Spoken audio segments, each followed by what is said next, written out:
Superdimensional Wizard Chapter 990 to Chapter 1053. Sunders knew that Angor wouldn't want to draw attention to himself if he wanted to study mystery power. According to Sunders, he already had the dream whelk for a while, so he shouldn't be in a hurry. Sunders believed that Angor had other plans. Yes, I'm studying the dream whelk. But I want to see where the item dragged into the dream will go. Where would it go? Sunders was surprised. He didn't know much about the dream whelk, but he did know something about it from rumors. Wasn't he just randomly pulled into the vast dream realm? Where else could he go? I'm just doing a little experiment. But you came back before I could find an answer. What kind of answer do you want? Sunders looked at Angor from head to toe and hesitated. That depends on the result. Angor considered for a moment. Can you give me a few minutes to see the result, sir? Sunders nodded. He still didn't know what Angor was trying to do, so he might as well take the chance to find out. Angor's body began to release strange energy ripples. Sunders could tell that Angor was constructing a cantrip model. But it's been a minute. So Angor isn't familiar with the model yet, Sunders thought. Before Sunders could figure out what Angor was trying to do, a strange energy mixed with nightmare energy enveloped Angor. In the next second, Angor fell into a deep sleep. Eh? It's actually a dream-type technique? Sunders raised an eyebrow. Dream cantrip was an extremely rare subject. Speaking of which, Sunders had never learned any dream cantrip himself. No wonder it took him a long time to construct the cantrip model, and he was able to cross over to the dream school within a year. Perhaps he was forcibly constructing the cantrip model? That's a brave one, Sunders muttered and looked at the sleeping Angor with a puzzled expression. He used the dream whelk to drag the item into the dream realm. How could Angor happen to touch the item in his dream? That was impossible. Dream walk could be used to enter the dreamer's dream. But Angor wasn't using dream walk. One had to know that the size of the dream realm was boundless. Moreover, the dream realm was constantly changing. It could be said that it was as big as one's thoughts were. It was harder than finding a needle in a haystack to find the thing the dream whelk dragged into his dream in such a spacious dream. Unless, of course, the dream whelk had the ability to specify the location of an item in the dream realm. However, if the dream whelk's function could reach this level, it wouldn't be called the most useless mysterious item. Sunders became more and more suspicious until Angor woke up from his dream. When he woke up, he had a strange expression on his face. He mumbled something unconsciously and fell into deep thought. When he regained his senses, he saw Sunders sitting in front of the desk. How is it? What did you see? Did you see the thing that you dragged into the dream? Nope. Angor shook his head.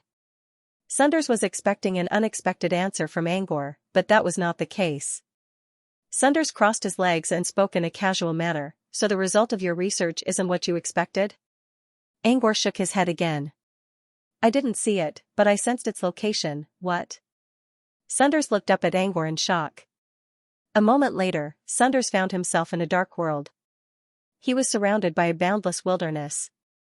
The sky above him was dark and gloomy, which made it seem like day or night at the same time. Sunders wasn't unfamiliar with this kind of scenery.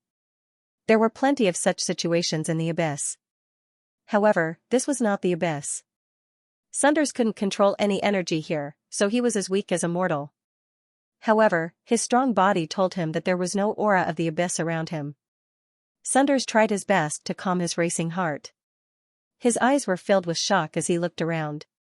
Finally, his gaze landed on a bookshelf not far away. There was nothing in the boundless wilderness. Not even a single stone. Yet, such a bookshelf was placed here, which seemed out of place. He was no stranger to this bookshelf. It was the same bookshelf in his study. He hesitated for a moment and slowly approached the bookshelf. When he approached the bookshelf, he could clearly see that there were books on the bookshelf. He took out a thin black book from the bookshelf. The title of the book was How to Use Illusion Prism, and the author was himself. He could easily memorize the contents of the book. He only needed to flip through 2 pages to know that the book was exactly the same as the one in his study. Not only was the content identical, but even the degree of ink staining, the smoothness of the paper, and the small frayed edges were all identical. So this is the dream realm? This bookshelf was pulled into the dream by the dream whelk? Sunders came here because Angor used dream and kindle on him. Sunders couldn't believe what he just saw. How could a mysterious item that had been labeled as useless in the past be able to achieve such a feat? Sunders knew that if he could pinpoint the exact location of the items the dream whelk pulled into his dream, it would be a shocking fact. He heard footsteps behind him while he was still in a daze. He turned around and saw Angor using dream and kindle to enter this world as well. Not only can he pinpoint the location of items, but he can also pinpoint people. Sunders took a deep breath. Was Angor also favored by the dream realm? Otherwise, how could he pinpoint people's locations so precisely in this boundless dream world? Sunders voiced his doubts. Angor stopped moving. He was still wondering about the same thing. His guess might have been correct in the end. For example, the dream whelk did show him a place similar to the dream wasteland. Or rather, dream wasteland was more appropriate. But what surprised him the most was that when he entered the building, he noticed something strange. The dream wasteland authority in his mind, which had been dormant for a long time, was now working again. The dream gate and the gatekeeper were activated at the same time. This was why he could control the movement of items. At the same time, he could clearly sense the general situation of this new dream wasteland. Unlike what he expected, the dream wasteland was not an interlayer space, which meant there was no passage connecting to the nightmare realm. This was why there was no nightmare aura in the dream wasteland. Since there was no nightmare aura, Sunders couldn't see anything. It was thanks to the dream wasteland authority that he could pinpoint the exact location. The dream wasteland was still very large, and it was even larger than the dream wasteland. However, this place wasn't connected to the dream wasteland where Foundation City was located. The dream wasteland existed independently from the dream realm even though it was still attached to it. But if the dream wasteland wasn't connected to the dream wasteland, why could this place use the authority of the dream wasteland? Could it be that there was a difference between the dream wastelands and dream wastelands? The dream wasteland was the master, while the dream wasteland was the guest. They were essentially the same. Was that why they could share authority? Would there be a day when they could fuse? How did you locate this place so precisely? Sunders asked when he saw Angor's blank expression. Angor sighed. Well, this isn't the real dream realm. This isn't the dream realm? Sunders frowned. Angor sat on the ground with his legs crossed and began to explain the dream wasteland to Sunders. Actually, the change in my right hand has something to do with this. Angor paused for a moment. I only wanted to save John. As Angor explained, Sunders began to understand the origin of the dream wasteland. But the more he learned, the more shocked Sunders became. Angor saved his trump card for last. Angor's involvement in the Lucas Skull incident only affected a small number of people. As for John, the Carabits incident was nothing more than a celebration for the academies and the Carabits. But the dream wasteland. This was something that could affect the entire wizarding world. Just as Freud said, the dream wasteland had more potential than Angor expected. Not only did Angor create the dream wasteland in the wizarding world, but he also created it in the abyss plane. Sunders almost couldn't believe what he was hearing. There were many other things about the dream wasteland that caught Sunders' attention. For example, Angor was bold enough to cut open the dream wasteland. Because of this, Angor attracted the attention of the Shava from the nightmare realm, which further increased Angor's projected bloodline. Also, the green pattern on Angor's right hand turned out to be a powerful weapon that could help Angor gain the authority to control the dream wasteland. After listening to Angor's story, Sunders felt like punching Angor in the face right now. This little guy's guts were simply too big. Even Sunders himself didn't have the guts to cut open the dream wasteland, which was an enormous dream wasteland. But Angor, a newborn calf, went ahead and did it without a second thought. This reminded Sunders of what happened at Twilight Auction. Angor was also ignorant and fearless. He risked the entire wizarding world and almost released the Nightmare Realm Queen. Sunders took several deep breaths. After a while, when he felt his breathing calm down, he spoke through clenched teeth. Don't tell anyone about this. This was the third time he warned Angor in one day. Angor gulped and nodded. I understand. With that, Sunders prepared to ask Angor about the dream wasteland in detail. Angor only told Sunders the general flow of the dream wasteland and didn't go into the details. Angor's dream wasteland was a big deal, but Sunders had to admit that the dream wasteland contained a lot of valuable information. Angor didn't plan to hide anything from Sunders anyway, so he began to explain the dream wasteland in detail. However, not long after he started speaking, an unforeseen event occurred. Angor sensed that the gatekeeper authority in his mind suddenly changed. The gatekeeper's authority allowed him to enter the dream wasteland without permission. In other words, without Angor's permission, no creature could enter the dream wasteland. Ever since Angor acquired the gatekeeper authority, it had never been activated. Now that it was activated, could it be that something was trying to force its way in? With that in mind, Angor's vision suddenly changed. When he used the dream wasteland as the base of his vision, he could clearly sense that the dream wasteland was floating in a pitch-black space. At the same time, a giant eye was staring at the dream wasteland from the boundless darkness. It was as if the eye contained the stars of the universe, which were trying to penetrate the barrier of the dream wasteland. This reminded Angor of the time when the dream wasteland was first formed. There was also a strange giant creature that was eyeing the dream wasteland. Back then, Angor realized that the dream wasteland was nothing more than a box of scenery. That time, the golden-haired Shava in the nightmare realm had scared off the giant creature and allowed the dream wasteland to take shape. But this time, he might not be so lucky. The only thing Angor could see in the darkness was the giant eye. He couldn't even see its body. However, he could tell that this creature was no smaller than the one he saw last time. A continent-class creature, Angor didn't know where it came from and what it wanted. It was trying to break through the barrier of the dream wasteland by using the starlight coming out of its eye. Could he stop it? Angor didn't know. He had to strengthen his gatekeeper authority. The gatekeeper strengthened the barrier so that the starlight couldn't penetrate it for the time being. Angor didn't feel lucky though. The gatekeeper almost broke through the barrier of the newborn world with its gaze. If he had to use other methods. While he was thinking about this, he saw a pitch-black hand slowly reaching for the barrier. This hand was also incomparably huge, and from its appearance, it was very similar to a human's hand. The pressure coming from the hand was even more terrifying than the starlight. Almost immediately, Angor sensed that his gatekeeper authority was cracking. Shit. I can't hold it. Angor quickly changed his vision and returned to his body in the dream wasteland. What's wrong? Sunders was looking at him with a confused look. In Sunders' eyes, Angor was explaining something about the dream wasteland in detail, from the initial idea to the creation of the dream wasteland and how it developed. But all of a sudden, Angor froze. It was as if his soul had left his body. When Angor regained his composure, he quickly spoke to Sunders in a panicked tone. "Professor, something powerful is attacking the barrier. We have to wake up and get out of here." As soon as he finished his words, a hole appeared in the sky like a broken piece of porcelain. Endless starlight showered down, and at the same time, a golden eye appeared at the entrance of the hole. Angor and Sunders quickly disappeared from the dangerous dream wasteland. Angor woke up from his dream. Although he had left the dream wasteland, his gatekeeper status was still active, so he could still keep an eye on the dream wasteland. However, this attention only lasted for a few minutes. Like a broken eggshell, the sky above the dream wasteland was slowly being peeled open.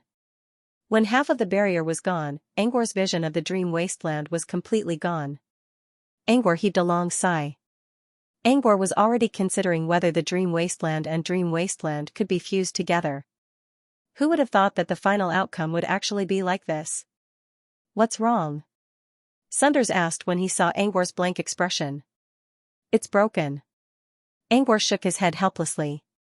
My dream authority is gone again. I think the dream wasteland is completely destroyed. Sunders didn't expect this to happen either. Before leaving the dream wasteland, he saw the giant golden eye and felt an unstoppable power. This feeling was like a mortal meeting a god. He knew deep down that he couldn't fight back. This was the first time in several hundred years that Sunders felt this way. It was obvious how powerful the creature behind the giant eye was. You said you were attacked when you created the dream wasteland in the wizarding world, right? Are they the same species? Asked Sunders. Angor considered for a moment. Yes. That was when the dream wasteland became an independent world. However, with his help back then, the attackers had retreated on their own accord. But I'm not so lucky now. After sighing with emotion, he continued, as for the creatures outside the box, judging from their appearances, they are not the same kind. But I can't tell if they're the same kind. In Angor's mind, the giant creature he couldn't see the end of was most likely from the dream realm. Freud mentioned that the dream realm was an illusory world. But according to the records of many dream manipulators, there were still some dream realm creatures. Many of them might have come from the dream because they were both incredibly large and powerful. Both the creatures he encountered in the dream wasteland and the one outside the dream wasteland this time fit the description of a dream realm creature. Angor came to this conclusion. However, if it really was a dream creature, why would it appear every time the dream wasteland was born? It was rare to see such a creature, so why would it appear every time, and the timing was so coincidental? Maybe it's like the supreme cult. Those creatures are the cleaners of the dream realm. Something like the dream wasteland, which has the characteristics of the dream realm but isn't controlled by the dream realm, must be hated by the dream realm's consciousness. That's why the dream realm sent its creatures to hunt it down. Sunders was just guessing, but he was much more experienced than Angor. Besides, Sunders was a truth-finder wizard. Angor didn't know what was going on at the consciousness level. Now that he thought about it, he could easily come up with some conclusions.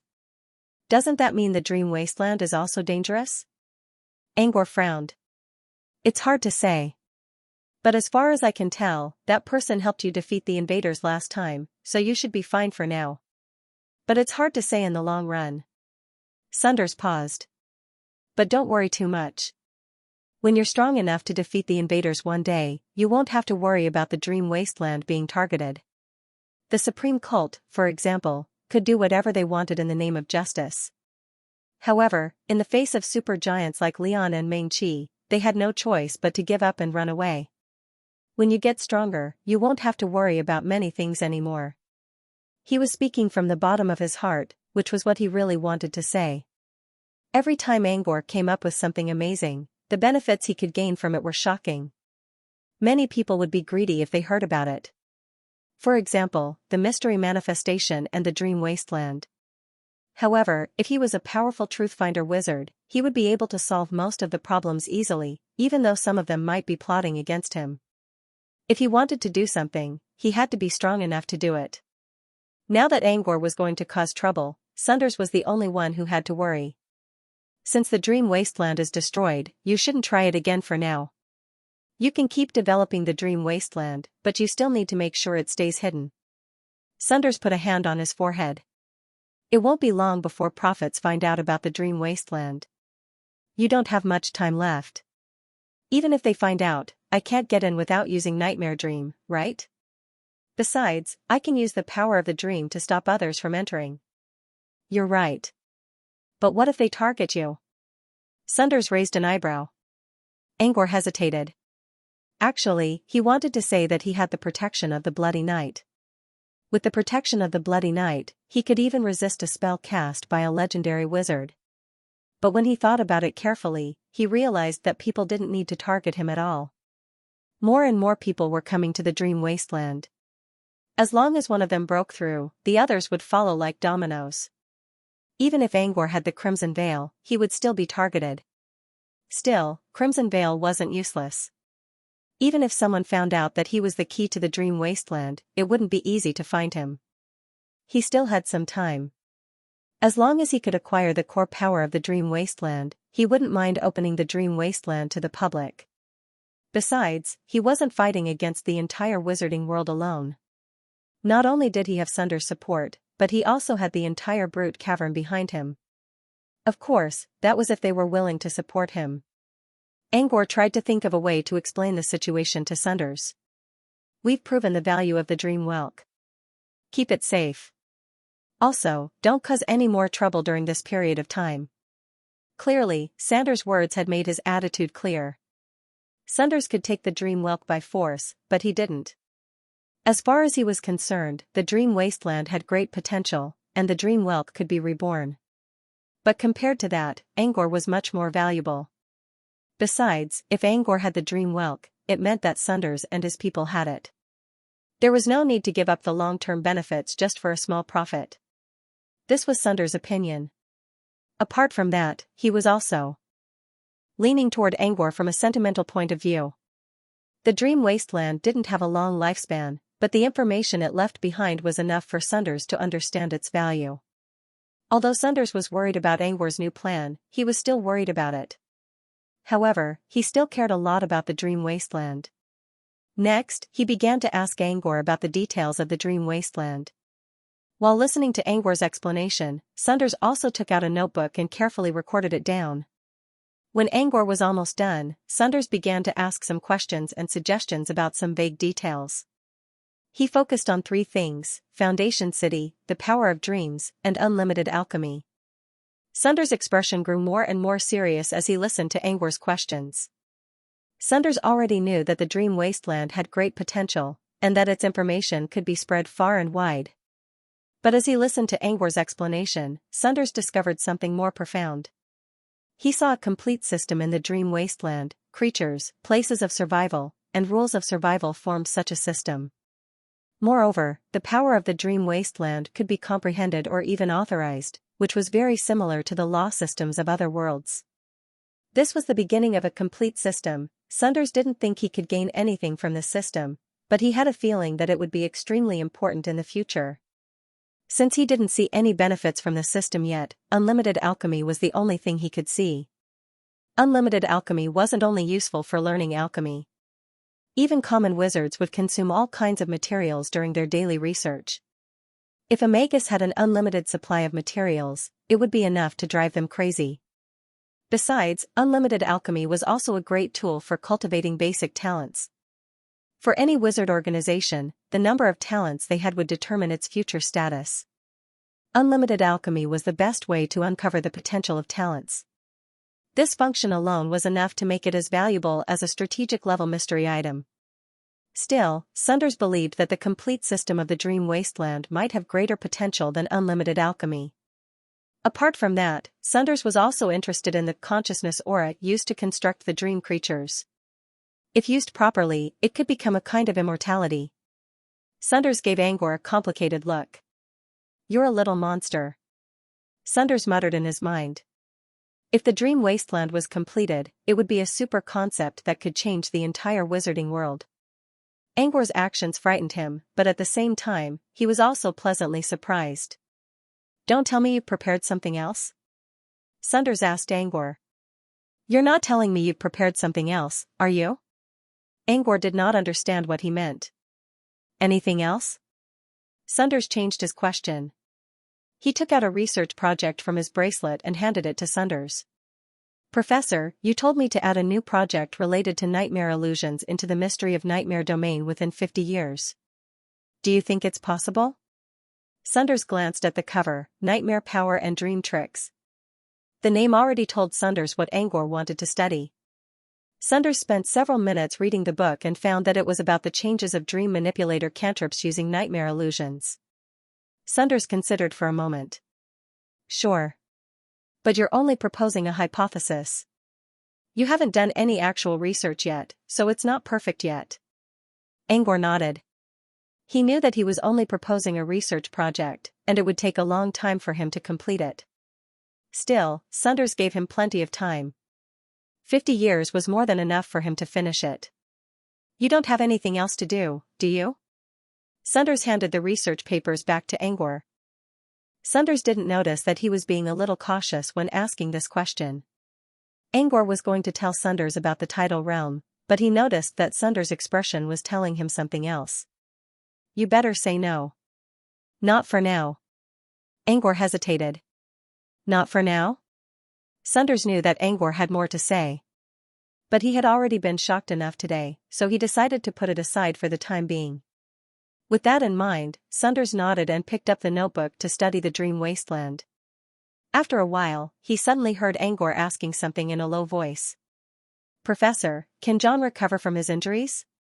Sunders looked up and saw Angor leaning against the window, gazing at the dark sky with a sorrowful look. "I'll return to the wizarding world soon, and I'll check on him first."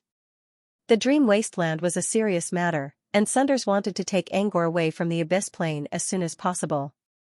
Unfortunately, the situation in the Abyss Plane had changed a lot recently, and Demon City was under martial law again. He might have to stay here for a while longer. Sunders saw Angor's worried look and said, "Stay here for a few days and finish the sequel to Monument Loop. I'll give you some feedback on your illusion." Angor's expression froze. The quiet time passed in the blink of an eye. It had been less than a day since the last meeting. Xianxia summoned everyone again. This time, it was about the rescue of the wizards trapped in Blackwater Valley. According to Samantha, a group of demons was tailing them, including at least 2 supreme demons. Samantha was about to return to the 3rd layer of the Abyss Plane, but she still needed to send some wizards to the Fringe Forest to clean up the mess. The job of cleaning up the mess was best done by the strongest wizards, especially when there were supreme demons chasing after them. Everyone looked at each other for a moment before they all looked at Sunders. Sunders was probably the strongest wizard in the room. As an illusionist, he could easily trap and confuse enemies, so he was the best choice. Sunders considered for a moment and did not reject the offer. After the meeting, everyone left the room. Sunders was the last one to leave. He ran into Cantor at the door. "I saw Xianxia asking you to stay behind. What other secret mission did she give you?" Cantor asked suspiciously. "No. She just wanted to know where the Sand of Resurrection is." During the meeting, Sunders told Cantor about the resting place. "Xianxia is going to trade with Balalaika?" Sunders nodded. "Yes.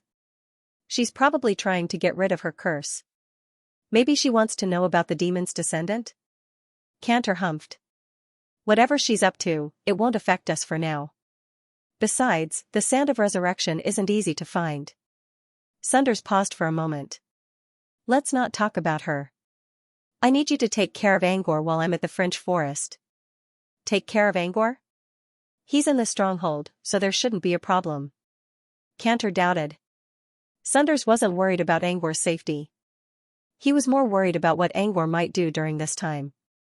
However, he couldn't say it out loud, so he just said vaguely, "Anyway, just pay attention to his movements." Cantor nodded without hesitation. At noon, Sunders left the Overwatch base. Before leaving, he asked Angor to continue his research on the sequel of Monument Loop. It would be best if Angor could finish it before Sunders returned. Of course, Sunders wanted Angor to focus all of his attention on his research and crafting instead of messing around.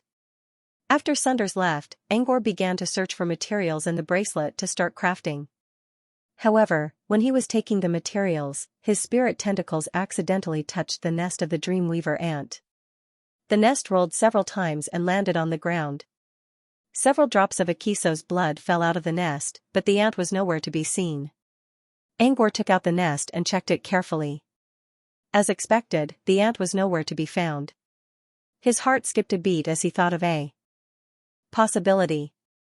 The Dreamweaver ant didn't like its own nest either. Instead, it took over the nest of the soft worms. At first, Angor didn't pay much attention to it because the Dreamweaver ant would feed the eggs with Akiso's blood. Later, he realized that the Dreamweaver ant wasn't a gardener at all. It was more like a butcher waiting for the hatchling to grow up. Once the soft worms hatched, the Dreamweaver ant would kill them and suck them dry. Angor suddenly had a bad feeling about this. Did the Dreamweaver ant run into the soft worm's nest again? Angor quickly took out the nest. It wasn't that he cared about the soft worms. He just wanted to see the special egg inside. If the soft worm hatched from the egg was killed by the Dreamweaver ant, it would be a huge loss. Angor placed the nest on the table and reached his spirit feelers inside. A moment later, Angor frowned. Corpses of the soft worms were everywhere in the periphery. Angor's eyebrows twitched. The Dreamweaver ant had already infiltrated the soft larva's nest. His spirit feelers reached deeper into the nest and saw something strange. There was a clear division between the two sides of the nest. It was as if there was an invisible boundary separating the nest into two camps. On one side was the Dreamweaver ant, while on the other side were the soft worms who were fighting against the Dreamweaver ant. Although it was called a battle, it was actually completely one-sided. It was more like the soft worm was delivering itself to the Dreamweaver ant. The soft worms were sacrificing themselves to stop the Dreamweaver ant from advancing. Every time the Dreamweaver ant tried to attack, the soft worms would take the initiative to fight back, and the Dreamweaver ant would always win. Once the Dreamweaver ant won, it would drink the soft worm's bodily fluids. When it was full, it would retreat to a small room and sleep. When it woke up, it would go back to the front line to hunt again. However, because of the soft worm's sacrifice, the Dreamweaver ant could not break through the boundary. On the other side of the boundary, Angor saw many soft worms. I didn't get many eggs. Why are there so many soft worms? Angor frowned. The soft worms were so numerous that the Dreamweaver ant could not break through the boundary even if they tried to kill themselves. Something was wrong with the number of soft worms. Angor's instinct told him that the giant egg was the cause of all this. When he reached the deepest part of the nest with his spirit feelers, he did not find anything unusual in the room he left for the special egg. However, he saw something shocking in another spacious hall. The egg had actually hatched, and it had even run into the spacious hall. However, it was not a soft worm. Instead, it was a lump of something that looked like a mixture of snot and plasticine. It had a soft, transparent membrane through which Angor could see the green, viscous liquid inside. Now, this snot monster occupied the entire hall. Its weight was at least 20 times that of a normal soft worm. It did not look like a soft worm at all. He wondered if there was another creature's egg mixed in with the egg. But when he looked below the snot monster, he was shocked. Many soft worms were crawling out from under the snot monster's body. Angor took a closer look and realized that they were all inside the snot monster's body. Was the snot monster giving birth? Didn't soft larvae lay eggs? When Angor's spirit feelers got closer, he saw all kinds of strange reactions happening inside the snot monster's body, which resulted in new eggs being worms. These new eggs were hatched inside the snot monster's body, which would then give birth to new soft worms that crawled out of the monster's body. The larvae split into two groups. One group went to another compartment, where Akiso's blood was stored. The larvae then carried the blood into the hall so that the snot monster could absorb it. The other group rushed to the front line of the war and fought the Dreamweaver ant to the death. They would rather die than let the Dreamweaver ant take a step forward. The soft worms. But it can give birth to a large number of soft worms. Angor studied the slug carefully. Was this slug the mother of the soft worms? Angor's heart raced when he thought of this possibility. He was hoping that the special egg would give birth to a soft shape-shifting worm, but it turned out to be a soft worm queen. A soft worm queen was much more valuable than a soft shape-shifting worm. The soft shape-shifting worm queen was a temporary gain, but the soft worm queen was a long-term gain. Just the soft worms killed by the Dreamweaver ant alone were worth a lot of magic crystals. The soft worm queen was only hatching normal soft worms. However, if the soft worm queen could give birth to a soft shape-shifting worm queen, there would be a second, third, and so on. By then, the value of the soft worm queen would be revealed. Angor looked at the snot monster. He thought it was disgusting before, but now, it looked cute. This was a completely sustainable source of funds. With that in mind, Angor quickly used his spirit feelers to grab the Dreamweaver and put it back into its nest. He couldn't let the Dreamweaver threaten the snot monster's life again. The soft worms he killed earlier were also worth magic crystals. Angor still had some doubts. He was sure that the soft worm queen was a soft worm queen, but he never saw a real one before. Even if he had more clues, he still couldn't confirm it. With that in mind, he stood up and walked to the door. He planned to find Cantor. Cantor was the one who gave him the soft worm egg and the nest. Maybe Cantor could tell if the snot monster was a soft worm queen. As soon as he opened the door, he was welcomed by the cold wind outside. At some point in time, heavy snow began to fall from the sky.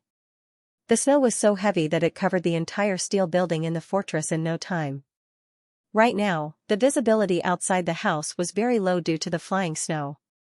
The surroundings were white, and even the floating star tree at the entrance had a pure white snowy top. The sky was still dark and gloomy, but because of the feather-like snow, it added a bit of charm to the dreary abyss.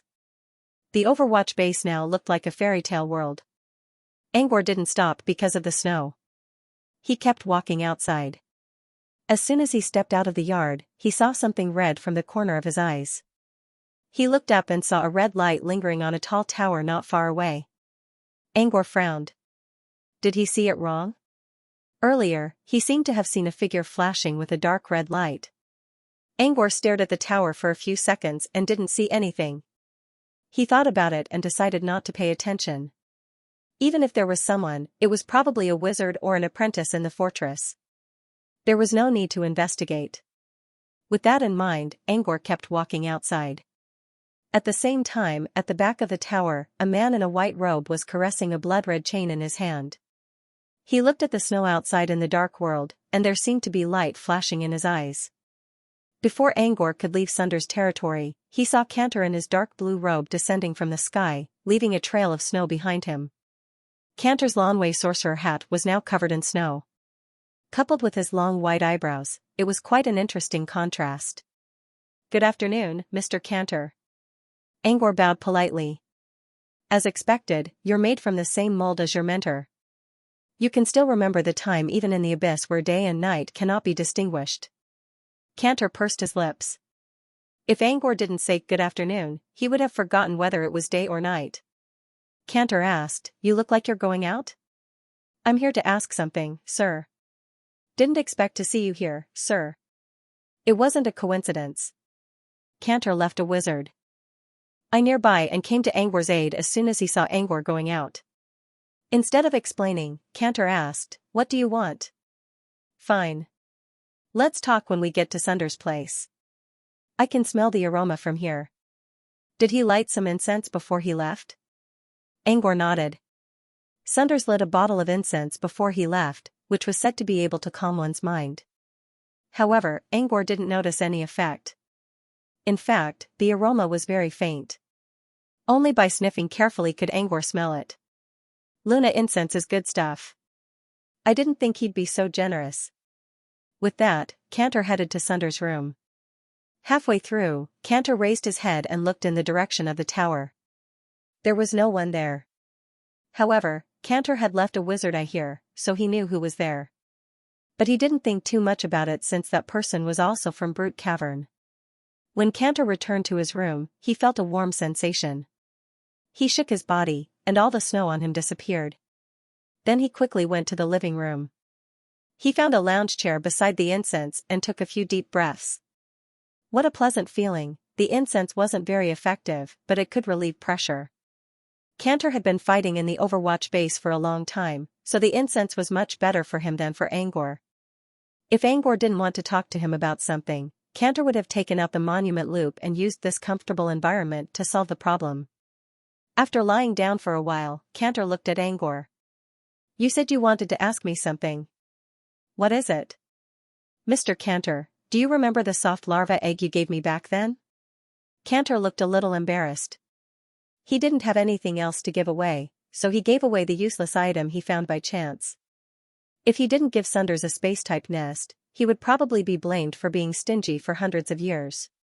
Now that Angor mentioned the egg, Cantor wondered if the soft larva couldn't be hatched and wanted to know how to do it.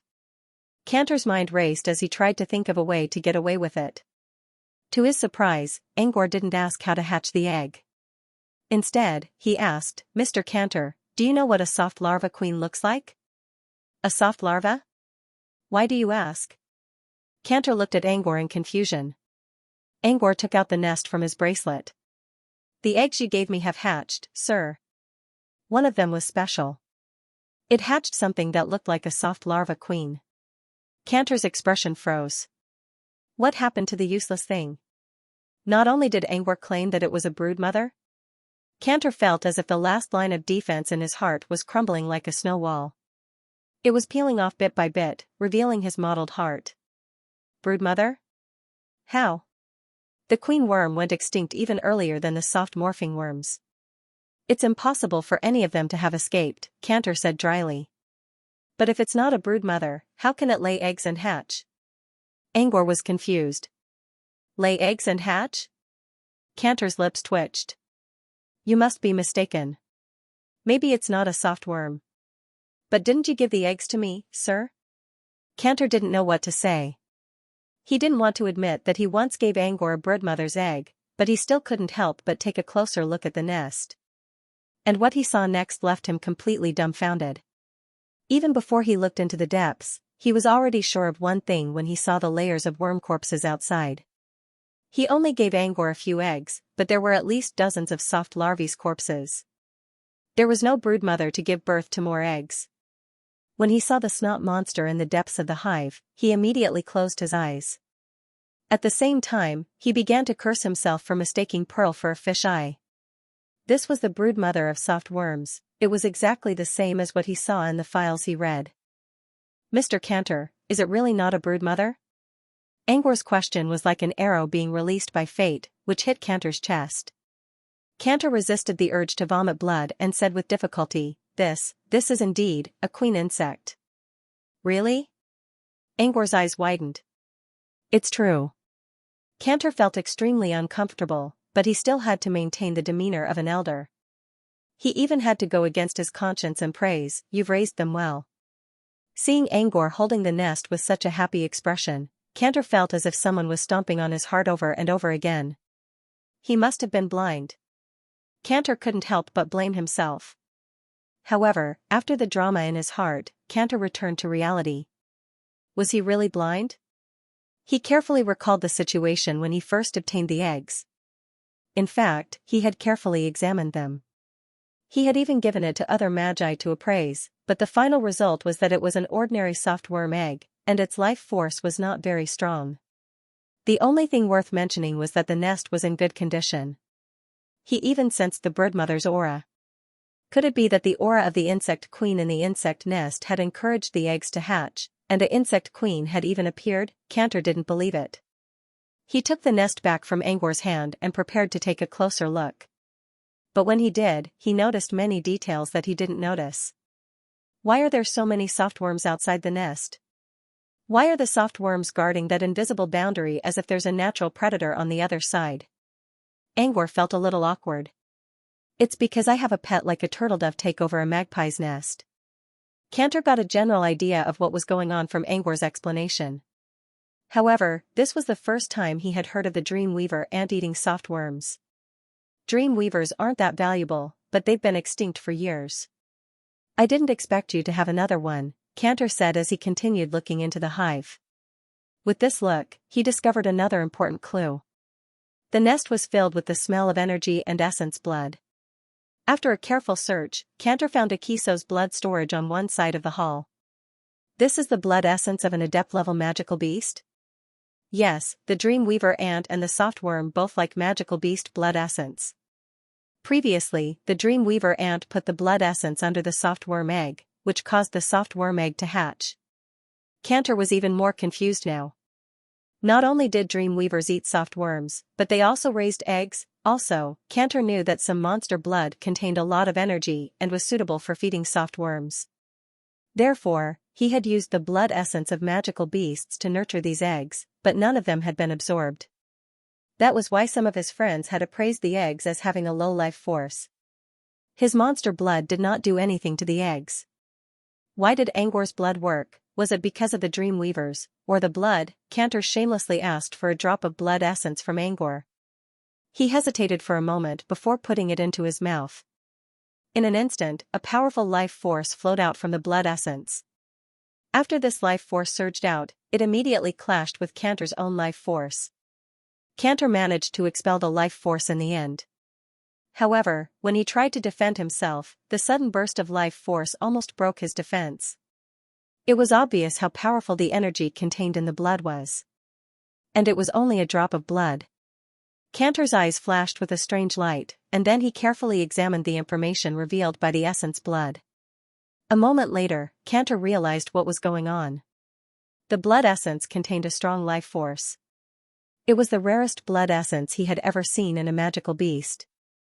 To a wizard-level lifeform like him, the blood was like a deadly poison. However, to mortals or other low-level lifeforms, the life force contained in the blood was enough to keep them alive forever. In other words, this drop of blood essence was enough to provide the insect egg with a continuous and unending life force. This way, the eggs would probably be able to hatch. Moreover, Cantor felt a strange aura from this drop of blood essence. This aura was very obscure. It was similar to the aura Cantor had smelled in medical schools when he was still a mortal. What kind of monster is this? Cantor couldn't help but ask. I don't know. But I heard it's a snake's blood. Cantor saw Angor's hesitant look and knew that Angor was lying. But the snake's blood was real. Cantor didn't ask further. Angor was an apprentice of his old friend, and Cantor valued Angor's potential. It's very useful for low-level life forms. It can even keep them alive forever, Cantor sighed. Akiso's blood helped Dodoro to live for 1,000 years, and it even kept Dodoro's body young. He couldn't help but think about John. Did Akiso's blood work on John? Maybe he could ask Sunders about it when he came back. The life force contained in the blood can help the eggs hatch. But I don't think it's enough to make the eggs hatch. Cantor looked at the corpses outside the nest and thought, perhaps the Dreamweaver ant had some effect on the soft larva's eggs. Dreamweaver ant can help the eggs? Angor looked at Cantor in confusion. According to some records I read, the brood mother is responsible for the reproduction of the entire swarm. However, its birth rate is affected by the outside world. Usually, brood mothers don't give birth in large numbers because it consumes a lot of energy. Cantor was deep in thought as he explained. As his mind worked faster, he was able to figure out many things that he couldn't figure out. However, because of the appearance of the Dreamweaver ant, the mother insect is reproducing in large numbers. Through a war of attrition, it avoids being threatened. Angor quickly understood what Cantor was trying to say. It was like an ecological chain. They were enemies, but at the same time, they also helped each other. Perhaps the broodmother was born because the Dreamweaver ant was feeding the eggs. The swarm knew that the soft worms couldn't defeat the Dreamweaver ant.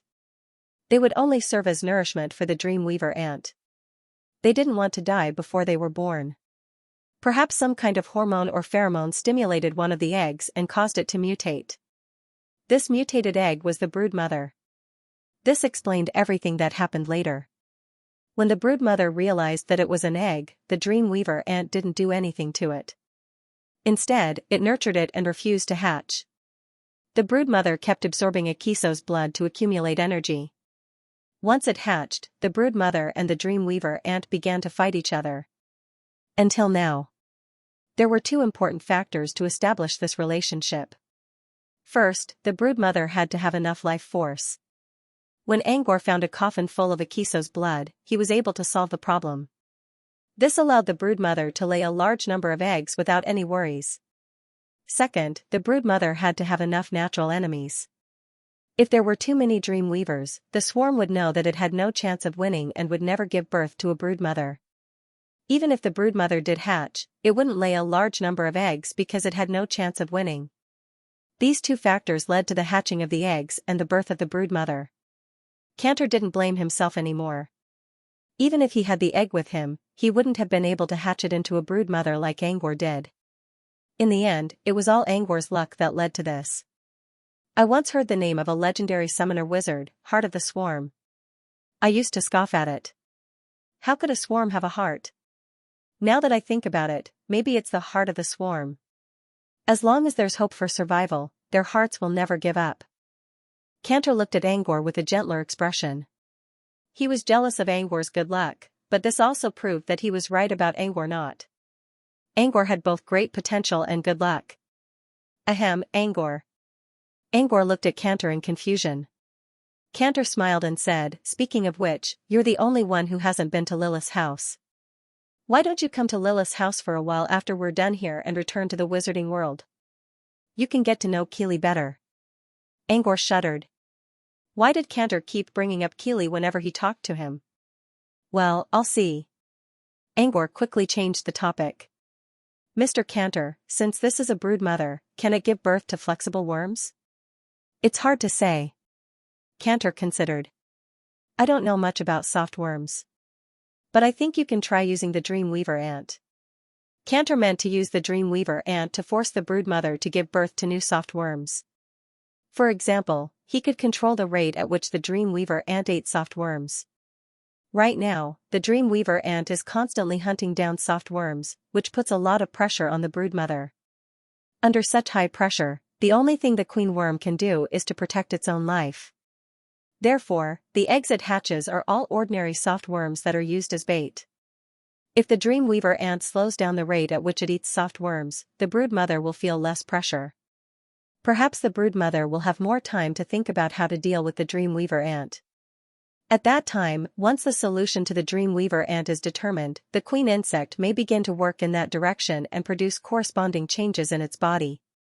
In the end, it may be able to give birth to other soft insects. Soft worms were a kind of insect that lived in groups.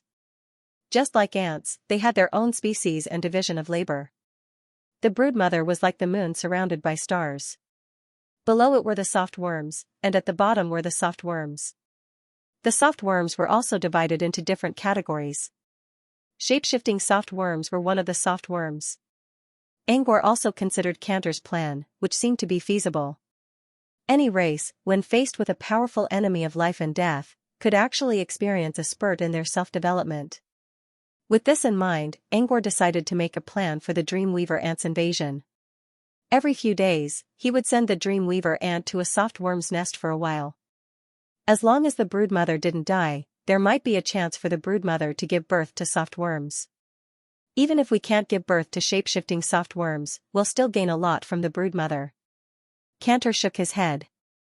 This was Angor's destiny. Angor didn't really care about the benefits. If he really cared about these benefits, the Dreamweaver ants wouldn't have wantonly eaten the soft worms and forced the insect queen to hatch. Without further ado, Angor began to plan the Dreamweaver ant's invasion. While Angor worked on his plan, Cantor took out the monument loop to entertain himself. It took him half a day to come up with a plan to automate the Dreamweaver ant, judging from the time, it was midnight. However, in the abyss, there was not much difference between night and day. Outside, there was still a vast expanse of white snow and a dark sky. Cantor also read Angor's design after coming out of the monument loop. Cantor was also amazed by Angor's design, which involved automated mechanical alchemy. "By the way, I have a favor to ask of you," Cantor said. Angor looked at him. "If there are really many soft morphing worms hatched, I'd like to reserve one for Keely."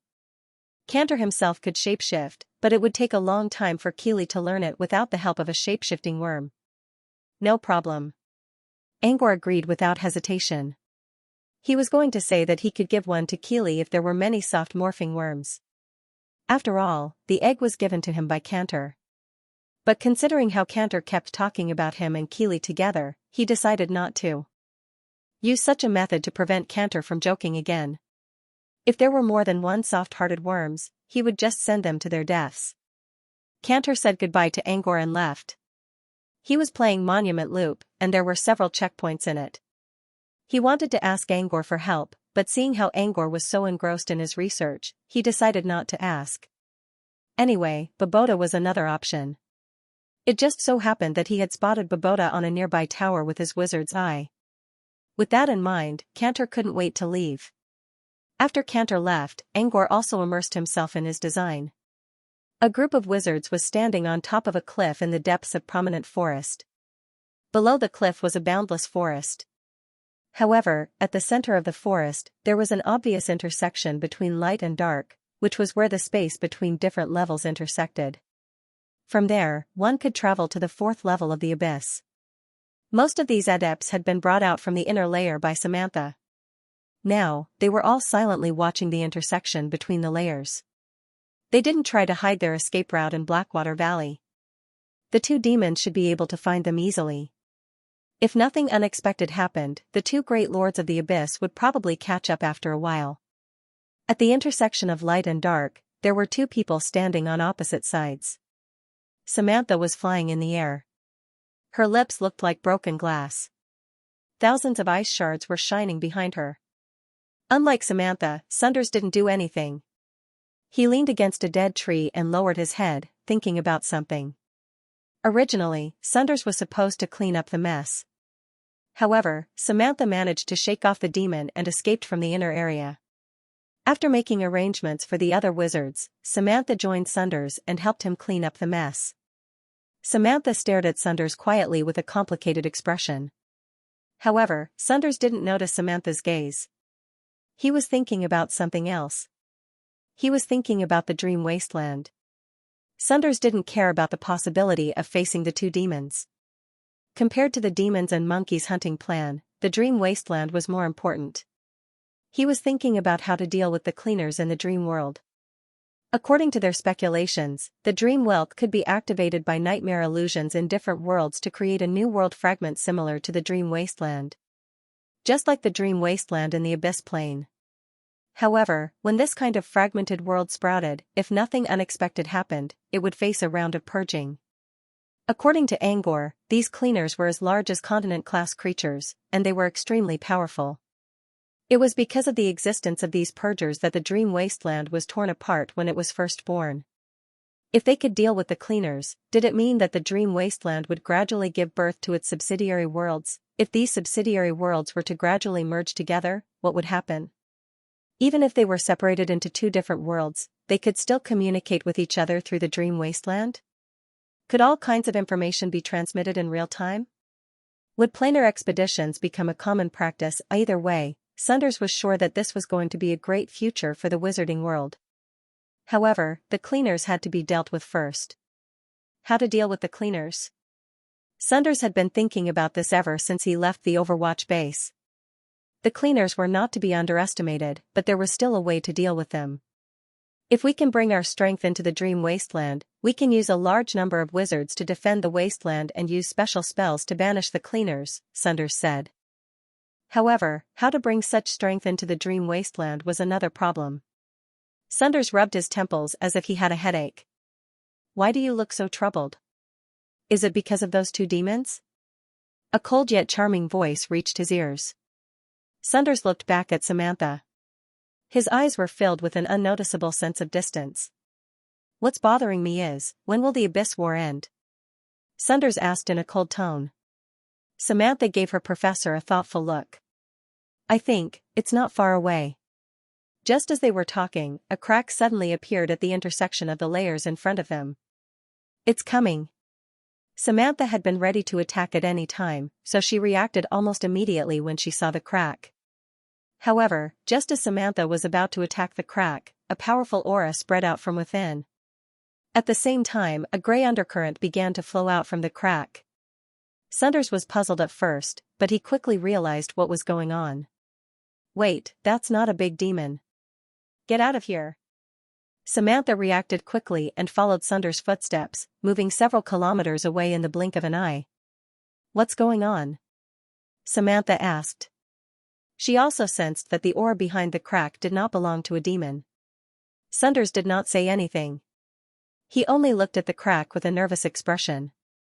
Samantha followed his gaze and saw that as the gray undercurrent slowly spread out, all the plants in the area turned from green to gray.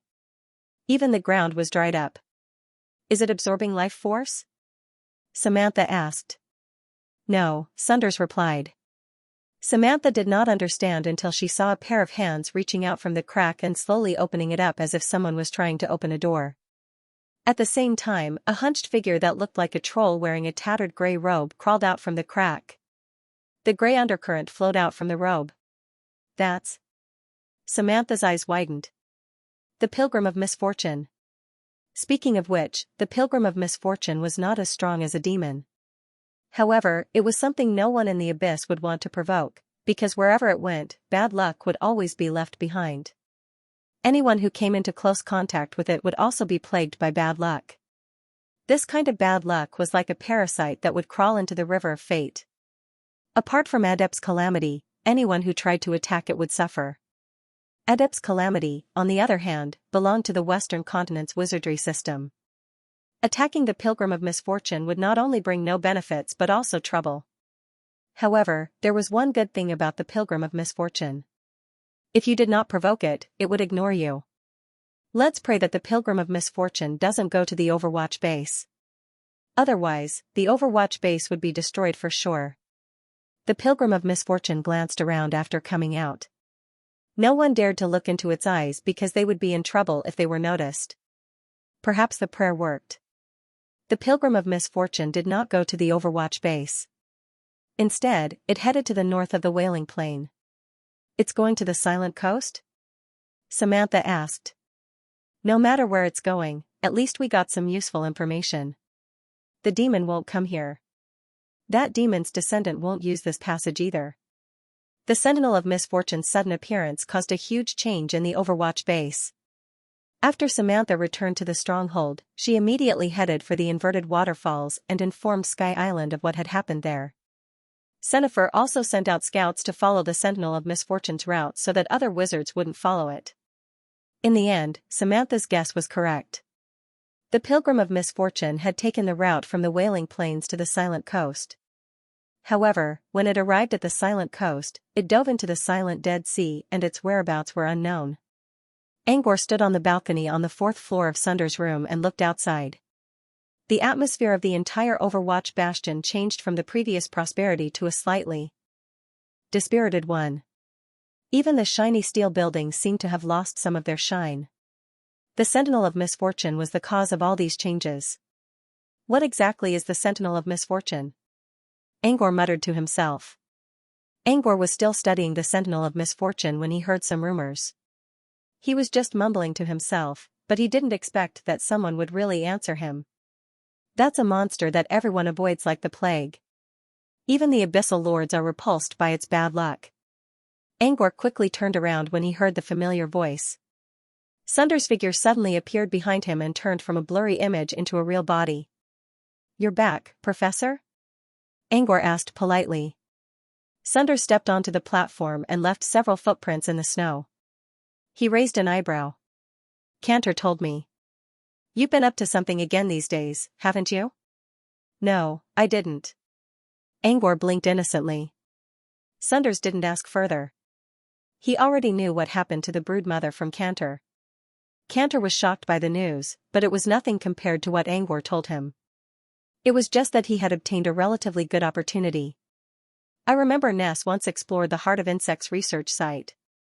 I'll ask him about it when we get back to Brute Cavern." Sunders was glad that Angor was able to cultivate a metamorphosis worm. After all, metamorphosis was something that all wizards would learn. Angor thanked Sunders happily. For now, he was only following Cantor's advice. If he could find more detailed records, he would have a better chance of successfully cultivating a shape-shifting soft worm. "Don't thank me yet. Ness might not know anything." Sunders paused for a moment. "Did you finish the task I gave you before I left?" Angor felt a little embarrassed. He had been working on the Dreamweaver Ant's invasion and didn't have time to create an alchemy illusion. "I was going to start today." "I didn't expect you to come back so early, Professor." "Since you haven't, just leave it be. It won't be long before Samantha returns from Sky Island, and the situation at the Overwatch Bastion will follow suit." Sunders looked at the snow-covered critical forest in the distance. "I should have time to take you back to the wizarding world when I hear the news." "We can go back?" Sunders nodded. "Since the Pilgrim of Misfortune is here, the demon god's descendants won't use the passage in the forest, which means the Overwatch base won't be as useful as before. People will move around when the time comes, and I'll have some free time." "Is the Pilgrim of Misfortune that powerful?" "Where it goes, no one can go. The misfortune it spreads is almost unstoppable. Anyone who walks on such a path will be unlucky." Sunder's eyes flashed with fear as he spoke. The Overwatch base was in a terrible state because of the Pilgrim of Misfortune. All the apprentices knew that the Overwatch base was going to be destroyed, so no one wanted to work anymore.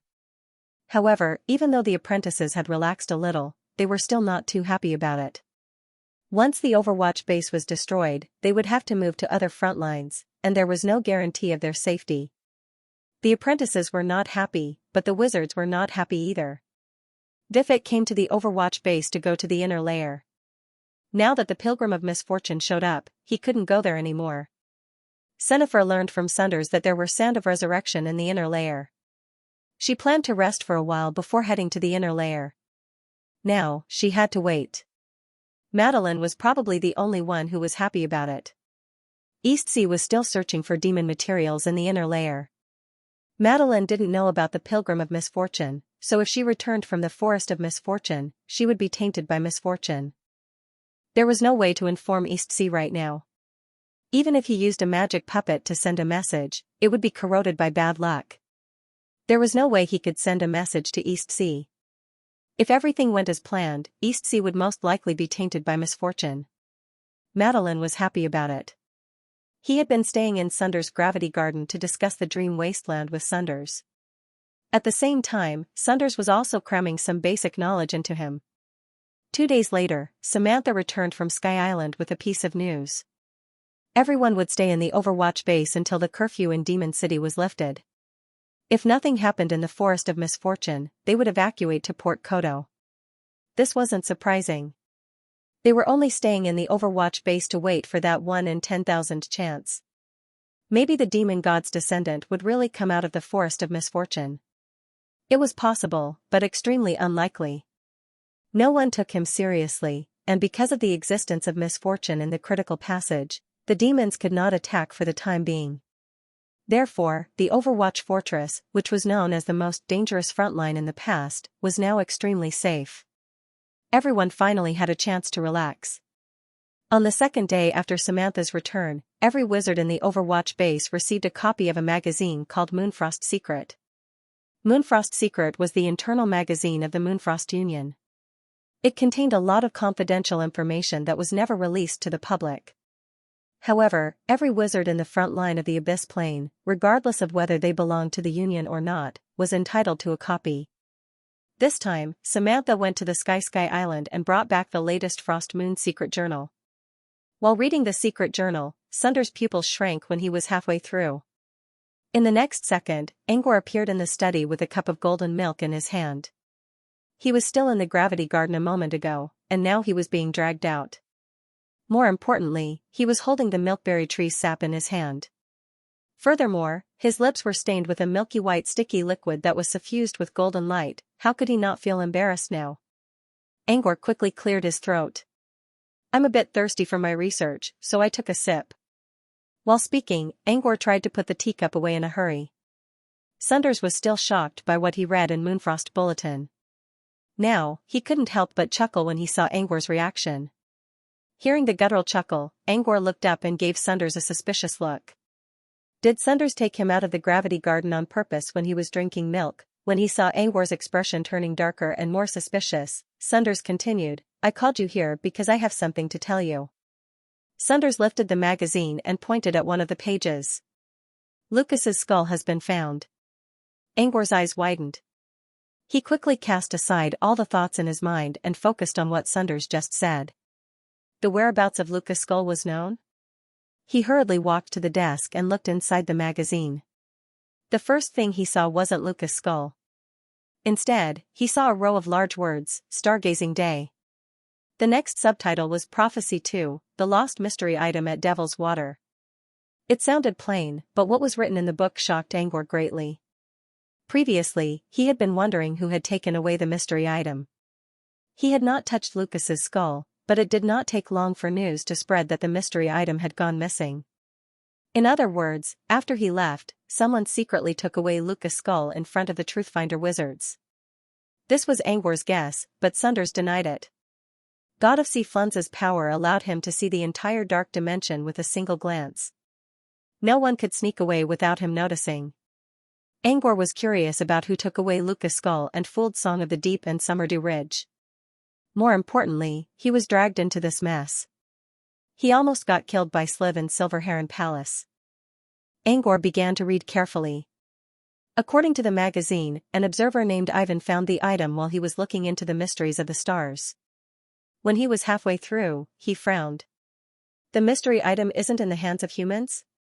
Angor was surprised. How? Did the Leviathan get it? Angor quickly realized something was wrong. If it was Leviathan, they would have found it long ago. According to Ivan's prophecy, Lucas' skull isn't in the hands of humans. Later on, some people speculated that the item was still in the hands of a human, but not a human. Sunders paused for a moment before he continued, also, that person can block the prophecy.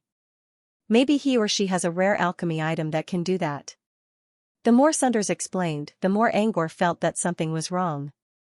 He had an alchemy tool that could block the prophecy, and based on the situation back then, it would be difficult for anyone to take Lucas' skull away from Flunza. Angor's heart skipped a beat as he thought of another possibility. Could it be that Toby took it? Yes, Toby did have enough time to take the skull away. Besides, Toby was always with him, so his crimson veil should have covered it. Angor looked around and didn't see Toby anywhere. Previously, the passageway to the critical forest had been sealed. There was no danger around, and Toby was like a fish in water in the abyss, so he let Toby go. He only told him not to go to the critical forest and not to fly too far. "What are you looking for?" Sunders asked. Angor hesitated for a moment before he decided to tell Sunders what he was looking for. "I think it's Toby who took Luca's skull." Sunders chuckled. "No, it's not Toby. Keep reading." Angor followed the clues and continued reading. According to Wanderer of Balance Ivan, the inhuman who took away the mystery item was filled with negative emotions such as greed and madness, as well as something dark and damp. Angor nodded. Considering these two conditions, it was indeed impossible for Toby to be Toby. Dark and damp? Negative emotions? Is it really some kind of sea monster? Angor wondered. "We don't know for sure yet, but it's possible." Sunders rubbed his chin. "At least you can get out of this mess now. When Maya returns to Brute Cavern, she'll use Torres as a middleman to find out who took Luca's skull." Sunders wasn't giving up yet. Angor was also curious about what kind of inhuman took away the mystery item. "What's the Stargazing Day?" Angor asked curiously. "Professor, what's this?" The title of the book was Stargazing Day, which caught his attention. "It's a ritual held by Starleech Church. The purpose of this ritual is to unlock a mystery item called the Mystery of the Stars. All prophets will observe the mystery of the stars to find out the direction of the future," Sunders explained. "Every wizard in the southern wizarding region pays close attention to the Stargazing Day. That's why prophets are sent to the Brilliance Plane for further study." "Sounds like a party of scammers to me?" Angor pondered in his mind. "Are there any other prophecies about the Stargazing Day?" Angor asked. "Why don't you keep reading?" Angor's eyes brightened up as he knew he could read the Frosty Moon Journal. He leaned against the desk and began reading. However, he didn't go all the way down like Sunders did. Instead, he turned to the first page. They were talking about the second prophecy, and he wanted to know what the first one was about. There was a picture attached to the first prophecy, which Angor recognized immediately. It was the Parmajai Highlands. Parmajai Highlands, so the first prophecy should be about the merging of the two realms? With this in mind, he began to read the book carefully. It didn't take long for him to finish reading the first prophecy.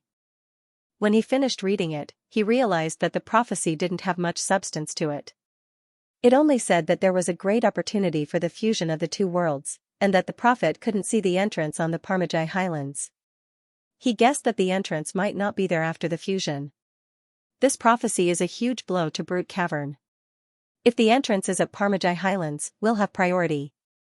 But if it's too far away from Parmajai Highlands, Brute Cavern won't have an easy time.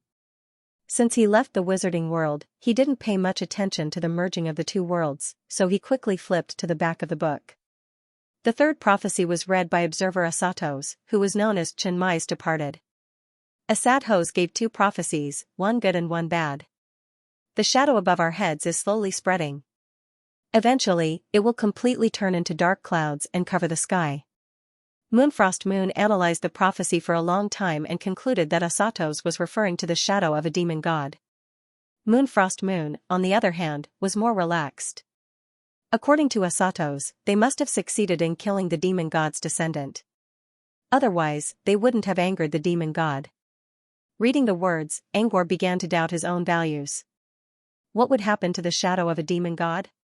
The entire southern region would be destroyed. The illusion Sunders showed him was still vivid in his mind. The fake continent was almost turned into a bloody land, and other places were in danger of sinking. Was it worth it to let the southern region go through such a disaster just to become a legendary wizard? Angor frowned and mumbled to himself. From the perspective of the southern region, it's not worth it. But from Moonfrost Moon's point of view, everything is worth it as long as they can prosper.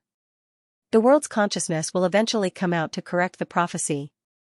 Whether it's worth it or not depends on the individual's benefit. Wizards always pursued profit. Their value always belonged to themselves. Angor didn't ask any more questions. Instead, he read the other prophecy from Asatos. A great work that will change the fate of the wizarding world is being born. Angor slowly read the words out loud. What was this great work? Was it alchemy or something else? Asatos didn't mention it. Sunders continued in a plain tone. Asatos wasn't the only one who sensed it. Even Lupanai agreed with the prophecy. This great work must be extraordinary. He paused for a moment before continuing, I have a theory. This great work is most likely referring to the dream wasteland. Angor's head snapped up and he looked at Sunders. Sunders' expression didn't change. As I said, the dream wasteland has a great influence. It will definitely attract the attention of prophets. The structure of the wasteland is still in its infancy, so prophets can only see its potential. But it's still a great work. If Sunders was right, the dream wasteland might really be the dream wasteland. From a certain perspective, the dream wasteland was indeed a great work that could change the fate of the wizarding world. Sunders saw Angor's blank expression and continued, don't worry. Even if they're referring to the dream wasteland, they won't find you anytime soon. Angor might not find him, but the seed was already planted. All that was left was to wait for it to bear fruit. You look calm, Professor. Like this isn't a big deal? It's normal for prophets to find out about something as important as the dream wasteland, Sunders said with a strange expression. But I thought I could find it through my daily prophecies. Now, I can only find out a thing or two using the mystery of the stars. And the result is much smaller than I expected. Based on their progress, it will take them several years to discover the dream wasteland. It will take them even longer to fully understand the dream wasteland. That's why I gave you more time than I thought, Sunders spoke in a plain tone. Angor felt a little relieved. Why don't you take a look at the last one? It has something to do with you and me. Angor turned to the last page with a puzzled look. The final prophecy of the stargazing day was the immortal stargazer Lupanai, the true overlord of Stargazer Temple. Lupanai's prophecy was the one that everyone paid attention to, and the one that Moonfrost Union spent the most time analyzing. Lupanai's prophecy only contained one sentence, but Moonfrost Union's analysis took up almost half of the book. Compared to the shadow of a demon, the Evernight Kingdom and Fairy World may bring a greater disaster. These were Lupanai's exact words. Angor finally understood what Sunders meant. The prophecy really did have something to do with them. Besides, Angor was the one who opened the cage. If he didn't release the fox player and the frog chanter, this would never have happened. Angor thought things would get better in the end, but Lupanai's prophecy turned out to be even worse than the shadow of a demon. Sunders saw Angor's guilty expression and continued, you're involved in this, but it's not as close as you think. Let's not talk about the insect hive in Pakrati, the underground village in Fairy World. This means that the Nightmare Realm has already set up a trap in the wizarding world. Not long ago, nests of rainbow dragonflies were found in Tamagica Forest in Noon Farmer Duchy, Latuki Mountain in Prisoner Island, and the 7th Root Island in Stone Mulberry Dynasty. So, the shadow of the Nightmare Realm won't change because of you. It's already there. Currently, the greatest threat to the wizarding world was not the foxes and frogs. It was the rainbow dragonflies. It was the countless parasites produced by the rainbow dragonflies that led to the current situation. Sunders saw Angor's worried expression and continued, the shadow of the Nightmare Realm won't do you much harm. You should be worried about the shadow of a demon. Angor began to read the Moonfrost Bulletin carefully. The Stargazing Day prophecy was the main topic in the bulletin, but the bulletin also recorded many other secrets, such as the situation at the front line of the Abyss Plane. Angor wanted to know what was going on in the Abyss Plane. It was worth mentioning that the Frost Moon Secret Journal even recorded the martial law in Demon City under the Critical Forest. This showed how fast the Frost Moon Alliance executed the law. While Angor was reading with great interest, Sunders suddenly looked up and looked outside the window. There was a burning fireplace in the room, which gave the room a nice warmth. But the scenery outside the window was cold and snowy. The wind was howling and stirring up a large amount of snow and dust. Sunders looked outside the window with a puzzled look. A moment later, a hunchbacked figure appeared in the wind and snow. He slowly entered Sunders' territory and headed straight for Sunders' mansion. In front of the figure, there was a fat gerbil leading the way. Gerbil always liked the heat and was afraid of the cold, but this gerbil didn't seem to be afraid of the snow at all. It was even jumping in the snow. Other people would leave footprints on the snow, but this gerbil would leave pits. The pit extended all the way to the door and stopped. The door opened automatically. The newcomer wasn't surprised at all. He brought the gerbil inside. The footsteps outside the study made Angor look up in confusion. As the door opened, an uninvited guest with a body covered in snow and wind showed up. Mr. Phantom. The newcomer bowed to Sunders, who was sitting in front of the desk. Sunders frowned when he saw the uninvited guest. What brings you here, Vifit? The white-browed old man in front of him was Vifit from Moxa Westland. Vifit glanced at Angor, who was reading the Frostmoon journal. Mr. Phantom, I have a question for you. Vifit's eyes flickered a little. Angor quickly excused himself. He knew that Vifit was here to ask about what happened in the Evernight Kingdom, but Vifit didn't want to talk about it. After leaving the study, Angor found a comfortable spot in the living room and continued reading. Inside the study, Sunders tapped the desk with a finger and summoned a chair in front of Vifit. Vifit sat down and asked, "What do you want to know?" "So Angor didn't tell you why I'm here?" Vifit put on a bitter smile and stroked the gerbil that jumped onto his lap. "Maybe he hasn't forgiven me yet. I was a little too hasty when we were on Frostwing." Sunders looked at Vifit and didn't stop him. He was curious about why Vifit and Angor didn't like each other. However, Vifit didn't say much. Instead, he sighed softly. "After all, the name Cassini really shocked me. That's why I was being rude." Vifit glanced at Sunders' expression. But Vifit couldn't tell what Sunders was thinking about. His fingers had been tapping on the table, but he suddenly stopped when he heard Cassini's name. A few seconds later, Sunders suddenly looked up at Vifit. "Let's not talk about trivial matters. What do you want from me?"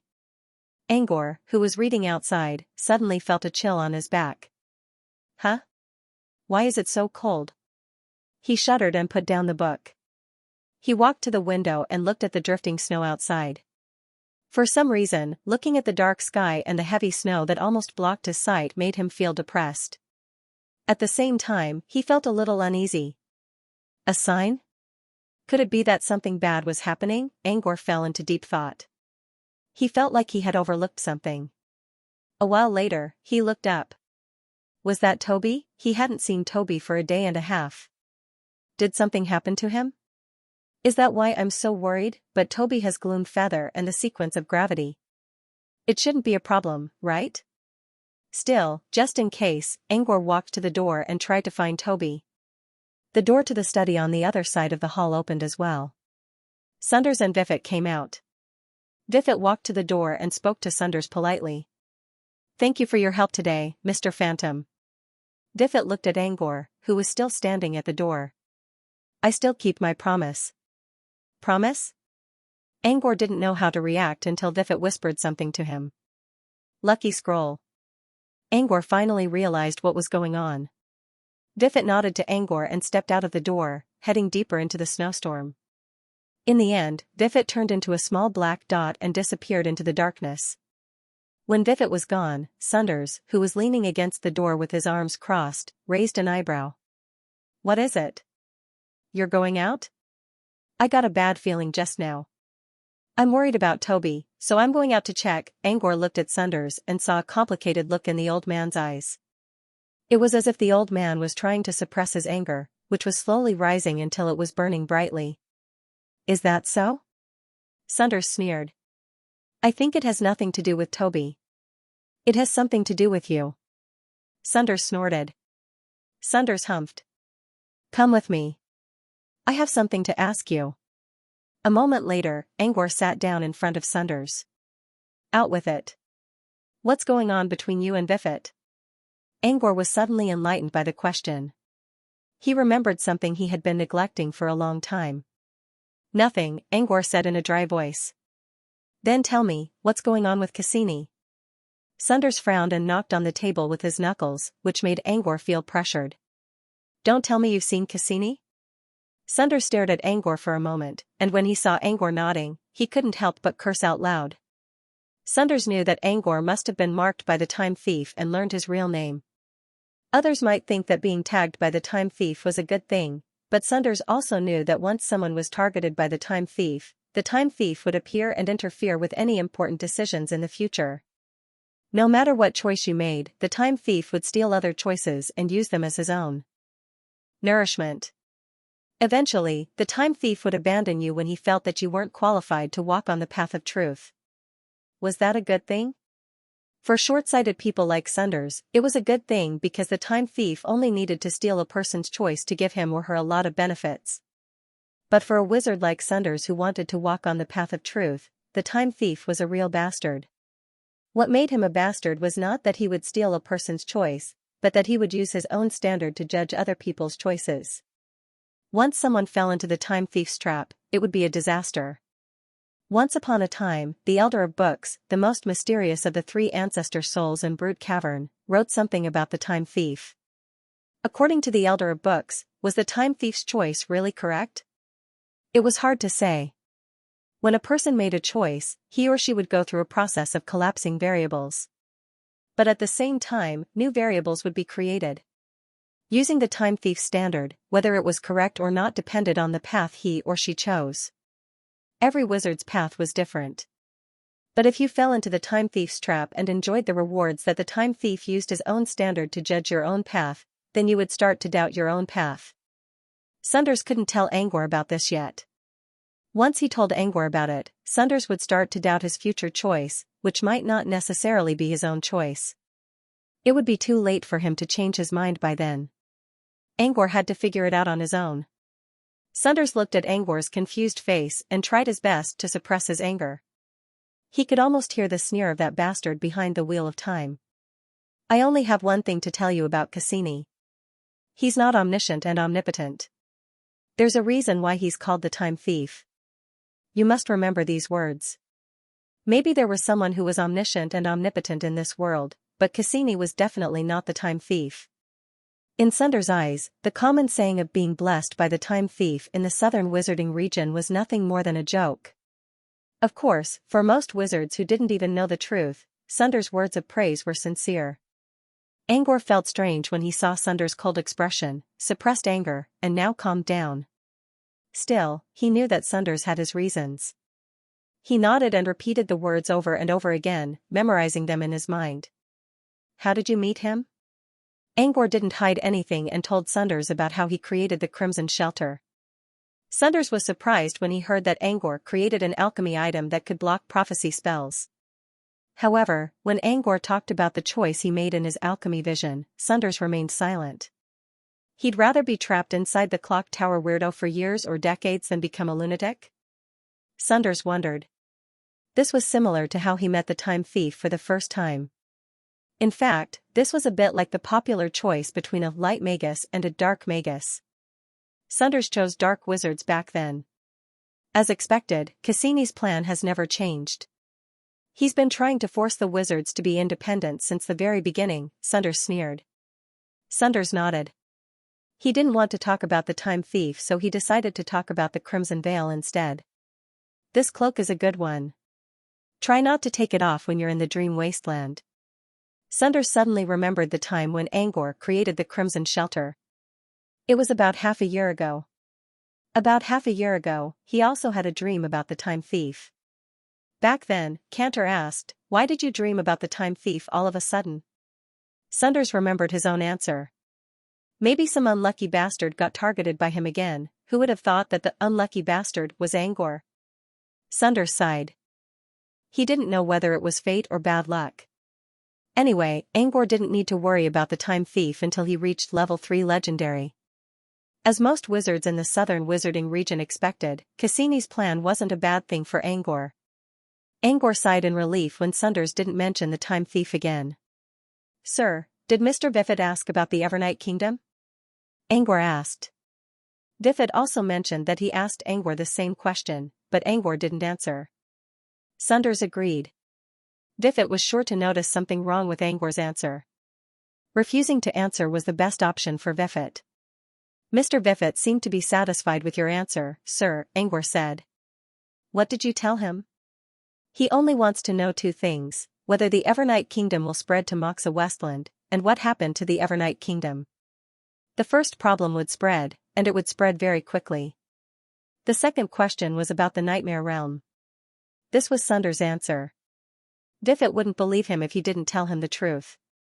If Sunders chose the most shocking but also the truth, Diffit would only fill in the blanks with his own imagination. As for the nightmare realm behind the Evernight Kingdom, it wasn't surprising. Several nests of rainbow dragonflies were found in the wizarding world, and each of them had a stable plain passage behind them. Although there was no guarantee that any wizard could reach the nightmare realm through this unmarked tunnel, once a prophet found it, he or she would be able to find some clues. Besides, the nightmare realm also fit Lapuille's prophecy mentioned in Moonfrost Bulletin. It was even scarier than the demon god. If the bottomless abyss was full of dangers, then the nightmare realm would be a nightmare. In that case, the nightmare realm would be a never-ending nightmare. Once they fell into it, they would turn into nothingness. So far, no wizard in the southern wizarding region had ever found a world more terrifying than the nightmare realm. Diffit didn't think Sunders would lie about these two terrifying answers. He didn't think Sunders was really satisfied, but he already knew what he wanted to know. As for the details that Sunders didn't mention, Diffit didn't ask further since Sunders didn't want to talk about them. Angor felt the same way after hearing Sunders' words. Sunders was probably the only one who could answer like this. Even if Angor told Diffit everything, Diffit still wouldn't believe him. This was the confidence brought by great power. That was it. Now that Diffit's business had come to an end, Angor planned to finish his monument loop before the curfew in Demon City was lifted. But before he could start, he was summoned to Sunders' study. "You've reached a major obstacle, which means you have to think about spell slots," Sunders said. "I told you about this when we were at Phantom Island. Have you made up your mind?" Sunders' eyes suddenly turned gloomy. Back then, Sunders did mention spell slots, but he did not say it out loud. After asking Flora about it, Angor confirmed that Sunders wanted him to choose an original spell. However, it would take a long time to do so, and the southern region was in a dangerous situation, so Sunders did not mention it. But is SSSSSed. But I test already. Spell slots are very important. It's best to choose the ones that are useful to you. You can choose illusions, and so can alchemy. Sunders paused. Keep it in mind. Creating a spell slot didn't take much time. Choosing a spell was the most important since it would affect Angor's future. After leaving Sunders' study, Angor returned to his own room and fell into deep thought. In fact, he was more inclined towards the original creation technique, but the original creation technique was not something that could be easily constructed. He considered for a moment. Maybe I should use the manifestation of mystery to help me? Boundary Forest. At the intersection of different levels. A petite figure flew out, battered and exhausted. As soon as she landed, she lay on the ground, gasping for breath. She turned her head to look at the ferocious spatial crack in the air. Her eyes, which were usually filled with jealousy, flashed with a trace of fear. This was probably the most dangerous trip she had ever taken. The fissure was so short that it was almost negligible. However, she ran into an energy torrent she had never seen before. She was in the center of the fissure, and the torrent almost dragged her into the darkness.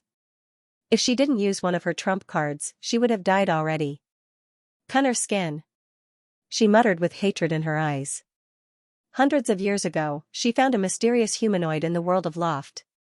He was extremely beautiful, and she hated people who looked better than her, even if the other party was a man.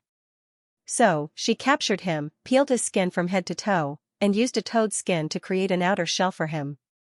Unfortunately, although the man was full of mysteries, he was only a mortal after all. He couldn't adapt to the toad's skin and died within a few days. Later, she learned that the man was the last member of an extremely precious race in Loft World, the Cunner race. After his death, the Cunner race became extinct. She also learned that the skin of the Cunner race had the ability to stabilize space. Through a special method, it could be used as a protective item to pass through planar passageways. It was because of the skin that she had never encountered any accidents while passing through planar passageways. It could be said that the skin was one of her trump cards. But she was just crossing a single level of the abyss. It was like the passage to an affiliated world in the wizarding world.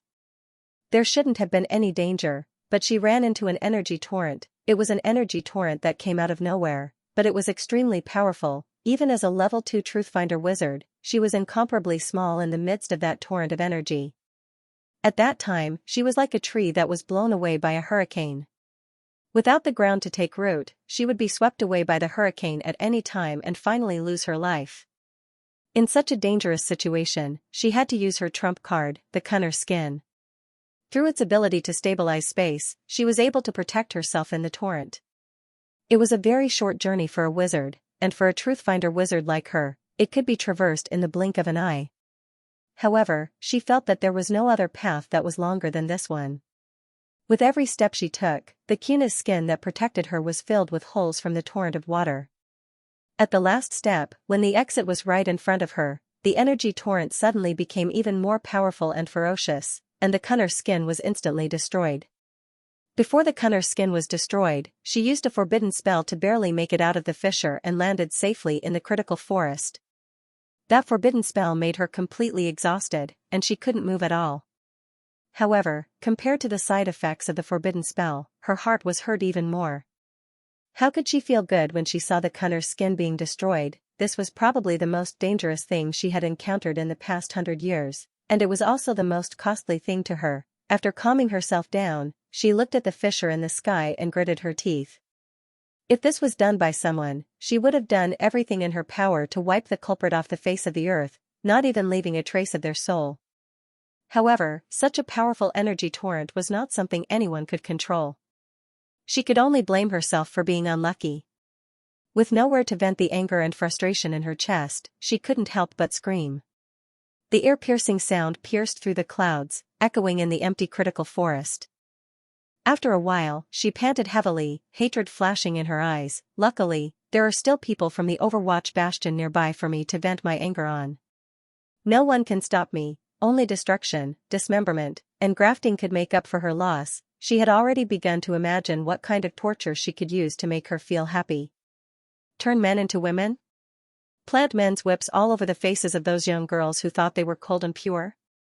Inject the blood of the shepherds into their bodies? All sorts of wonderful ideas reverberated in her mind. However, she only wandered happily in her thoughts for less than half a minute before the ground began to shake. She frowned, displeasure flashing in her eyes. What's going on? Is it an earthquake? She propped up her tired body and stood up. The shadows of the trees around her kept shaking. The light and fluttering branches and leaves looked like they were dancing, which made her feel very uncomfortable. The stones on the ground kept jumping up and down, making clanking sounds. At first, she thought it was an earthquake, but as the shaking became stronger and stronger, the shadows of the trees around her became blurry, and the ground suddenly cracked open. The crack formed a huge crater. At the same time, an enormous aura drilled out of the crater. At this moment, she faintly felt that something was wrong. It wasn't an earthquake, an inexplicable palpitation made her feel a chill down her spine. Things were far from over. The crater from before suddenly shot out fiery red lava, instantly igniting a patch of withered trees. Furthermore, with a clanging sound, a huge hand covered in magma reached out from the deep pit and grabbed the edge of the wall. Looking at the giant hand that looked like a titan, disbelief flashed in her eyes. At the same time, she suddenly remembered a legend. She had once found an ancient sacrificial scroll on an altar in the Blackwater Valley. The ancient scroll recorded a legend. According to legend, an ancient demon was sleeping under the critical forest in the third layer of the abyss. This ancient demon used lava as a bed and slept for thousands of years. No one dared to disturb it, because it was a demon lord that had once fallen from the throne. Its name was Manjamoni. As she recalled, the owner of the giant hand finally poked its head out. Even if it was just a head, it was still like a mountain. Who disturbed my slumber? This was the ancient demon language, and the sound was deafening. It was like a tidal wave, constantly attacking her eardrums. Finally, a trace of fear appeared in her eyes. Regardless of whether the demon in front of her was the legendary Manjamoni, that powerful aura was definitely not just for show. Even though she was standing hundreds of meters away, she could still feel that terrifying pressure. The mountain-like head was dripping with dazzling red magma, falling to the ground and being blown by the snow, making a hissing sound. After it asked the question, it slowly turned its head and finally saw a petite woman. When this demon found her, the magma under the ground gushed even more fiercely. In the dark abyss, it was like fireworks exploding. The demon's eyes were also flowing with magma, staring at her with eyes full of anger. "It's a human must die, kill you, kill you." In her ears, it was like there were many priests whispering, but the content of these whispers were all filled with deep malice. In the past, she was the one who said killing words to others, but now she was the one who was targeted, making her very angry. However, no matter how angry she was, she could only restrain herself. She was very clear that she could not beat this demon. She did not even have the courage to fight. Moreover, she had just lost a trump card and used a forbidden technique. Her whole body was exhausted. It was impossible for her to fight against this powerful demon. The only thing she could do now was to take advantage of the fact that it had not completely climbed out of the pit and run. The petite woman did not hesitate to turn around and continuously tap on the tree trunk, running away into the distance. Her actions angered the demon, who only showed its head. It roared, its fingers grabbed the edge of the pit, and with a sudden force, it jumped out. As soon as it landed, it made a rumbling sound. At the same time, even the ground shook and a crack appeared. While the woman was running away, she did not forget to look back. When she saw the demon's whole body, her heart trembled. This demon was at least 50 meters tall. Its whole body was made of stone, every part of it was flowing with dazzling red magma. It had a cloak made of flames on its back. The blazing flames turned the snowflakes floating above the critical forest into white mist. The snowy mist covered its face, and the only thing that could be seen was the bone wings that were slowly rising from its back. It was like a combination of a bone-winged demon and a lava troll, but its aura was even stronger than the two. This thing can fly? Even if it's not an ancient demon, it must be a special kind of demon. As soon as she thought of this, she felt countless lava sparks falling from the sky. These sparks appeared out of nowhere and completely surrounded her. She was shocked. Under such a tight encirclement, there was only one way to escape. Without hesitation, she bit the tip of her tongue. The taste of blood accompanied the pain, which drove away the fatigue from the forbidden art slightly. Immediately after, her body emitted a faint glow, and in the end, she actually turned into nothingness. Surrounded by the sparks, she forcefully used the illusory body. Hiding his body between reality and illusion, although she had successfully escaped from the range of Mars, her mind was now a mess. Using forbidden techniques consecutively had already exceeded her limits. Before she could breathe a sigh of relief from her successful escape, the huge demon's speed actually broke through the space barrier, and as if it had teleported, it directly appeared in front of her. Feeling the powerful aura in front of her, her originally tender little face was now pale and colorless. Her guess was correct. The powerful demon in front of her was definitely the one mentioned in the legends, the demon lord who once fell from his throne, Manjamoni. She wished she could cut off her own tongue. Why did she scream just now? Otherwise, she wouldn't have attracted such a powerful enemy. Manjamoni reached out a hand, and a red vortex appeared in his palm. "Humans who disturb me must pay." Accompanied by the ancient demon language, a red mushroom cloud rose from the ground. Like a barrier that slowly opened, the fire illuminated the entire critical forest. When everything was destroyed, everything within dozens of kilometers turned into nothingness, leaving only the boiling lava pool behind. The change in critical forest also alerted the Overwatch base. Countless people looked up and looked at the forest in the distance. Even Angor came to the top of the tower and looked at the dark land covered by snow and wind. He couldn't see anything except for the howling wind and strange energy ripples. However, that unsettling omen kept scouring the hearts of everyone in the fortress. A figure suddenly appeared above Angor's head. Holding a short staff in one hand and a black gentleman's hat in the other, Sunder slowly descended from the sky and landed beside Angor. "What's going on, Professor?" Angor still didn't know what was going on.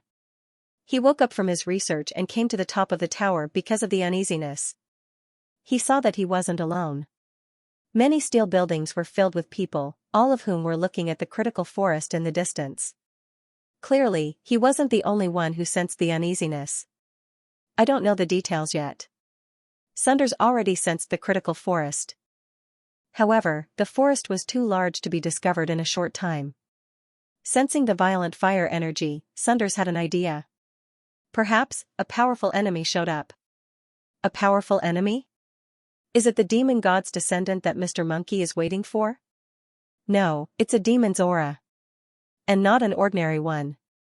It's rare to find such violent energy even among the great demons. Sunders stared at the forest and muttered a name in his mind. Demon Lord. A demon lord was a powerful being who conquered countless demons and ascended to the throne. Any demon lord had to be at least a level 3 Truthfinder fighter. In the legends, demon lords were as powerful as demon gods. They had already surpassed the legendary level and reached an unfathomable level. However, the demon lord's territory was located in the inner layer of the abyss plane. He couldn't come to the surface layer. So it wasn't a demon lord? But this was already beyond the power of any demon Sunders had ever encountered. How is it? Did you find it? Cantor appeared beside Sunders. Due to his haste, Cantor didn't even put on his wizard hat. His silver hair was messed up by the wind. Sunders shook his head with a grim look. Before Cantor could say anything else, 2 more people showed up on the watchtower. It was Samantha, who had a translucent body, and Sennifer, who had long hair and fiery eyes. Almost every Truthfinder wizard in the Overwatch base had gathered at the watchtower Angor chose for himself. Angor felt a little uneasy. He wondered if he should stay away from them. Sennifer spoke before he could think of a solution. Angor thought Sennifer and Samantha were here for Sunders, but he didn't expect them to look at Cantor instead. Mr. Eventide, can you tell us what's going on in the critical forest? Sennifer asked. Samantha didn't say anything, but she was looking at Cantor.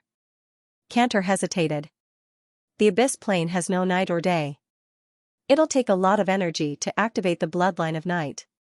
Before Sennifer could say anything, a giant mushroom cloud of red light suddenly appeared in the critical forest, which instantly turned the darkness into a bright day. At the same time, countless snowflakes were vaporized and turned into mist. The red light only lasted for a second, but it was more powerful than anyone could imagine. All of the Truthfinder wizards present had the same thought in their mind. Would they be able to survive that attack if they were in his shoes? What kind of power was that? The Overwatch base, which had been carefully prepared for years, would be destroyed in less than 3 hits. Sennifer spoke to Cantor without hesitation. I'll give you the materials. But if the Overwatch base is attacked, it'll be too late. Sennifer took out an oval-shaped black stone from her storage space. The black stone seemed to be a container that contained the universe, and it was filled with stars. Now he understood what Cantor meant when he said it was extremely expensive. It would be a scary amount if he needed to use it as a casting material. Starry Night Stone, a high-tier material, was worth at least 10,000. Cantor nodded and accepted Sennifer's request. Without hesitation, he crushed the Starry Night Stone into powder and pressed it between his eyebrows. In an instant, a strange power was released from Cantor's body. Angor looked at Cantor and suddenly felt a sense of solemnity. It was as if he was looking at the night sky in front of him. A moment later, Cantor opened his eyes. The center of the critical forest has completely turned into a lava pool. The culprit behind all this is an existence between a bone-winged demon and a lava troll. Its strength fluctuates greatly, and it might be above the peak of level 2 Truthfinder. After a pause, Cantor said, "This demon came out of the ground. I saw a crack in the ground, and the location of this crack extends directly to the crosslayer interface." Cantor suddenly looked up with a serious expression. The unknown demon is chasing after someone. Who? Cantor slowly uttered a name. East Sea. When they thought about the critical forest in East Sea, they all realized that East Sea must have been affected by the Pilgrim of Misfortune's bad luck. Now that they thought about it, they began to understand the reason behind the sudden appearance of the powerful demon. East Sea's current bad luck was bound to bring all kinds of disasters to it. Besides, the Pilgrim of Misfortune's aura was so strong that even if East Sea didn't do anything, it would still attract meteors. Cantor added, East Sea can't deal with the demon, so it's heading toward the Overwatch base. Cantor only told them about Dong Ying's actions, but he didn't tell them what he saw after activating the bloodline of night. Dong Ying's face was contorted in anger as he ran towards the Overwatch bastion. His mouth kept on cursing and swearing. After Cantor activated his bloodline and forcefully merged with the darkness, he could barely see and hear anything. But through his lips, Cantor could read what Dong Luo was saying. She was cursing the demon behind her while planning how to use the people in the base as her scapegoats. As for the apprentices in the base, Donga gave them a menacing look. So what if you're dead? You're useless anyway. You should feel honored that your deaths helped me. It was obvious that Donga was trying to divert the trouble away from her. But she didn't know that she couldn't divert the trouble away from herself. She was the target of the demon's bad luck. If she lured Donga to the base would die with her, and the demon would still chase after her. She's doing this on purpose. Sennifer gritted her teeth. We can't let her get close to the base. But you have no reason to stop her, Cantor muttered. Most importantly, Dongyu did not know that she had been tainted with bad luck. If he told her about this, with her personality, she would definitely not stay away obediently. She would definitely drag others down with her and become her scapegoat. No matter what, we need to get her out of the base first. Sennifer looked at the apprentices and asked for their opinion. Sunders and Cantor nodded. Even if they couldn't defeat the demon, they could at least run away. Samantha's beautiful eyes looked around as she gently opened her glass-like lips. But, how can I persuade her to leave? Do we have to help her defeat the demon? Let's not talk about whether we can defeat the demon or not. Even if Donga escapes, she won't be able to escape. Once the Pilgrim of Misfortune's aura was tainted, it would be extremely difficult to get rid of it. At least, they didn't have a way to do that. Sennifer understood this as well. However, the most important thing right now was to get Donga away from the base as soon as possible. Sennifer did not have time to answer Samantha's question. Even if we have to trick him, we have to lure him away from the fortress. In the next second, Sennifer flew toward the critical forest. The rest of the team, including Samantha, followed her. Soon, Angor was the only one left at the top of the tower. He looked at the fiery light in the distance and sighed in his mind. He didn't spend much time in the Abyss Plain, but he already witnessed the unpredictable changes of the Abyss. The dangers he encountered were like the ocean during the monsoon season. The demons in the fringe forest alone could easily flatten the base, not to mention the dangers lurking in the dark. One could only imagine how terrifying a real demon god was. If the shadow of the demon god really shrouded the southern region, it would be a terrifying scene. Donga Look's expression was gloomy. In order to avoid Manjamoni's powerful move from before, she used another trump card, the Displacer Puppet. She used it to teleport herself hundreds of kilometers away from Angor's attack range. Originally, she thought that after using this trump card, she would be able to successfully escape the pursuit. However, she did not expect that the place she was transported to was actually a forest of explosions. The so-called forest of explosions came from the strange trees that grew everywhere. These trees would explode as soon as they came into contact with any unusual energy. Even wizards had to be careful when they came here. It wasn't a big deal for a single tree to explode, but there were so many of them that they could cause a chain of explosions. The combined power of the explosions wouldn't really hurt a wizard, but they would at least leave their faces covered in dust. For Donga, the forest of explosions wasn't a big deal. She wouldn't get hurt at all. But although the explosion here was harmless to her, the sound of the explosion was enough to attract Manjamon's attention. When Donga arrived at the forest of explosions, she sensed a strange spatial fluctuation coming from the translocator puppet, which alerted a red tree nearby. With a loud boom, the tree exploded violently. One explosion wasn't enough. Following that, the surrounding dense trees exploded like firecrackers, making a series of crackling sounds. Dongyu was dumbfounded. He didn't even have time to react before the explosion rang out. At the same time, Manjamon, who was 100 miles away, was attracted by the explosion and once again locked his gaze on Dongming. Feeling a chill run down his spine, Dongyu cursed, "Damn it, why did we have to switch to the explosion forest?" Dongming didn't think too much about it. He just felt that he was too unlucky today. She could only force herself to stay alert and start running again. This time, Eastern Sea King's target was the Overwatch stronghold. As long as she escaped to the Overwatch stronghold, she would no longer be the only one facing Manjamoni. As for the fact that Manjamoni would cause a large number of apprentices to die or even destroy the stronghold, East Peak didn't care at all. Dongming rushed towards the Overwatch bastion with a ferocious expression. It was also thanks to the person who had replaced her that she was able to maintain a distance of 100 li, which prevented Manjamoni from catching up to her immediately. However, Manjamoni's speed was simply unimaginable. Even if Dongming ran with all her might, she still couldn't compare to a demon born with bone wings. He's so big, but he's still so agile. That's not fair. Dongming said hatefully, also, I only shouted once. Why do you keep chasing me? Finally, after a few minutes, the distance between Dongming and Manjamoni was less than 10 li. Manjamoni didn't hesitate to pass through the space barrier and instantly appeared behind Dongming. At the same time, a flaming arrow shot out from Manjamoni's cloak, aiming straight for Dongming. At the same time, Manjamoni also stretched out his fist and smashed it towards Dongming. Although Dongming sensed it, her reaction was still a bit slow. Dongming could dodge Manjamoni's fist, but seeing the flaming arrow close at hand, she couldn't help but grit her teeth and think to herself, I can only take it head-on. However, at this moment, a strange gravitational force suddenly appeared beside her.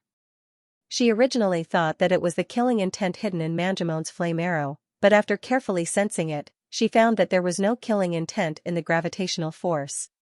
Dongming seemed to have realized something and stopped resisting the gravitational force. In the next second, with a whoosh, she was ejected several li away. None of the flaming arrows hit her. When Dongming came back to her senses, she saw 4 people standing behind her. Samantha, Saunders, and Cantor were expected to be there. However, she didn't expect it to be Senifer who pulled her here. When did Senifer come to the Overwatch base? Senifer's spirit bond connected to Dongming while he was still trying to figure out what was going on. As soon as the bond connected, Dongming heard Senifer's puzzled voice. What's with this demon? It's as strong as a demon lord. We can't let it get any closer. Cantor was also confused. Is it a combination of a lava troll and a bone-winged demon? Samantha scoffed. You provoked such a powerful demon and brought it to the Overwatch base? That's just like you, Dongming. Dongming snorted. If it were you, would you do something so righteous? At the very least, I wouldn't provoke such a creature. Dongming was about to retort when Senifer interrupted her. This is an emergency. Stop arguing. How did you provoke it, Dongming? And who is it? Who knows how I provoked him? I had just crossed over and returned when this fellow came out of the ground, shouting that he wanted to kill me. If it wasn't for that little accident, I wouldn't have had to run away like this.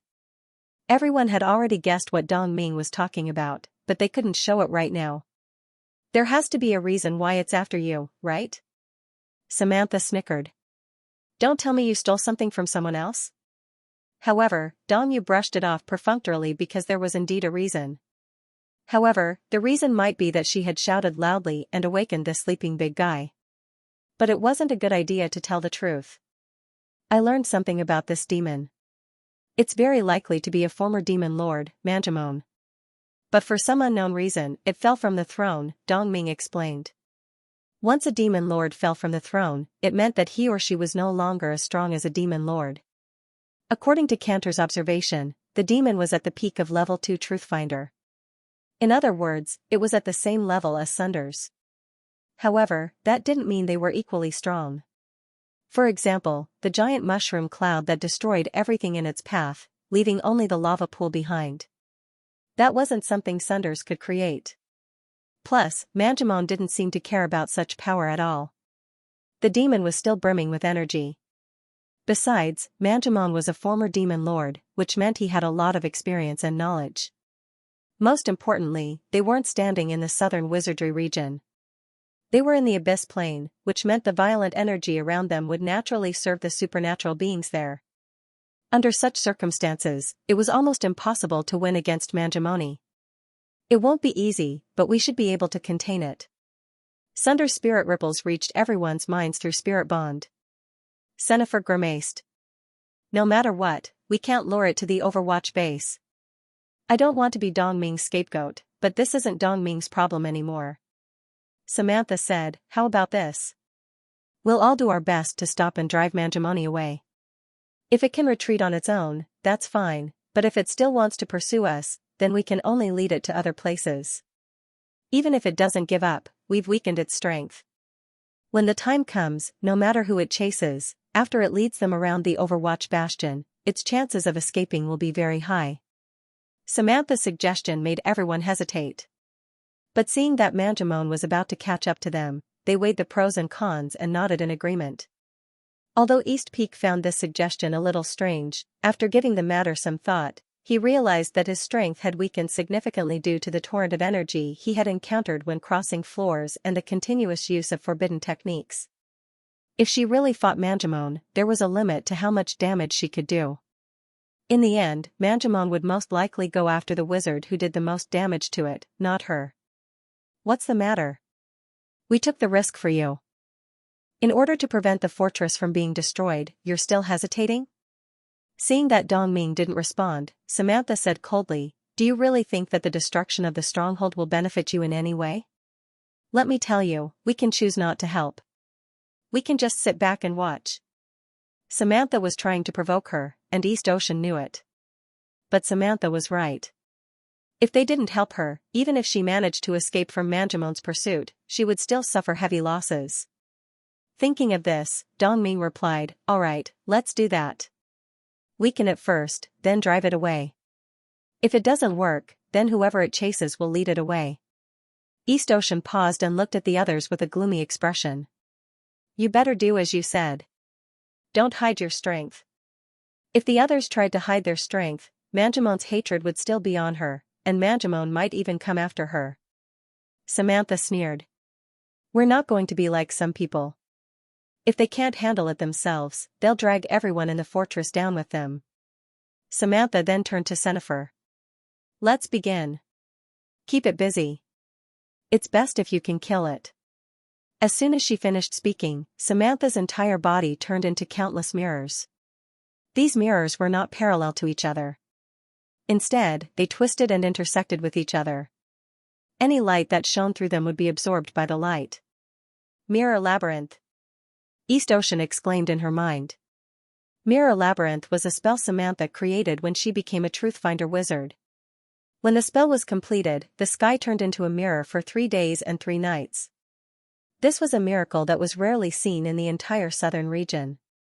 One could say that the Maze of Mirrors was Samantha's true trump card, seeing that Samantha's first attack was a powerful one, and that it was a spell with a large area of effect to weaken and attack. Dongming heaved a sigh of relief. Now that Manjamon was shrouded in the Maze of Mirrors, and all his abilities were enhanced by the reflection of the mirrors. Almost instantly, Manjamon began to roar in anger, and at the same time, he immediately changed his target to Samantha. While Samantha and Manjamoni were circling each other, Cantor closed his eyes and forcefully activated his bloodline, turning the dim sky into night. At the same time, Cantor turned into a shadow in the night, directly confronting Manjamoni. In a short time, Cantor and Samantha worked together to deal a lot of damage to Manjamon. Manjamon held again and again as he passively took the beating. Sunders didn't hold back either. The combination of Shadow of Nightmare and Cantor's Shadow of Night created a great effect. At the same time, countless black flame nightmares were also attacking Manjamoni. Everyone was sparing no effort, causing a trace of guilt to surface in Dongyu's heart. Previously, she had suspected that this group of people would intentionally hold back, but now it seemed that she had misunderstood. However, Dongming also noticed that Manjamon's target had shifted away from her and was now moving between Samantha, Cantor, and Sunders. Sunders was the most powerful of them all. However, Xenifer was also attacking with all her might, but she didn't seem to be doing much damage. Dongming sneered in her spirit bond, a great witch of the wasteland lost to Mr. Eventide in a melee? So the rumors are true after all. Xenifer didn't respond. Instead, it was Samantha who spoke first. Look at yourself first. You're the one who's all bark and no bite. With Samantha's provocation, Dongming also used some of her strength, and Manjamon also began to pay attention to her. East Ocean looked at Xenifer again, his eyes full of disdain. Cantor explained, Xenifer ran into a powerful enemy on the first level of the surface. She went into the Valley of Everlasting Ice and got cursed by it. Everyone agreed with Cantor's words. Dongming finally realized that Xenifer was not doing her best. She should have been weaker than Sunders, but right now, she was only able to fight as strong as a level 2 fighter. Dongming didn't dare to mock Xianxia again. They were in the midst of a fierce battle, and because everyone was working together to encircle and suppress them, even if Manjamoni released that huge AoE attack from before, they could still escape with their cooperation. However, after hundreds of miles of the forest had turned into a lava pool, Manjamoni was bathed in the dazzling red lava. Although his overall speed had decreased, the intensity of his attacks had increased. The more they fought, the more shocked they felt. They were forced to the edge of the forest of critical trees, and they could even see the shadows of the stronghold's wizards. They couldn't do anything but watch the battle from afar. If this continued, the Overwatch stronghold would be exposed to Manjamoni's eyes once they passed through the critical forest. "We can't," Samantha panted. "I've almost used up half of my mana pool, but that thing is getting stronger. If we keep this up, we're going to leave the forest. By then, the Overwatch stronghold will be in trouble. I can't hold on much longer either. Activating the Night Bloodline and using all my trump cards is useless against this guy." Cantor was also in a sorry state. His eyes flashed with fear. As expected of a former demon lord. Sunders looked the same as before, but he couldn't defeat Manjamon all by himself. "We're getting close to the Overwatch base. Manjamon can't get rid of it. We need to prepare for the worst," Xianxia said. "It used up a lot of energy, and I injured its leg, which slowed it down a lot. Since we can't fight it, let's lure it away from the base." Samantha chimed in, "Hold on a little longer. I think it's going to create another lava pool. While it's creating the lava pool, we'll teleport away. Let's see who Manjamoni chases and who will lead it away from the Overwatch bastion." Samantha paused. "I believe you won't break your promise, right?" Samantha was referring to Dong Ying. Dong Ying humphed. Manjamon was indeed slowed down. If he really wanted to chase after it, he could just lead it away. Besides, even if he brought Manjamon to the Overwatch base, it was no longer necessary. He would only offend more people. Besides, Donging didn't think Manjamon would actually chase after them. Although she had fought fiercely before, she had actually held back. According to a demon's character, it would definitely go after the person who had caused it the most damage. Donging glanced at Sunders. As expected of the god of war of the southern wizardry region. He was so strong that she couldn't help but feel jealous. Thinking that Manjamon was most likely going after Sunders, Dongming nodded. "Sure, I'm fine with that." "I see." Samantha watched as Manjamon raised his hand again. A giant mushroom cloud of fire already appeared. Samantha spoke to everyone, "Prepare to cancel the spirit bond. Good luck, everyone." In the next second, everyone's spirit bond was undone. At the same time, everyone used the body flicker technique to escape from Manjamoni's red light. The trees around them instantly turned into nothingness. The area within dozens of kilometers turned into a pool of boiling lava. At this time, Dongyu appeared in the southeast. She looked back at the other areas and found that everyone had used the body flicker technique. They immediately turned and ran, obviously trying to avoid being noticed by Manjamoni. Dongying didn't hesitate either. She concealed all her aura and ran away. 10 minutes later, Dongying began to curse in her mind. They all used blink to escape, but Manjamon chased after her. Why? Could it be that someone else had cheated? Dongying quickly dismissed the doubt. If it was true, all 4 of them couldn't have used blink at the same time. Besides, she didn't notice them working together. Perhaps it was really her bad luck. Dongying couldn't help but curse in her mind. Was today her unlucky day? Either way, Dongying chose the southeast direction. She couldn't return to the Overwatch base even if she wanted to. Besides, she had already promised to keep her promise. If she went back on her word, the Moonfrost Union would never let her go. Dongying had no choice but to keep running. Fortunately, Manjamon's speed was greatly reduced in the previous battle. Besides, Howling Plain was a good place to run. Outside the Overwatch base, Xianxia and the rest of the team gathered again. They didn't say anything, but they all looked at Dongying's direction and began to mourn. As expected, we shouldn't provoke the Pilgrim of Misfortune. This is also fate. There were so many directions to choose from, but Dongming chose the Howling Demon Plain. Cantor's tone sounded sympathetic, but it was mostly filled with schadenfreude. With her current level of misfortune, she'll probably go to Silent Coast instead of Howling Plain. Samantha sneered. If that was the case, everyone began to wonder what Dong Ying's chances of survival would be. After all, this was the same route the Pilgrim of Misfortune had taken. Dong Ying, who didn't know what was going on, would probably be tainted with even more misfortune. When that happened, even a truthfinder like Dong Ying could die. Dong Ying and the demon both left the Overwatch base. Mission accomplished. Sennifer let out a sigh of relief. I'm going to meditate. I'm exhausted. Samantha turned around and left without hesitation. Sennifer followed. I'm hurt. I'm going to leave too. Previously, they had really gone all out to attack Manjimon. Their initial thought was that it would be good if they could kill or drive Manjimon away.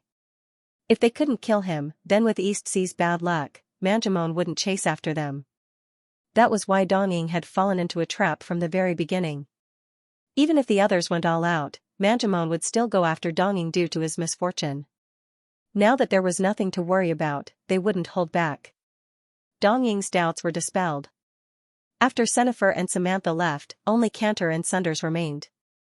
Sunders looked at the fringe forest in the distance. There were not many trees left in the forest. Most of them were lava pools. Even if there were, they would not survive in the thick dust. It would not take long for this place to change its name. The snow was still falling, but when it touched the lava pools, it quickly evaporated into steam. Dust was swirling below, and flames were shining. Together with the white mist lingering around, it was quite beautiful at first glance. Who would have thought such a powerful demon was sleeping under the fringe forest, Cantor muttered. A lord who fell from his throne? That's rare. Sunders did not respond to Cantor's comment. He kept looking into the distance. His eyes seemed to be looking at the fringe forest, but they also seemed to be looking beyond the forest to the Wailing Plain. What are you looking at? Cantor asked. I'm wondering if she'll come back. It's hard to say. But Demon City is going to end soon, and we'll leave soon. Even if Eastsea comes back, it won't affect us much. Cantor paused for a moment, his eyes flashing. Furthermore, with the extent of her bad luck, I don't think Donggyang has a chance to return. When Cantor finished, Sanders only shook his head with a smile. When he said will she come back, he wasn't referring to Donnie, but Madeline. Sanders noticed Madeline, who was watching the fight from afar. Madeline turned into a thorn and sneaked into the ground to follow Dong Wei and Manjimoni. He knew what Madeline was trying to do. After all, Eastsea was the one who caused the destruction of the Celian family. Madeline must be going after Eastsea for revenge. Sunders noticed this, but he did not try to stop Madeline. Previously, Madeline and Eastsea were not on the same level. If Madeline went after Eastsea for revenge, Sunders would try to stop her. But now, under the influence of Eastsea's misfortune, Madeline might actually kill Eastsea. Especially since Eastsea could not recover his mana pool. However, Eastsea was a truthfinder wizard. Sunders could not tell whether Madeline could come back or not. Sunders shook his head and decided not to think about it since the situation in the abyss was always changing. Even if Madeline couldn't come back, it was her own choice. When Sunders returned to his territory, he saw Angor still standing on top of the tower, looking into the distance. It seemed the man never left. The snow on his soft blonde hair looked like a pure white crown. What's on your mind? Sunders landed on the ground. Is this the power of the abyssal demons? Even after the demon left, he was still in a daze. In just a few minutes, more than half of Critical Forest turned into a pool of lava. It's a special demon. Sunders considered and explained what happened to Angor. Angor's attention shifted from the demon to the Witch of Eastsea, who was said to love grafting parts from other people. Is misfortune really that powerful? Sunders nodded. Even demon lords would avoid the Pilgrim of Misfortune like the plague. According to Munfrost's records, wherever the Pilgrim of Misfortune went, endless disasters would befall them. What happened to Mr. Eastsea? Angor asked curiously. Sunders shook his head and chuckled. 3 days later, the snow still hadn't stopped, and it seemed to be getting heavier. The pool of lava was still boiling in the distance. The bright light from the fire illuminated the area and created a hazy white mist. If it weren't for the pungent smell, it would have looked like a fairyland. After experiencing Manjamon's shock, the order in the stronghold became slightly more orderly. However, this didn't last long. Everyone received a new order. Evacuate the Overwatch base tomorrow. Pack your belongings and prepare to move to Koto Port. Angor was surprised to hear the news. The curfew in Demon City is over? Not yet. But because of Manjamon's death, Senifer decided to move ahead of schedule. It was a reasonable choice. After all, it was almost impossible for a demon god's descendant to come out of Critical Forest. Besides, if East Sea came back to the stronghold, it would be a disaster for them. You get ready as well. I'll take you back to the wizarding world while we're away. The Abyss Plane was too dangerous, and Angor wasn't even qualified to serve as cannon fodder here. Angor nodded and left the study. However, he didn't go to pack his belongings. Instead, he walked out of the door. They were about to leave, but Toby was not back yet. Angor decided to call Toby back first. He flew to the top of the tower and sent out a signal. 10 minutes passed, and Toby was still nowhere to be seen. He hesitated for a moment and sent out 2 more signals. However, as far as the eye could see, there was only a vast expanse of falling snow. Toby still did not appear. Angor's good mood suddenly turned into uneasiness when he heard that he was going back to the wizarding world. Sunders told him that the stronghold was safe, which was why he allowed Toby to go on his own. But now, Toby still hadn't responded to his message. Angor had a bad feeling about this. Was it because he was in danger, or was Toby too far away from the safe zone and did not receive his signal? Angor tried to recall the last time he saw Toby. It was 3 days ago, after Manjamor was lured away by Toby. Angor summoned Toby and told him not to go to Fringe Forest or Wailing Plain again. After that, he went back to his research and didn't see Toby again. Angor felt a little anxious, but he forced himself not to panic. With Toby's gloom feather and sequence of gravity, Toby should be able to handle most situations. Angor jumped down from the tower and quickly headed to the outer guard towers. Although the apprentices were a little lazy and relaxed during this period of time, the guards on the tower were always on alert. Previously, when Toby wanted to go out for a stroll, he was almost treated as an enemy by the guards. It was Cantor's help that allowed Toby to move freely outside the stronghold. Angor kept running in the snow-covered stronghold. He asked several guards about Toby's whereabouts, but none of them noticed him. It wasn't until he reached the northern tower that he learned something. It was not the guard who told him about this. An apprentice who was drinking and having fun in the tower heard Angor's question and helped Angor. "You mean that gray little bird?" It was a short, fat apprentice who was holding an empty wine glass and whose body reeked of alcohol. He thought for a moment and said, "I remember seeing that bird when we were looking for turbulent silver rings yesterday afternoon." Turbulent silver rings were shrimp-like creatures. For gourmet wizards, it was a low-tier ingredient that could be eaten directly to enhance a man's manhood. "Right, Braid?" The fat apprentice nudged the boy with a long, rat-tailed ponytail. The boy's face was red. Angor wasn't sure if it was because he was drunk or because of the turbulent silver rings. "It was a little dark, so I didn't see it. But Babota must have seen it." He kept looking at the sky. The boy gave Angor a curious look. "Are you Mr. Pat? You know me? Babota told me that you're Mr. Phantom's student." The boy looked at Angor with admiration. "Babota?" Hearing the name, a young man in a white robe jumped out of his mind as if a memory box was opened in his mind. Was this Babota the same person as Babota? While he was thinking, the fat apprentice took him around the tower and came to the other side. Angor saw a man lying on the roof, leaning against the eaves of the roof and enjoying some wine. Angor was surprised to see the blood-red chain wrapped around the man's body. It was him. Angor was the one who crafted the chain.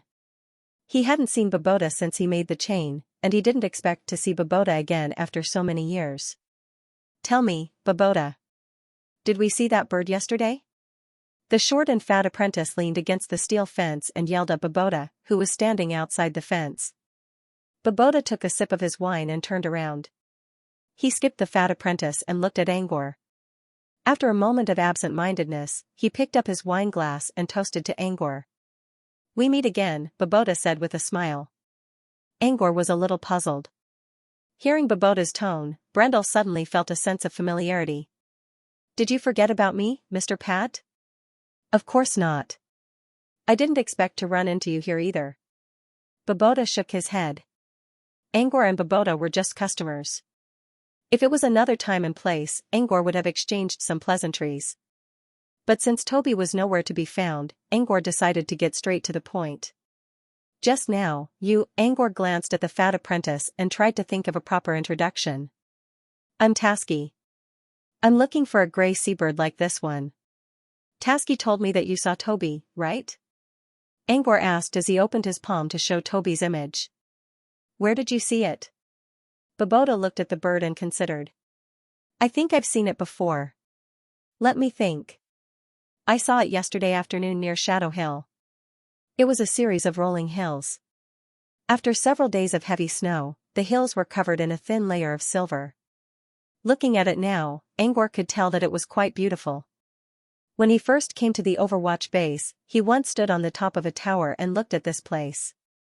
It was dark, desolate, and bleak. This was the Shadow Hill. Thanks to Babota's clues, he came here. There was a river in Shadow Hill. If one was lucky enough, they could occasionally find a silver ring here. Besides, Shadow Hill was so close to the Overwatch base that it could be seen with the naked eye. It was considered a safe zone. Therefore, many apprentices would come here to search for treasures during their free time. Yesterday afternoon, Babota and two of his friends wandered around Shadow Hill. Then, they saw Toby. "I saw it using its beak to catch fish, but it didn't seem to catch anything, so it flew away. I didn't see where it went though. The snow was too heavy, and the sky was too dark. I couldn't see anything after it blended into the sky."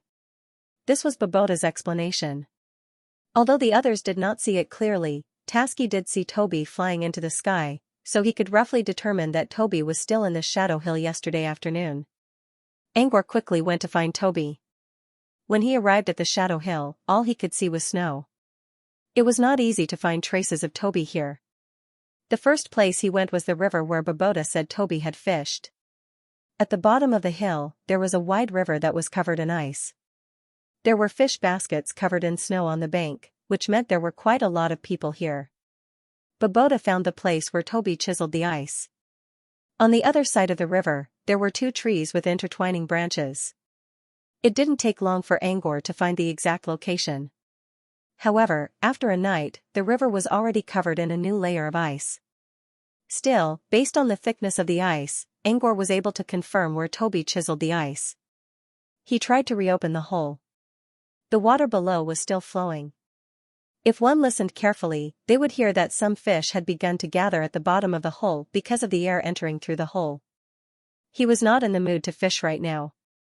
When he was about to leave, he noticed something dark sealed inside the ice. He opened it curiously and took out the black fan-like object. He licked it, and there was a salty smell after smoking. "This is head-made manna's dried fish?" Angor rubbed the ice off the object and saw that it was a fish tail. This was obviously Toby's stuff. Perhaps, when Toby was digging a hole to fish, he didn't forget to chew on the dried fish. Now, he was sure that Babota was telling the truth. However, although he found the leftover fish tail, where would Toby go? He searched for a high ground and released several scouting puppets. The metal balls with eyes flew out in all directions.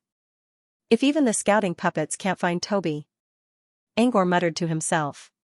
He had no choice but to ask for Sunder's help. The scout puppets were scattered all over Shadow Hill. Since they were small in size, they could easily find many hidden areas and explore them faster than Angor. Angor didn't find anything in the east or west. As the snow grew heavier, Angor's expression grew more serious. He wondered if Toby got too comfortable in the abyss aura and ran away from the safe zone. Time ticked by. When Angor was about to return to the base to ask for Sunder's help, he saw two trembling figures captured by a scouting puppet. They were a man and a woman wearing apprentice robes. They were running down the slope of a hill while trembling.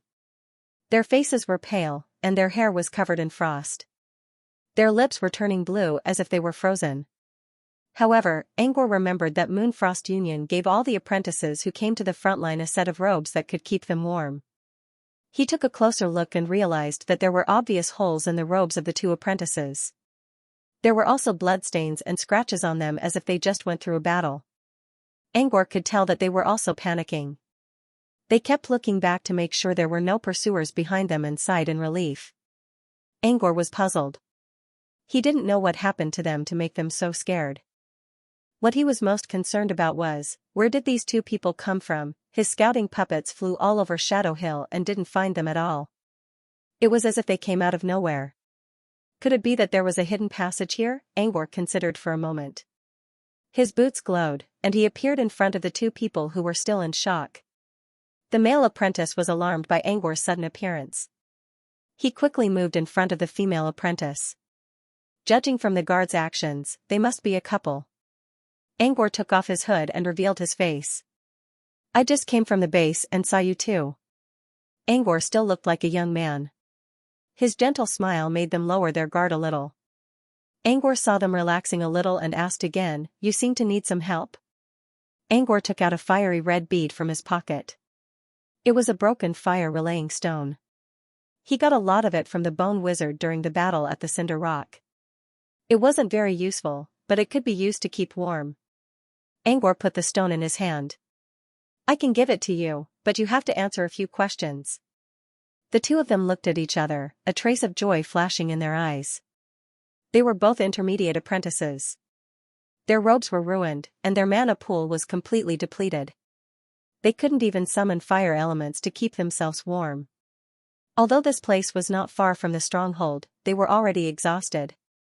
In addition to the wind and snow, they might not die at the hands of the flying fish monsters. Instead, they might freeze to death in the Shadow Hill.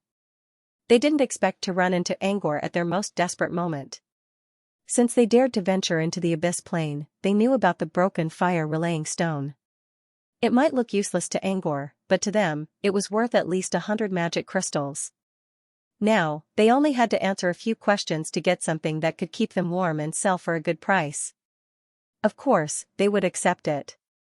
They nodded without hesitation. A moment later, Angor's eyes brightened up.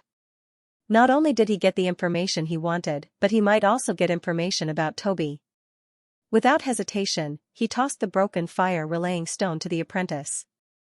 The pretty female apprentice reached out her hand to take it, but the moment her hand reached out, she stumbled for some reason, and the fiery red bead fell into the male apprentice's hand. Are you all right? The male apprentice looked at the female apprentice worriedly. Be careful.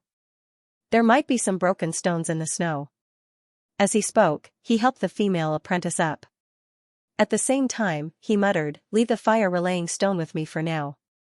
My fire is strong, so just lean against me. The female apprentice wanted to say something else, but the male apprentice interrupted her and bowed to Angor. Thank you for your kindness, mister. We'll return to the base now. With that, he held the red-faced female apprentice in his arms and walked toward the base. Angor looked back and saw the two figures disappearing into the snow. He clicked his tongue. He knew that it was the male apprentice who caused the female apprentice to stumble. Not only did he get the broken fire-relaying stone, but he also grabbed the female apprentice's arm. He didn't lose anything at all. Angor could still hear the male apprentice whispering to the female apprentice in the wind. That thing is pretty expensive. I'll sell it when we get back, and I'll give you half of the magic crystals. Would the male apprentice really give out the magic crystals he got from selling the magic crystals? Angor didn't know the answer. But judging from the way the male apprentice's eyes lit up when he saw the fire-relaying stone, it was unlikely. The male apprentice seemed sincere when protecting the female apprentice. Angor didn't expect him to change his mind so quickly. Angor shook his head and decided not to think about it. He walked toward the top of the hill with his eyes gleaming. He learned some secrets about Shadow Hill from the apprentices. Speaking of which, it wasn't really a secret. It was just that there were very few people who knew about it, and the range of its spread was limited. According to the rumors, there was a secret passage hidden in the hollow of a dead tree on the other side of the hill. The passage led to a cave under the hill, which was called Shadow Hill. It was also the source of Shadow Hill's name. According to the rumors, strange white shadows would appear in Shadow Hill every once in a while. They would also let out the screams of babies, which sounded like ghosts. The apprentices were all talking about it, but in fact, these white shadows were actually the white smoke that evaporated from the geothermal spring water in the Shadow Cave, and the baby screams came from some long-whiskered fish that swam in from the underground river at regular intervals. Shadow Cave was a hidden place, but there were still some people who knew about it. However, the underground river in the cave produced more turbulent silver rings. For personal benefits, most people kept it a secret even if they knew about it. The couple went to Shadow Cave to look for the turbulent silver rings. This time, when they went to the Shadow Cave, they were originally searching along the underground river. However, halfway through, they encountered some unforeseen events. Out of nowhere, a black flying fish monster suddenly attacked them as if it had gone mad. These flying fish were at most as strong as beginner apprentices. However, there were too many of them, and the wizard's system took a long time to recover. In the end, they couldn't defeat the monsters and ran away. This was what the couple went through. There was nothing special about it. However, Angor got a clue from them, which might lead him to Toby. They didn't see Toby in Shadow Cave, but the female apprentice was very sensitive to sounds. She said she heard the chirping of birds from the deeper part of the cave. Angor used acoustic illusion to mimic Toby's voice. The female apprentice said with certainty, "That's it." Soon, he found the tree hole mentioned by the couple at the back of the hill. The tree hole wasn't very obvious due to the cover of the branches. There was also a thick layer of snow outside. If the couple didn't create a hole when they ran away, the tree hole would still be covered by the snow. No wonder the scout puppets didn't find it. Angor lowered his body and entered the tree hole. The path inside the tree hole was dark and deep. Not long after he entered the cave, he found himself in a spacious underground cavern. A pungent smell of sulfur filled the air. White steam occasionally rose from the cracks in the ground.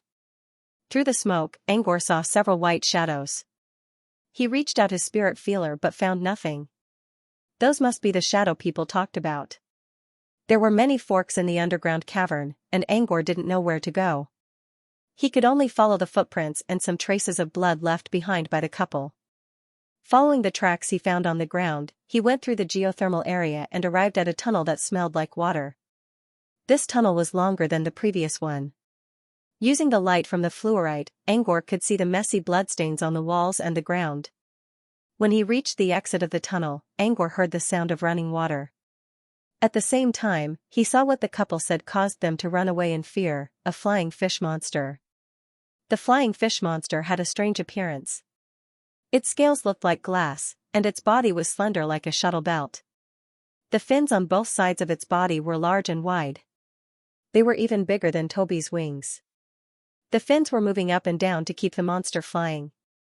Angor activated infinite reticence as soon as he entered Shadow Cavern, which was why the monster didn't notice him. However, just as he was about to pass by the flying fish monster, the flying fish monster seemed to have sensed something. Suddenly, it shook off a layer of mist around its body. Inside the mist, the flying fish immediately noticed something wrong. Its silver-white eyes instantly turned crimson. The fish opened its mouth and unleashed a stream of water as thin as a white arrow at Angor. The downside of infinite reticence was that it could eliminate one's presence. Everything was fine when he wasn't discovered. But once he was discovered, he could no longer stay hidden. He didn't expect that the flying fish monster would be able to set up a water mist around it to monitor its surroundings. Angor cursed in his mind and dodged the water arrow.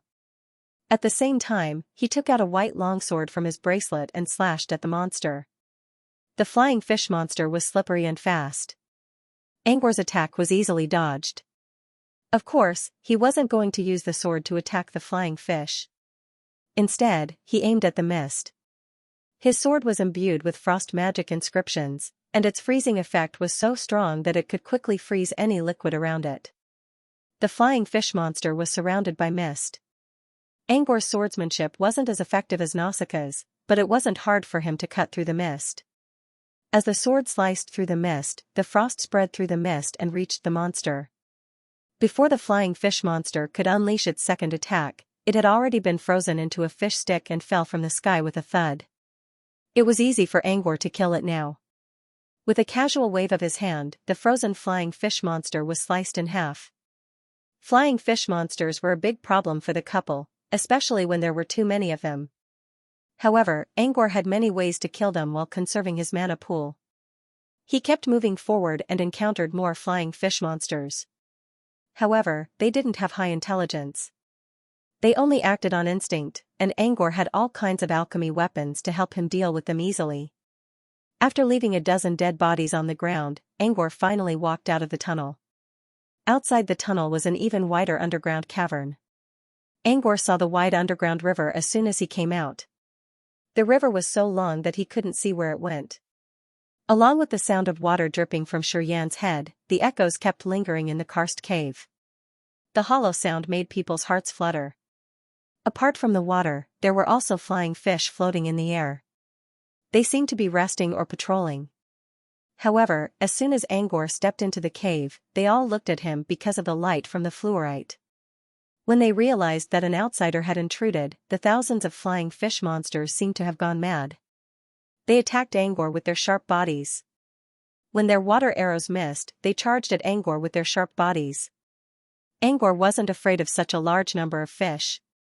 Back in the purification garden, he had to deal with a lot more flying fish, and they were much stronger. He quickly set up a mist illusion and used water arrows to harass the flying fish. While being overly cautious, the fish quickly fell into chaos and began to fight among themselves. He only set up a chessboard, moved a piece, and watched the game from the sidelines. Not long after, the number of flying fish monsters killing each other in the fog dwindled. Angor took out his frost sword and began to harvest the flying fish. Soon, all of the flying fish monsters within sight had disappeared. The entire battle had lasted less than 20 minutes. After clearing out all the flying fish, Angor came to the edge of the underground river. Under the light, he could see the clear water. He could even see the fish swimming in it. He rubbed his eyes and was surprised to see a lobster glowing in silver light in the river not far away. No, not just one. There was a group of at least a dozen of them. He was familiar with this shrimp-like creature. It was the turbulent silver ring that Babota and the others were looking for. It was a delicacy that could enchant men. Angor now understood why the couple came to Shadow Cave to look for the turbulent silver rings. There was a group of them, and each of them cost dozens or hundreds of magic crystals. The ones Angor saw cost at least 1,000 magic crystals. Since the turbulent silver rings were almost useless to an individual, Angor reached out his hand of spell and grabbed them. Angor couldn't help but sigh as he looked at the trapped turbulent silver rings in his hand. The abyss was a dangerous place. But at the same time, it also offered unimaginable opportunities. In the wizarding world, an apprentice would have to work hard for more than 10 years to earn 1,000 magic crystals. This was also the reason why so many people risked their lives to venture into the abyss. He grabbed a bottle and filled it with the turbulent silver rings before stuffing it into his bracelet. He didn't need the turbulent silver rings for himself. Maybe he could give some to Cantor and his professor when he got back to the stronghold. Angor walked along the river. According to the female apprentice, the chirping of birds came from the underground river. Angor moved against the current. The river was long, and so was the cave. Angor still encountered a lot of flying fish along the way, and the density of them was beyond his expectation. Is Toby really in front of us? Angor wondered as he killed another wave of flying fish. But he soon found an answer to his question. He didn't find any trace of Toby. Instead, he found the body of a strange monster that was already dead. It was a crab with a sea anemone on its back. It was taller than an adult and had a huge body. The monster was already dead, but Angor sensed traces of the sequence of gravity on it, which meant it was killed by Toby less than a day ago. The female apprentice didn't lie. Toby was probably in the deeper part of Shadow Cave. He assumed that Toby must have found the frozen river outside, which made it difficult to catch fish.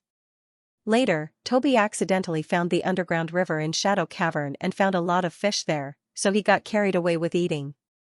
Angor also figured out why Toby didn't respond when he tried to contact him in the stronghold. How could someone receive a signal in Shadow Cave? Angor sighed in relief. There were some monsters around the river, such as flying fish and crab monsters, but they were no threat to Toby. Angor didn't think Toby was in any danger, but he still hastened his steps just in case. Angor followed the river and passed through a narrow gap, which led him to another spacious underground space. As soon as he arrived, he noticed something strange about the place. He suddenly felt a little depressed, as if there was something pressing down on his heart, making him feel inexplicably heavy. Also, the smell of blood in the air was getting stronger. This fishy smell was not the fishy smell of the river, but a mixture of the smell of blood and the fishy smell of some reptiles. It reminded him of the smell he sensed in Akiso's cave when he left Pakrati. A snake-type monster? Angor wondered. He walked to the center of the cave and saw striped tracks on the ground, which also gave off an even stronger stench. If he wasn't mistaken, there were snakes here. And judging from the size of the tracks, the snakes weren't small. Not only that, but there were also a lot of snake tracks in the cave. This meant there was more than one snake here. Was there another snake nest here? As he pondered, he suddenly heard a small noise coming from the air. Skrr, the voice was soft and hoarse, but it still made Angor stop as if he was electrocuted. There was no mistaking it. It was definitely Toby's voice. Toby was nearby, however, before he could fully express his excitement, he was confused by the meaning of the sound. Angor did not know what the chirp meant. He even felt that Toby was sleep-talking. But the voice gave him a strange feeling. It was weak and oppressive, as if Toby was sleep-talking, asking for help. He suddenly felt a sense of uneasiness. He quickly ran toward the source of the voice. The further he ran, the heavier the stench became. That strong sense of uneasiness was like some kind of crawling beast, baring its venomous fangs, spying on him with its cold vertical pupils in the dark, and waiting for an opportunity to strike. Chirp, he heard Toby's voice again, and it sounded like he was talking in his sleep again. It's right ahead. While running, Angor kept his guard up, ready to fight any monsters hiding in the darkness. Suddenly, he heard a hissing sound coming from the front. Angor quickly stopped and looked up. What he saw made his pupils shrink. Previously, he found it strange that there were traces of snakes crawling on the ground, but there was not a single snake to be seen. But now, he realized where all the snakes went. The path ahead was full of snakes, countless snakes, some bright, some dark, some big, some small, some thick, and some thin, were crawling in front of them. They were intertwined with each other, blocking the path completely. It was a snake path formed by countless snakes interweaving with one another. Angor's arrival caused all the snakes to turn around. The quiet path was instantly filled with hissing noises, which sounded like fingernails scratching against a smooth porcelain wall. It sent chills down one's spine and made one feel uncomfortable. The snakes arched their upper bodies to attack, revealing brighter patterns on their bodies. They intertwined with each other as if they were forming a colorful door. It was as if they were warning outsiders, do not enter. Although these snakes looked intimidating, the amount of energy in their bodies was about the same as the flying fish monsters they had encountered before. In other words, they were at most low-level magical creatures, and even mortals had the chance to kill them. He wasn't afraid of these monsters at all. He charged straight at them without hesitation. He had originally planned to use the fog technique that he had used on the flying fish monster, but it was useless against these snakes. They didn't even need to use their eyes to hunt for prey. Furthermore, these snakes were completely unaffected by the fog. Furthermore, each of them had their own unique abilities. Some of them used their tongues to sense smells, some used their cheeks to sense the temperature of living creatures, and some even used their lower jaws to sense vibrations. There was no way they would kill the wrong person. Even in the mist, the snakes were still able to locate Angor accurately.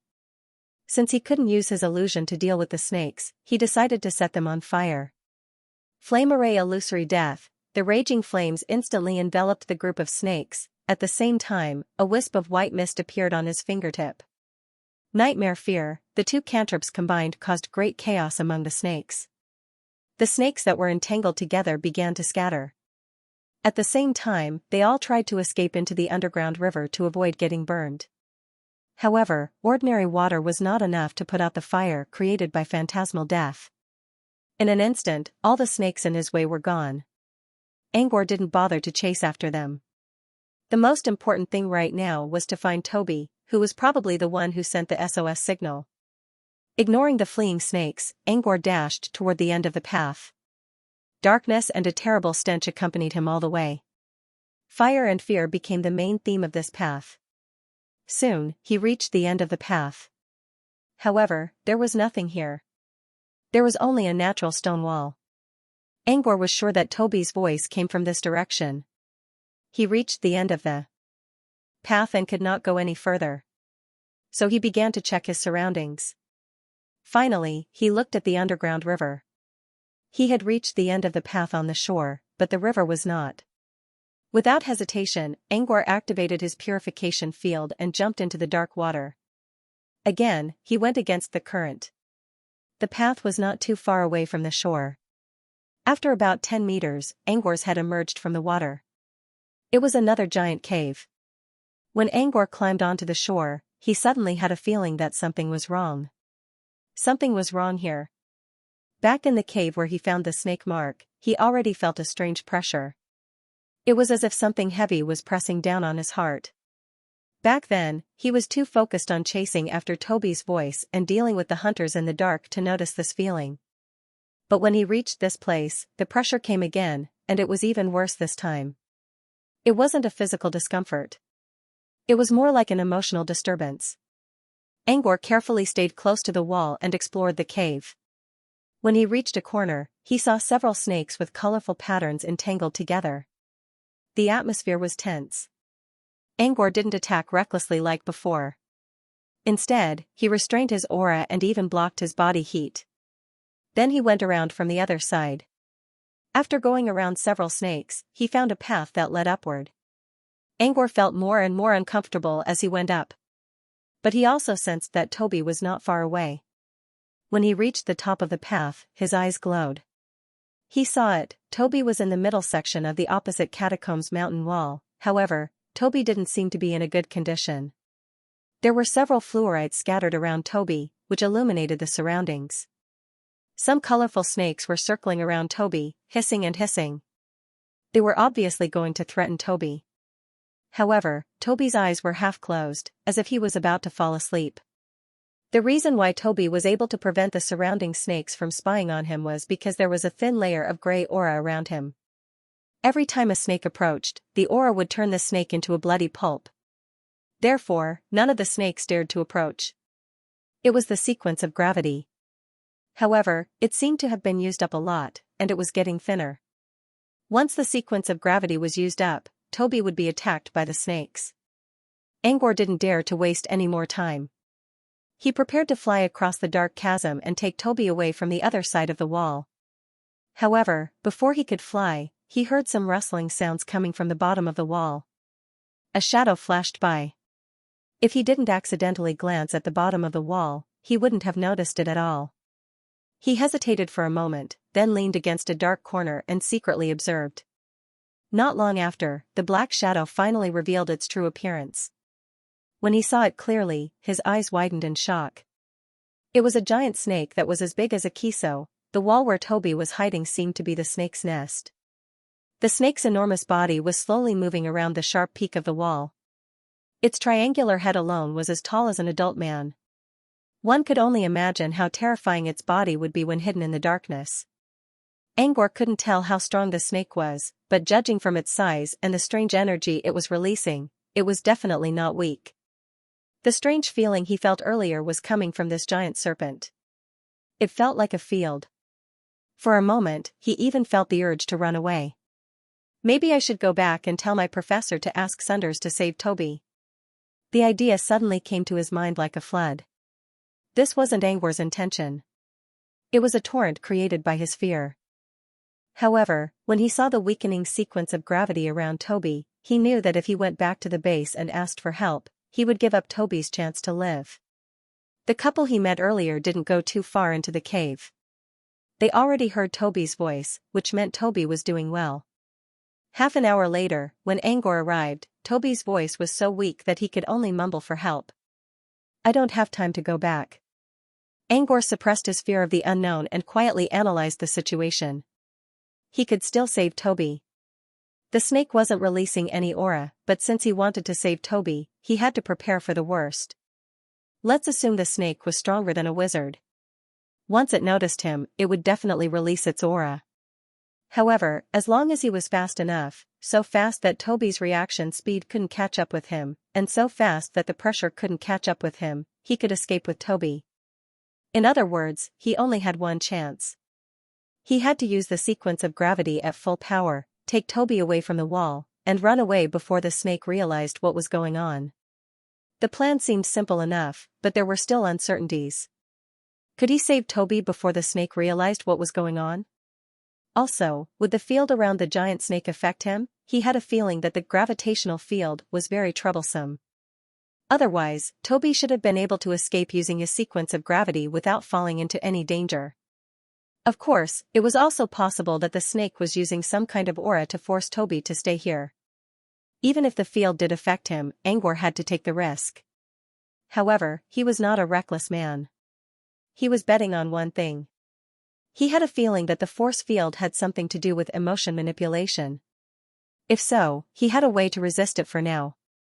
Screw it. Let's take a gamble. Angor decided to use the force field around the snake to control its emotions. He slowly constructed the cantrip model in his mind. The model was ready, but he couldn't activate it right away. He was still far away from the snake, and he had infinite reticence to protect himself. However, once he activated the cantrip model, he would sense mana ripples and the snake would immediately lock onto his position. If that happened, he would definitely be affected if he tried to sneak up on the snake. Angor was still waiting.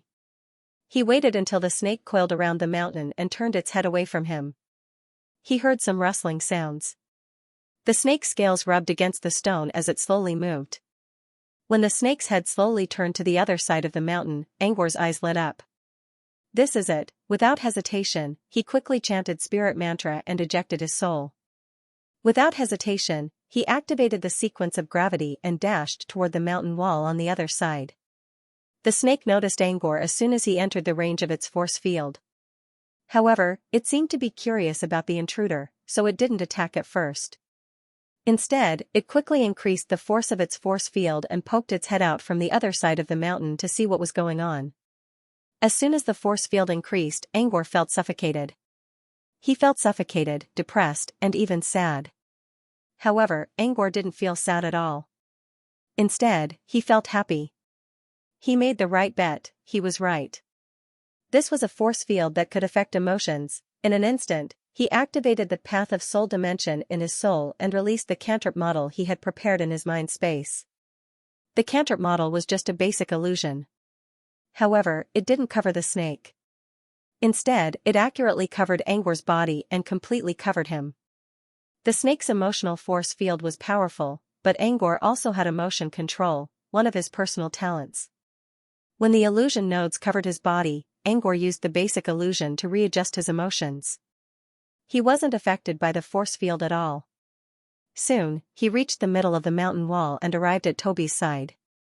For other snakes, the gray aura around Toby was a deadly threat. But for Angor, it was the most intimate power he could muster. Without hesitation, he reached his hand into the gray aura and grabbed Toby. Then, without a care in the world, he dashed out. All of this happened in the blink of an eye. By the time the giant snake realized that something was wrong, the human who trespassed into its territory had already brought the exotic species to the other side of the cliff. Hiss, hiss, hiss, a loud noise came from behind Angor, accompanied by a furious aura. At the same time, a heavy and oppressive force formed in the underground cave. This was pressure. Moreover, it was the aura of an adept. As expected, he had not guessed wrongly. This snake was the same as a Kiso. It was also a Magus-level magical creature. Without hesitation, he grabbed Toby with one hand and his own body with the other. Then he began to run as fast as he could. As long as I'm fast enough, your pressure won't be able to catch up to me. With that in mind, he fully activated the sequence of gravity. In less than a second, Angor broke through the barrier of speed and ran away from the underground river he came from. At this moment, the current of the river was flowing smoothly for him. He planned to follow the flow of the river, but he suddenly sensed danger coming from the bottom of the river. Angor quickly flew up. In the next second, the river turned into ice. Then, with a loud rumble, the giant snake broke through the wall at an extremely fast speed and chased after them. Angor did not dare to waste any time. If he ran at full speed, even a wizard would not be able to catch up with him. As long as he did not expose himself to the snake's aura, he was confident that he could escape safely with Toby. The snake did not expect Angor, who looked much weaker than it, to move so fast that it could not even see his shadow. It had to rely on energy waves to chase after him. After chasing for a while, it realized that Angor was getting further and further away from it. Frustrated, the snake blasted a gust of wind filled with frost stars into the air. Angor also sensed the freezing wind behind him. However, he still believed that as long as he was fast enough, he could escape not only the aura but also all the attacks. Now that he was close to the entrance, all he needed to do was to go through a short tunnel, and he would be able to make it out alive. However, when he reached the end of the river where he killed the flying fish, he found that all the dead bodies were gone. At the same time, a giant crab was blocking the entrance. This crab looked similar to the one with sea anemone on its back that Toby killed. However, this one was bigger and looked like a moving citadel. The sea anemone on its back was also a mature one. Instead of looking like petals, it looked more like countless tentacles waving in the wind. This sea anemone crab was using its huge pincers to eat the flying fish monster he had killed earlier. More importantly, Angor also sensed something terrifying from the crab. It was not a wizard-level creature, but it was at least close to one. With the crab blocking his way and the snake chasing after him, Angor had nowhere to run. Also, the crab seemed to have noticed something was wrong and was looking at Angor. When the crab looked at him, Angor made a quick decision and dove into the river that was not frozen yet. Since the entrance was blocked, he could not just sit there and wait for death. His only option was to keep hiding in the water and see if he could find a way out. He dove into the water and floated down. It was dark all around him. Only the sound of running water could be heard. Maybe there's a giant monster hiding in the dark. Maybe it was the dark environment, but Angor suddenly thought of this idea. He thought for a moment and used Soul Link to create an illuminate spell in his mind space. As soon as the spell was cast, Angor saw a giant shadow rising from the water. He looked down and saw a floating troll floating in the water. At this moment, the giant demon's arms were spread wide open, as if it was half dead. It floated quietly with its eyes closed. Angor gulped. It's not going to wake up, is it? In the next second, the troll's bell-like eyes abruptly opened, emitting a boundless aura of desolation. Angor was speechless. What a jinx! Angor felt like slapping himself in the face. Without hesitation, he picked up his speed and flew deeper into the water. When the troll opened its eyes, it created several underwater vortexes and chased after Angor. As long as I'm fast enough. Angor no longer cared about what was in front of him and activated the sequence of gravity at full speed. Along the way, he saw countless underwater monsters who attacked him as soon as they saw him. However, none of them could catch up with his shadow. After swimming for a while, he sensed something behind him. The troll was probably still chasing after him. Maybe the snake and the crab didn't give up on him. In the quiet water, he suddenly felt a sense of helplessness, as if he had nowhere to put his thoughts. Could he really get away, and even if he did, where would he end up? Angor tried his best to keep going in circles so that he wouldn't lose his direction. But was it really going to work? The more he ran, the more monsters would come after him. The feeling of helplessness made him question his life. Besides, he couldn't eject his soul for long. Angor floated aimlessly in the dark water. All he could do was keep running. As he began to doubt himself, the troll came out of nowhere and threw a punch at him from afar. The ripples under the water formed a whirlpool that looked like a white dragon rushing toward Angor, leaving countless bubbles in its wake. Angor barely dodged it at the last moment. After the near-death experience, Angor's confusion was gone. He didn't know if the self-reproach from before was a psychological effect or an unknown existence affecting him, but after experiencing a blow that almost turned him into minced meat, he woke up. Keep running. If he stopped here, the monsters wouldn't care about him even if he begged for mercy. Angor started running again. This time, he didn't go around in circles. Instead, he chose the direction of the water current and ran forward. Even if he left the Overwatch base and went to a strange place, as long as he stayed alive, there was always hope. With this thought in mind, Angor's eyes became determined. However, something unexpected happened when Angor was about to make his move. The troll's attack caused a huge impact on one of the stone walls. With a rumbling sound, that place was blasted into smithereens. When he realized what was going on, he noticed that water was flowing out from the destroyed area. Angor escaped from the underground water. The stone wall that had been shattered by the trolls was connected to a narrow tunnel behind it. This tunnel was actually connected to the steam hall below the tree hole. It was still too early for him to celebrate. Before he could take a deep breath of the cool air outside, he heard a loud noise coming from behind him. He looked back and saw the ground trembling. Rocks were shattered, and snow on the hill was blown away. Even the tree hole Angor used to escape from was collapsing. As the dust settled, a giant snake head slowly poked out of the hole. "It's still following me." Angor cursed in his mind. The snake was too stubborn. Could it be that Toby dug out the snake's nest? Angor glanced at Toby, who was still inside his pocket. Toby seemed to know that it was safe now, so it quickly fell into a deep slumber. Angor checked Toby's condition before running away. There were no external injuries. Perhaps Toby was still sleeping because it was exhausted. Angor looked away. The snake was about to come out of the hole, so he had no choice but to run again. The complicated terrain of the underground river made it difficult for Angor to use his full strength. But now that he was outside and the Overwatch base was not far away, he was confident that he could escape. With that in mind, Angor covered himself in a gray aura and dashed into the snow without hesitation. At the same time, the snake's enormous body also came out of the ground. It was immediately covered by a layer of white mist and floated in the air. It looked at the direction where Angor disappeared with a pair of cold eyes and dashed away like a bolt of white lightning. Angor also looked back. He had to admit that the giant snake looked quite intimidating as it dashed through the clouds. Moreover, under the cover of the clouds and mist, his already terrifying body appeared even more massive. Angor didn't mind the snake chasing him. When Angor looked back, he saw the trolls and sea anemone crabs that were as big as the trolls were also coming out of the ground.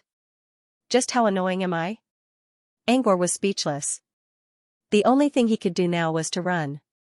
Luckily, the Overwatch base was nearby. When it wasn't snowing, Angor could even see Shadow Hill from the watchtower of the Overwatch base. As Angor ran toward the base, the guards of the Moonfrost Union also noticed him and quickly approached him. However, there was someone else who was faster than them. A black shadow flashed by.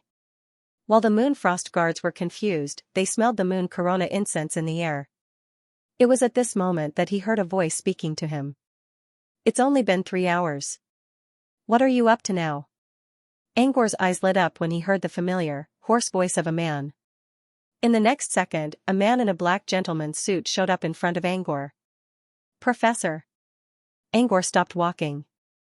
"Thank goodness we're saved." It was Sunders.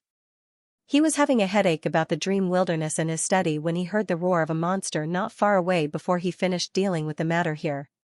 He looked up and saw something. Then, in the next moment, his gaze froze. "That little bastard." Sunders cursed in his mind. His lips twitched a little, but he still walked out of his study and flew toward Angor. Sunders' arrival helped Angor's mind. Sunders glanced at the body in Angor's hand. Judging from the pale lips of the body, Angor's soul must have been inside the body for a long time. "Go back to your body. I'll take care of this." Angor was overjoyed. But his joy didn't last long because Sunders added, "If you want to get yourself killed, you better stay away from me." Angor's soul returned to his body, and he felt exhausted. It took him quite a while to recover. When he regained his senses, he saw that Sunders was already fighting the giant snake. The guards of the Moonfrost Union arrived as well. When they saw Sunders fighting the snake, they all looked a little disappointed. This was a wizard-level magical creature, and it wasn't even a poor demon. Once he killed this monster, he would be able to earn at least 6 figures. But since Sunders was already fighting, they didn't want to share the loot. However, their regret didn't last long. Clouds of dust suddenly rose from the snow hill in the distance. Angor looked closer and saw two more monsters. These two magical creatures might not be as powerful as the giant snake, but they were both beginner adepts. Their value wasn't low either. Did you lure those two out as well?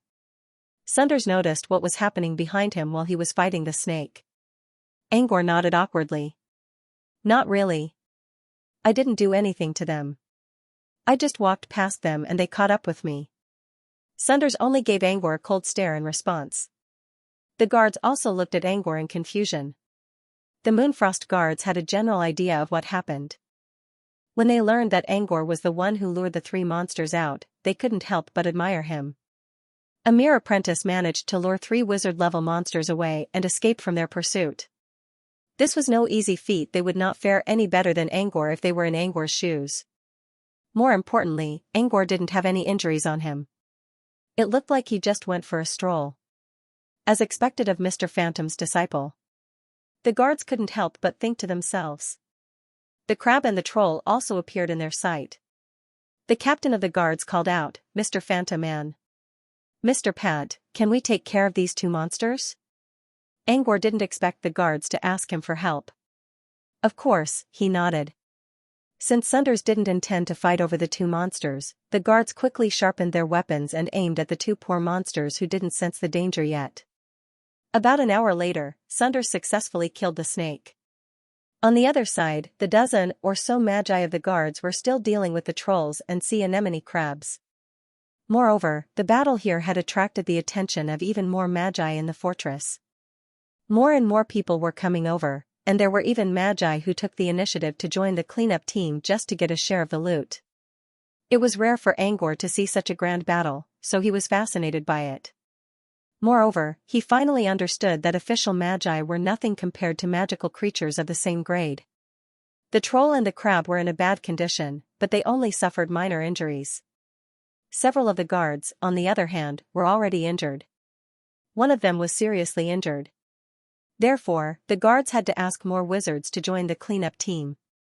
Even if they managed to kill the monsters, the loot wouldn't be much. As a result, Sunders, who killed the serpent alone and obtained the corpse of a wizard-level monster, gained the most benefits.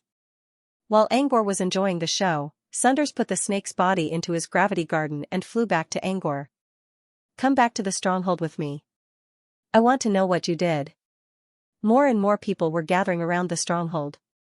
Sunders wanted Angor to go back so that he wouldn't be questioned. After all, many people noticed the anomaly in the stronghold, and many of them knew that Angor was the culprit. Angor had no choice but to follow Sunders back to the stronghold with his tail tucked between his legs. As soon as he entered the fortress, he noticed that many people were giving him meaningful looks. Many of them wanted to ask something, but since Sunders was right next to them, no one dared to step forward and ask. Those were three wizard-level monsters, after all. Speaking of which, although there were quite a few adept-level magical creatures in the abyss, there weren't many that could be dealt with by them, let alone the demons that were lacking in profit. It was as if Angor had just raided a monster's nest and lured three of them out. And it seemed they came from somewhere near the stronghold. What did he do? How did he do it? That was the question everyone was wondering. Tell me. What did you do in less than 3 hours? Sunders looked at Angor with an expressionless face. Angor sensed Sunders' glare and felt a little awkward. He hesitated for a moment and pointed at Toby, who was sleeping comfortably. "Actually, I didn't do anything. I just went to look for it." Angor told Sunders about his experience with a helpless look. He had never thought that he would provoke those three magical creatures just because he wanted to save Toby. Sunders didn't know what to say. Angor really didn't do anything out of line. Everything was just a coincidence. Also, Sunders remembered that Shadow Cave was cleared out before, and no wizard-level monsters were found. Many apprentices went into Shadow Cave later, and the stronghold didn't care about them. But Angor ran into wizard-level monsters the moment he entered Shadow Cave. And 3 of them at once? If Sunders didn't know that Angor never stepped into Fringe Forest, he would think that Angor was infected by the aura of the Sentinel of Misfortune. Otherwise, he wouldn't be so unlucky. Especially the serpent Sunders just fought. It was so powerful that the guards from Moonfrost Union would never be able to take it down. That mind-controlling aura could almost become a domain if it was further improved. Once that happened, even Sunders would have to be careful when dealing with it. If he didn't have the sequence of gravity, he would have turned the monster into a corpse already. Sunders sighed. Angor was not to be blamed for this. He could only say that it was his fate. I reckon that the 3 monsters in the Shadow Cave swam here from the underground river. Normally, wizard-level monsters wouldn't move their territories randomly. I don't know what happened, but they all moved together. P.S. Follow the official WeChat account. Limiox is 666. Get the latest content. Sunders didn't ask too much about what happened in Shadow Cave since they were going to leave tomorrow.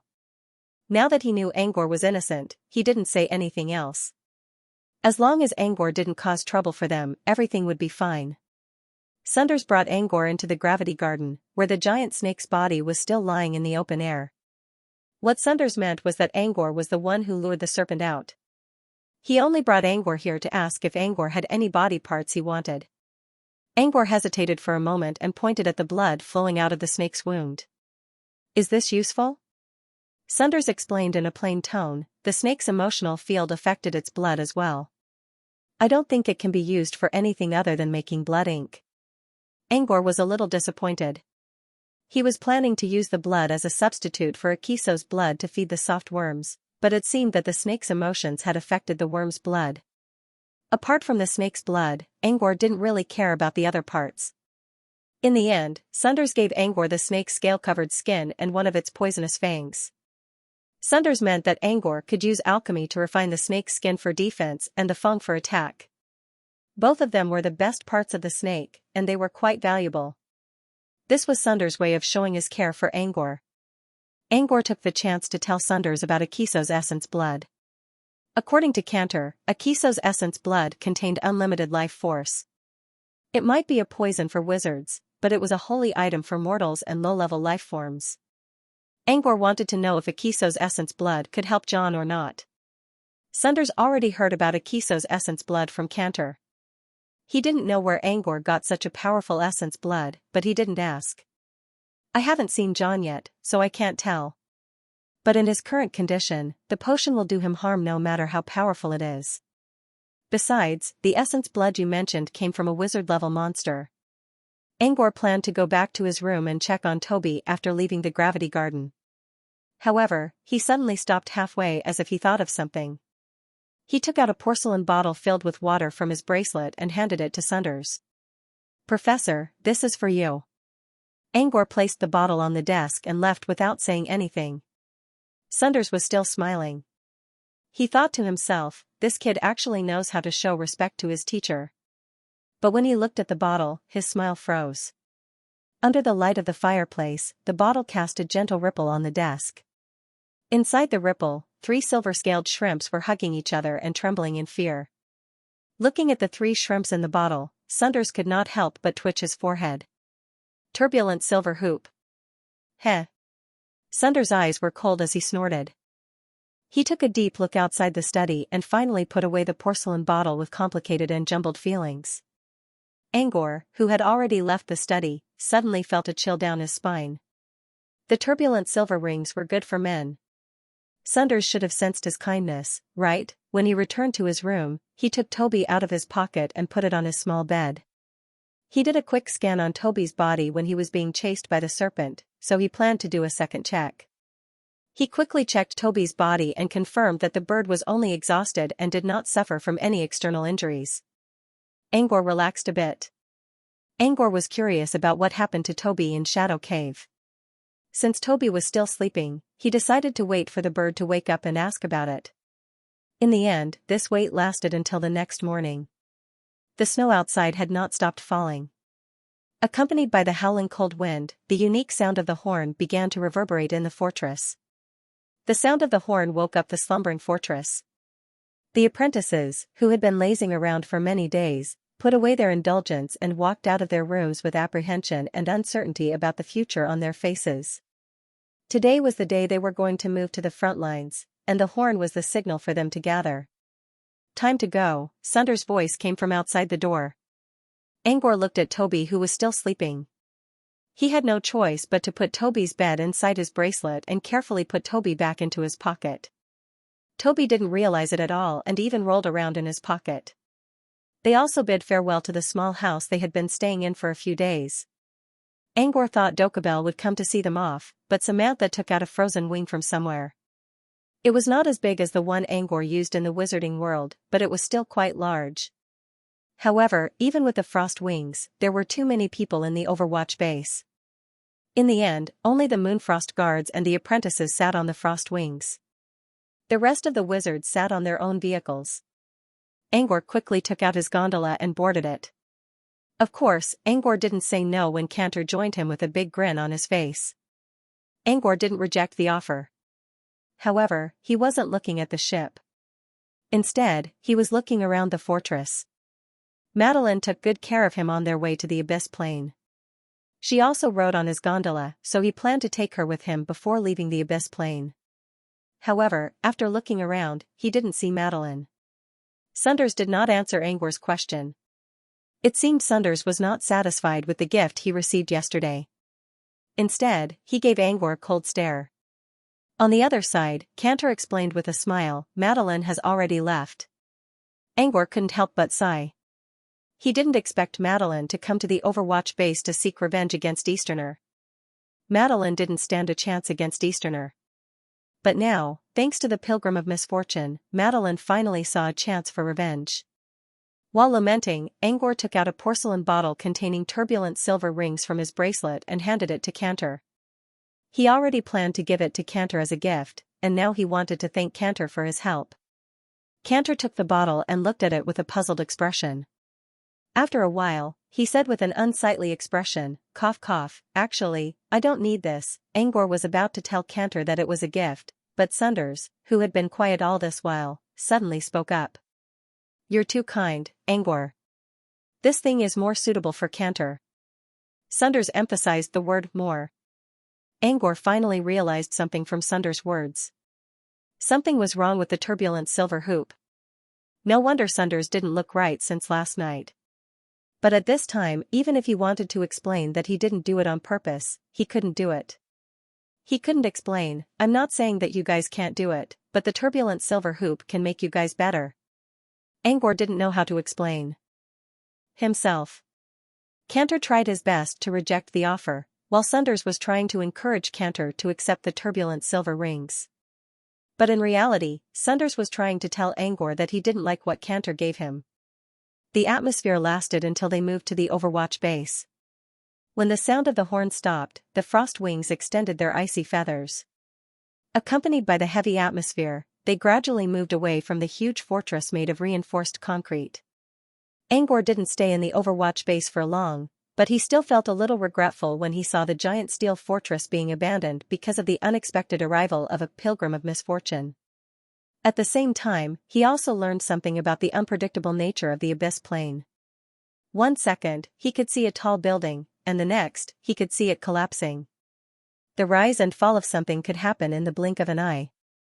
The front line this time was Kodo Port near the dark ocean vortex, and the chosen route was west along the dim light mountain range. They could have gone down the Misna River and the Shadow Hill, but according to intelligence, there were often a large number of demons gathering in the middle and lower reaches of the Misna River. In addition, there were also many terrifying monsters in the river, so they could only give up. However, this had nothing to do with Sunders and Angor. They weren't going to Port of Kodo. Instead, they planned to take a detour halfway. Sunders planned to take Angor back to Brute Cavern. However, they had to choose a place with stable spatial energy. And within the dim light mountain range that they were about to head to, there was one. Due to the large number of apprentices, the frozen wings didn't travel too fast. It would take them half a day to reach the dim mountain range from the outskirts of Critical Forest. However, they ran into a series of mishaps along the way. They were harassed by monsters from time to time. In the worst case, a group of cursed cultivators from the demon monastery showed up. Although they managed to escape, a portion of the apprentices were also cursed. Many of them even died because of the curse. What was supposed to be a half-day journey was only in the wee hours of the morning when they finally saw the undulating curve of the dim light mountain range. I clearly chose the safest route, but I didn't expect something like this to happen. Cantor sighed. There's no such thing as the safest route in the Abyss Plane. Besides, we're in a dangerous situation right now. Angor, who was sitting beside Sunders, was wearing a serious expression. It wasn't because of the mishaps. It was because he noticed something wrong with Toby's condition. Even if Toby tried his best, he shouldn't be sleeping for 2 days. More importantly, when they encountered the cursed cultivators, a powerful half-blood demon suddenly showed up and tried to stab Angor in the chest with its bloody claws. Angor quickly ejected his soul and took Toby away, which saved him from the attack. Angor tried to wake Toby up as a precaution. However, Toby didn't wake up no matter how hard he tried. That was when Angor noticed something was wrong. P.S. Follow the official account on WeChat. Limiox's 666 get the latest news. Angor wasn't sure about Toby's condition. Maybe there were other reasons why Toby didn't wake up at all. For example, the snake did something to Toby. Or maybe Toby did something on his own. Angor tried to recall what happened. Toby was in the snake's territory, and all the smaller snakes were hostile toward him. However, the snake didn't do anything to Toby. Even though Toby was protected by the power of gravity, it was nothing compared to the strength and defense of the giant snake. So why didn't the giant snake attack Toby? Also, when Angor tried to escape with Toby, the snake attacked him without hesitation. Clearly, it did not treat Toby the same way. In the end, the snake still chased after Angor, even left Shadow Cave, which showed how much it hated Toby. What kind of unforeseen event happened in between? The more he thought about it, the more he frowned. After hesitating for a while, he decided to ask Sunders for help. Sunders had been acting like a tsundere for most of the day, but when Angor asked him for help, he no longer acted like that. Instead, he looked at Toby. Sunders' hand glowed with a gentle light as he scanned Toby's body. Blood, heartbeat, and organs are all normal, Sunders said. Sunders considered for a moment and said, its brain waves are consistent with sleeping conditions. There should be no problem. Angor didn't lower his voice when he asked the question, so Cantor noticed the interaction between Angor and Sunders. Your professor is right. Maybe Toby is sleeping too soundly, Cantor said. Angor nodded as if he accepted the answer. However, he still felt uneasy. Toby did experience this once before. It was when Toby went through the taste test. Toby needed to tame the anger left behind by a legendary monster, which caused him to fall asleep for a long time. It wasn't until the Purification Garden that Toby successfully tamed the anger and activated his new form, Griffin of Fury. For Toby, taming the 5 emotions in his heart, love, hatred, anger, and sadness, was a necessary process for him to grow up. However, Toby's taste test was also the most dangerous moment of his life. Outsiders couldn't help it, so it had to go on its own. If it failed, it would ultimately become a puppet controlled by the 5 emotions. Could it be that Toby fell asleep because of the taste test? That didn't seem right. It had only been a few years since Toby had subdued the anger in his heart. According to Grea's prediction, the second battlefield should not be activated so soon. After all, although Toby had subdued wrath, he was still figuring out how to use the power of wrath. At the very least, he had to wait until Toby had completely mastered anger before he could start a new 5 flavors calamity. Angor frowned. His mind was filled with all kinds of questions. Sunders, who was sitting beside Angor, noticed the change in Angor's expression. When Angor muttered 5 flavors, Sunders recalled Grea's 5 flavors disaster. Sunders thought about the giant serpent. He had fought against the serpent before, so he knew how terrifying its emotional field was. Sunders understood Angor's concerns. Toby might not really enter the second 5 flavors calamity, but it was highly possible that the serpent's emotional field had drawn out the hidden emotions in Toby's body in advance. If you're really worried, you can try entering Toby's dream, Sunders suddenly said. But you can only enter dreams, not read them. Angor nodded as he was thinking about the same thing. Entering a dream meant entering someone's dream. As long as you didn't speak first, the person wouldn't notice you in the dream. Reading a dream, on the other hand, meant communicating with someone in a dream. Dreams were unpredictable. Moreover, those who were not familiar with dream control could change the rules of the dream with a single thought. Therefore, before understanding the situation, it was best not to read the dreams. Sometimes, even the most intimate and familiar people in the dream might have unforeseen events due to incomplete logic in their thinking, leading to changes in their conversation. Of course, this would only happen when one's level of dream reading was low. If Angor could reach the command stage of dream reading, he wouldn't need to worry about getting hurt by entering someone's dream. With Sunders looking after his body, Angor didn't need to worry about anything else. He set aside his distracting thoughts and began to construct dream reading in his mind space. Soon, he reached his dream feelers into Toby's dream bridge. Cantor looked at Angor, who was sleeping on the table, and asked out of curiosity, "What's wrong with you?" Angor learned dream manipulator skills? Dreams and illusions are often mentioned in the same breath. Perhaps, the combination of the two will have some unexpected effect. Cantor's eyes lit up. "You're saying Angor is going to create a spell by combining them?" Before Sunders could answer, Cantor lowered his voice and said, "So you really want Angor to follow that path? You're going to teach him how to create spells when he's still an apprentice?" Sunders didn't expect Cantor to take his words so seriously. However, Sunders knew that it would be extremely difficult for Angor to create a spell by combining dreams and illusions. Angor's current understanding of dreams was still very shallow. Even the few dream cantrips he created were forced. So Cantor's assumption was wrong. Besides, Sunders hoped that Angor could create his own spells from the first spell slot, but he had to be realistic. With the threat of the demon god and the nightmare realm looming over his head at the same time, Angor's best choice now was to focus on breaking through the barrier first. However, Sunders didn't explain. He only smiled.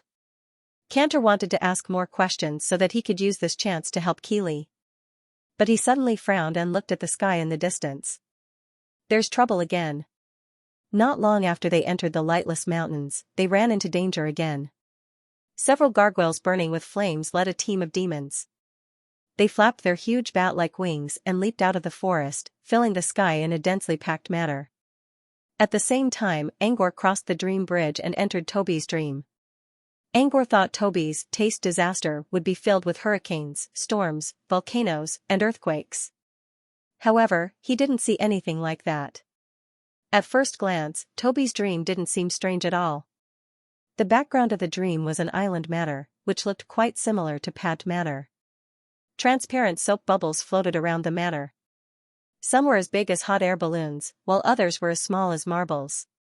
Under the sunlight, the soap bubbles reflected a colorful light, floating above the manor, floating to the clear blue sky, and floating to the sparkling blue sea. Angor had to admit that the dream was very girly. Given Toby's passion for pink lace dresses, this dream suited him very well. Angor didn't think there was anything wrong with the dream at first. That was until Toby, Angor's host, did something strange after entering the manor and attracted his attention. Since this island manor was very similar to Pat Manor, it made sense that someone familiar would show up in this place. For example, Headmaid Manna. Headmaid Manna was standing at the entrance of the castle with a big plate in her hand. Toby flew down, grabbed the food on the plate, and began to eat. Angor noticed that the food on the plate looked like crab meat. After a few bites, Toby kicked the plate over and made some cawing sounds at Headmaid Manna, which drove her away. Angor understood the meaning of those cawing sounds. "You're so annoying," Toby hated Headmaid Manna? Angor was a little confused. He didn't notice it back at Pat Manor. After driving Headmaid Manna away, Toby saw Maid Ori, who just came out of the castle. Maid Ollie's face was red, and she looked shy and timid. Toby was pecking at the bubbles in the air. When he saw Ori, he angrily flew to her and cawed loudly. "You're even more annoying." Ori was so scared that she ran out of the manor. Toby's behavior was so strange that Angor felt even more confused. Toby flew to the farm near the manor, where there was a golden milk fruit tree. Toby's friend, the Moon Lily Fairy, was also there. The Moon Lily Fairy was sitting on a branch of the milk fruit tree with a plate in her hand, as well as a cup of cocoa milk beside her. It smiled and waved at Toby, signaling him to come up and have a meal together. How will Toby react when he sees his best friend? Angor wondered. Toby would probably jump on the tree and have a good time with the Moon Lily Fairy. And Toby did just that. He came to the branch and quietly ate the food on the plate. Nice meeting with a good friend, Angor muttered to himself while observing what Toby was eating. The plate was filled with sea anemones. Crab meat first, and now sea anemones. Did Toby eat the sea anemone crab he saw in Shadow Cave? Toby finished the anemone as well. Angor was shocked by what Toby did next. It suddenly rushed to the Moon Lily Fairy's side and tore her clothes apart in front of her beautiful face. Both the fairy and Angor were startled by Toby's action. What the hell are you doing, Toby? There's no future between a bird and a flower spirit, Angor almost shouted out loud. The Moon Lily Fairy is genderless. Toby, even if you want to use force, there's nowhere you can go. Toby suddenly let go of the fairy and looked at the puffy skirt on the ground with a satisfied smile on his face. The Moon Lily Fairy was wearing a bubble skirt, which was similar to the soap bubbles floating around the manor. The fairy was still sobbing when Toby chirped proudly. That dress doesn't suit you. You should wear something else. Angor noticed that Toby kept looking at the dress when they were eating. Clearly, Toby didn't hate the dress as much as he claimed. That's weird. Toby would never do such a thing to the fairy. But now, Toby tore off his friend's dress, which was totally out of line with his upbringing. In the next dream, Angor saw more of Toby's strange behavior. For example, when Toby saw Leon practicing his sword skills by the beach, Toby asked Leon to spar with him, and when Leon agreed, Toby beat him up. Toby also went to the tea garden and destroyed the Crockix buildings. Toby also forbade them from building a village in the manor.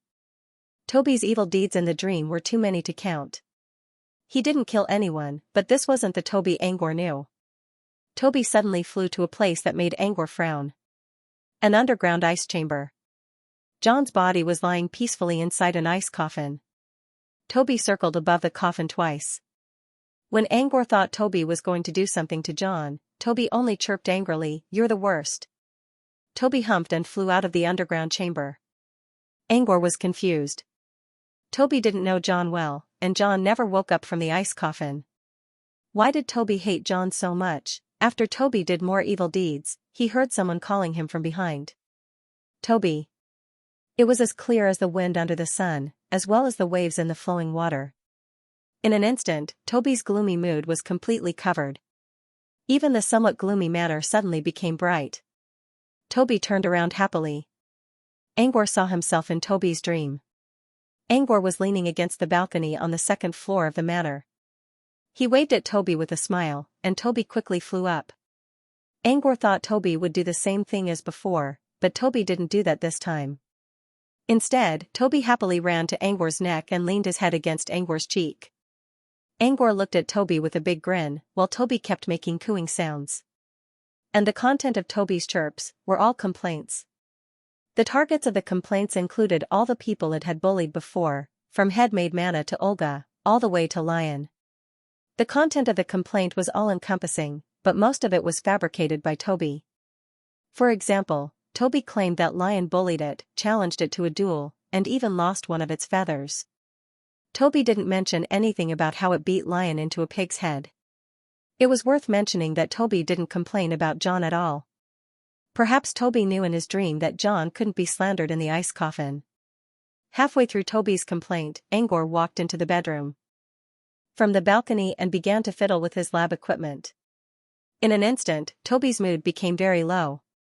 When Angor left the room, Toby's eyes lit up and smashed all the equipment into pieces. By the time Angor returned, Toby had already blamed Ori for the broken equipment. She said with conviction, "I saw Olga enter your lab before. She must be the one who did it." Angor believed him and went outside to scold Olga. Toby happily walked around the room while listening to Angor scolding outside. Looking at Toby's evil deeds, Angor had a vague idea of what Toby was trying to do. Could it be that Toby completely expressed his dissatisfaction in reality in his dream? In reality, Angor often neglected Toby because he was busy with his experiments, which made Toby so unhappy that it even smashed his lab equipment in his dream. Angor also talked to other people, which made Toby feel like he wasn't important, so he hated people like Olga and Lion. So, Toby's behavior toward the Moon Lily Fairy was probably because the fairy's clothes were nicer than his own, so Toby tore them apart. Angor left Toby's dream, which was filled with jealousy and depression. "You're awake?" Sunder's magnetic voice reached Angor's ears. Angor nodded and took a look around. He was confused. He stayed in Toby's dream for a long time, but Gondola was still wandering around the outskirts of Lightless Mountain. When he was sleeping, he had already entered the dim light mountains. Could it be that he had only stayed in Toby's dream for a few minutes? As he pondered, he heard some noises coming from the frozen wing in the distance. He looked around and saw several apprentices talking to Moonfrost guards who had just arrived. They all seemed to be panicking. Angor recognized the two leading apprentices. One of them was a short and fat apprentice named Tasky, while the other was a boy with a rat-tail braid. They were the ones who told Angor that Toby might be at Shadow Hill.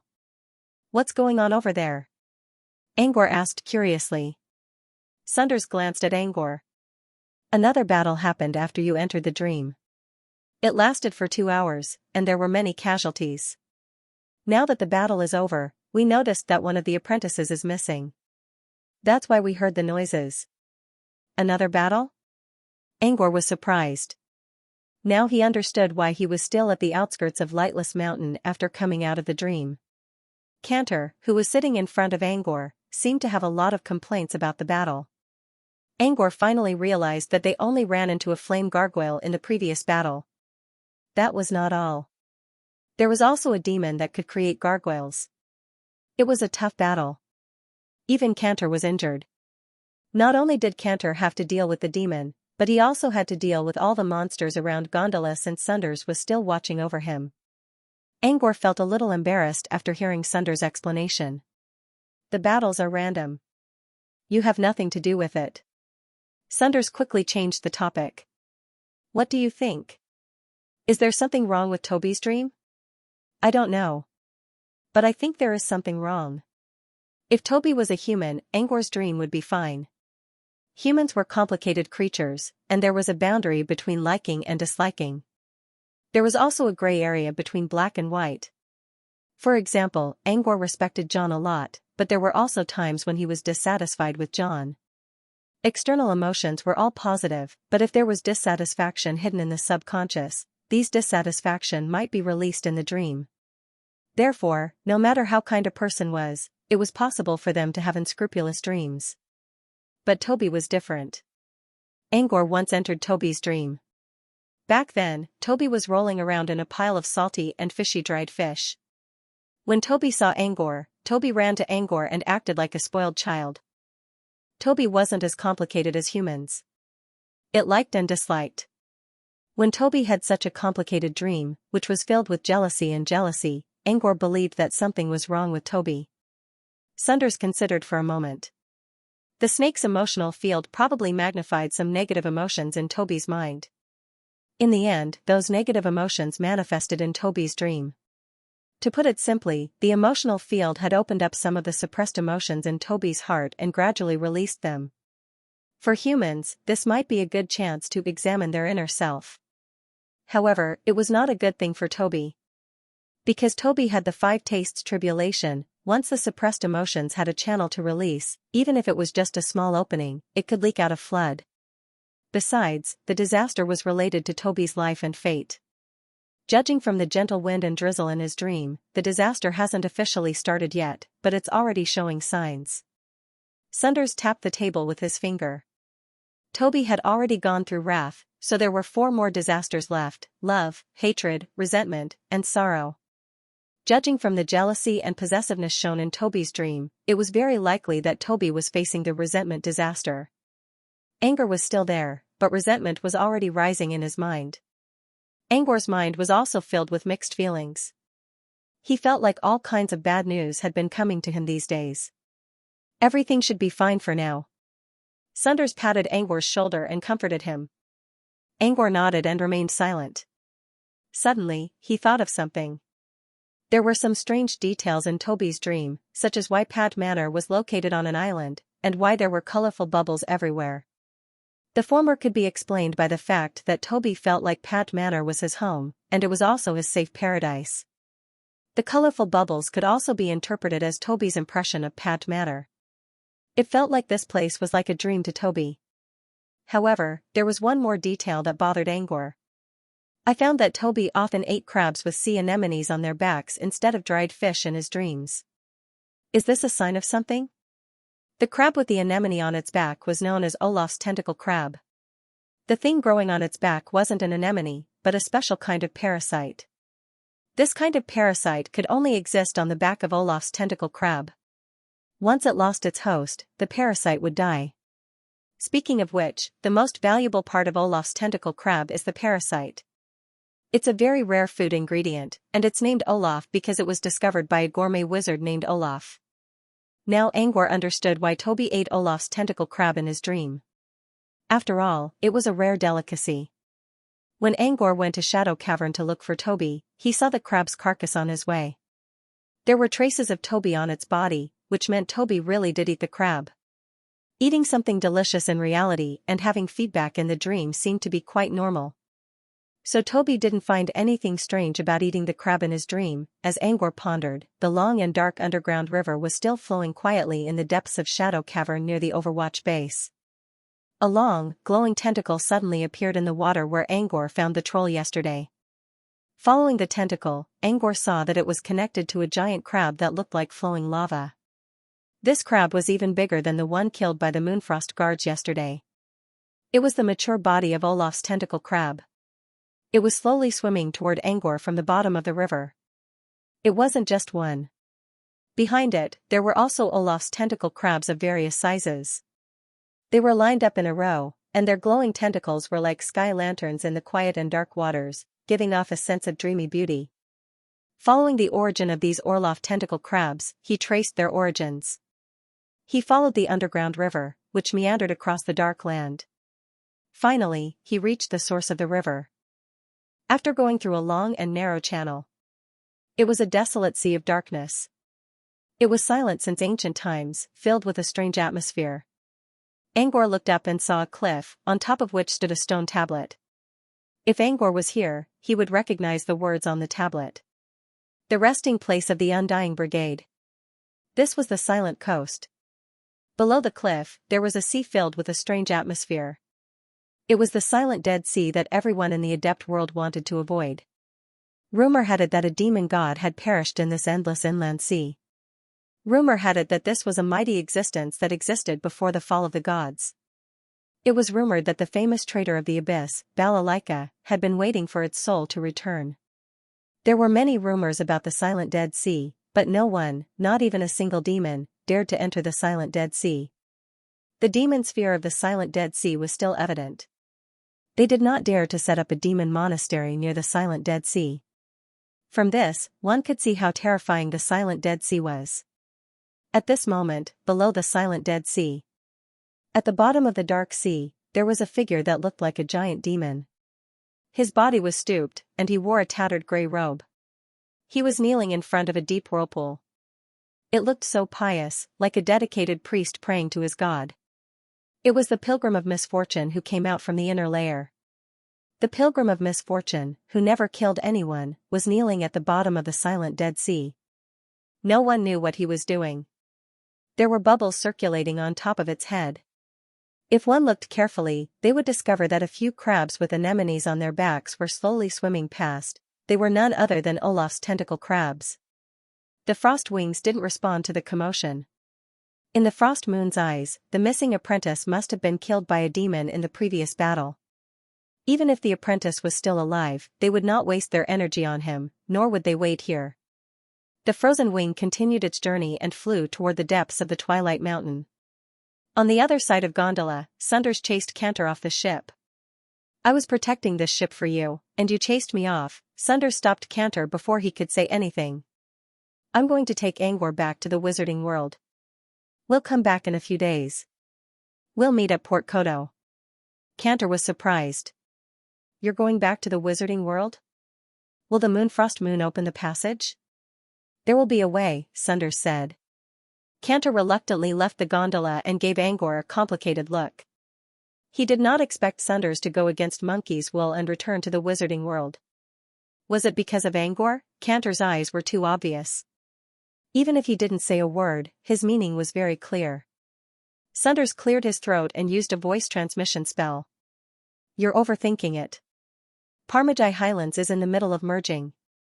I want to go back and see if I can find something useful there. The fusion of the two realms was indeed profitable. Moreover, it was recorded in the Frost Moon secret bulletin that someone would obtain a great opportunity from the fusion of the two realms. Cantor agreed with Sunder's explanation. But considering how fast the fusion process was going, it might be too late to go now. Still, it was not a bad idea.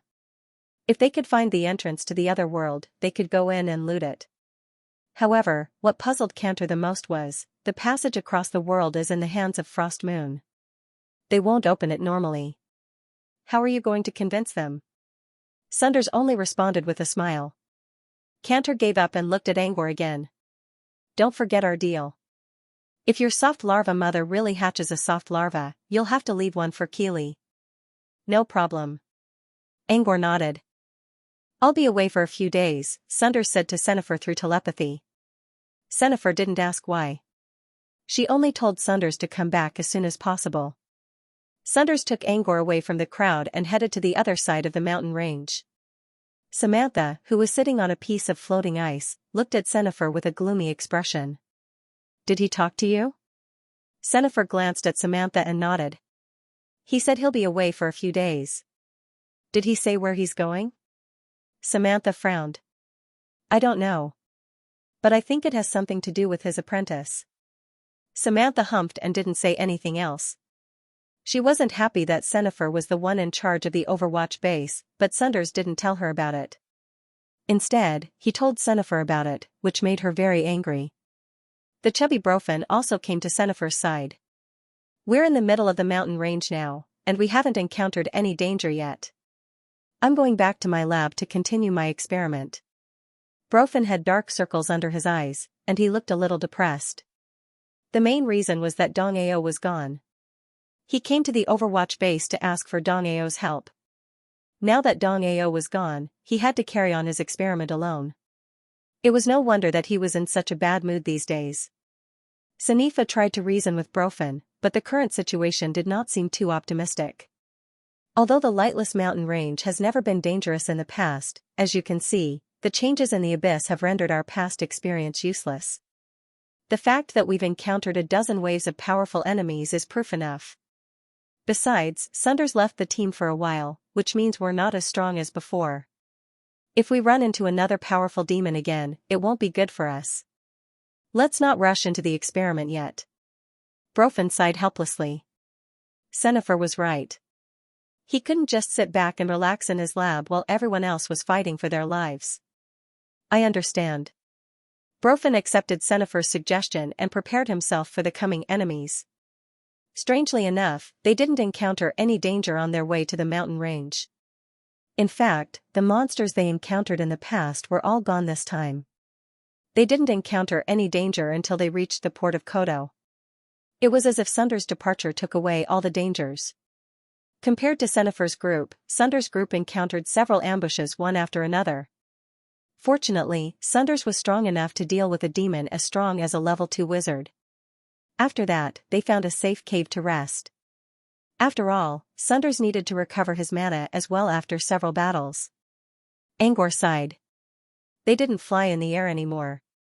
Instead, they were walking on the ground, but they still encountered so many powerful enemies. Angor guessed that Frosty Wing must have encountered even more powerful enemies. I wonder what happened to the mountain range, Angor mumbled. Toby turned over in Angor's arms and revealed his soft belly feathers. Angor sighed helplessly and stroked Toby's feathers. When Angor was adding more wood to the fire, Sunders opened his eyes from his meditation. Something's wrong. What's wrong? Sunders was meditating, but he also took the opportunity to think about the current situation. It was rare for so many abyss devils to gather in the dim light mountain range. Now that such a situation had occurred, it was clear that something was happening. Perhaps, there was an incredible monster that was awakening. Just like how they didn't know that a demon lord who had fallen from his throne and was now hibernating at the bottom of the Fringe Forest. We need to hurry up and leave as soon as possible. How far are we from here? Angor couldn't help but ask, how far are we from here? Sunders gave Angor a strange look. When did I say that? Huh? Not the other way around? Before leaving the Overwatch base, Angor asked the guards of the Moonfrost Union about a portal that led to the second layer of the Abyss Plane. Angor thought they were here to look for the portal. Of course not. Then what are we doing here? Angor asked. Like I said, there's an area with stable space inside the mountain range. Since we're going to bring you back to the wizarding world, we need to find a place with stable space. It sounded like they were going to return to the wizarding world directly from there. Was Sunders not going to use the portal of Moonfrost Union? However, other than the Moonfrost Union, there shouldn't be any other organization that has a fixed passage in the abyss. Even if there was, the Abyss Plane would not be open to outsiders. If so, why did Sunders sound so confident? Angor suddenly thought of a possibility. Section ephemera. Angor wasn't the only one who got a section ephemera from Greya's Barbie's restaurant. Sunders had one as well. Was Sunders planning to use section ephemera to create a portal to the wizarding world? Sunders spoke in a matter-of-fact tone. Moonfrost Union opened the portal not long ago.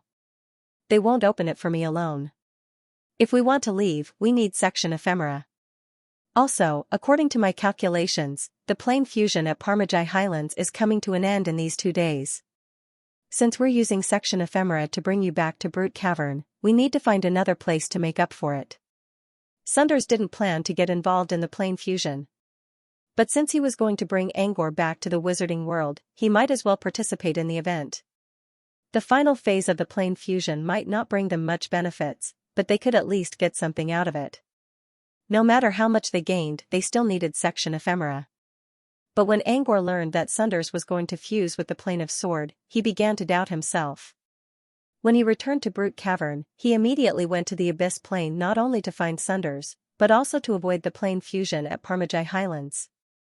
Would the alien eye react if he followed Sunders back to Parmagi Highlands? He already told Sunders about John, but he didn't plan to reveal the secret of the alien eye. It was not that he did not want to talk about it, but John forbade him from doing so. According to John, if the alien eye could bring him to the wizarding world from Earth, it might have recorded the coordinates of Earth. If it fell into the hands of the sorcerers, it was very likely that they would use the alien eye to find the Earth. It would be a great disaster for the Earth. Chan would rather be buried in a foreign land than bring disaster to his homeland. This was his strength of character, and also his obsession. Angor grew up under the influence of 2 different civilizations, so he knew John's way of thinking. Therefore, he couldn't reveal the alien eye's anomaly without being certain. But now, Sunders chose to return to Brute Cavern at the end of the plane fusion. What if something really happened to the alien eye when he returned to the wizarding world? Angor was both anxious and uneasy. We can't stay here for too long. Time to go. This place isn't far from the stable space. If we move fast, we should be able to reach it in 2 hours. Sunders stood up and prepared to leave. Angor hesitated. It's rare for the outside world to be so peaceful. Should we take a rest? The quieter it is, the more likely something will go wrong. Sunders put on his white gloves and looked at the dark sky outside the cave. He couldn't help but feel uneasy. When they first arrived here, they were attacked frequently. But now, it was so peaceful. Something was wrong. Perhaps something really bad was going to happen at Lightless Mountain. For his own safety, leaving as soon as possible was the best choice. Angor had no other excuses. He sighed and put out the fire on the ground. He put Toby back into his pocket and followed Sunders out of the cave. If you're content with your comfort, the storm will be stronger. Sunders didn't try to pry into Angor's thoughts.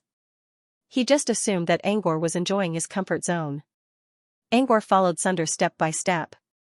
He only responded to Sunders' words once in a while, but he didn't really listen to Sunders' words.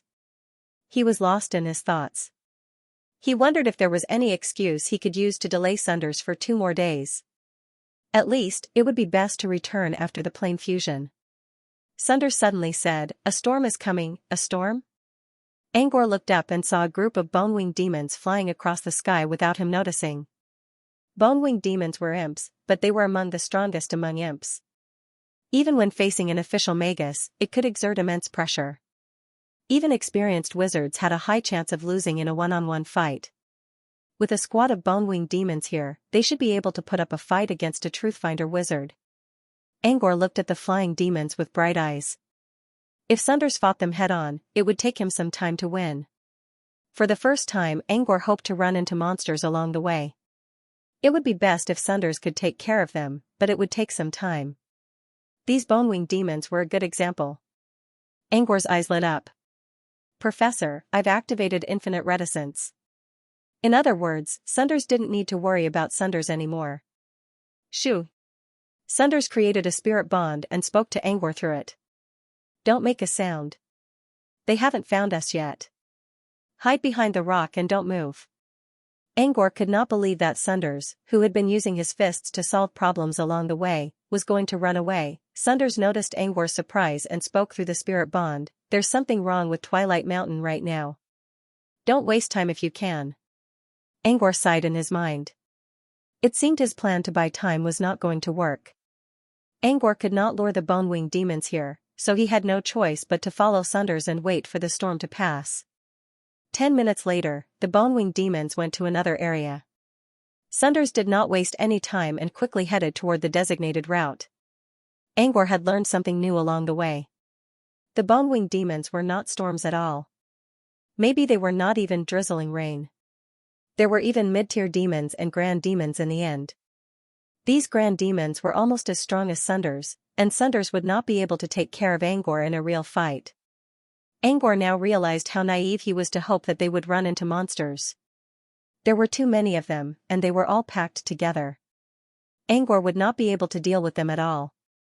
Even if Sunders had 3 heads and 6 arms, he would not be able to handle all of them. Therefore, it was best for them to hide quietly. Besides, seeing so many enemies appearing at Twilight Mountain, Angor began to believe Sunders' words. Perhaps something was really going to happen at Twilight Mountain. While hiding, the originally planned 2 hours journey ended up being half a day. Only then did they arrive at the most stable region in the dim light mountain range, Wind Whisper Valley. Although it was called a valley, it was not narrow at all. It was more like a low-lying plain sandwiched between several mountains. There were plants and canals here, which was a rare sight in the abyss. Wind Whisper Valley is often used as a locator point by wizards. When Samantha went to Sky Island to send a message, she used this place as a springboard. Sunders took Angor to the northern side of the valley, where there was a hidden passage that led to an underground cave. According to Sunders, Wind Whisper Valley was not only a stable place, but also a place where monsters rarely showed up. It could also be used as a shelter. There were many man-made traces in the underground cave because of the shelter. If it were not for the fact that there were too many demons in the 3rd level of Abyss, Wind Whisper Valley would definitely be considered as a base city. Angor followed Sunders to the underground cave. It was quiet inside, and the air was a little damp. The only entrance to the cave is the passage from before, and there are no other forks in the cave. It's safe here. I'm going to use section ephemera here. Angor had no choice but to agree. He only hoped that Sunders would not set the destination at Parmagi Highlands. The space at Parmagi Highlands must be unstable right now. Why don't you set the coordinates further away, such as Yali Duchy? Sunders rejected Angor's suggestion. The space at Parmagi Highlands is unstable, but the coordinates near Brute Cavern are. I'll set the exit near Wind Whisper Town. Wind Whisper Town was the closest underground town to Brute Cavern's mirror world. Geographically speaking, it belonged to Darkaville Empire. In fact, most of the residents here were the relatives of supernaturals from Brute Cavern. Also, Brute Cavern's airships were docked at Wind Whisper Town. Angor could only smile awkwardly. He was already thinking about what excuse he should use when he returned to the wizarding world if the alien eye showed up. Before he could come up with an excuse, Sunders had already opened a path for him using the section ephemera. Angor had no choice but to follow Sunders with the idea of improvising. This was probably the closest Angor had ever come to death. Not long after they entered the tunnel, Angor noticed Sunders' expression changing. Sunders didn't say anything. He simply reached out a strong arm and pulled Angor back. Inside the tunnel, which was completely weightless, he felt like the world was spinning around him. Before he could come back to his senses, in the next second, he saw the space in front of him suddenly collapse. This kind of spatial collapse was like a normal tunnel that suddenly had a miraculous reaction and turned into a reflective water mirror. But that wasn't all. the mirror shattered into countless tiny pieces. These pieces quickly flew away from their original point of origin and scattered in all directions. In Angor's eyes, the scattered pieces turned into numerous space vortices, which generated a powerful suction force. There was no way forward. The only way was to go back. But in this pitch-black world, there were space vortices everywhere. All kinds of gravitational and repulsive forces interacted with each other. One wrong step and they would die for sure.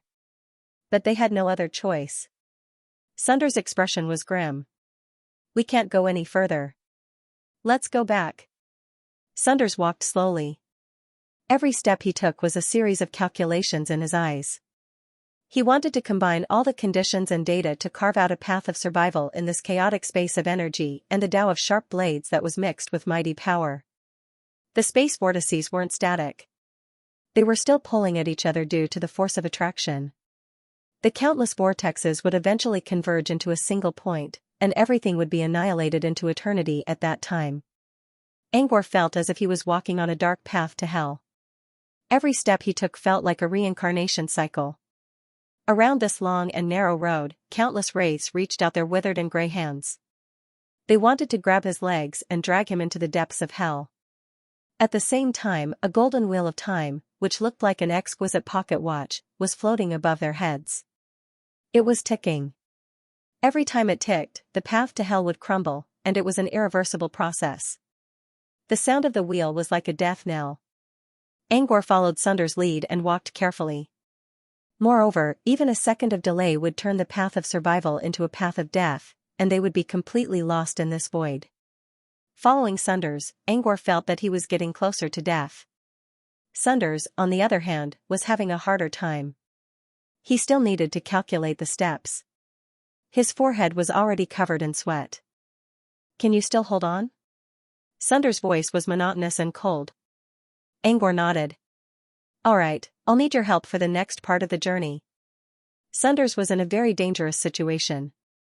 His every thought could lead to unexpected changes, so he had to eliminate all external interference. To return, they would have to face the suction force of the space vortex. Earlier, Sunders had to keep them safe while calmly calculating, which took a lot out of him. "If you want to live, you have to start using the sequence of gravity now. You have to maintain my calculations without external interference." Whether they could survive or not all depended on whether Sunders' plan was correct or not. Angor had no reason to refuse. If Sunders made a mistake in his calculations due to external interference, they would be dead for sure. Angor chanted spirit mantra in his mind. As soon as his soul left his body, Angor used the sequence of gravity to create a gravity barrier around him and Sunders. Just like when Toby was in the shadow cave, the gray fog around him could block all attacks from the outside world. Angor could do the same. However, Toby was attacked by Snake Dowager, while Angor was caught by the space vortex. The two forces were completely different. As soon as the gravity barrier appeared, Angor felt that he was about to fall. He quickly increased the power of his sequence of gravity to keep the barrier stable. With Angor's help, Sunders finally focused on his calculations. They managed to move faster, but the cost was also increasing. Maintaining the gravity barrier was too difficult, especially when there were both attractive and repulsive forces. He felt like a weed swaying in the wind. If not for the shelter, he would have been uprooted long ago. However, the shelter could not hold for much longer. Angor could feel his sequence of gravity weakening. He did not know if he could hold on until they returned. The ticking sound was still coming. Angor's face was getting paler and paler. His eyes, ears, mouth, and nose were all bleeding. Even so, Angor did not dare to relax for even a second. However, he was only an apprentice. Even if he had the sequence of gravity, it was impossible for him to find a balance point in this world. Angor believed he could hold on for another 20 seconds, but there was still a long way to go before they reached the entrance. At this moment, Angor clearly sensed that he was about to die. 20, 19, 18, 17. 6, 5, 4. 3, 2, the countdown was also a declaration of his death. When the countdown reached the last second, Angor's face was covered in blood and despair. Just at this critical moment, "It's done. Follow me." Sunders suddenly spoke at the last second. It was like a voice from heaven that one would hear when one was drowning in a sea of misery. Before Angor could realize what it meant, he felt someone grabbing his arm and speeding him up. Instead of moving like a tortoise, Sunders dashed toward the entrance. At the same time, the death clock hanging above their heads also began its countdown. When the countdown ended, the space vortices merged and turned everything into nothingness. This time, they were truly in a race against time. Perhaps it was not their time yet. When the portal was about to be destroyed, Sunders successfully carried Angor, who was soaked in blood and sweat, out of the portal. While Angor was gasping for air in the underground cave of Windwhisper Valley, the portal opened by the section ephemera suddenly released a bright light. It looked like someone who failed to catch up to Angor and was using the light to express his dissatisfaction. In the end, Angor and Sunders made it out of the deadly portal.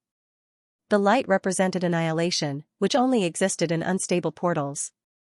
The laws of the abyss plane did not allow annihilation to enter. Therefore, they could only see the light but not feel the power of annihilation. When the light faded away, the portal was completely closed. After the dust settled, all the worries and fear returned to normal, and the surroundings became calm as if nothing had happened. Only the smell of blood and sweat still lingered in the air, indicating that their escape was not a dream. While Angor was still lying on the ground like a salted fish, Sunders had already tidied himself up. He no longer looked like a messy man. He now looked like one of the most elegant nobles in the banquet. If it weren't for Sunders' weariness, no one would know that they just went through a race against time. Well done, Sunders spoke in a low, sexy voice. Angor lay on the ground and laughed. He knew that he must be smiling foolishly, but he couldn't think of an expression to express the joy of surviving a disaster. Only by smiling could he show how happy he was and how lucky he was. After the horror, joy, and pure joy, there was only emptiness, relief, and confusion. Angor was still lying on the ground like a salted fish. Sunders didn't urge him. Neither of them said anything. While Sunders was thinking, Angor tried to recover from the emptiness in his body. When he felt a little bit stronger, he slowly sat up. Teacher, what happened just now? What happened? Why did the tunnel break like a mirror? Angor asked the question he had been wondering for a long time. Sunders did not answer right away. Instead, he said, "Clean yourself first, then talk to me." He looked down and saw the pungent smell of blood and sweat permeating the air. He smiled embarrassedly and hurriedly gathered the water and wind elements, using the cleanse spell to clean up the dirt on his body. "And your hair," said Sunders. Angor touched his head. Not only was it greasy and tangled, but it was also as messy as a chicken coop. He spent another few minutes cleaning himself up. With his hair still wet and sticking to his forehead, he asked, "Professor, was it because the space here is unstable?" "It has nothing to do with the space here. Something must have happened to the portal."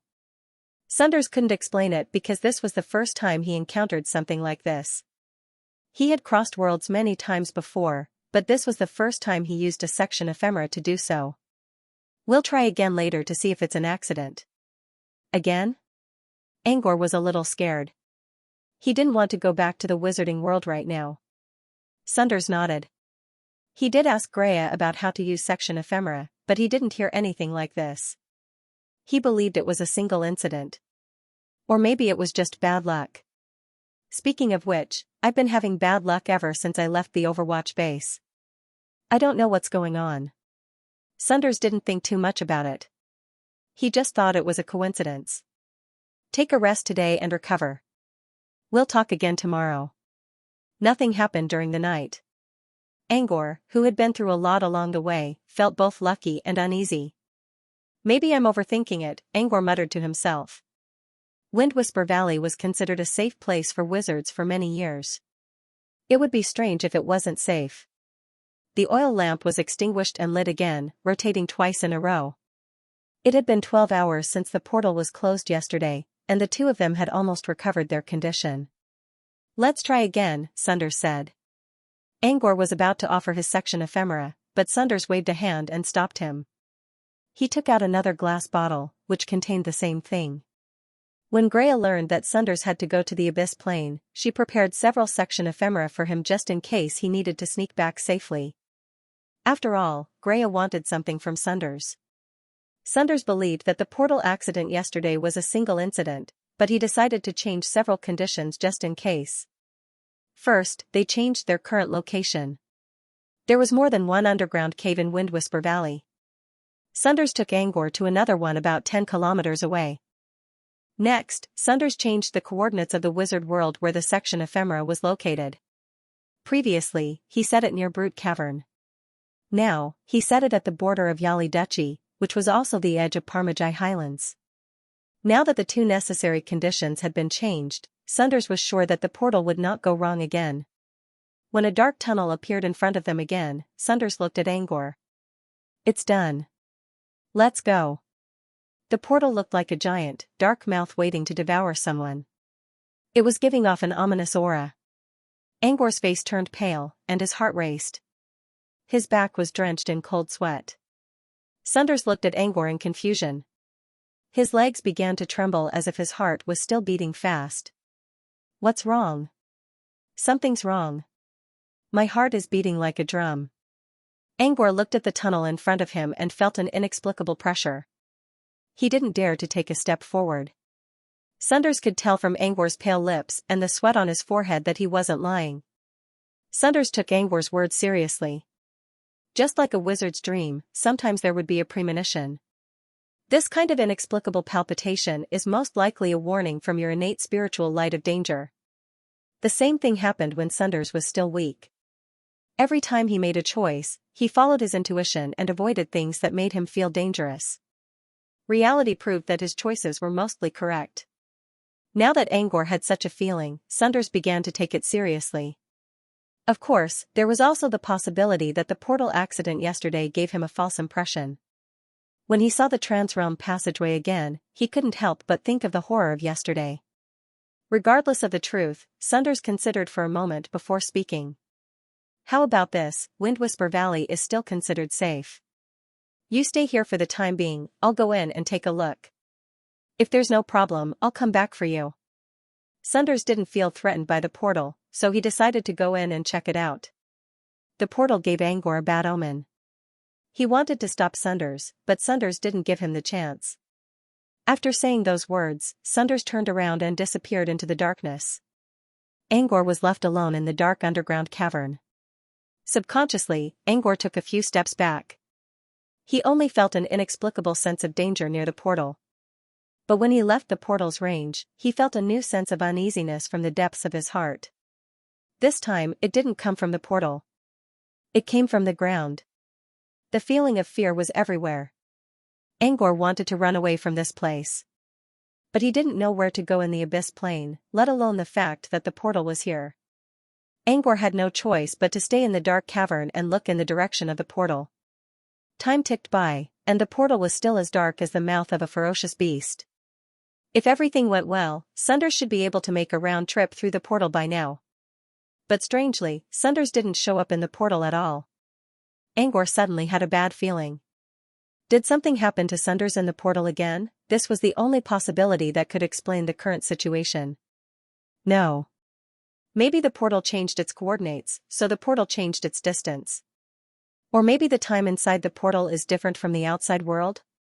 Angor was still trying to find an excuse for the most likely answer. However, the passage of time was the best proof. It was mercilessly lashing at Angor's mind.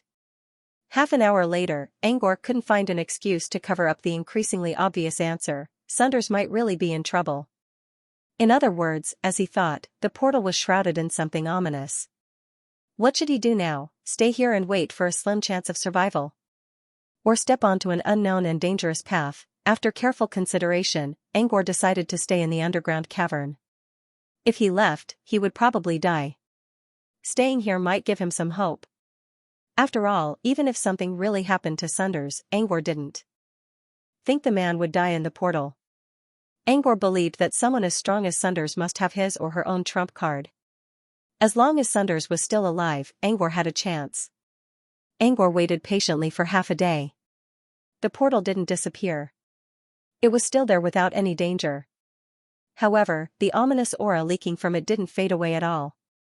Angor stared at the dark vortex inside the portal for an unknown amount of time. suddenly, a bright light shone from the vortex. It was just like the light produced when the transrealm passageway was destroyed yesterday. It was extremely dazzling. Could it be that the transrealm passageway was destroyed again? And this time? Sunders didn't escape. As Angor pondered, the beam of light suddenly shot out of the portal like a sharp arrow and headed straight for Angor. It was so fast that Angor couldn't react at all. The arrow of brilliance tore open the portal and reached Angor's side in a split second. A faint glow suddenly appeared in front of his chest and absorbed the arrow's power. Before he realized what was going on, the necklace hanging in front of his chest suddenly floated up as if it was weightless and hovered in front of him. Fey Continent, Parmajai Highlands. Sorcerers were considered a rare force in the southern region sorcerer world. In fact, many sorcerer organizations only needed 2 or 3 sorcerers to lead them in order to establish their own forces. But now, there were thousands of wizards gathered at Parmajai Highlands. They came from all over the world, from all kinds of organizations, and from all kinds of places. At this moment, everyone raised their heads and quietly looked at the reflection of the world in the sky. The image in the sky was inverted from what they were looking at. In the reflection was a desert filled with yellow sand. Among the sand and dust blown by the wind, one could faintly see buildings built with rocks. They looked simple, full of exotic charm. The image looked like a mirage that covered the sky above Parmajai Highlands. However, every single magus who remained here knew that it wasn't a mirage, nor was it an illusion. The world presented by the reflection was real and could be found. Because that was the style and appearance of another world, and the world in the reflection was the Permitha world that had undergone the plane fusion this time. There were 3 stages to the fusion. The first stage was called Garden of Victory, the second stage was called Path of Infinity, and the third stage was called the Moment of Plunder. All 3 stages could bring great benefits to a wizard. In terms of maximizing benefits, the second stage of the Boundless Road might be the most dangerous, but it was also the time with the greatest opportunities. This was because the Path of Infinity could make planar coordinates real, and through this, one could survey the aura of the various main worlds. It extended in all directions, and the Path of Infinity could be endlessly derived. It was a great opportunity to conquer a desolate plane and open up a new world. However, the Path of Infinity was limited by power. Only legendary wizards and above could set foot on the path. It had been a long time since a legendary sorcerer had appeared in the southern region. Therefore, the greatest opportunity for the sorcerers every time a plane fused was the Garden of Victory and the Time of Plunder. The Garden of Victory meant adding bricks and tiles to the sorcerer's garden. The main material for building a sorcerer's garden, fragments of eternity, would appear at this time. The Moment of Plunder was now. After the 2 planes fused, there was a period of time before the passage solidified. During this time, all wizards could enter the other plane and plunder its resources. It was also called the Moment of Plunder. Now, the reflection in the sky had appeared. The plane fusion had reached its final stage. Once the 2 planes were completely fused, the Moment of Plunder would arrive. Although the Garden of Victory had thrown out a lot of fragments of eternity, those who had managed to obtain them were the true elites of the wizarding world. For example, the Silencer and the Sea God. Many ordinary wizards couldn't obtain anything from the Garden of Victory, and the Path of Infinity had nothing to do with them. Thus, they were looking forward to the final stage, Plunder. It could be said that the Moment of Plunder was the true celebration for most wizards. A pale-faced, black-haired man in a dark green suit frowned. It looks like the other world is a desert. The loot should be limited, right? Not necessarily. The one who answered him was a white-haired old woman. She was dressed in a golden dress, and the most eye-catching thing about her was the 2 earrings on her earlobes. They were in the shape of cranberries, and they were dark red like dripping blood. Even if there are resources in the desert, there should be very little of them, right? The Time of Plunder. There's a reason why it's called the Time of Plunder. The old woman continued, the appearance of the world's consciousness will reveal the enemy's true power. The southern region hasn't fused with a world as vast as this for thousands of years. It took a whole week to fuse the first 2 stages. It's not a simple world. While she was talking, the people around her suddenly exclaimed. They looked up and saw a giant sandworm crawling out of the sand in the sky. It stuck its head out and stared at the people from Parmajai Highlands viciously before diving back into the desert. What a giant worm. It's at least a wizard-level monster. I wonder if it's poisonous? Can we control it? What kind of materials does it have? The people discussed among themselves. The old woman spoke to the black-haired man next to her. Let's see. There's no way the other world is empty-handed. The fact that the wizarding world has been fused for so long means that the laws there are very stable. A stable law world is bound to have its own praiseworthy aspects. Judging from the characteristics of the sandworm's body, it seems to fit the requirements of a social life. Its aura is also very strong. It must be a wizard-level monster to be able to create such a violent sandstorm. You should know the value of a group of wizard-level monsters, Saipan. The black-haired man called Saipan remained silent for a while. Lady Danae, so what if there's a wizard-level monster? We can't kill it instantly. As long as the battle drags on, someone will come and take a share of the loot. When the black-haired man said this, he glared fiercely at a spot not far away. The white-haired old woman was Lady Danae, a level 2 wizard from Gravity Forest. She followed the man's gaze and saw a woman wearing a black veil in the middle of a group of powerful wizards. She was holding a delicate blood-red umbrella and wearing a black veil. She was smiling wickedly at them. She even stretched out her finger and hooked it lightly in a provocative manner. Damn it, how dare you be so arrogant? Saipan snarled. If it weren't for Flora and Rhine, we wouldn't have failed to get even a single fragment of eternity back in the garden terrace. They are provoking us. The wizards were from Brute Cavern, and the woman with the umbrella was Flora, who was known as Blood Witch. Lady Danae spoke with a gloomy look in her eyes. Gravity Forest and Phantom Island are enemies in the first place. This is Brute Cavern's territory. It's not surprising that they won't let us get the fragments of eternity. Not long ago, they tried to sabotage Sunders in the Abyss, so there was already a grudge between them. So we're just going to sit back and do nothing? Saipan grew agitated. His pale cheeks began to redden. Lady Danae looked away and lowered her head. Yes, we will. When Saipan heard this word, he was so angry that his eyes burned with anger. Back then, Sunders and Flora blackmailed Aunt Boko to get the fragments of eternity and used them to build the Gravity Garden. They were always in the right. However, Saipan never thought that they would try to reason because they were weak. Who would try to reason with someone when they were on the stronger side? Besides, the wizarding world was not a place where people could be reasoned with. Lady Danae watched as Saipan's anger grew. You know, our target isn't Brute Cavern. It's that person in the Abyss Plane. Gravity Forest never dared to go against Brute Cavern. Besides, it would not do them any good. They were still thinking about Sunders and his Gravity Garden. Gravity Forest also had a Gravity Garden. If they could merge with Sunders' Gravity Garden, they would be able to reach a higher level. But that person is in the Abyss Plane. We failed last time. Lady Danae glanced at God of Sea Flunza and whispered a name. Don't forget, we still have Emakin. Hearing Emakin's name, Saipan slowly calmed down, and his eyes were very complicated. Emakin was a member of Song of the Deep, and he was very strong. However, there were very few rumors about this person that focused on his strength. Instead, they focused more on his background. According to rumors, Emakin carried otherworldly bloodline, and he himself was a vessel for the soul of an overlord from another world. This was why the supreme cult had been keeping an eye on Emakin. However, Emakin was very strong, and he was deeply entangled with Song of the Deep. It was difficult to do anything to him. Back at Devil's Water, Sliv and a 2-star psychic from Haunt World, Ravenine Dick, used the psychic barrier of sound to seal them up. It was obvious that Song of the Deep had something to do with otherworldly creatures. Are we really going to work with Emakin?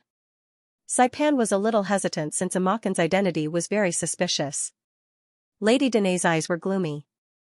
Her white hair fluttered in the cold wind of the highlands. Her voice reached Saipan's ears. Making deals with demons has never stopped. Wizards are very realistic people. As long as the profit is high enough, we won't hesitate to work with demons from Abyss Plane. Saipan and Lady Danae fell into silence after that. When they spoke again, they tacitly skipped the previous topic. Wait. When the hour of plunder begins, we need to go to the other world and stay away from people. Especially those from Brute Cavern, said Lady Danae. I understand. Saipan nodded. Lady Danae spoke in a plain tone, now's the only time for Brute Cavern to show up. According to the last stargazing day, the entrance to the plane fusion won't appear at Parmajai Highlands. If the entrance to such a large otherworld was located at Parmajai Highlands as well, it would be like Brute Cavern's backyard. In fact, Rain also planned to move Brute Cavern's main base, the Mirror World, to this new plane that was about to solidify. The fact that the entrance was not located at Parmajai Highlands was a huge blow to Brute Cavern. They did not want to fight against Brute Cavern, but they were happy to see Brute Cavern in trouble.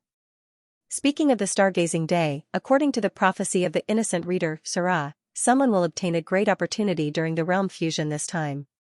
However, it's almost time to plunder. Has anyone obtained the so-called great opportunity? Saipan asked curiously. The plane fusion did give out a lot of fragments of eternity. Rain and Flunza got most of them, but there were still many wizard organizations who shared 40% to 50% of the spoils. Saying that it was a great opportunity didn't seem to fit. The Path of Infinity offered great destiny, but none of the wizards got it. So the great destiny refers to the hour of plunder? Saipan wondered. Many people had the same idea. They did get a lot of benefits before, but they were not as great as the great destiny. As such, all the adepts present were eagerly awaiting the arrival of the time of plunder. As the reflection of the desert in the sky became clearer, the wizards began to rub their hands in anticipation. Once the reflection in the sky became real, the plane fusion would be successful, and the hour of plunder would begin.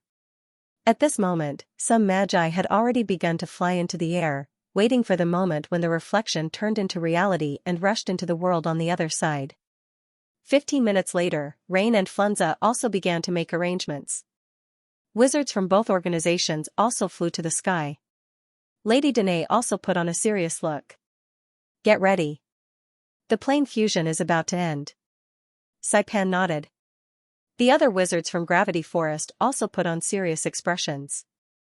As time ticked by, 1 minute, 2 minutes, 5 minutes, 10 minutes, there were even some magi who had grown impatient and returned to the ground. The plane fusion was still ongoing, and the so-called hour of plunder did not begin. Instead, the reflection in the sky was slowly turning illusory. Everyone was puzzled. What exactly had gone wrong? Lady Danae and Saipan exchanged a look. They felt like they had seen this somewhere before. The plane fusion at Devil's Water also went wrong at the last moment. Even back then, the plane fusion had failed. Were they going to repeat the same mistake again? Just as their hearts were palpitating with fear, a deafening rumble suddenly came from the boundless clear sky. Thunder? Everyone looked up. Why is there thunder all of a sudden? Along with the sound of thunder, dark clouds slowly began to gather. What's going on? Now, everyone could tell that something was wrong. Plane fusion was not a rare occurrence in history. Some sorcerer families with a bit of history even had records of it.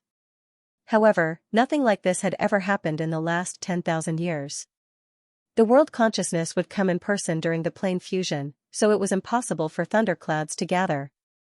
But now, what did it mean? Could it be that this plane fusion was going to be like the one at Devil's Water a few years ago? Was it going to fail again? If it was going to fail, what was the reason for it? Did the continuous failures mean that the southern wizarding region could no longer accommodate any more subordinate planes? Everyone's mind was in a mess as they waited for a result. Drip. Drip. Rain poured down from the sky. The torrential rain washed away the reflection in the sky. Everyone could clearly see that the reflection of the desert in the sky was slowly dissipating in the torrential rain, turning into an illusion. It's really gone? That's it? Where's the time of plunder? Why did it disappear all of a sudden? A wizard who was experiencing a plane fusion for the first time asked in a daze, did the fusion succeed? Someone answered. It didn't. Since the fusion didn't succeed, there was only one answer left. The fusion failed. The planar fusion had failed once again. The torrential rain in the sky sounded like the world's consciousness was wailing. In the previous two phases, the world's consciousness had sacrificed a lot in order to fuse with the new world, but at the very last moment, it benefited someone else. The torrential rain was more like the world's consciousness was crying. The others didn't care about the origin of the storm. All they cared about was the reflection in the sky. Was the observer's prophecy false? What happened to the great opportunity? Someone questioned, could it be a scam? Similar voices were heard everywhere.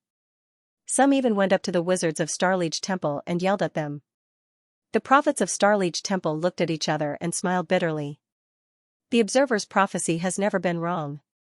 Then who's going to explain this?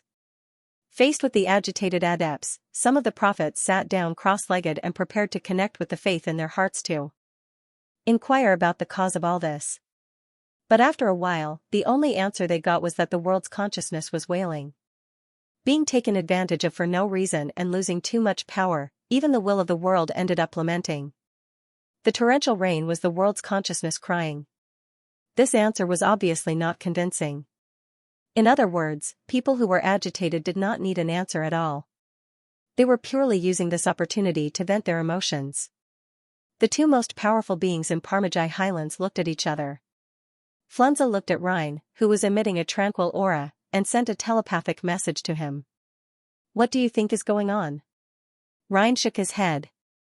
Who knows? Anyway, Sarah was right about one thing. Sarah had said that the solidified entrance to the realm fusion wasn't in Parmajai Highlands. Rhine now understood that the entrance wasn't in Parmajai Highlands. The fusion failed right away, and there was no such thing as a solidified entrance. The wizards of Brood Cavern were in a much better mood than the others. At least they gained a lot from the garden terrace. They didn't lose anything even if they lost the chance to plunder. Sarah's prophecy also told them that the solidified entrance wasn't in Parmajai Highlands. Some wizards even mocked them for it. But now, there was no need to mock him, because there was no such thing as solidifying the entrance. Xianxia understood what Rhine was trying to say. At their level, what they were after was more of a breakthrough than anything else. As for the fragmentary benefits that came from plundering, as long as they weren't particularly important, they were already indifferent. Neither Xianxia nor Rhine cared about the gains and losses from the failure of the planar fusion. Did you see anything? Xianxia was more curious than anything else. Rhine knew what Xianxia was trying to say, but he was also wondering what was the reason for the failure of the realm fusion.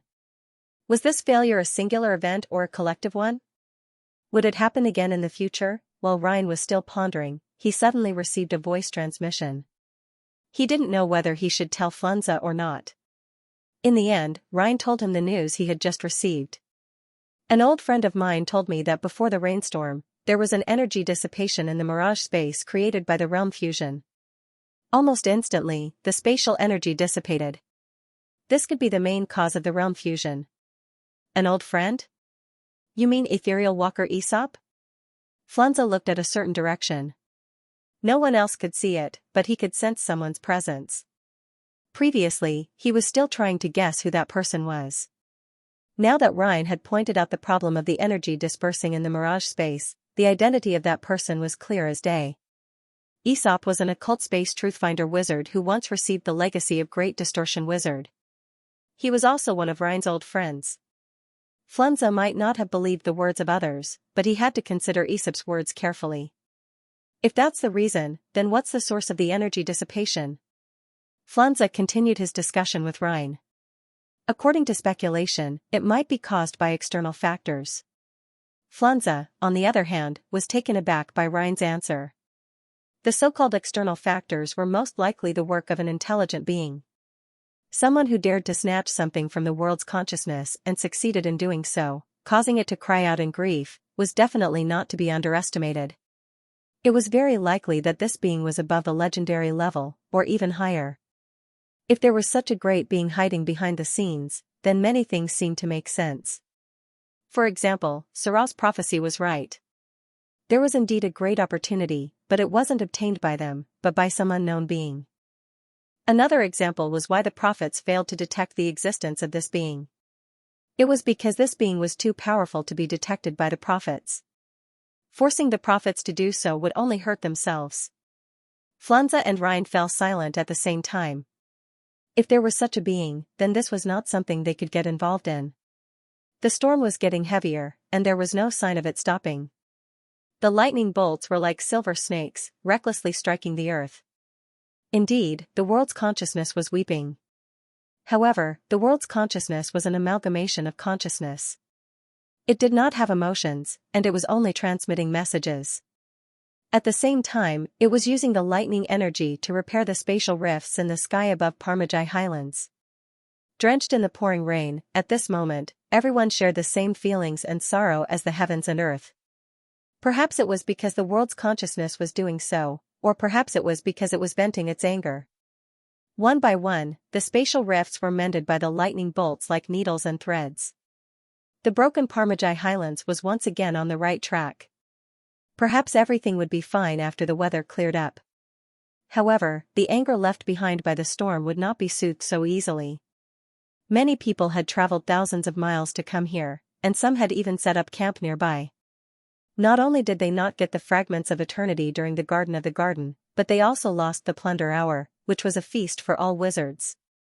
How could they not be angry? However, there was no place for them to vent their anger, nor was there a target for them to vent it on. That was why they felt the same way as the world. It was more like they felt sorry for themselves. As the spatial rifts on Parmajai Highlands were mended one by one, the lightning bolts in the sky finally reached the edge of Parmajai Highlands. This place was already part of Yali Duchy. This place was nearly 1,000 meters lower than the Parmajai Highlands. In the Frostwood Forest, which was known as a no-man's land, a dark spatial passage was discovered by the Silver Snake Lightning. Lightning turned into a needle and thread and prepared to sew up this mysterious spatial passage, just like how it repaired the other spatial rifts. At the same time, deep inside the tunnel, someone was making a decision with a serious expression. Sunders did not know whether he was lucky or not. Relying on his own strength, he ignored Angor's fear and stepped into the tunnel. Halfway through, he realized that the danger he sensed earlier was right. He got lost in this space tunnel that wasn't too long. Not long after entering the tunnel, Sunders felt himself getting lost and falling into a strange, endless loop. It was as if he was stuck in a swamp. He thought he was walking toward the exit, but he was not moving at all. It was common for acolytes to lose their sense of direction, but once one reached the level of an official magus, such a situation would not occur. In his mind, he did not rely on his sense of direction to determine his path. Instead, he relied on the location of the landmarks as a lighthouse to guide himself forward. Now, he could feel the beacon not far away, but he just could not reach it. Sunders realized that he had fallen into a spacetime maze. According to the records, a spacetime maze was a place where the vector of spacetime was chaotic. Sometimes, it was time, and sometimes it was space. Fortunately, the index vector this time was space. It looked like a short distance, but it was actually countless layers of time and space. He couldn't go back to Windwhisper Valley, nor could he go to Parmajai Highlands. He was stuck in this maze, and he couldn't move forward or backward. Sunders tried to think of a way out, but none of them worked. The glowing exit not far away only served as a temporary measure. There seemed to be a mirror in front of him and behind him. When he went through the mirror in front of him, he would be distorted by space and come out from the mirror behind him. The endless cycle caused him to be completely lost. There were only two ways to get out of this cycle: surpass the spacetime maze with speed or break the spacetime maze with great power. But how could a spacetime maze created in a space crack be broken so easily? Even if Mr. Monkey was trapped here, it would be impossible for him to break it with his own strength. He had to at least have the explosive power of a legendary fighter. Yesterday, the tunnel collapsed. Today, the tunnel turned into a maze. It's 1 in 10,000. Am I really that unlucky? After being lost for half a day, Sunders began to doubt himself. Or did I provoke the pilgrim of misfortune when I wasn't paying attention? As Sunders began to doubt himself, something else happened to the spacetime maze that he had been struggling to solve. For some reason, the spacetime maze's effect on him suddenly weakened. Am I hallucinating? Sunders decided to give it a try. He flew toward the exit. Earlier, he could see the light coming from the exit, but he couldn't get close to it. It looked like a star in the night sky, but it was far beyond his imagination. But now, when he kept flying forward, he could feel that he was moving closer to the light. It's true. The space-time maze's effect is weakened. Sunders was surprised. Nothing happened. Why did the maze's power weaken? He stopped. Something was wrong. The maze couldn't be broken just like that. There must be some kind of power changing the structure of the maze. Sunders calmed himself down and tried to sense it carefully. Time passed, and Sunders didn't find anything strange. Until a certain moment. When the reflection above Parmajai Highlands disappeared and the rain began to pour down, Sunders suddenly sensed a strange power passing by him. Sunders only sensed the power for a split second, less than 1/10 of a second. However, he would never forget what happened in that brief moment. What kind of power was that? Something that could break a space-time maze was not to be underestimated. But the power he sensed was as faint as smoke. It would disappear completely if he didn't pay attention. In fact, this kind of power was not even as strong as wind, water, or fire. Normally, Sunders wouldn't pay much attention to it. But now, he noticed something fishy. On the surface, this kind of power was just an inconspicuous wisp of dust. But in some indescribable place, it was like a colossus, and it was impossible to see its size at a glance. It was as if the power came from another dimension, but it could affect a parallel world. Sunders only sensed it for a split second, but he was sure that the power had already surpassed the power of laws. Sunders could not understand the exact structure of that power. He could only see something that was not quite right. But he had a hunch in his mind. Maybe this was the path to the future. According to ancient legends, there were 3 levels of Truthfinder wizards, 3 levels of legendaries, intermediate wizards, and 3 levels above legendaries, called miracles.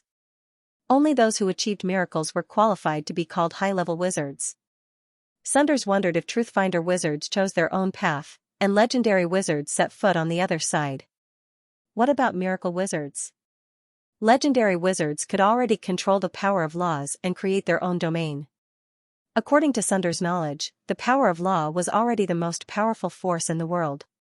What kind of power did the wizard with the title of miracle possess? Sunders suddenly understood something. Perhaps, the higher-level manifestation of power was what he had inadvertently discovered earlier. It might seem simple, but the power hidden behind it was beyond imagination. Sunders floated in the darkness. The space-time maze around him had completely collapsed. But he didn't feel relieved. He was still shocked by the great power. He couldn't help but feel how small he was. He had yet to reach that level, but he had already seen that kind of power. Was that a good thing? Or a bad thing? Sunders didn't know. Others might find it hard to reach, or even feel pressured and unable to make any progress. But for Sunders, his ambition was never about small benefits. It was just like how he treated the time thief. Sunders hated Cassini because he never wanted to live a meaningless life. His goal had always been the truth. Now that he saw a new level of power, Sunders didn't feel discouraged. Instead, he felt great. Someone laughed in the darkness. At first, the laughter was restrained. But slowly, it became more and more unrestrained. It sounded like a madman who was letting loose his cheap emotions. Sunders was the one who laughed. After a rare moment of indulgence, Sunders' dark eyes shone with endless starlight. This light was called hope. Sunders didn't think about where the great power came from, or where it would go. He knew it wasn't something he could meddle with at his level. Maybe it was just a casual flick of a finger by a magnate. It was pointless to look into it. Sunders simply hid the enlightenment the power brought to him in his mind. Then he stopped thinking about it and began to face the real problem. The space-time maze can't resist this great power, Sunders muttered, so, am I lucky or unlucky? As Sunders asked himself, the exit not far from him suddenly began to flicker. He immediately came back to his senses and turned to look. At some point in time, several silver lightning serpents had suddenly appeared at the exit of the transrealm passageway. They were repairing that crack at an extremely fast speed. This is the power of the world's consciousness? Sunders quickly realized what was going on. The plane fusion must have ended, so the world's consciousness began to repair the broken space and stabilize the space energy in Parmajai Highlands. Coincidentally, the passage he created with section ephemera was also repaired by the world's consciousness. Sunders couldn't help but curse. Why now of all times? The power of the world's consciousness was not to be underestimated. Almost in an instant, the entire transrealm passageway began to collapse. Unstable space energy began to leak out, and the walls on both sides of the passage began to peel off. Looking at it, this cross-world passageway was already on the verge of collapsing. Sunders was planning to return to Windwhisper Valley and tell Angor that the danger was gone, then bring him back. However, he didn't have time to do that. If he did, he would most likely die on the way. His only way out was to escape before the lightning bolts completely repaired the exit. In the end, Sunders chose to leave first. He could always use another section ephemera to bring Angor back after the space stabilized. With that in mind, Sunders looked back at the half-collapsed tunnel and cursed under his breath. He then ran out of the tunnel. When Sunders reached the edge of Parmajai Highlands, the passage in front of him had completely disappeared. He remained silent for a while before he decided to leave. He didn't dare to open the passage again. He planned to return to Brute Cavern and ask for Rain's help. Angor should be safe in Windwhisper Valley for now. Don't go anywhere. I'll come back and get you. Sunders looked up and saw the other side of the world through the clear blue sky. He saw the figure curled up in the dark cave. Angor was indeed curled up in the cave. However, the cave wasn't completely dark. Instead, it was bright and dreamy. Countless specks of light surrounded the dark cave like dancing fireflies. It was beautiful and dreamy. Angor had no idea where these light dots came from. Not long ago, he was anxiously waiting for Sunders to come back from the portal. But in the end, he didn't see Sunders. Instead, he saw a strange ray of light. Like an arrow, the beam of light pierced through the portal and headed straight for Angor. Next, the necklace Angor always carried with him, the alien eye, woke up after many years of slumber. The alien eye floated in front of Angor, its glass bead flickering in and out of existence. While Angor was still trying to figure out what was going on, the tiny light inside the alien eye broke through the barrier and came out of the bead. It looked like scattered light particles, but at the same time, it also looked like tiny fragments of light. At first, the light particles only circled around Angor and emitted a strange aura. But soon, these fragments of light were entangled by the strange light from before, and finally disintegrated into specks of light. They were like fireflies, and specks of light fluttered about. If one ignored the unresolved feelings and the inexplicable sense of uneasiness, the scene in front of them could be considered a beautiful dreamlike scene. Angor carefully used his spirit feelers to observe the specks of light. Strangely, he couldn't sense them at all. It was as if they never existed. Angor suddenly remembered something. When he first came to the wizarding world, the alien eye and the cloud whale also acted strangely. But at that time, he was sleeping. Back then, Nausicaa, who was staying in a tent nearby, saw the strange phenomenon in his room. Later, he asked Toby about it. According to Toby's report, the alien eye was floating in the air with many specks of light around it, and it absorbed all of them. After that, the alien eye became an inanimate object again, and nothing else happened. What happened back then was very similar to what was happening now. But then again, the alien eye acted strangely because there was a plane fusion happening at Devil's Water. But there was no plane fusion happening here. Angor looked around and finally stopped at the portal. No, wait. There was a plane fusion happening here. The other end of the portal was Parmajai Highlands. So the Parmajai Highlands planar fusion triggered the alien eye's reaction through the portal. Angor felt that he had found the truth. If that was the case. Angor remembered that the plane fusion at Devil's Water failed for no reason last time. Did the alien eye cause the plane fusion to fail as well? Angor's mind raced. Suddenly, the specks of light around him began to move. They gathered together, as if they had transformed into a flickering galaxy. The alien eye, which was floating in mid-air, became the destination of the Milky Way. All of the specks of light were sucked into the alien eye. For a moment, Angor felt as if a river of stars was flowing into him. What he saw also gave him a chance to observe the situation from a closer distance. However, when he carefully reached out with his spirit feelers, he couldn't find the river of stars around him just like before. It was as if the light spots didn't exist in this space at all. But he could see it with his naked eyes. And according to what Nausicaa and Toby said, they could see it too. In other words, the Eye of Eternity did move the material world and left traces behind. However, it didn't seem to exist in the material world. Instead, it seemed to exist in a higher dimension, which made it impossible for people to locate it. Angor sighed. He knew that he couldn't study the alien eye systematically right now. Since that was the case, he might as well give up and wait for it to finish. While waiting, Angor's mind was racing. Now, the situation was very clear. The plane fusion had caused the alien eye to act strangely. Even if he didn't get close to the area where the planes were fusing, just opening a space tunnel near the fusion area would cause the current scene to appear. This meant that he made the right choice by staying away from the plane fusion. On the other hand, even if the alien eye was in a different world, it would still try to absorb some kind of strange energy from the plane fusion. It must be in urgent need of such energy. So what was the energy that would only be absorbed by the alien eye during the plane fusion? Also, what would happen if the alien eye absorbed a certain amount of energy? All these questions made him very curious. Also, the alien eye was the culprit that brought John to this world. Would it activate another teleport after absorbing enough energy and go to Earth from the wizarding world? Or maybe it would go to an even more unknown place. If that was the case, Angor suddenly felt that the floating alien eye in front of him was a bit of a hot potato. He was also very curious about Earth. He had even set a new goal previously. If there was a chance, he would bring John back to Earth. But John wasn't with him right now.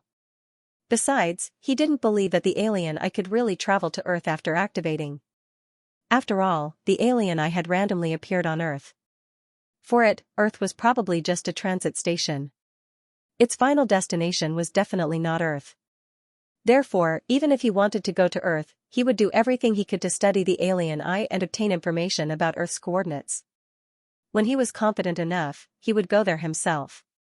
He didn't want to leave everything to fate and let fate take him with the flow. How much energy did the alien eye require? Would it really activate on its own? Angor suddenly felt a strong urge to take the alien eye from the ground. The fear did not last long. About 2 minutes later, the galaxy backflow was over. The alien eye didn't seem to show any signs of activation, but as the surrounding fluorescent light disappeared, it slowly sank down. From the abrupt floating, it returned to normal. Angor sighed in relief when the alien eye became obedient again. He was worried that the alien eye would suddenly activate and take him to another world. But it was unlikely that such a scenario would happen.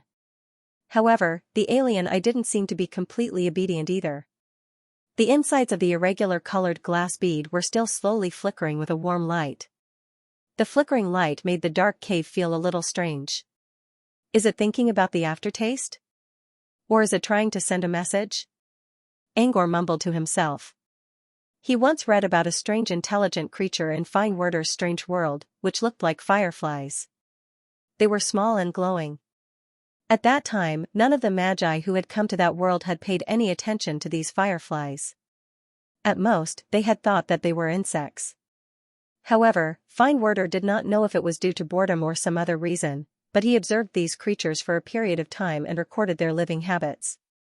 In the end, he concluded that these creatures actually relied on the frequency and length of their light to communicate. Moreover, their logic was rigorous and their knowledge structure was more or less complete. In the end, Fine Werder classified them as an intelligent race. When he looked at the glowing light, he thought of the fireflies in Strange World. Unfortunately, even if the alien eye was trying to send a message, he couldn't figure it out yet. He shook his head and sighed. Right at this moment, the ground suddenly trembled. Angor looked around in confusion. In the next second, a deafening and terrifying roar suddenly came from afar. Judging from the direction, the roar came from the center of Windwhisper Valley. The roar didn't carry any aura, but it was enough to make one's heart tremble. Monster. It was definitely a powerful monster. Windwhisper Valley, which was known as a shelter, was also affected. As soon as he heard the monster's roar, he began to think of a way to deal with it. There was only one exit in this underground cave. If he ran away, he would have to face the monster. Maybe it was better to stay here and hide, or, Angor glanced at the portal. His pupils shrank. He didn't know what the portal was, but it was gone. Did it mean the portal failed again? Was Sunders exiled? Angor's mind was in a mess. A powerful monster showed up outside. At the same time, the hope he had been waiting for all this time was gone. Even in this helpless and anxious situation, the alien eye was still emitting a flickering light. Out of instinct, he reached out a hand to cover the light that was affecting his thoughts. However, as soon as his hand touched the alien eye, a strange light flashed across his eyes. The alien eye suddenly released a blinding white light. The white light seeped out from between Angor's fingers as if he was holding a light source that was about to explode. Before Angor could figure out what was going on, he realized that he couldn't feel his body anymore. Only a thread of spiritual light was left, faintly floating upwards. Higher and higher. Angor didn't know if his consciousness was higher or not, but he did feel that his consciousness was floating upward. Under such circumstances, he couldn't even sense the logic of his thoughts. His previous worries, such as Sunders' situation, the safety of the portal, what monsters were out there, all of them disappeared. Or rather, he didn't have enough brain power to think about them. How long did this feeling last? Angor couldn't tell. Maybe it was a long time, or maybe it was a short time. He had no concept of time at all. Until he touched a light barrier. This light wall seemed very thin, but it prevented him from floating up. Soon, a strange energy seeped out of the light barrier. Angor was familiar with this energy. It was similar to the light spots released by the alien eye. Under the guidance of this strange energy, Angor heard a poof sound. His consciousness penetrated the light barrier. It was as if a firework went off in the depth of Angor's consciousness. The sense of relief and explosion brought Angor into a new world. This was a strange world. The surroundings were pitch black, but it was filled with a mysterious aura. As soon as Angor's consciousness entered this world, his memories, experiences, ways of thinking, and logic were all reread. Yes, the only word Angor could think of was reread. In some of the novels he read back on Earth, the main character would leave his body and enter a holographic world. At first, he would be a blank piece of paper. Only when his memories and thoughts in the real world were loaded and read, he would regain his intelligence, and his mind would begin to synchronize with reality. Right now, he only had the spiritual light of his consciousness and did not have a physical body. However, after the previous loading and reading, he could already think and use his past memories. He was still Angor. But something was different. Angor didn't feel any emotion in this world. Because, according to his own memory, after seeing this strange world, he should be surprised, shocked, and his thoughts would start to fluctuate, doubt, and unconstrained. But now, he didn't feel any of those emotions. Maybe the emotion module wasn't added to his consciousness. Angor was very calm right now. Or rather, he was cold to the extreme. He didn't care about what was happening outside. He wasn't curious about the secrets of the alien eye. He was also indifferent to this strange world as if he was used to it. Walking in this strange world, he couldn't sense any physical objects, such as his own body. The only things he could sense were his mind space, his soul space, and his spirit sea. These were the most illusory parts of a human body. They seemed to be inside his body, but also seemed to be somewhere else. Angor couldn't sense his body, but he could use the mana in his mind space. Unfortunately, his mana could only move in his mind space. It couldn't enter this strange world. Angor walked toward a certain place in the strange world. He wasn't walking aimlessly. Instead, he sensed that the special energy that had guided his divine light into this strange world was in that direction. While walking, Angor realized that he wasn't actually moving with his legs. Instead, he was moving at an unimaginable speed. Or rather, he was moving a small distance in the coordinate system of space and time. I think I'll be there soon. Next, Angor stood in front of a special energy core without causing any commotion. The energy core in front of him didn't have any shape or form, and he couldn't find it by any means. But somehow, Angor knew that it was right there. It was a strange feeling. If Angor was back in the real world, he would probably ask a lot of questions again. Angor sensed the energy core and stood in front of it without showing any emotion. He knew that he couldn't touch the energy core, but he also knew that the energy probably guided him here for a purpose. Of course, there was also the possibility that the energy core simply invited him to this strange world. For example, the evil gods from Loft World that Brofin wanted to revive weren't really evil. They didn't do anything with a purpose. Their aimless actions led to the deaths of many intelligent beings in Loft World, which was why they were called evil gods. Well, whatever the truth was, Angor wasn't interested in exploring this strange world right now. He only wanted to see what the energy core that was related to the alien I wanted to do. After observing for a while, Angor noticed that the energy core was slowly changing. It was a strange change. It was as if the energy core was changing from something intangible to something tangible. In other words, the special energy core was constructing something in his eyes. Angor watched the change with a blank expression. It seemed the energy core was not as aimless as he thought. It had led him here with a purpose. If so, the alien eye might have something to do with its consciousness. Even if it was dead, it should still have some residual consciousness. And the switch to activate it was the special energy used in plane fusion. Angor had this question in mind, but he didn't have the time to think about it. He simply followed the energy core's change and thought about it aimlessly. Many of his questions were born and died at will. Angor felt uncomfortable trying to simulate his thoughts when he had emotions. After all, curiosity was the #1 motivation. Even if he didn't try to find out more, he could still explore the boundaries of his mind. But he didn't hate it at all. Putting aside all emotions and goals, the speed at which his thoughts revolved and the degree of acceptance was unimaginably high. If he really wanted to study something, it would be much more efficient than when he had emotions. Just like now. When the first horn appeared on the energy core, Angor already knew what it was trying to do. The energy core changed from formless to tangible. The first corner that appeared was the base of a door frame. It was being constructed right in front of Angor's eyes. Also, the way it was constructed was a bit difficult to understand, as all kinds of strange patterns were intertwined together. However, Angor could clearly remember where each step began and where it would end. It seemed the energy core was trying to build a door. And Angor could see it clearly. So, it's teaching? Angor wondered. Even if it was teaching, Angor didn't know what it was trying to do.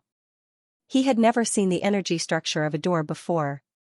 Besides, even if the energy core really created a door, should he open it next? All the mysterious doors had unknowns hidden behind them, and they often carried great risks. Angor began to weigh the risks. He didn't care about the outside world, but he didn't want to die for no reason.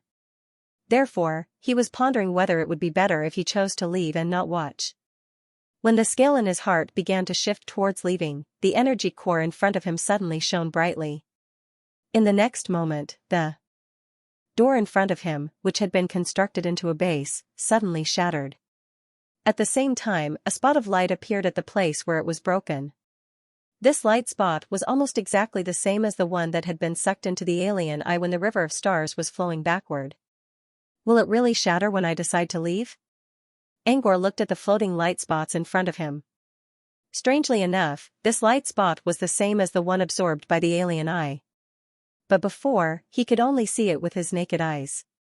But now, for some reason, he felt that it had taken shape and gained substance. As he pondered, the light dot suddenly disappeared.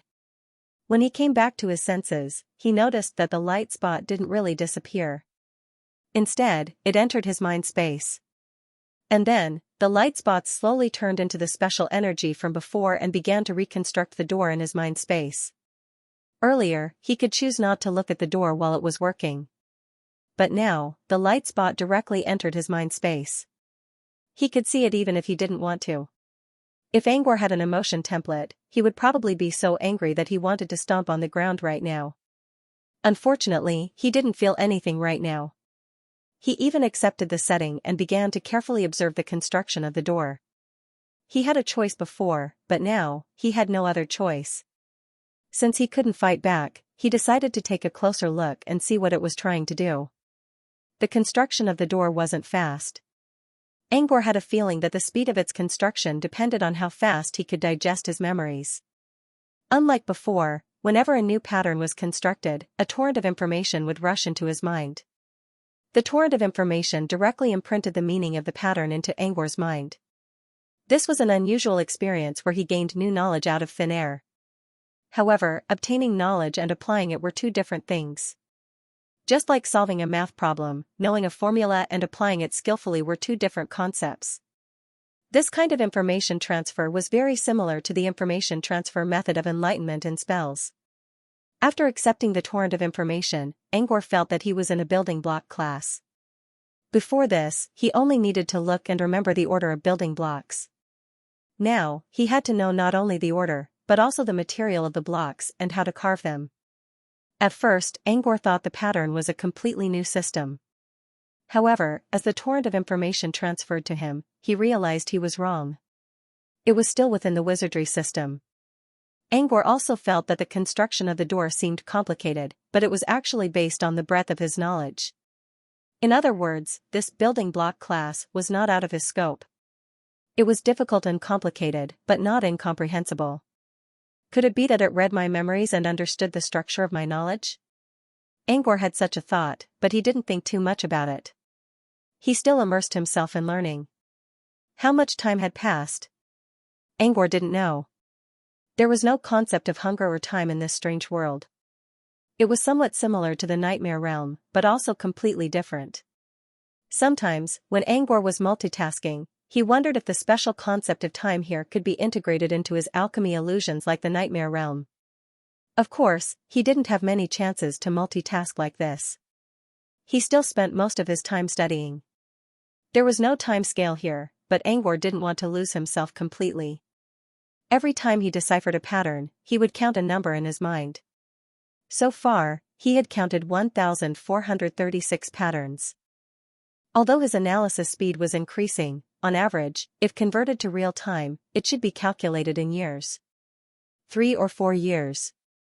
Angor wasn't sure. But he was glad that this kind of pure study and research was actually very boring. If he brought his own emotion template with him, he wouldn't be able to persist for so long. Of course, this glad was just an idea he came up with when he had time to simulate his own emotion template. Back to his study. When he deciphered the 100th pattern, he noticed something strange. The patterns used to construct a door could contain various types of energy. However, there was a part that couldn't be avoided, and that was the nature of space. Angor already knew the concept of space. However, he mostly learned about it from alchemy books, such as how to build and stabilize space energy by combining materials.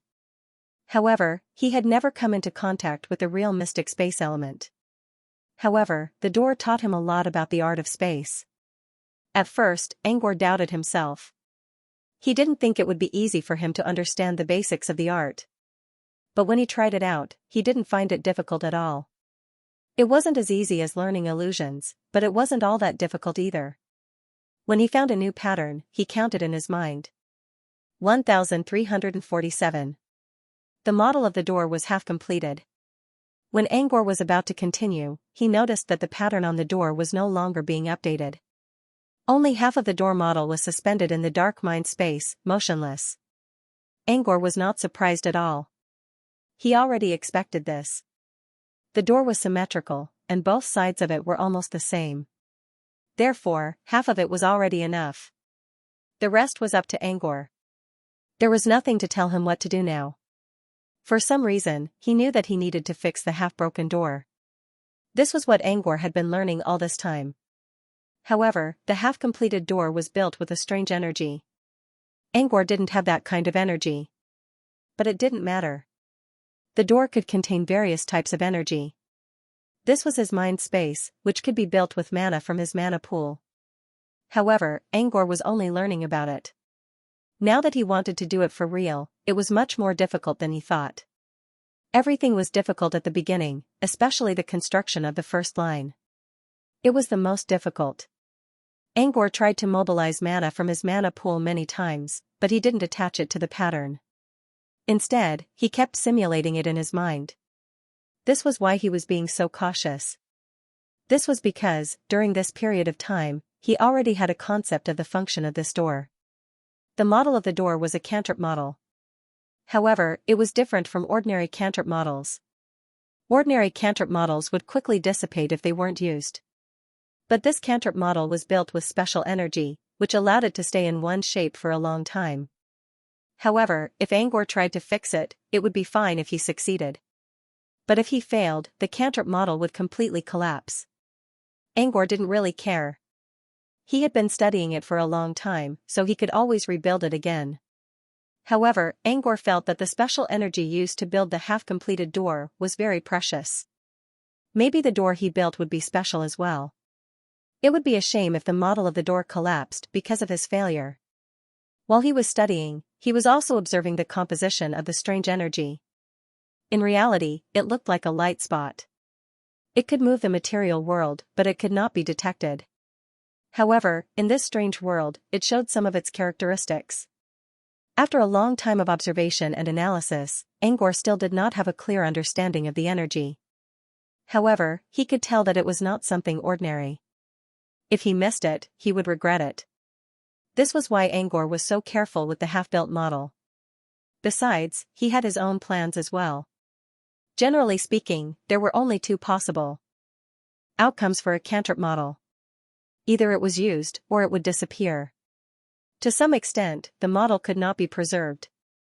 However, there was one special case. Spell slots. A spell slot could completely solidify a spell model and build it in a special position in one spirit model.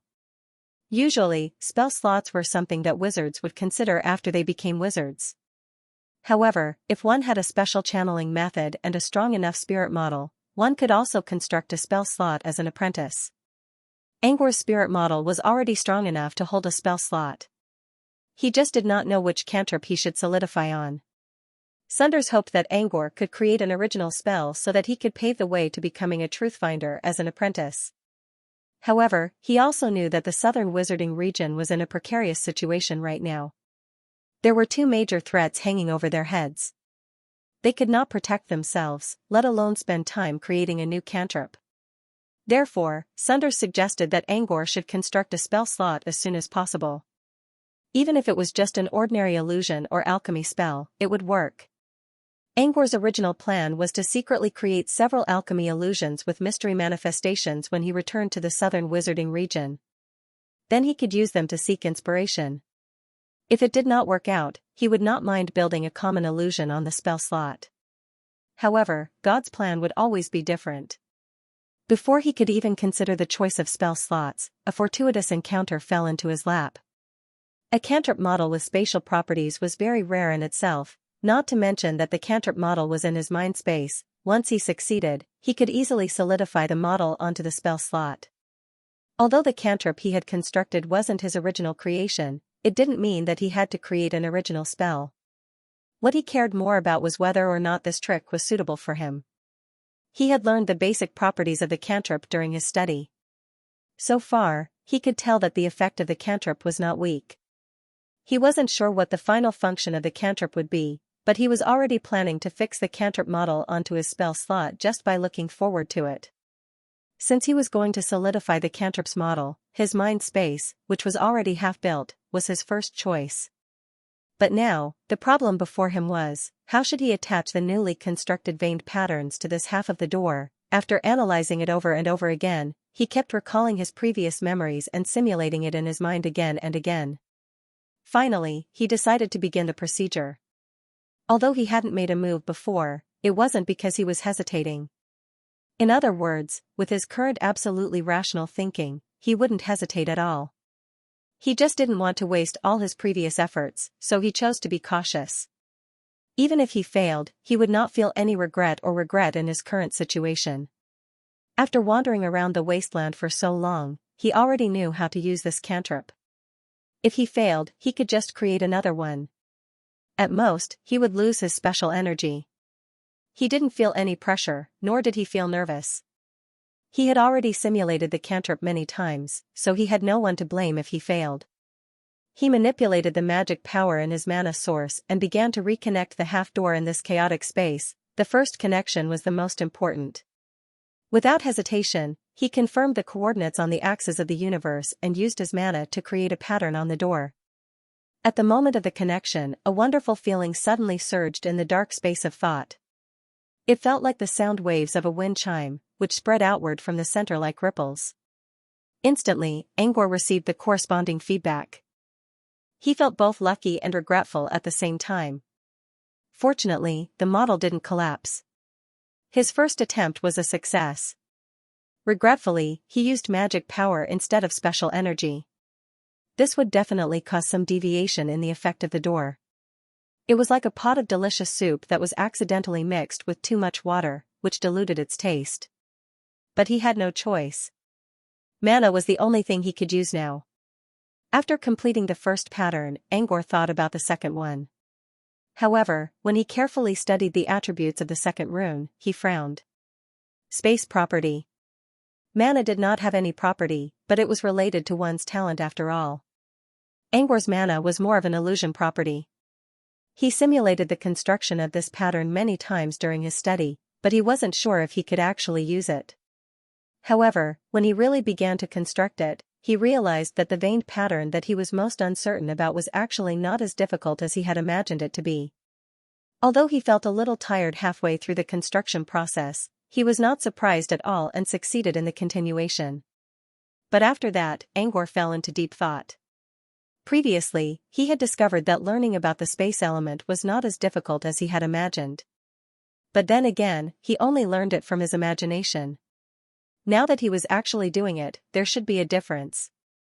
But in fact, the difference was much smaller than he thought. Maybe the special energy itself has space property, which makes up for the difference. Angor mumbled to himself. This was the only reason he could think of.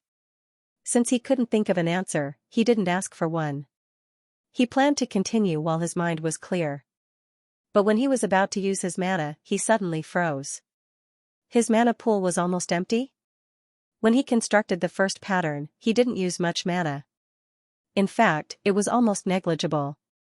But the second one consumed hundreds of times more mana. Was it because it had space property? And he was constructing it from another class. Angor now understood why he felt so tired. His mana pool was almost empty. It would be strange if he didn't feel tired. Compared to fatigue, he was more concerned about time. According to the symmetry of the door, he still needed to construct at least 1,345 patterns, which meant he had more than 300 structures in total. Of the remaining 1,000 or so lines, at least 1/20th of them contained the space attribute. Every time he constructed a pattern related to space property, he had to rest for several hours and meditate. At this rate, it would take him at least a month to complete the cantrip model. It was obvious that this cantrip model was more complicated than all the models he learned so far. After all, if a cantrip model took more than a month to construct, it would be better not to use it. Of course, it might also be because he wasn't familiar with it yet, or because the cantrip contained complicated properties. Perhaps, if it was someone with the space element, he would be able to construct it in less than half a day, but it didn't matter. In this strange world, he couldn't feel the passage of time. As long as he could build it, he didn't mind spending more time. Besides, the strange energy prevented the model from collapsing as time went by, which gave Angor enough time to build it slowly. He didn't feel bored anyway. After all, this was how he spent his time studying. With that in mind, Angor prepared to meditate. But as soon as he entered the meditative state, he noticed that his consciousness was sinking. In an instant, he was kicked out of the strange world. At the same time, his emotion template was reloaded. So I'll be kicked out when my mana pool is empty? With this thought in mind, Angor's consciousness returned to his body and merged with it. When he regained control of his body, before he could check his condition, he suddenly felt his body shaking and almost fell to the ground. It wasn't because he was distracted. The ground was shaking. And he heard the roars of monsters. He stayed in that strange world for a long time without any emotional fluctuations, so he didn't think about what was happening outside at all. When he heard the monsters' roars, he didn't realize what was going on. After a while, he remembered that before he entered the strange world, something had already happened in the outside world. The portal was closed. Sunders didn't come back. Furthermore, a powerful demon had visited Windwhisper Valley. When he recalled this fact, he froze in place. He didn't feel any hunger or thirst, and he was still holding the alien eye in both hands. It seemed like he stayed in that strange world for a long time, but in reality, only a few minutes or seconds had passed. Time was imbalanced, just like in the nightmare realm. But he didn't have time to think about that now. Right now, the most important thing for him was to consider a more realistic problem. What was going on outside? What's up with that monster? What was it trying to do? Furthermore, what could he do to solve the current situation? Running away wasn't a good idea. There was only one exit in the underground cave, and he would definitely run into the monster if he went out. Judging from the terrifying roars, the monster outside was definitely not easy to deal with. His only option was to hide underground for now. With that in mind, he prepared to use infinite reticence to its maximum effect. Then, he discovered a terrible fact: his mana pool was empty.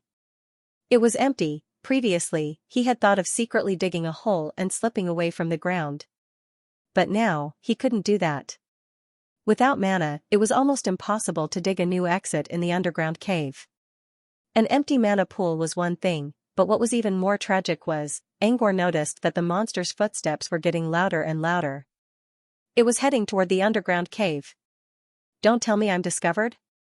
Angor felt uneasy. Judging from the frequency of the vibrations, it was definitely a big monster. Every time it did so, it would kick up a huge cloud of dust, which made the air in the cavern even more murky. As the monster approached, more rocks were falling down from the ceiling, and the cavern was about to collapse. By now, he was sure that the monster was coming for him. Why now of all times? Now that the demon source in his body was almost empty, he was definitely in a disadvantageous situation when facing external enemies. Besides, he wasn't sure how strong the monster outside was, but it couldn't be too weak. It might even be stronger than the serpent he encountered in Shadow Cave. This was probably the most unlucky moment Angor had ever encountered since he came to the Abyss Plane. In terms of luck, he was in the Abyss, which meant he was naturally weaker than the Abyss creatures. In terms of geography, he was trapped in a sealed underground cave, which meant he couldn't escape even if he wanted to. In terms of luck, Sunders wasn't here, and his mana pool was exhausted. Everything was not in his favor at all. What could he do to get out of this situation? Angor forced himself to calm down and mumbled, "There must be a way. There has to be." His mind raced as he tried to think of all the cards he could use. However, he soon realized that there was nothing he could do against a monster that was stronger than him. If he could complete the model of his door in his mind space, he might be able to use it to teleport away. However, he had only built half of the model of the door. After thinking for a while, Angor decided that his only chance was to use the sequence of gravity to escape. The vibration stopped abruptly. Angor could sense that the monster was right outside the cavern. At the same time, he sensed a chilling gaze lingering around him. Every time Angor tried to move, he would be locked down by the terrifying aura and immobilized. On the other hand, if he stood still obediently, the other party would release the pressure. When the monster released its pressure, Angor fell to his knees and coughed up a mouthful of blood. He had never felt anything like this before. He didn't even feel something like this when he faced Isabel. He also knew that the man was not using his full strength. Instead, it was as if they were toying with him like a toy. The guy outside might be as strong as Sunders. His heart sank when he thought of this. Under such circumstances, it would be difficult to find an opportunity to escape even if he relied on the sequence of gravity. Was there really no chance at all? He asked himself again and again, and the answer was yes. Boom, a huge rock suddenly fell from the sky and smashed into the ground that was already full of scars. A hole was opened in the underground cave that was more than 10 meters deep. Dim light shone in from the outside world. He looked up. At least he had to see what the monster was. However, the first thing he saw was not the scene outside, nor was it the so-called terrifying monsters. Instead, it was the gravel and dust that were stirred up by the strong wind. At first, it was just a whirlpool, but it soon turned into a terrifying tornado. Originally, there was only a small hole in the underground cave. However, in this terrifying tornado that could destroy everything, huge rocks kept falling from above. In just a few minutes, the underground cave was no longer there. It had become a sinkhole. Angor was now at the bottom of the sinkhole. He was not in a good condition at the moment. Facing the tornado and the large number of falling rocks, his only choice was to eject his soul and rely on the sequence of gravity to protect himself. Although he had managed to survive, his final trump card had been exposed. His original plan was to find an opportunity to escape using the sequence of gravity while the other party didn't know about him. But now that the monster already knew about his sequence of gravity, it was impossible for him to escape. The wind stopped, and the dust settled. Angor looked up from the bottom of the sinkhole and saw the gloomy sky. He heard something rustling on one side of the sinkhole. He looked up and saw a giant claw covered in scales clinging to the edge of the sinkhole. At the same time, a ferocious head that terrified Angor slowly revealed itself. It reminded Angor of the illusion Sunders showed him during the calamity of grand demons. In the illusion, there was a country that built a 100-meter-tall wall to defend against invaders. However, the head of a giant demon covered in lava slowly revealed itself from the wall that everyone coveted. The giant demon stared at the people inside the wall with bloodthirsty eyes. The pressure that only existed in the illusion was very similar to what Angor was experiencing right now. However, this wasn't the head of a giant demon. It was something even more terrifying than a giant demon. An abyss dragon, Angor was sure of it. The crocodile-like head, sharp horns, and barbed scales all over its body were exactly the same as those legendary creatures. Before coming to the Abyss Plane, Angor read a book about the monsters in the Abyss Plane. The book clearly stated that abyss dragons were not to be provoked. For a demon, the book only stated that they should avoid direct confrontation.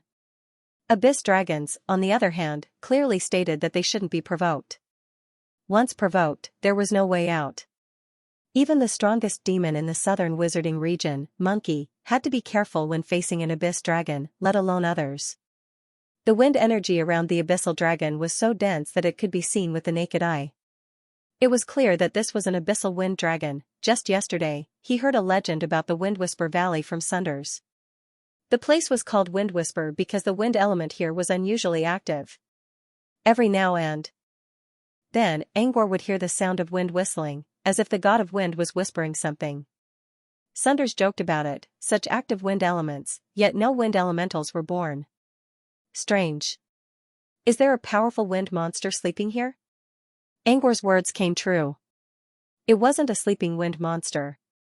Instead, it was a powerful abyss wind dragon that Angor couldn't resist. Perhaps the wind element in the Windwhisper Valley was caused by this abyss wind dragon. Angor lost all hope in front of such an opponent. An abyss dragon was at least a truthfinder. An adult abyss dragon was usually a level 3 truthfinder, or even a legendary one. Angor didn't know which stage the abyss dragon was at, but he didn't think he could escape this time. Especially when the abyss wind dragon's crimson eyes were staring at him with extreme malice. There was no chance for him to escape from such a powerful evil spirit. What would you do if you knew you couldn't change the situation and that you would still fall into the abyss of despair? Angor didn't know what the others would do. Although he looked calm, his eyes were slowly turning dark, and he was about to lose his mind. The continuous setbacks and misfortune had caused Angor's depression to ferment. Now, his despair and fear had become the catalyst for this chemical reaction.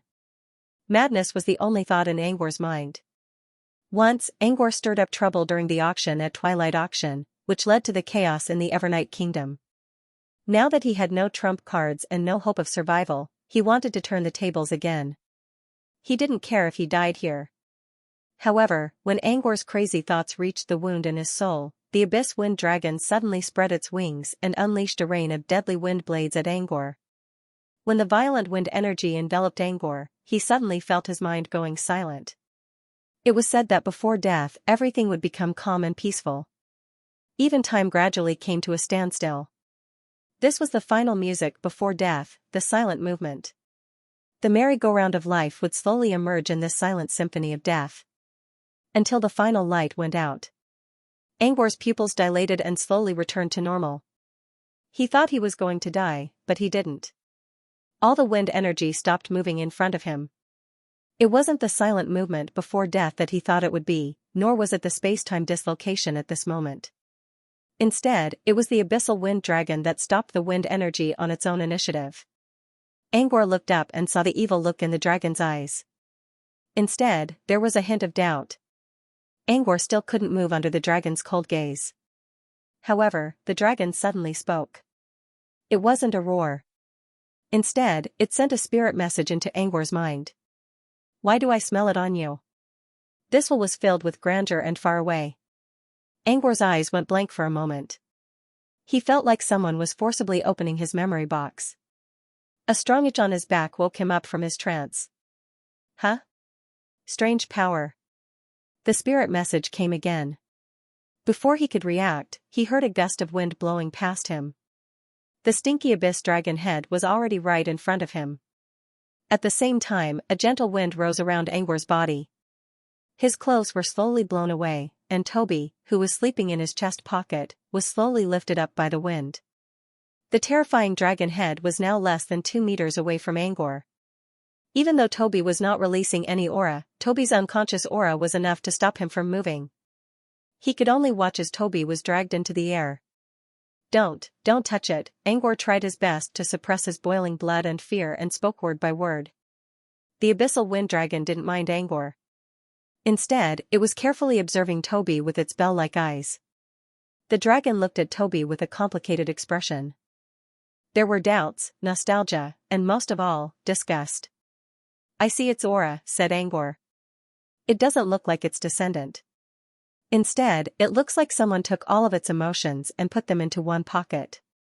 Is it an artificial transplant?" Angor was surprised by the dragon's question. He didn't know what its aura meant at first. But after considering the dragon's words about taking all of its emotions and put them into one pocket, Angor had a general idea. Toby was actually a living food created by Greya using her creation spell. The only thing special about Toby was that the seasoning was made from the organs of a legendary monster she found by chance. Angor didn't intend to ask about Toby's predecessor at first. But after coming to the Abyss Plane, he noticed that Toby didn't seem to be affected by the environment at all. In fact, it was even more comfortable than when it was in the wizarding world. Angor wondered if Toby's predecessor, the legendary monster, actually came from the Abyss Plane. Otherwise, there was no way Toby could travel freely in the Abyss Plane. It was only a guess. Now, the abyssal wind dragon confirmed it. Toby's predecessor came from the Abyss Plane, and the dragon seemed to recognize it. "No, it's not an artificial transplant. It looked natural when it was born. But I don't think it was affected by any external force," the abyssal wind dragon muttered. The abyssal wind dragon didn't like to think too much. "Forget it. That old bastard is too cunning. Maybe it left something behind. Let's not get involved." Toby, who had been swept into the air by the gentle wind, landed back down. Seeing this, Angor forced himself to walk to Toby and held him in his arms. The abyssal wind dragon's eyes were filled with curiosity. "Lowly human, do you know who it is?" "It's Toby." Angor gasped. "Is it called Toby now? What a boring name." The abyssal wind dragon said with a mocking tone. "Human, do you know its real name?" "It's Toby. It doesn't have a real name." The dragon didn't expect to hear such an answer, but it didn't question further. "You're just a human. Are you going to keep it with you?" Angor didn't say anything. He held Toby tight and made his decision clear with his actions. The abyssal wind dragon stretched its terrifying wings and raised its head from the crater, looking into an unknown distance. When he looked at Xianxia again, he saw that the abyss wind dragon's eyes were still filled with disgust, but the evil intent was gone. His killing intent seemed to have disappeared as well. Angor didn't know what was going on. The abyssal wind dragon's eyes seemed to be able to see through countless dimensions and into the dark and silent Dead Sea. At the bottom of the sea, there was a hunched figure kneeling on the ground. It took a while for the abyssal wind dragon to regain its senses. "As I thought. I was awakened by anger and followed the killing intent here because of it." The abyssal wind dragon's spirit was filled with anger. However, underneath that anger, there was also a hint of disgust and fear. While Angor was still wondering, the abyssal wind dragon turned to him again. "Human, are you sure you want to keep it with you?" This was the second time the abyssal wind dragon asked the same question. Angor nodded slowly and seriously. The abyssal wind dragon gave Angor a thoughtful look. "Even if it's the one who lured all the demons here, human, are you still going to keep it with you? All the evil demons in the dim light mountain range were lured here by Toby?" Angor looked at the abyssal wind dragon in disbelief. Was Toby really that powerful, the abyssal wind dragon seemed to have read Angor's mind. It has nothing to do with who it is. You don't know that it carries the aura of the Pilgrim of Misfortune? The aura of the Pilgrim of Misfortune? Angor was surprised. He didn't doubt the abyssal wind dragon's words because there was no reason for it to lie to him. According to this logic, everything seemed to make sense. Why was it that ever since he rescued Toby, all kinds of unfortunate events had happened along the way? From being chased by the giant serpent, encountering the trolls and Olaf's tentacle crab, leaving the Overwatch bastion, encountering countless ambushes, perhaps even the 2 accidents in the world-crossing passage were all due to Toby's misfortune. And Toby was the one who caused Sunders to get lost and exiled in the portal? You lowly and ignorant human. Even so, you still want to keep it with you? The abyssal wind dragon's terrifying spirit once again intruded Angor's mind. Angor looked at Toby and took it into his arms without hesitation. His actions had already made his attitude clear. Toby had saved him from death countless times. They were already bonded by life and death. There was no way Angor would give up on Toby. If that's the case, you're on your own now. The abyssal wind dragon didn't refer to Angor as a lowly human this time. Instead, it gave Angor a meaningful glance before flapping its wings and preparing to leave. It wasn't going to kill Angor. In other words, Angor was nothing more than an ant to the abyssal wind dragon. Just like how a human would stomp on an ant's nest for no reason. The abyssal wind dragon did the same thing. The abyssal wind dragon only wanted to kill Angor out of anger. It didn't kill Angor in the first place, which meant it already had doubts in its mind. The abyssal wind dragon wouldn't simply get angry at an ant. It only restrained Angor's movements because it wanted to find the reason. Of course, Angor's misfortune had reached its peak. It was a blessing in disguise. The abyssal wind dragon was just one step away from becoming a legendary creature. The abyssal wind dragon was strong enough to sense its emotions, which was why it was willing to look for the reason. If it was the abyssal wind dragon, Manjamoni, who had fallen from his throne, it wouldn't notice anything at all. It would follow its inner desires and kill the creature it hated. The abyssal wind dragon knew that the Pilgrim of Misfortune's aura was the reason for its impulsiveness. It could still do whatever it wanted to Angor. However, Angor's choice made it give up on killing him. It didn't matter whether it killed an ant or not. But the old bastard might have his reasons for choosing such an ant. The abyssal wind dragon didn't know that Toby was actually born on the dining table. However, the fear of being controlled by the old bastard was still deeply engraved in its mind. It believed that Toby was just a pawn of the old bastard. Therefore, the abyssal wind dragon chose not to interfere. Angor thought he was going to die. He was already thinking about flipping the table. However, the abyssal wind dragon gave up on killing him in the end. Angor considered and came up with an idea. Perhaps the abyssal wind dragon was also affected by misfortune. It was inexplicably controlled by its emotions, which was called destiny's guidance. When it realized that it was actually the Pilgrim of Misfortune's aura that controlled it, it would definitely rebel. Of course, this was only Angor's guess. No matter what, he was lucky enough to survive. But, Angor looked at Toby, who was sleeping soundly in his pocket. Toby didn't seem nervous at all. In fact, it looked quite comfortable. Angor didn't know how Toby got affected by the Pilgrim of Misfortune's aura. Maybe something happened in Shadow Cave? Or maybe Toby sneaked into Boundary Forest? But the truth was already in front of him. Even if he tried to trace it back, it wouldn't change anything.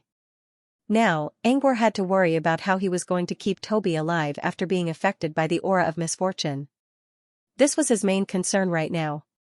His strength was relatively weak compared to the overall level of the abyss. He couldn't even handle a single half-blood demon, let alone the demons at Twilight Mountain.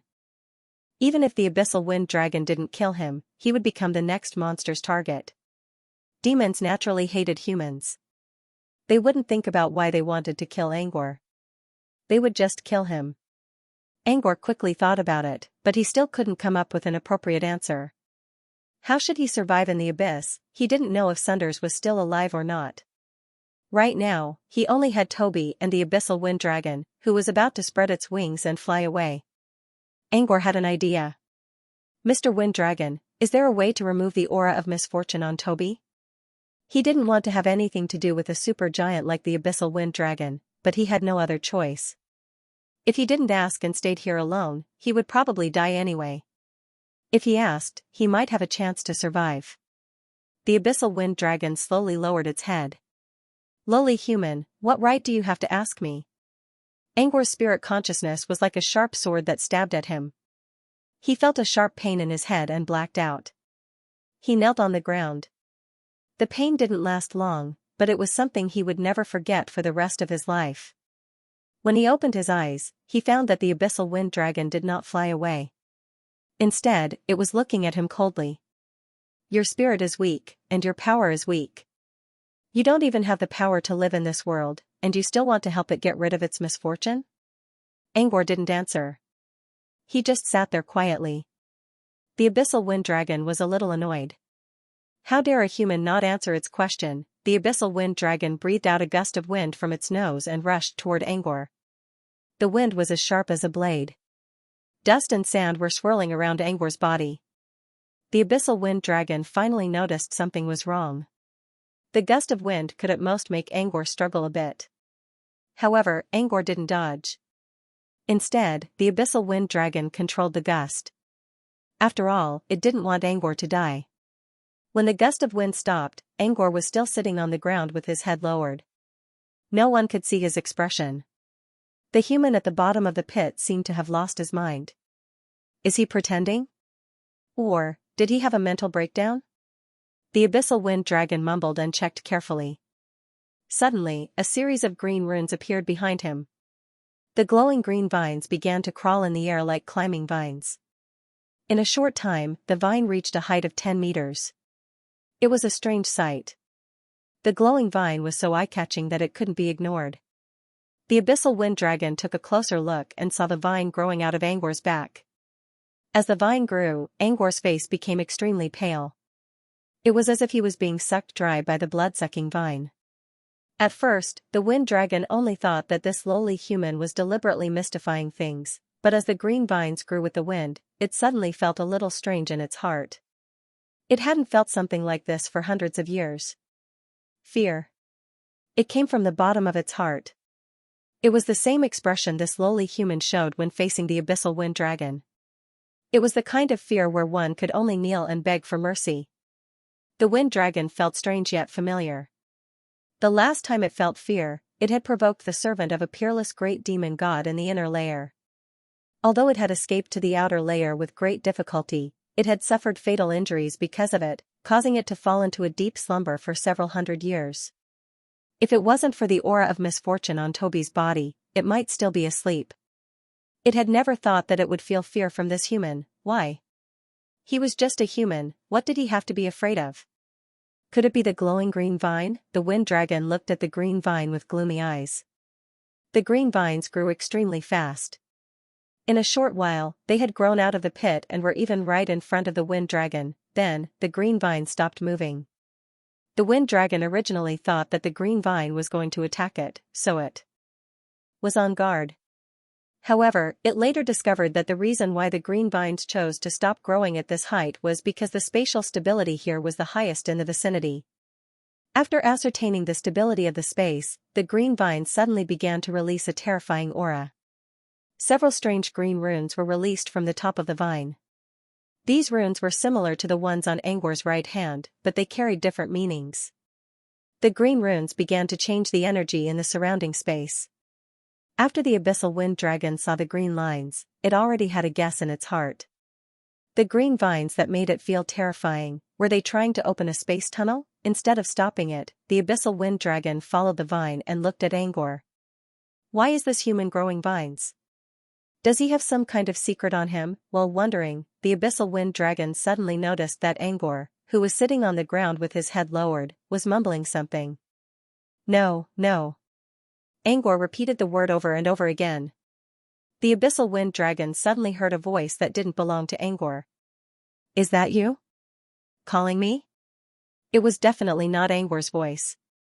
However, the abyssal wind dragon clearly sensed that this voice seemed to have traveled through time and space to reach this place from a faraway world. It was ethereal, distant, and carried a majestic aura that could not be questioned. When the abyssal wind dragon tried to listen carefully to find out where the voice came from, its vision suddenly went dark. It felt as if the day and night had been reversed in its world. A pair of eyes opened in the darkness. It was a pair of indescribable eyes. They were absolutely indifferent, as if they belonged to a god who was looking down at the mortal world from the clouds. The abyssal wind dragon had never felt such a gaze before. Even thousands of years ago, when he followed Odurklas and secretly glanced at the peerless great demon god sitting on the throne, he was not as shocked as he was now. The pair of eyes only looked at the abyssal wind dragon through time and space before closing again. The abyssal wind dragon retreated from the boundless darkness. There were no longer any eyes in front of it. There was only a giant crater, and a human who was mumbling in it. The abyssal wind dragon didn't dare to look any further. It knew that the owner of those eyes wasn't someone it could afford to offend. In fact, even the abyssal demon gods were no match for him. Perhaps only the existence of there could possibly possess such great power. The abyssal wind dragon looked at Greenstreak, who was still trying to open a space tunnel, and suddenly felt the urge to leave this place. The abyssal wind dragon had a feeling that once the tunnel was opened, a terrible disaster would befall it. No.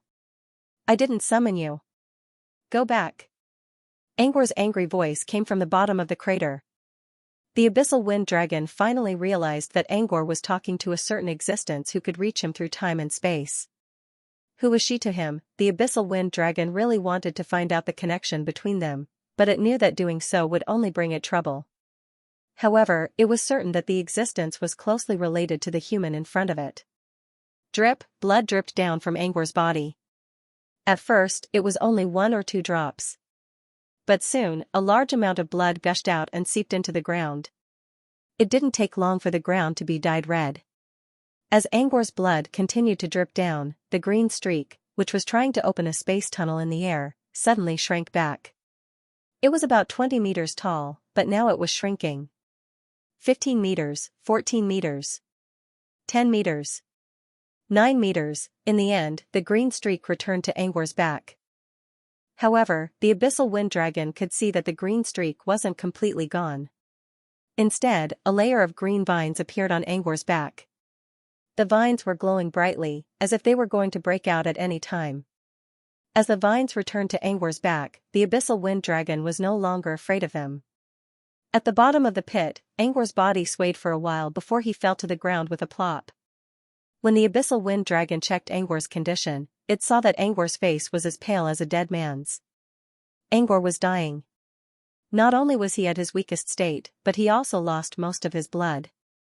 The blood all came from his pores, which made him look like a man who bathed in blood. The abyssal wind dragon hesitated as it saw Angor's condition getting worse. It didn't want to care about the human's life.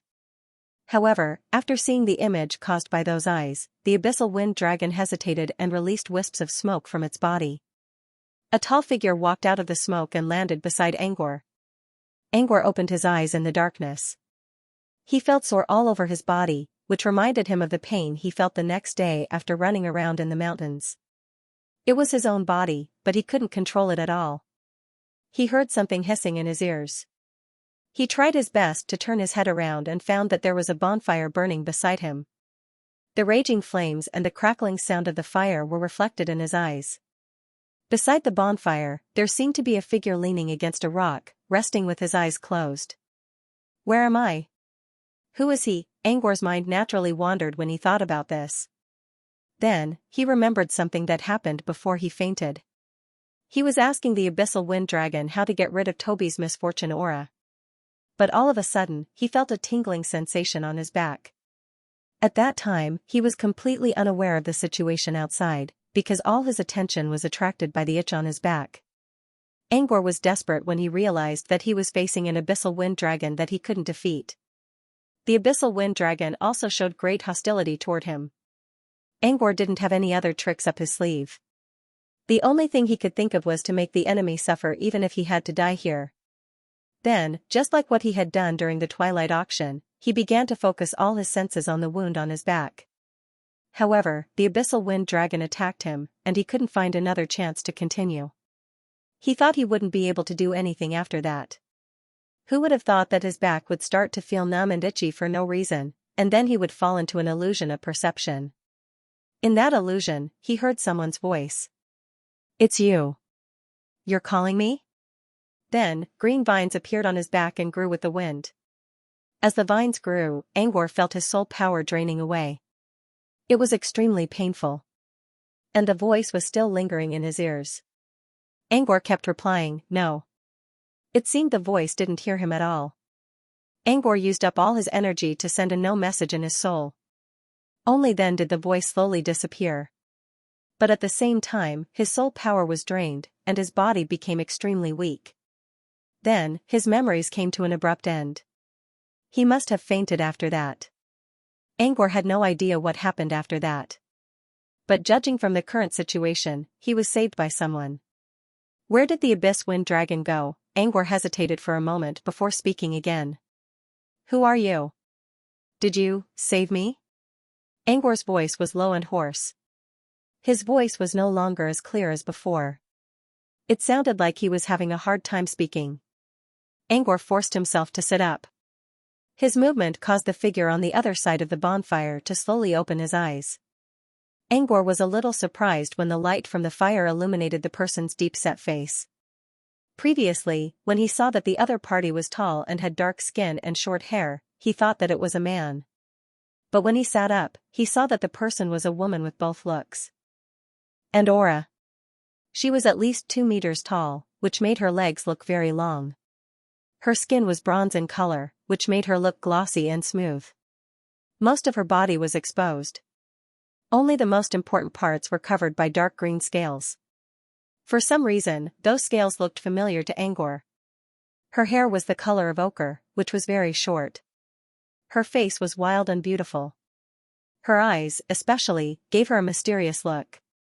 Upon closer inspection, Angor noticed that the woman in front of him was very different from a human. There were 2 symmetrical horns on each side of her forehead. They were sharp and shiny. Angor wondered if she was a native of the Abyss Plane. Or was she a half-blood demon? "Who are you?" Angor pondered for a moment before he asked again. "Who are you?" The woman gave Angor a cold glance. "So you're a human. Stupid and ignorant." She didn't say anything. Her spirit already reached into Angor's mind. At the same time as she spoke, the aura around her condensed into mist and formed a ferocious dragon head, faintly discernible behind her. This familiar mental consciousness, the same cold tone, and the dragon head formed by the mist. In addition to the horns on its forehead and the scales that covered its chest, Linley also noticed that it was a dragon head. Angor felt his head exploding. His memories were flipped open, and a gigantic super creature took over his mind.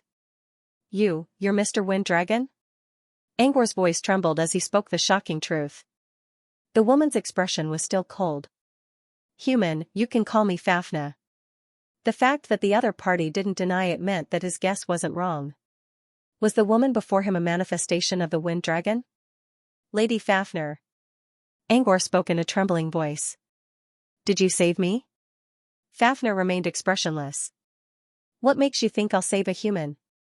Angor scratched his head. He remembered that he was bleeding profusely when he fainted. He almost thought he would die from blood loss. But when he woke up, he only felt some soreness in his muscles. Moreover, even the bloodstains on his body seemed to have disappeared.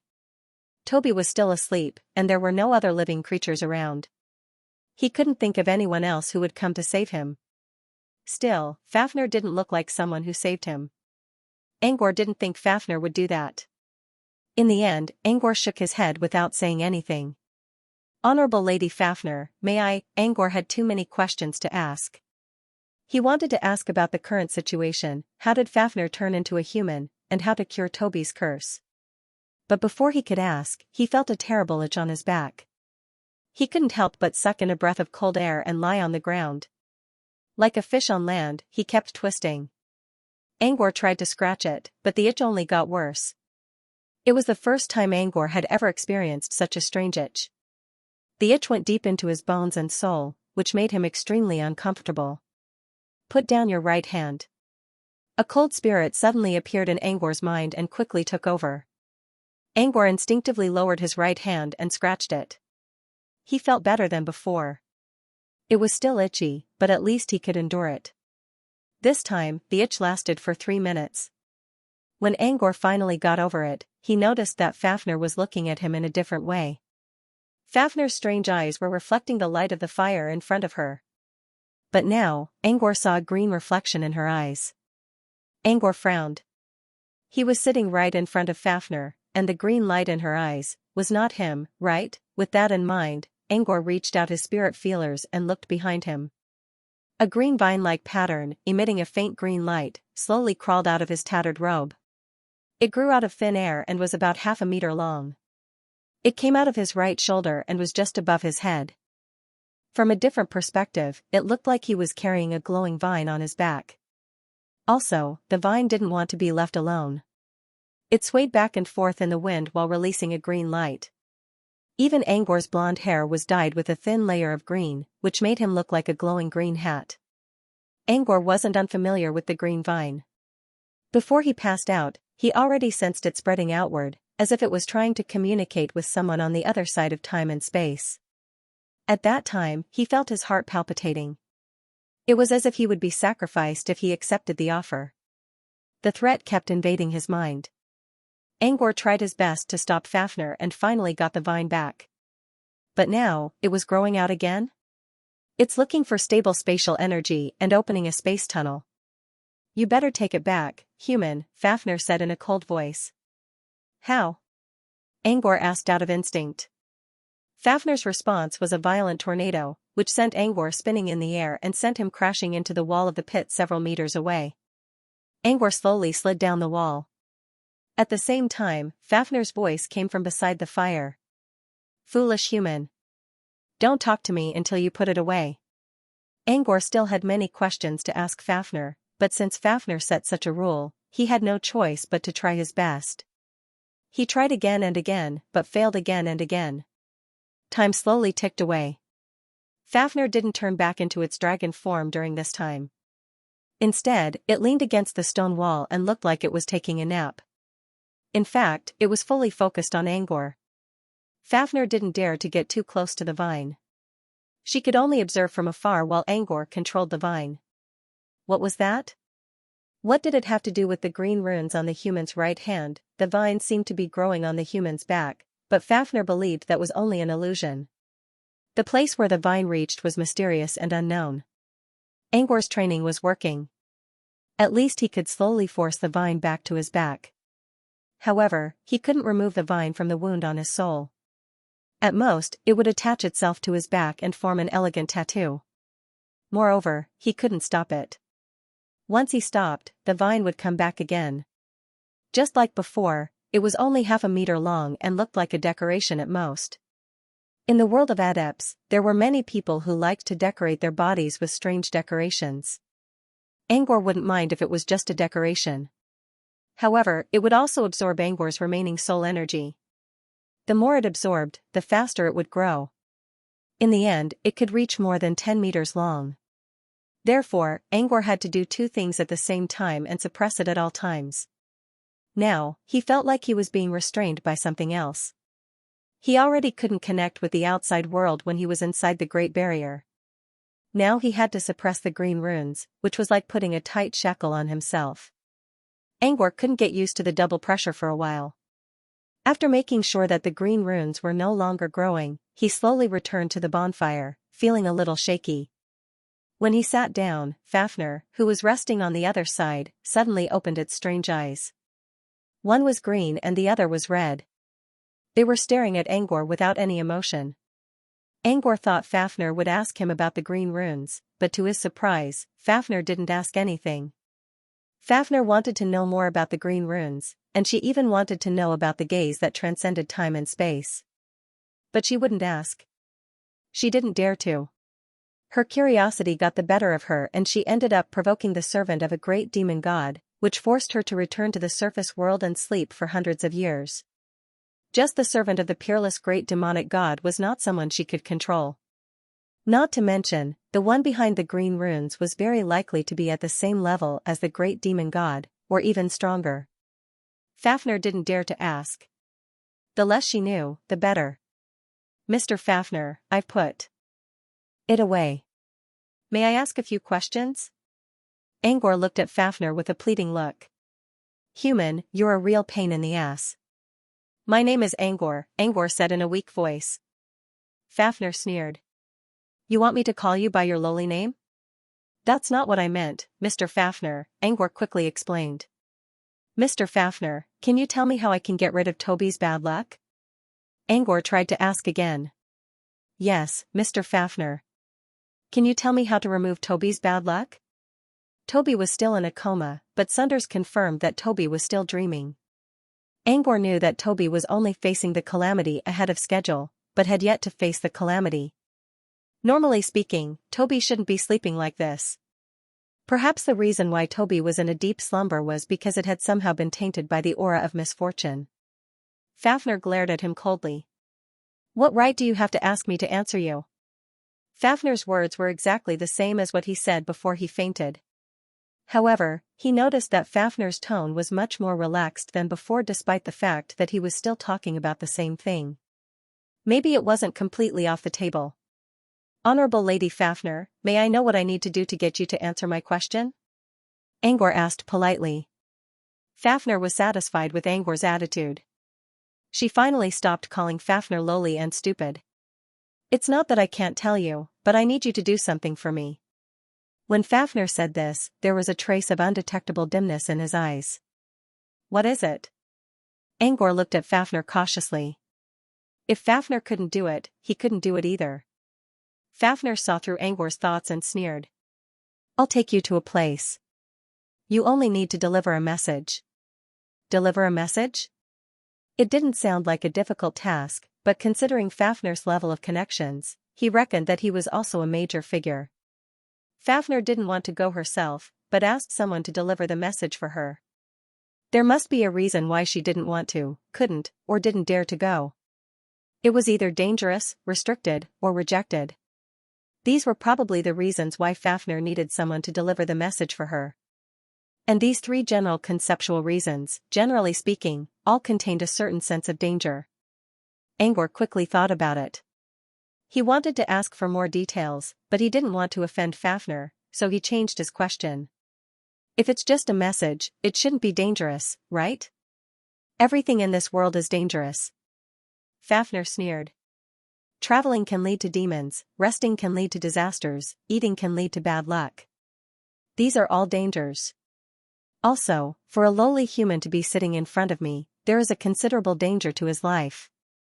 Fafnir's words were a blatant threat. Not only did she not kill Angor, she even gave him a chance.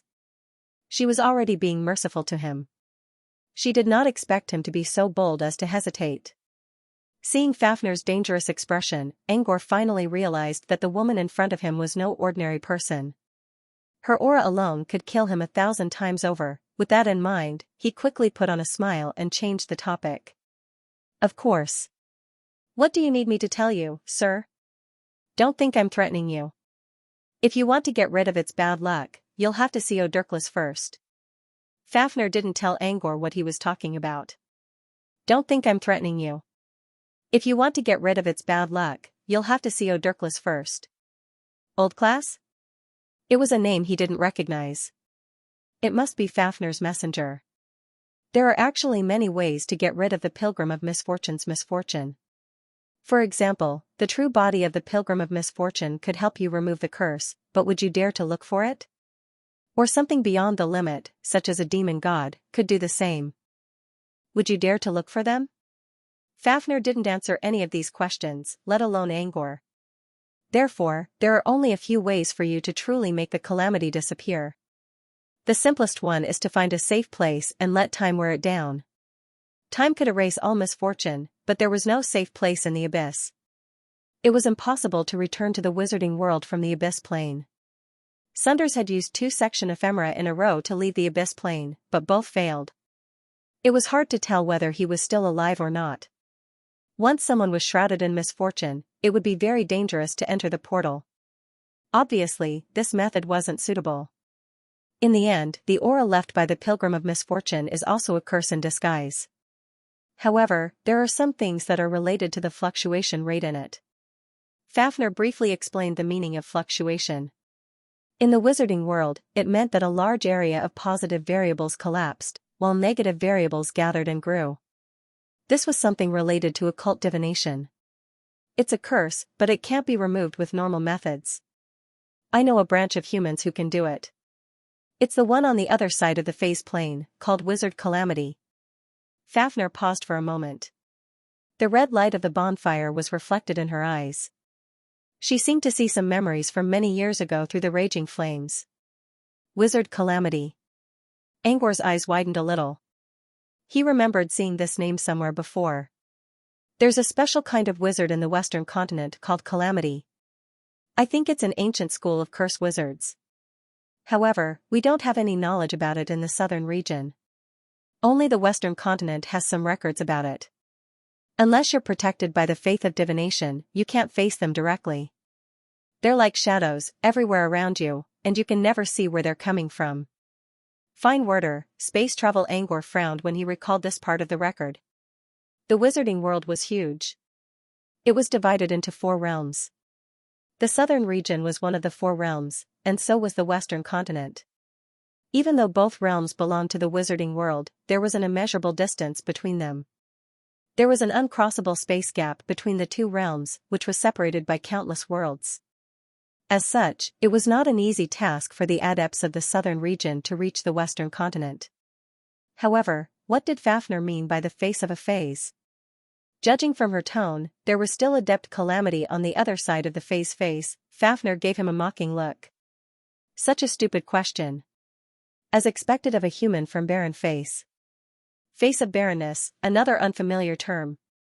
Although Fafnir was being sarcastic, she didn't refuse to answer. Instead, she slowly told him some of the things she knew. Angor's eyes glowed as he listened to Fafnir's explanation. The phase face and barren face actually had a relationship of containing and being contained. The phase plane was a huge collection, and the phase plane was included in it. The abyss was a high magic world. It was as vast as the wizarding world. The wizarding world was divided into 4 realms, while the abyss was divided into 7 phase planes. The area they were in now was the barren face. The southern region sorcerer world was the closest to the barren face of the abyss. Therefore, when they entered the abyss, they would usually come to the barren face. Wizard Calamity, as Fafnir mentioned, would occasionally appear in another phase plane, which was called the phase plane of avarice. If that was the case, the phase plane of avarice should be closer to the western continent. Apart from these 2 phase planes, there were several other phase planes. Angor guessed that the eastern region and the northern region had similar abyss planes as well. Angor's eyes shone with excitement. This was the first time he heard of such a secret. Before coming to the abyss, he did a lot of research on the abyss, but he didn't find anything about the 7 phase planes. Even Sunders never mentioned them. Either the others didn't know about it, or the people who knew kept their mouths shut. Is the other side of the phase plane far away? Angor couldn't wait to ask. It wasn't easy to travel to the other 3 realms in the wizarding world. The southern region's path to the origin world was already cut off, but the other 3 realms were still open. If he wanted to go to the origin world, he would have to go to the other 3 realms. If he could use the abyss as a relay station to reach the phase plane of avarice, then use the phase plane of avarice to reach the western continent, he would be much closer to the origin world. Fafnir didn't seem to understand why Angor was so excited. It's not far. You just need to go through the phase gate to reach the other phase planes. Fafnir paused for a moment. But the weakest guardians of the phase gate are demon lords. Are you sure you want to go? A demon lord was an existence that even Sir Monchi didn't dare to face. There were even some fiend lords whose strength was in no way inferior to ordinary fiend celestials. Manjamoni, who was sleeping in the Fringe Forest, was a demon lord who fell from his throne. At that time, all of the Truthfinder wizards in the Overwatch Bastion were mobilized, but none of them were able to cause any harm to him. Manjamon was not a true demon lord, so it was easy to see that. Angor quietly cleared his mind. He would worry about the future later. Besides, he might not have the chance to go to the origin world. Fafnir didn't understand Angor's mood. Since Wizard Calamity still can't take this path, there's only one way left for you to remove the curse. Go find Odurklas. Fafnir talked about a lot of useless things, but in the end, she still went back to Odurklas. When talking about Odurklas, Fafnir's voice was no longer as cold as before. Angor could tell that there were more complicated emotions in it. Odurklas and I are of the same race. We used to be close, but we didn't see each other for many years because of some unimportant matters. Fafnir paused. He's a master of curses and once touched disaster. If you go find him, he might be able to remove the curse from his body. Fafnir's words were simple, but Angor could tell that there were a lot of emotions in them. Odurklas and Fafnir were of the same race, which meant that the demon was also an abyss dragon, which meant that he could easily kill Angor. Angor didn't think that such an abyss dragon would be so kind as to welcome him. Angor didn't even need to see the abyss dragon before he was killed by a single breath. Especially when Fafnir mentioned that they used to be close friends, but they didn't see each other due to some unimportant matters. Angor was sure that there was something fishy going on. Otherwise, Fafnir wouldn't have asked Fafnir to deliver the message. Angor was curious, but he didn't dare to ask. Who's Odurklas? Where is he now? Fafnir glared at him. How dare you, lowly human? How dare you call Odurklas by his name? A terrifying gust of wind blew Angor dozens of meters into the air. Angor wasn't prepared for this at all. Fortunately, Fafnir didn't do anything else. Angor adjusted his balance and activated Night Glide to slowly land on the ground. Before Fafnir could say anything, Angor quickly explained, I was wrong. I meant to speak to the Honorable Odurklas. Fafnir nodded in satisfaction. She then told Angor a location. He's been living in the Unmelting Ice Valley. Angor's mind went blank when he heard the name. He didn't expect Fafnir to be talking about an abyss dragon in the Ice Valley. Sennefer fled to the Ice Valley in order to avoid being hunted down by the demons. There, she was infected by the frost curse, which reduced her strength to less than a tenth. Later, he learned from Madeline that the curse in the Ice Valley was actually caused by an abyssal dragon that lived there. This abyssal dragon had a strange temperament, but it was powerful. It had lived for more than several thousand years, and even Mon Chi had to address it respectfully. Angor couldn't believe he was going to deliver a message to such an ancient being. I heard that anyone who goes to the Unmelting Ice Valley will be cursed by the Chaos Curse. Fafnir cut him off. I don't think your elemental spells can even create a gust of wind. The curse won't affect you in the slightest. Furthermore, as long as you make Odurklas happy, he'll help you remove it. Odurklas, Angor felt a chill down his spine. He suddenly remembered something he had neglected. Finding Odurklas was one thing, but whether Odurklas was willing to help Toby was another matter altogether. Previously, he thought that if he sent a message to Fafnir, Odurklas might help Toby out of consideration for Fafnir. But now, Fafnir seemed to want him to earn Odurklas' favor. Just as Fafnir had always said, how could a lowly human like him please a lofty abyssal dragon? Angor's heart began to pound like a drum. Fafnir seemed to have read his mind. Odurklas used to be friends with the old guy. Maybe he'll spare you for the sake of Odurklas. Why do you think I need to deliver a message to a human like you? Fafnir pointed at Toby, who was sleeping in Angor's chest pocket. Angor's heart skipped a beat when he heard this. Fafnir always thought that Toby was a pawn of some old guy. Little did he know that Toby was actually a living food created by Greya using the organs of the old guy. Even if Toby's previous self was a friend of Odurklas, if Odurklas found out the truth, he would be lucky if he didn't turn into ashes on the spot. Although Toby thought so, he didn't dare to say it out loud. Judging from the current situation, Fafnir didn't kill him because of Toby. If Angor told Fafnir the secret, Fafnir would kill him on the spot even before he went to Odurklas. The Ice Valley is located at the outermost layer of the abyss. Considering how Toby is affected by the curse, I don't think I can reach there. I'll send you there. You only need to deliver my message, Fafnir said. Since Fafnir was going to send him there, Angor knew he couldn't escape. But he was in a difficult situation right now. If he disobeyed Fafnir's order, he would die on the spot. But going to Odurklas wasn't necessarily a good option either. Or was it because he had met Fafnir and Fafnir had asked him to meet Odurklas that he was affected by Toby's curse of disaster? If that was the case, his chances of survival were infinitely close to zero. Angor felt miserable, but he had to do it. Angor collected his thoughts and asked, "What message do you want me to send, sir?" Fafnir remained silent for a while. "You'll know when you get there." With this, Angor and Fafnir reached a temporary peace. Fafnir set the time to go to the Ice Valley. They would depart in 12 hours, which was around noon tomorrow. Fafnir didn't return to his dragon form during this break. Instead, he remained in his human form. Angor planned to use this chance to ask Fafnir for some information about Odurklas. However, Fafnir quickly left the pit after telling Angor how long he would be leaving. Angor didn't know where Fafnir went, but he didn't want to leave just yet. Now that he knew about Toby's curse, the demons at Lightless Mountain alone would give him a hard time. After weighing the pros and cons, Angor decided to stay in Windwhisper Valley. Inside the pit, the sky was dim. Only a bonfire was burning brightly, providing light to this dark place. Angor sat quietly beside the fire with many thoughts running through his mind. How to get Odurklas to help him. How to survive. How to leave the Abyss Plane. He couldn't seem to solve any of these problems. The only thing he could do was to take it one step at a time. In the flickering light, Angor could almost see the same scene when he was still in the Overwatch base. The fireplace in Sunder's study burned like this every day. However, it wasn't the same fireplace.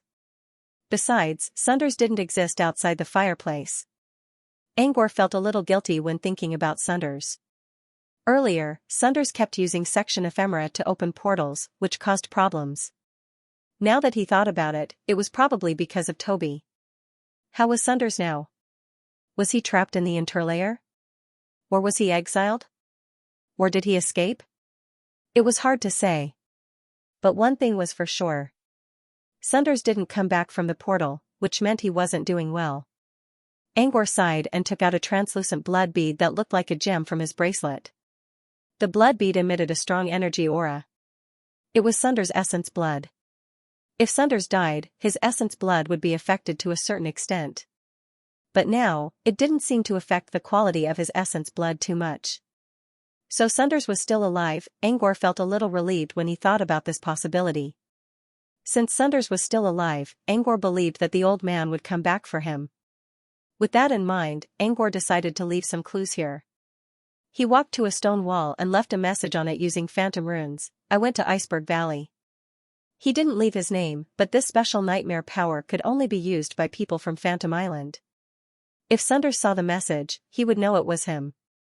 However, when he would be able to see it, and whether he would be able to see it, was another matter altogether. With that, Angor returned to the campfire and entered his mind space under the illumination of the fire. Speaking of which, he stayed in that strange world for at least a year and spent a long time learning how to build the model of a door. But ever since he came back to reality, he didn't have time to pay attention to the model in his mind space. Now that he was back in his mind space, he quickly located the half-completed model of a door using the axis of the universe. The model of a door is real. So my journey in that strange world was real. Angor looked down at the alien eye that was stuck to the inner lining of his bracelet. The alien eye had quieted down and no longer flickered. It now looked like an ordinary glass bead. However, after going through that strange journey, it wasn't appropriate to use the word ordinary in front of the alien eye anymore. Also, he learned a lot from that strange trip. The cantrip he created using the model of a door contained special energy, so he didn't know how effective it would be. However, according to the information he knew, the model of a door was already working well. It seemed that he had gained a lot from it. Still, the alien eye needed the special energy from plane fusion every time he wanted to use it, which was a bit too much. One had to know that a plane fusion might not happen even once in 1,000 years. Also, the first time the alien eye showed up was when the plane fusion at Devil's Water failed. Through the portal, the alien eye absorbed the special energy of the realm fusion on the Parmajai Highlands. Angor wondered if there was anything wrong with the plane fusion. If the plane fusion failed again, he wouldn't dare to use the alien eye again. If it failed once or twice, he could say that it was a coincidence. But if he failed 3 times, even if the world's consciousness didn't look into it, the prophets would definitely find out about it. With that in mind, he sighed deeply and hoped that nothing would go wrong during the plane fusion. He wanted to reconnect the model of a door, but since his mana pool was empty, he had no choice but to leave his mind space and meditate to replenish his mana. About 10 hours later, he only managed to replenish half of his mana pool. It was then that Fafnir's tall figure appeared at the edge of the pit. She was carrying a giant leg on her back, which was still attached to the body. Red blood dripped down from the wound, indicating that she was killed not long ago. As soon as Fafnir landed on the ground, he propped his bloody leg on the bonfire. She had been sleeping for hundreds of years to recover from her injuries. Now that she finally woke up, she wouldn't let her hungry stomach down. She left to hunt for food, but she didn't find much to her liking. She only found one after a whole night of hunting. Now that Fafnir was back, Angor decided to stop meditating. When he opened his eyes, he saw Fafnir looking at the stone wall on the other side with a curious look. This was where Angor left the runes. Normally speaking, no one could decipher the message except for those from Phantom Island. However, Fafnir, who was much stronger than Angor, could easily read the message without breaking the illusion. Angor knew that Fafnir would read his message, so he only left a simple message in order to avoid unnecessary trouble. Fafnir didn't do anything after reading the message. She only chuckled in her mind. The aroma of roasted meat came out from the fire. Fafnir picked up a large meat leg and began munching. Angor didn't know what kind of meat it was. Grease dripped down from the meat, which made him feel hungry as well. Angor gulped and quickly lowered his head. He didn't want to fight with an abyss dragon for food. It was best to pretend that he didn't see it. However, the more he ignored it, the more he couldn't forget about it. He couldn't stop thinking about the food. The meat leg was definitely a precious ingredient. Just roasting it already gave off a tantalizing aroma. He wondered how delicious it would be if Greya cooked it. In order to stop himself from thinking too much, Angor forced himself to use his rational mind. Since he couldn't avoid thinking about food, he might as well think about what kind of creature the food came from. Angor suddenly remembered something about food. Fafnir mentioned something about danger before. Everything in this world is dangerous. You'll run into demons on your journey. You'll encounter disasters when you rest. You'll swallow bad luck when you eat. Angor didn't think too much about it back then. Now that he thought about it, he realized that there was a deeper meaning to it. Fafnir used the sentence to mock him, which meant that she was saying it for Angor's ears. Then, the subject of her parallel sentence was very likely to be himself. He did run into demons on his journey, and disasters happened when he rested. However, he didn't eat much since he came to the Abyss Plain. At most, he drank some milkberry sap and some devilish meat. So Fafnir wasn't talking about him. Angor looked at Toby, who was still sleeping. Was she talking about Toby? Toby did eat a lot of Abyss food. For example, when Angor visited Toby's dreams, he saw Toby eating crab meat more than once. Based on the appearance of the crab meat, Angor could tell that it was the Orlof's tentacle crabs from Shadow Cave. Swallowing misfortune. Olaf's tentacle crab. Angor recalled Fafnir's words and realized something. Orlof's tentacle crab was eaten by Toby. Toby's to Toby. When Fafnir finished eating, Angor carefully asked about the matter. Perhaps Fafnir was already full. She didn't refuse to answer Angor's question. That's right. The Pilgrim of Misfortune is now at the bottom of Silent Dead Sea. All the crabs there are infected by misfortune. With Fafnir's confirmation, Angor realized that the underground river in Shadow Cave was connected to the Silent Dead Sea. When Toby went to the underground river, he ran into Orlof's tentacle crab that escaped from the Silent Dead Sea. Toby ate the crab and was infected by misfortune. This was probably the truth behind Toby's misfortune. However, if one thought about it carefully, they would find that this was an extremely terrifying matter. Orlof's tentacle crab was infected by misfortune and escaped from the Silent Dead Sea. Because it was also affected by misfortune, it ran into a powerful enemy, Toby. Toby ate the crab, and then Toby took over the crab's misfortune. Now that he thought about it, Toby's misfortune was like an uncontrollable virus. The virus was so well hidden that no one could find it. Anyone who ate it would unknowingly be infected by misfortune. More importantly, Sunders once told him that Orlof's tentacle crab was a very precious food ingredient that was discovered and named by a gourmet wizard named Orlof. Therefore, any wizard who discovered Orlof's tentacle crab would definitely treat it as a delicacy. If someone ate it, the bad luck would definitely be transmitted to them. Of course, if Orlov's tentacle crab wasn't found, it wouldn't matter. However, Angor clearly remembered that when he escaped from Shadow Cave a few days ago, there were 3 wizard-level monsters chasing after him. They were the snake, the troll, and Orlov's tentacle crab. The snake was taken by Sunders, while the troll and the crab were hunted by the Moonfrost guards working together with other wizards in the base. Angor was almost certain that Orlov's tentacle crab escaped from the Silent Dead Sea. In other words, it was also a monster infected by misfortune. Angor didn't dare to imagine what would happen to the crab. If it was brought to Sky Island and someone ate it, it would definitely bring about a devastating blow to Sky Island. Even someone as powerful as Sunders could not detect the presence of such a curse. If Sky Island was attacked because of misfortune, they wouldn't even be able to find the cause. If they couldn't find out who was infected by misfortune in the long run, it would be a terrible thing. Angor didn't dare to think about it anymore. The more he thought about it, the more he felt that the disaster at the front line of the Abyss Plain would never be resolved. The Pilgrim of Misfortune was indeed a big problem. It was said that even the demon lords didn't dare to mess with them. Now that he thought about it, the rumors were true. He could only pray that there weren't too many people who ate Orlov's tentacle crab. In his mind, it was just a beautiful wish. Most of the wizards who hunted Orlov's tentacle crab were involved.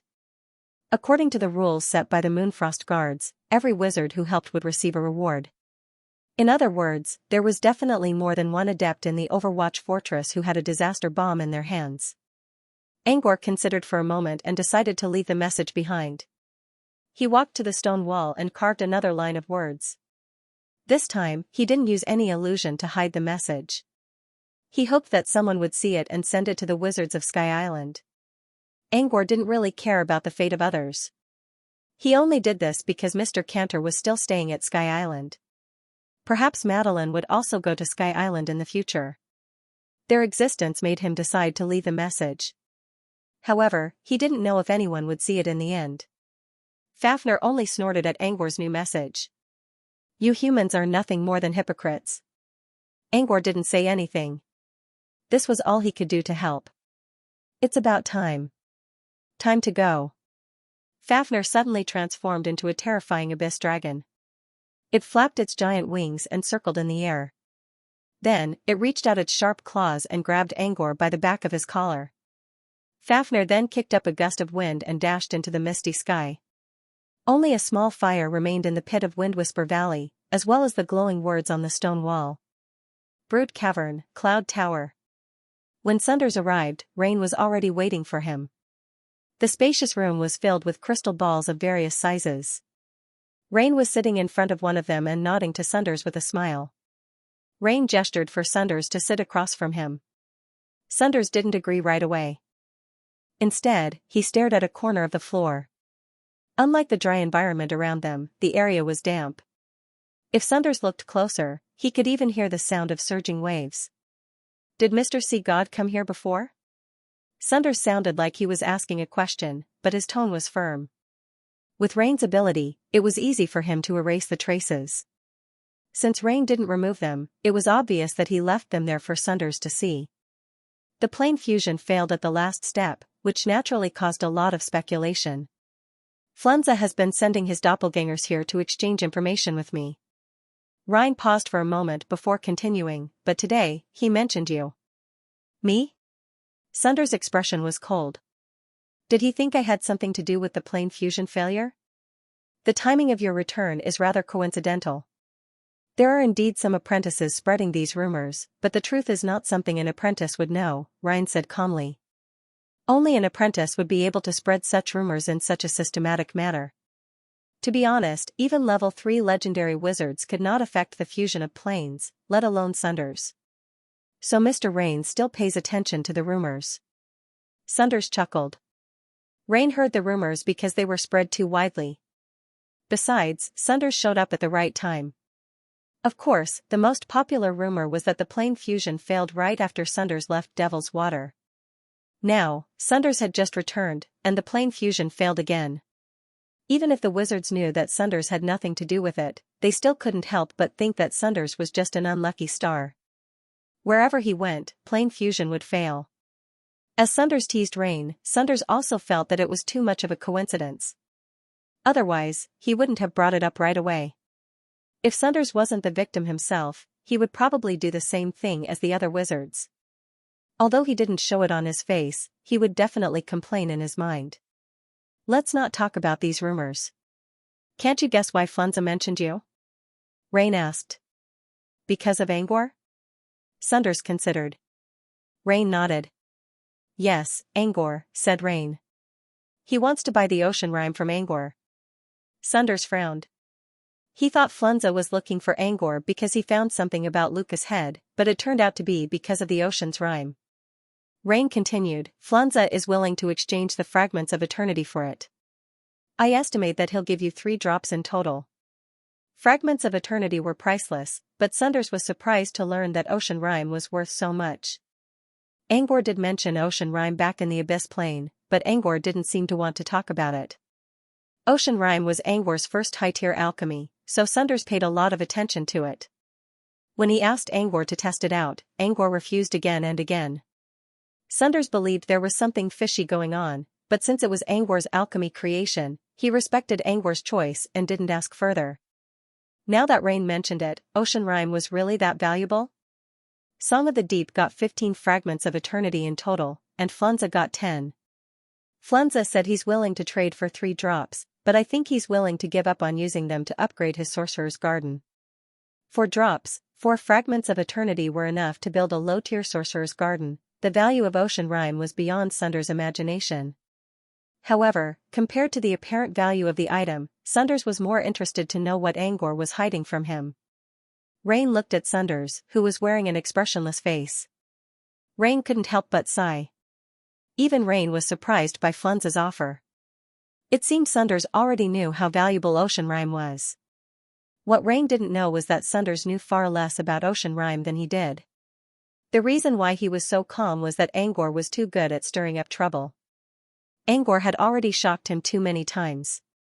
For example, the Dream Wasteland had endless potential. It was difficult to measure its value. Apart from complaining about Angor's troublemaking ability in his mind, Sunders didn't really care much about the ocean rhythm. What do you think? Rain asked. That's Angor's work. It has nothing to do with me. It doesn't matter what I think. Besides, we don't know anything about him yet. I think we should go to the Abyss Plane and bring him back first. Sunders came here to ask about Angor.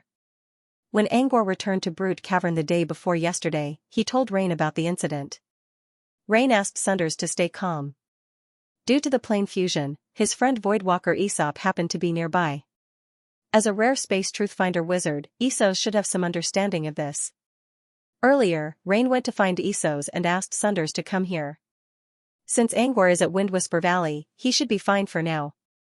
Sunders didn't see it that way. There's a large-scale disturbance at Twilight Mountain. I've been feeling uneasy ever since I stepped into the portal. To avoid any accidents, I should go back and bring him back as soon as possible. Sunders paused for a moment and went straight to the point.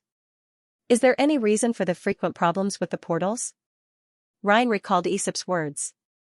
The space energy between here and the Abyss Plane isn't very stable, but it shouldn't lead to a space-time maze. Your situation might be a special case. The space-time maze was indeed a special case. Even Rain himself wouldn't be able to escape from it. Sunders was lucky.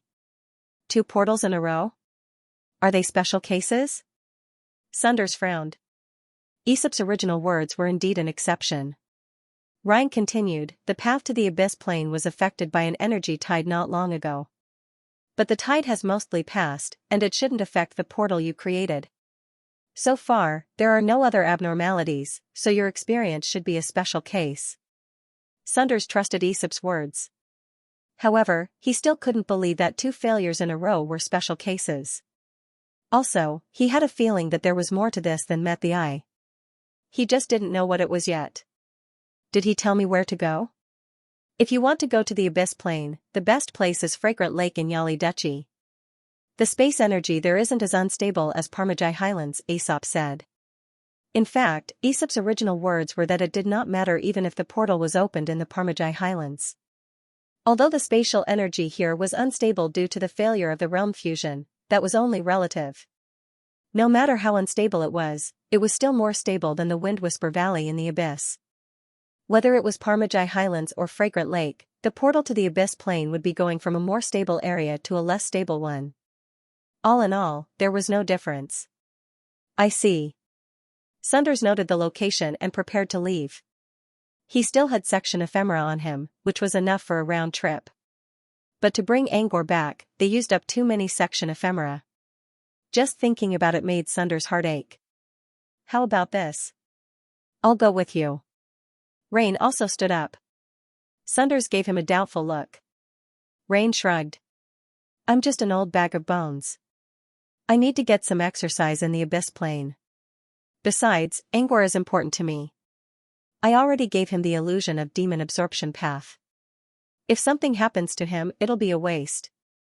Rain knew that Sunders would return to the Abyss Plane as soon as he found Angor, so he wouldn't be away for too long. Besides, he hadn't left the Abyss Plane for a long time. There were too many troublesome things to deal with.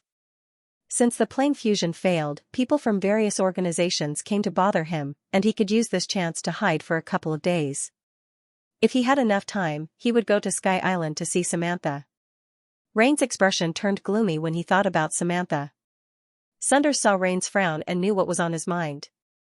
You might not get the chance to go to Sky Island. I don't think you can find your daughter. Besides, I don't think Samantha wants to see you. Rain put away his gloomy expression and mumbled, You're here anyway. Even if she doesn't want to see me, she'll come to see you. Sunders didn't know what to say. Sunders and Rain quietly left Brute Cavern. Yali Duchy wasn't far, so they planned to fly there directly. On their way, Rain noticed Sunders' tightly closed lips and frowned eyebrows. You look even worse than when Lady Mirror tried to peek at you taking a bath with her sky vision. Sunders didn't mind Rain's teasing. I have a bad feeling. Bad feeling?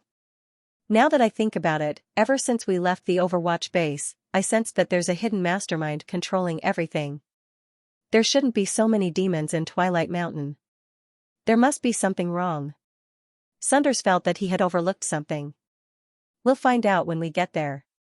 Soon, they arrived at the peaceful and beautiful Fragrant Lake. They opened the portal and connected to the Abyss Plane. Everything went smoothly. However, Sunders couldn't choose the third layer of the Abyss Plane. He had to go to the outermost layer. Just as Isos said, Sunders opened the portal without any accident this time. They successfully snuck into the Abyss Plane from the Wizarding World. Rain sighed as soon as he stepped out of the portal. It's been 1,000 years since I last came to the Abyss Plane. What a nostalgic view. View? The clear blue sky of the Wizarding World turned into a gray sky filled with dust. They were surrounded by wild mountains, and the air was filled with the stench of blood. What kind of view was that? Sunders didn't know how to complain about Rain's taste. He observed his surroundings and quickly determined the location of the level crossing door. Thousands of kilometers to the southwest, there's a portal that leads to the third layer. The portal was the one that led directly to Twilight Mountain. They couldn't go to Sky Island from here. Rain was a little disappointed, but he didn't mind. Angor's safety was the top priority for Brute Cavern's long-term future. 1,000 kilometers wasn't a long distance for them. Not long after, they arrived at the level crossing door. Sunders immediately put up his guard as soon as they arrived at the Twilight Mountain. What puzzled Sunders was that he and Rain didn't run into any ambushes on their way from the southern part of the mountain to the northern part. This was completely different from before. When the people of the Overwatch stronghold were retreating, they were attacked almost every 100 miles along the way. How could it be so smooth? Looks like you're worried for nothing, Rain commented. I hope so. Sunders' expression was still a little tense. Although the dim mountain range was peaceful now, the strange feeling in his heart had not dissipated. Why was it that when he returned, not only was there no problem with the Transrealm passageway, but there was also no danger in the dim light mountain range? An idea flashed in Sunders' mind. But before he could grasp it, it disappeared in a flash. We're at Wind Whisper Valley, Rain spoke again. Sunders followed Rain's gaze and saw a mountain range in front of him. The central valley surrounded by mountains was Wind Whisper Valley. It's quiet here. No demons. Rain sensed the surroundings. Sunders looked at a corner of the valley from above. When he saw the sunken pit, his expression changed. Something's wrong. The cover of the underground cave was suddenly removed. Sunders quickly entered the pit and began to check the area. Rhine flew around the Wind Whisper Valley and finally landed in the deep pit. Sunders was standing in a corner with a frown. I've circled around the Wind Whisper Valley, but I didn't find any humans, Rhine said as he walked to an extinguished fire in the deep pit. He touched the ashes in the fire and saw something shining on his finger. The last bit of fire should have been burned out a day ago. Rain frowned. Which means there was someone here a day ago? Rain mumbled to himself for a while and did not get any response. He approached Sunders with a puzzled look on his face. He walked over and saw Sunders touching the dusty ground. This was a rock layer, and the ground was mostly made of rocks. But strangely, a certain part of the ground was covered with something black like asphalt. He also smelled blood. Rain immediately recognized it as a pool of blood. Judging from the coverage, there must have been a lot of blood here. Whose blood? Rain saw Sunders frowning. Angor's? Yes. Sunders nodded. Something must have happened here after I left. Angor might be in danger. Is he dead? Sunders hesitated and shook his head. I don't know. I can't sense the location of my blood. It seems it's blocked by a powerful energy field. However, I can feel that my blood essence is currently in a perfect state. However, there was no logical connection between his blood being in good condition and Angor's safety. Besides, the fact that his blood was inside a powerful energy field was also strange. The blood was left here 2 days ago, but the fire was extinguished a day ago. Which means there was someone here yesterday. Rain's eyes seemed to be covered by a layer of light. He was using Delirium Breaker to look back at the past. There are traces of Angor, but it's very faint. It's like an invisible wind blew away all the remaining information. The wind that existed in the past during Delirium Breaker was definitely not normal. It was some kind of creature that had deliberately erased his information. But the strange thing is, other than the bloodstains, there are no other signs of damage. Rain mumbled to himself. If it wasn't caused by an external force, could it be that Angor was bleeding from the inside? As Rain mumbled to himself, Sunders found a leg bone that had been gnawed until it was white. After identification, this bone came from a monster called the Devil Hero Dao Qiong. It looked like a porcupine, but the thorns on the back of a porcupine were no threat to wizards. However, once the thorns on the back of a Devil Hero Dao Qiong were hit, they would immediately turn into maggots and drill into the body to wreak havoc. Its attack power was terrifying, and it belonged to a wizard-level monster. The demonic hero Dao Qiong's hind leg meat is a high-grade ingredient. It can be made into a delicacy. Rhine walked over, a trace of regret flashing in his eyes. It's a bit of a waste to roast it. Sunders tossed the bone to the ground and inspected it. A gentle breeze had also wrapped around the bone and removed all traces of Angor's presence. However, based on what they knew, Sunders was sure that there was someone else in this pit apart from Angor. Someone who could hunt down a Devil Hero Dao Qiong could not be weak. Angor's body was not found here. Perhaps Angor was still alive. But judging from the bloodstains, Sunders did not think that Angor was in a good condition. Perhaps that wind was the one who took Angor away. They kept searching the pit to see if they could find any other traces. Suddenly, Rhine noticed some nightmare aura on a stone wall. There's something left by Angor here. When Sunders came over, Rhine frowned. Rain rarely frowned, which puzzled Sunders a little. However, when he saw the message on the wall, he realized what was going on. Leaving aside the nightmare aura that covered up the words, Toby mentioned something. On the stone wall below, there was a record of how Toby had been contaminated by disaster. At the same time, it reminded him that Olaf's tentacled crab that was hunted by Frost Moon and the team that went to Sky Island was very likely to have been contaminated by disaster. If the message was true, it would be a big problem. They knew very well that if they were infected by the Pilgrim of Misfortune's disaster, Sky Island might even be destroyed. Not even Truthfinder wizards could survive such a terrible disaster. East Sea Island was a good example. Sunders read the message and finally realized something. The strange feeling he had before, as well as the flash of inspiration he got just now, all pointed to one fact: the positive variable had collapsed by a large margin. Whether it was the attack of a large number of demons or the failure of opening the crossrealm passage, it was all because of bad luck. The underground river of Shadow Cave is connected to the silent Dead Sea, Sunders exclaimed. It's important. Whether it's true or not, we have to tell Sky Island as soon as possible, Ryan said. Sunders nodded. He would send the message to Sky Island later. But right now, he was more concerned about Angor's condition. Angor went to Iceberg Gorge was also revealed by the nightmare illusion. The only place in the entire abyss that could be called Ice Valley was the infamous Everlasting Ice Valley. Considering Angor's current condition, there was no way he would go there voluntarily. He must have been coerced. More importantly, the person who coerced Angor allowed Angor to leave the message behind, which was quite interesting. Also, Angor must have heard about Toby's infection from someone else. The person who coerced Angor to do so must be Toby.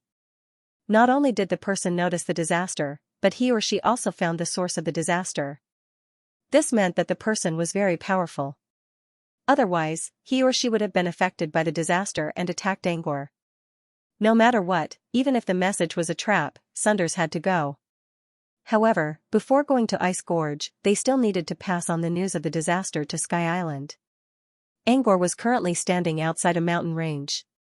Fafnir had retracted his aura and turned back into his human form. He was leaning against a tree trunk, seemingly taking a nap. However, he was actually peering into the depths of the mountain range, where he could vaguely see the shape of a snowy mountain. Mr. Fafnir, there's still some distance between here and Ice Valley. Angor hesitated.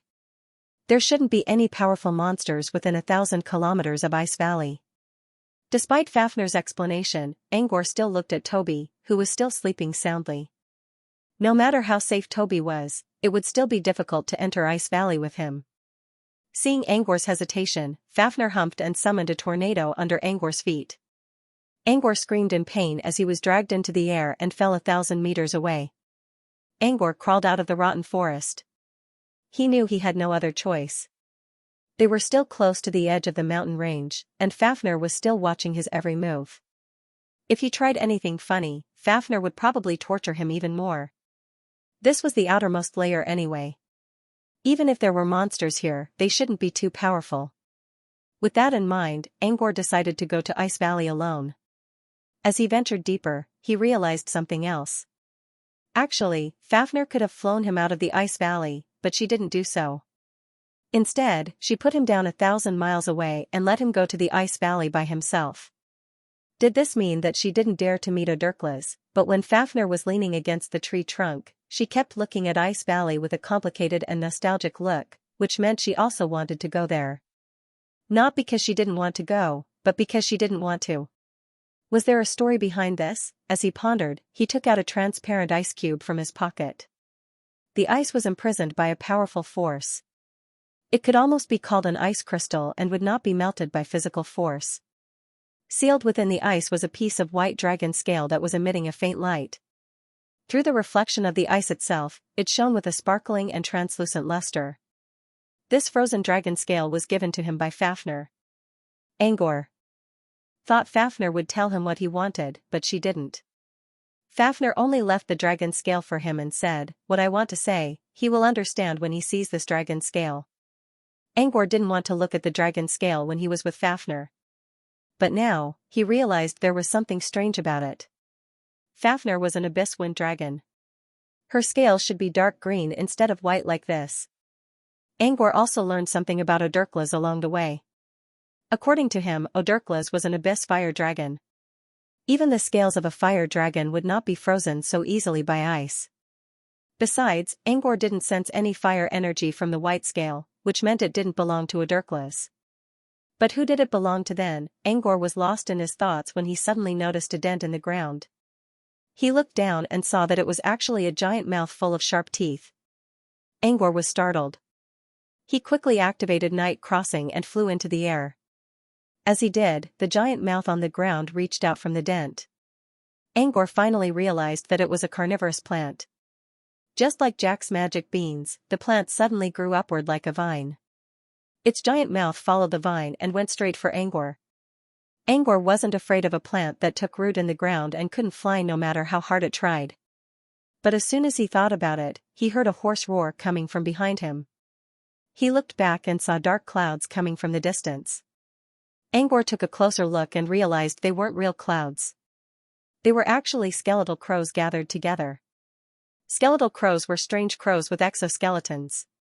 They were called skeletal crows because their exoskeletons made them look like dead skeletal birds. A single skeletal crow wasn't too strong, and Angor could easily deal with them. But now, there were so many skeletal crows. If Angor tried to break in, he would be turned into a pile of bones in no time. At this moment, another whooshing sound came from below.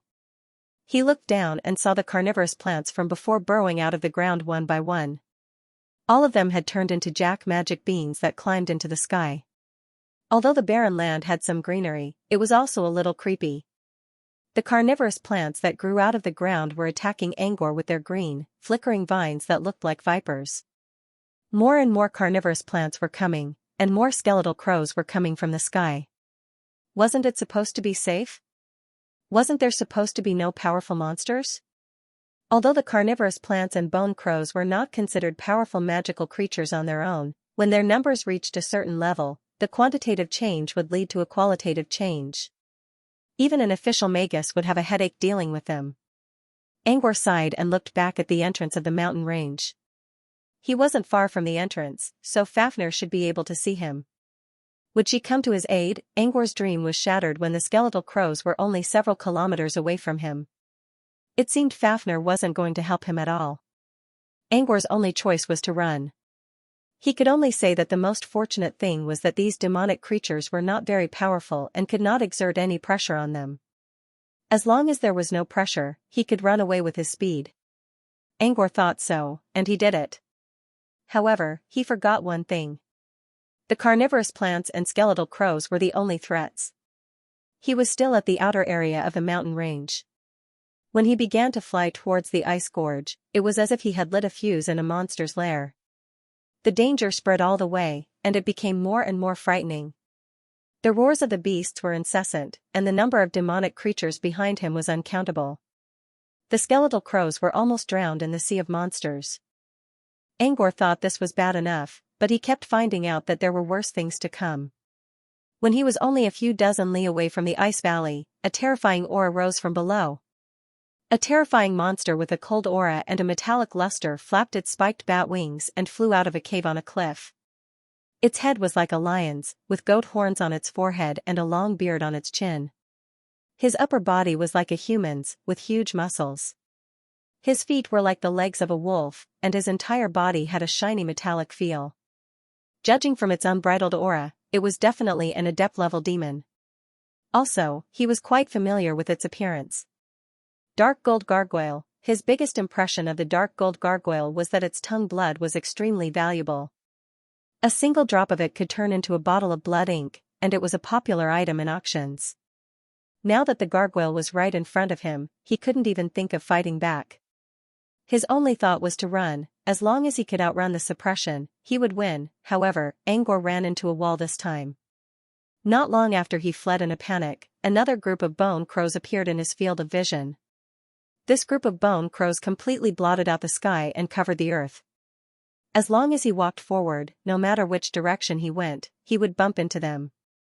However, the dark gold gargoyle was hot on his tail. Angor only had one thought in his mind. Am I going to die here? Angor only hesitated for a split second before he felt the aura coming at him from behind. At the same time, he heard a terrifying roar. Angor forced himself to look back and saw the dark gold gargoyle opening its mouth, which was full of sharp teeth. A beam of dark purple light came out of its mouth and headed straight for Angor's face. Angor couldn't move because of the aura. He thought he was going to die here today, but the attack he was expecting did not land on him. The ice block with the white dragon scales on it released a milky white light that surrounded him. It was like a transparent spherical shield wall. On this shield wall, one could clearly see the pattern of snowflakes. The dark gold gargoyle's attack was deflected at a 90-degree angle, and the purple light beam was sent to the ground. Dust flew everywhere, and a giant crater was left on the ground. What's this? Angor looked at the shield wall around him in shock. The fact that it was able to reflect the gargoyle's attack without suffering any damage meant that the shield wall was incredibly sturdy. Angor also noticed that he could faintly sense the frost aura around him, which made him wonder. Maybe this white dragon scale came from an abyssal frost dragon? The idea only lingered in his mind for a moment, but he didn't think too much about it. The most important thing now was to get out of here. While the dark gold gargoyle was still in a daze, Angor dashed into the cloud of skeletal crows.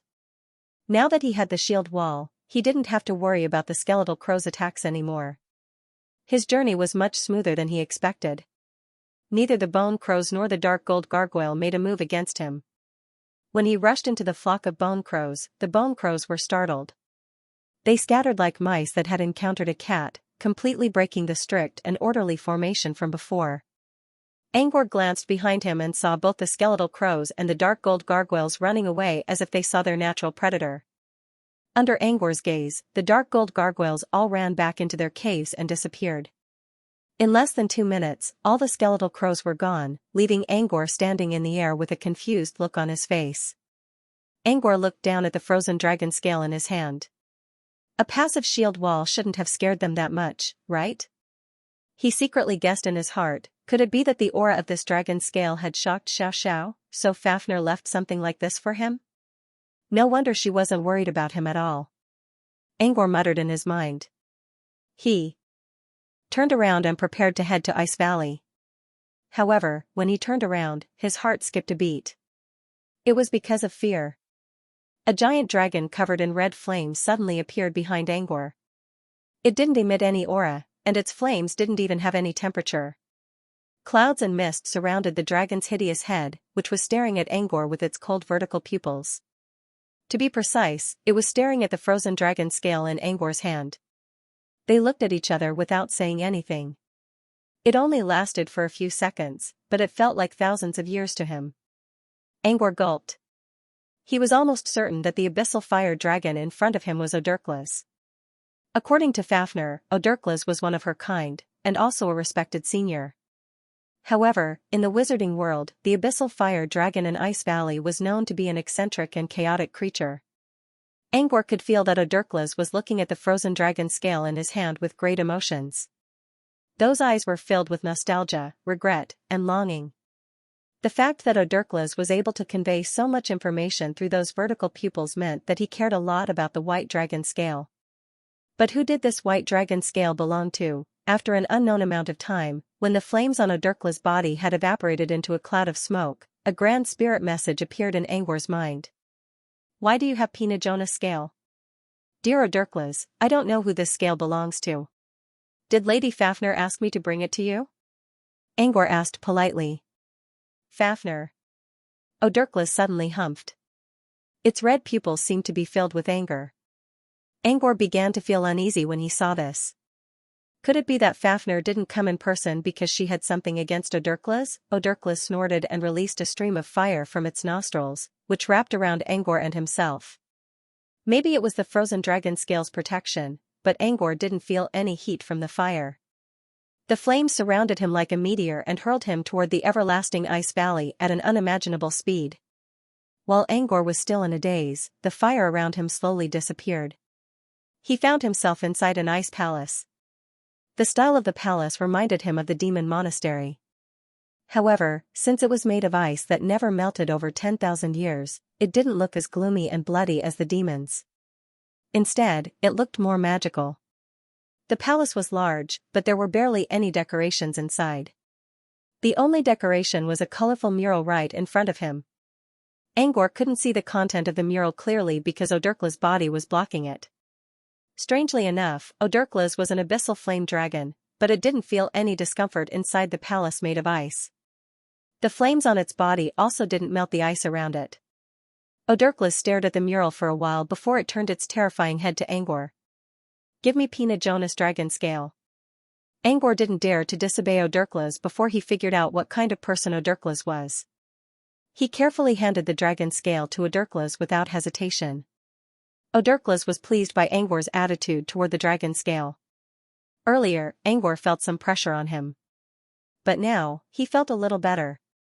From this, Angor could tell that Odurklas had a close relationship with Pina Jonas.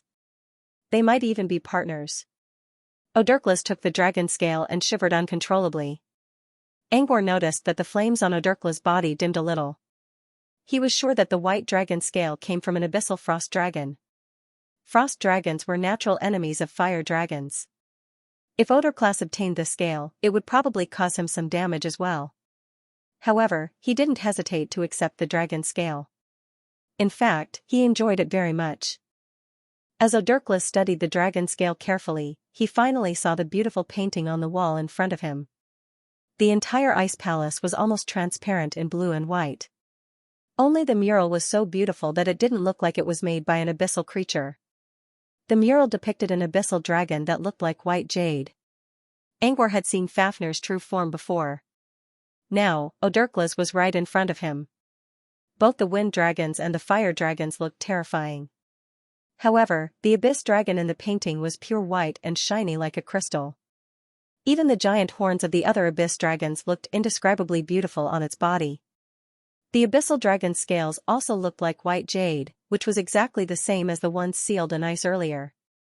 Could this be the abyssal frost dragon called Pina Jonas? Maybe it was true, judging from how Odurklas looked at the mural with such deep affection. Angor continued to observe the mural. In terms of style, the abyssal dragon's true form was painted in the mainstream realistic style. Perhaps there was some subjective beautification involved, but at least it looked more realistic. As for the background of the mural, the abyssal dragon crossed between day and night. During the day, the sunlight looked like golden sand, while at night, it looked like a cluster of fireflies. The changes between day and night were obviously abstract in color. Especially the part where the night sky looked like a vortex that directly assaulted one's visual senses, causing one to be subconsciously immersed in a hallucination. The combination of different styles didn't seem to conflict at all. It was as if the painter already had dots of ink in his heart, waiting for the tip of the brush to scatter them. The painting wasn't very exquisite. Many of the colors were done in a rudimentary way. However, the painter's emotions were deeply concentrated in the painting. The appearance of a painting was important, but the internal structure was the soul of the painting. Even if this painting's technique wasn't top-notch, at least it had a soul. However, he was more concerned about the meaning behind the murals. These murals don't belong to the abyss plane. Some of these techniques seem to be commonly used by human painters. As a traditional nobleman, Angor was much better at appraising paintings than his drawing skills. He began to wonder if the painting wasn't made by an abyss dragon after all. But that wasn't right either. It was actually very difficult for humans to draw out strong feelings for the abyssal dragon, especially in this mural. The feelings were strong and complicated, and there was even a hint of love. It couldn't be that a human had become a dragon knight, right? Even if he was a dragon knight, the aesthetics of the abyss dragon would definitely be far different from that of humans. Judging from Odurklas' affectionate gaze, Angor had a feeling that Odurklas was the one who painted the murals.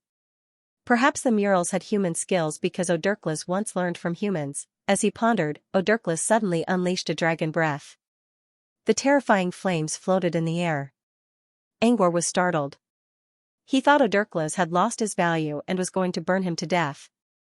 However, the flames didn't attack Angor. Instead, they slowly gathered into a small flame.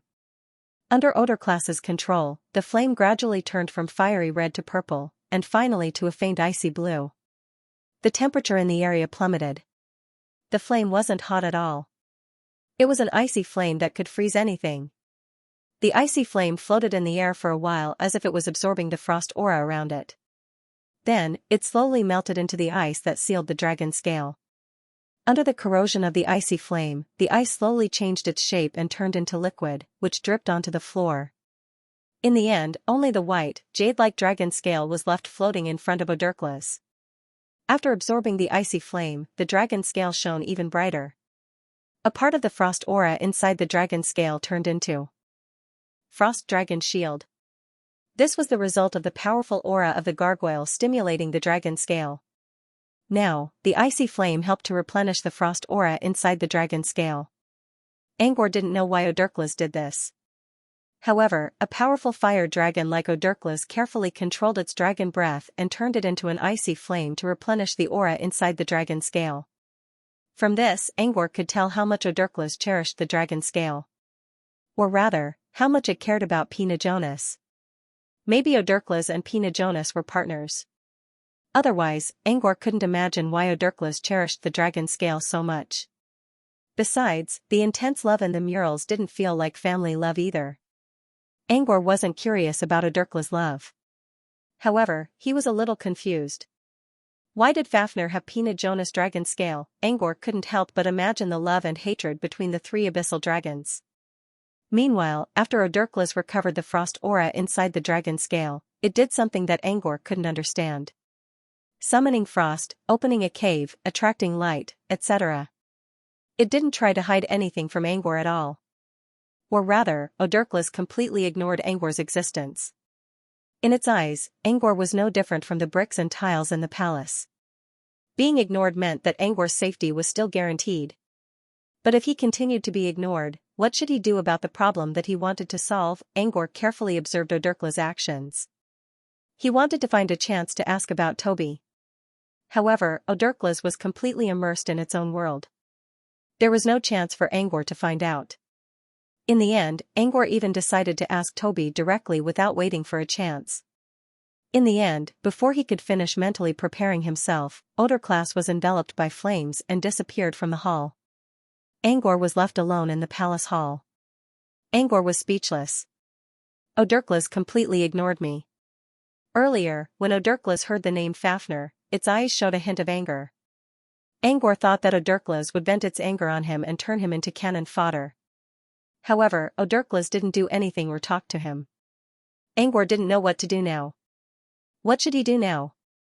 Go out, or stay here? After some hesitation, Angor went to one side of the palace.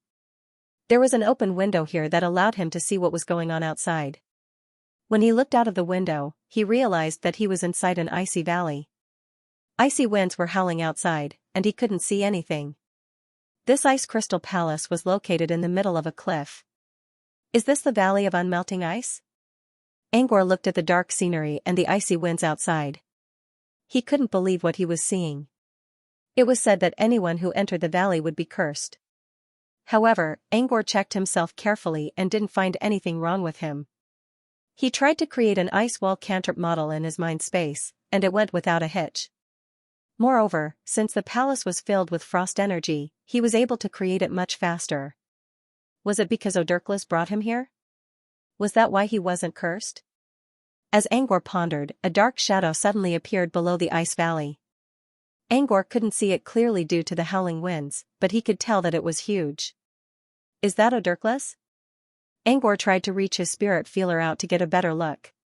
However, as soon as the spirit tentacle reached out of the window, he sensed a strange power coming from the tip of the spirit tentacle, which was trying to destroy his spirit sea as easily as breaking a twig. Frightened, he quickly cut off the spirit tentacle and gave it up. As the feeler was cut off, Angor felt that his brain was going to explode. The pain was unbearable. Angor stumbled around and felt that he hit a hard wall. Then he lost consciousness. Angor didn't know how long he was out. When he woke up, he could still feel the stabbing pain in his head.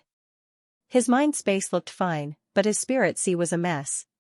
He wanted to reach out his spirit feeler again, but he couldn't do it for now. His body was still in pain, but he was glad that he was able to recognize the strange energy that invaded his spirit feelers. It was probably the chaos curse he found in Ice Valley. Angor assumed that the ice palace wasn't affected by the curse. However, if he went outside, he would be attacked by the curse. He was glad that he wasn't affected by the curse, but he still didn't know what to do next. Angor looked around and saw himself leaning against a pillar. He was still in the hall of the palace, and there was no one around. He sighed and didn't know what to do next. Suddenly, an arc of light appeared in front of a painting not far away. When he looked at the light, he saw a man bathed in flames stepping out of the light. The man's hair looked like red silk with flames dancing on it. His robe was black, but there were bright red patterns on the edge of the robe. The patterns were irregular and looked like lava flowing under the ground. Every part of his body was a symbol of the will of fire. Even his aura was proof that he was Odurkla's. Although Odurkla's hair and robes were covered in blazing flames, his face was cold and calm. He didn't have any fire in him at all. His face was pale, and his expression was cold. Just like Fafnir, his pupils were also different. One of them was red like fire, while the other was blue like ice. Odurkla's aura was supposed to be filled with fire, but Angor could always sense the presence of ice from the man's aura. Could it be that, like Xianxia, Odurkla's also had a hidden ice attribute? Also, Odurkla's was a fire dragon. Why didn't he live near a volcano? Why did he choose to live in an ice valley that never melted? Was it because of the familiar ice aura around him? Or, was it because of this? Angor looked at the white ice dragon on the mural. Odurklas was also looking at the mural. He sat on the ice crystal chair under the mural and silently looked at Pina Jonas in the mural. There was an unerasable longing in his eyes. Odurklas didn't look like a powerful abyss dragon at all. Instead, he looked more like a devout believer in a church. Angor moved carefully toward Odurklas. If he wanted to change the stalemate, he needed to find a way out. Odurklas ignored Angor's existence completely. If the mountain didn't come to him, he would go to the mountain himself. Angor walked slowly. As he approached Odurklas, he began to think about the information he knew about Odurklas. Odurklas was as warm as fire in Fafnir's mouth. But from what he saw, Fafnir's information had already expired. Odurklas was surrounded by flames, but none of them were emitting heat. According to the rumors in the wizarding world, Odurklas was known as the eccentric master of Ice Valley. Saying that he had a strange personality wasn't referring to how violent Odurklas was.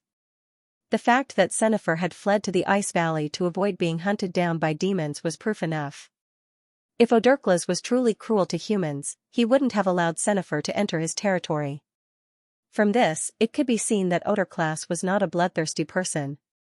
The reason why he was said to have a strange temper was actually because of the curse in the Ice Gorge. Although he did not take the initiative to kill, he would definitely be cursed the moment he entered the Ice Gorge. And being cursed in the abyss was no different from dying.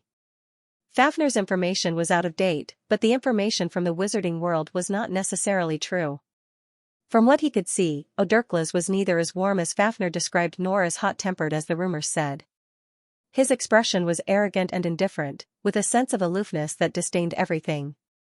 The only things that could arouse his reaction were items related to Pina Jonas. He approached Odurklas until he was only 10 meters away. Among the rows of seats, they were only separated by the aisle in the middle of the hall. Angor purposely made his footsteps heavier, but Odurklas still did not look at Angor. Until Angor cleared his throat, Odurklas finally looked at Angor for a few seconds. "You may leave now." Odurklas' spirit consciousness also carried the same cold aura as he did in the real world. As soon as Odurklas finished speaking, he heard a loud noise behind him.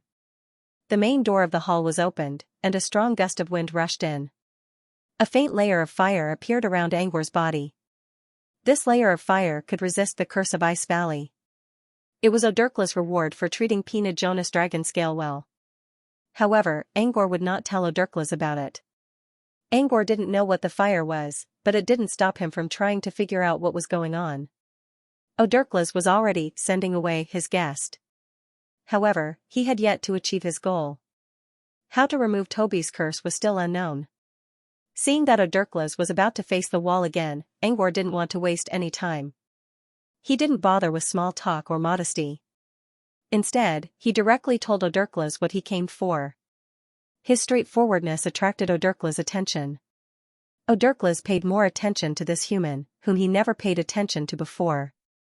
Odurklas noticed Angor's disastrous aura as soon as he saw him. However, he didn't bother to point it out, nor did he want to find out. Now that Angor told Odurklas that it had something to do with the seabird in his arms, Odurklas gave Angor a strange look. It was also this gaze that made Odurklas sense a faintly familiar aura from Toby. Was this the aura of that thing? Apart from Pina Jonas, Odurklas also felt something else. The remnant aura on Toby's body brought him back to 1,000 years ago.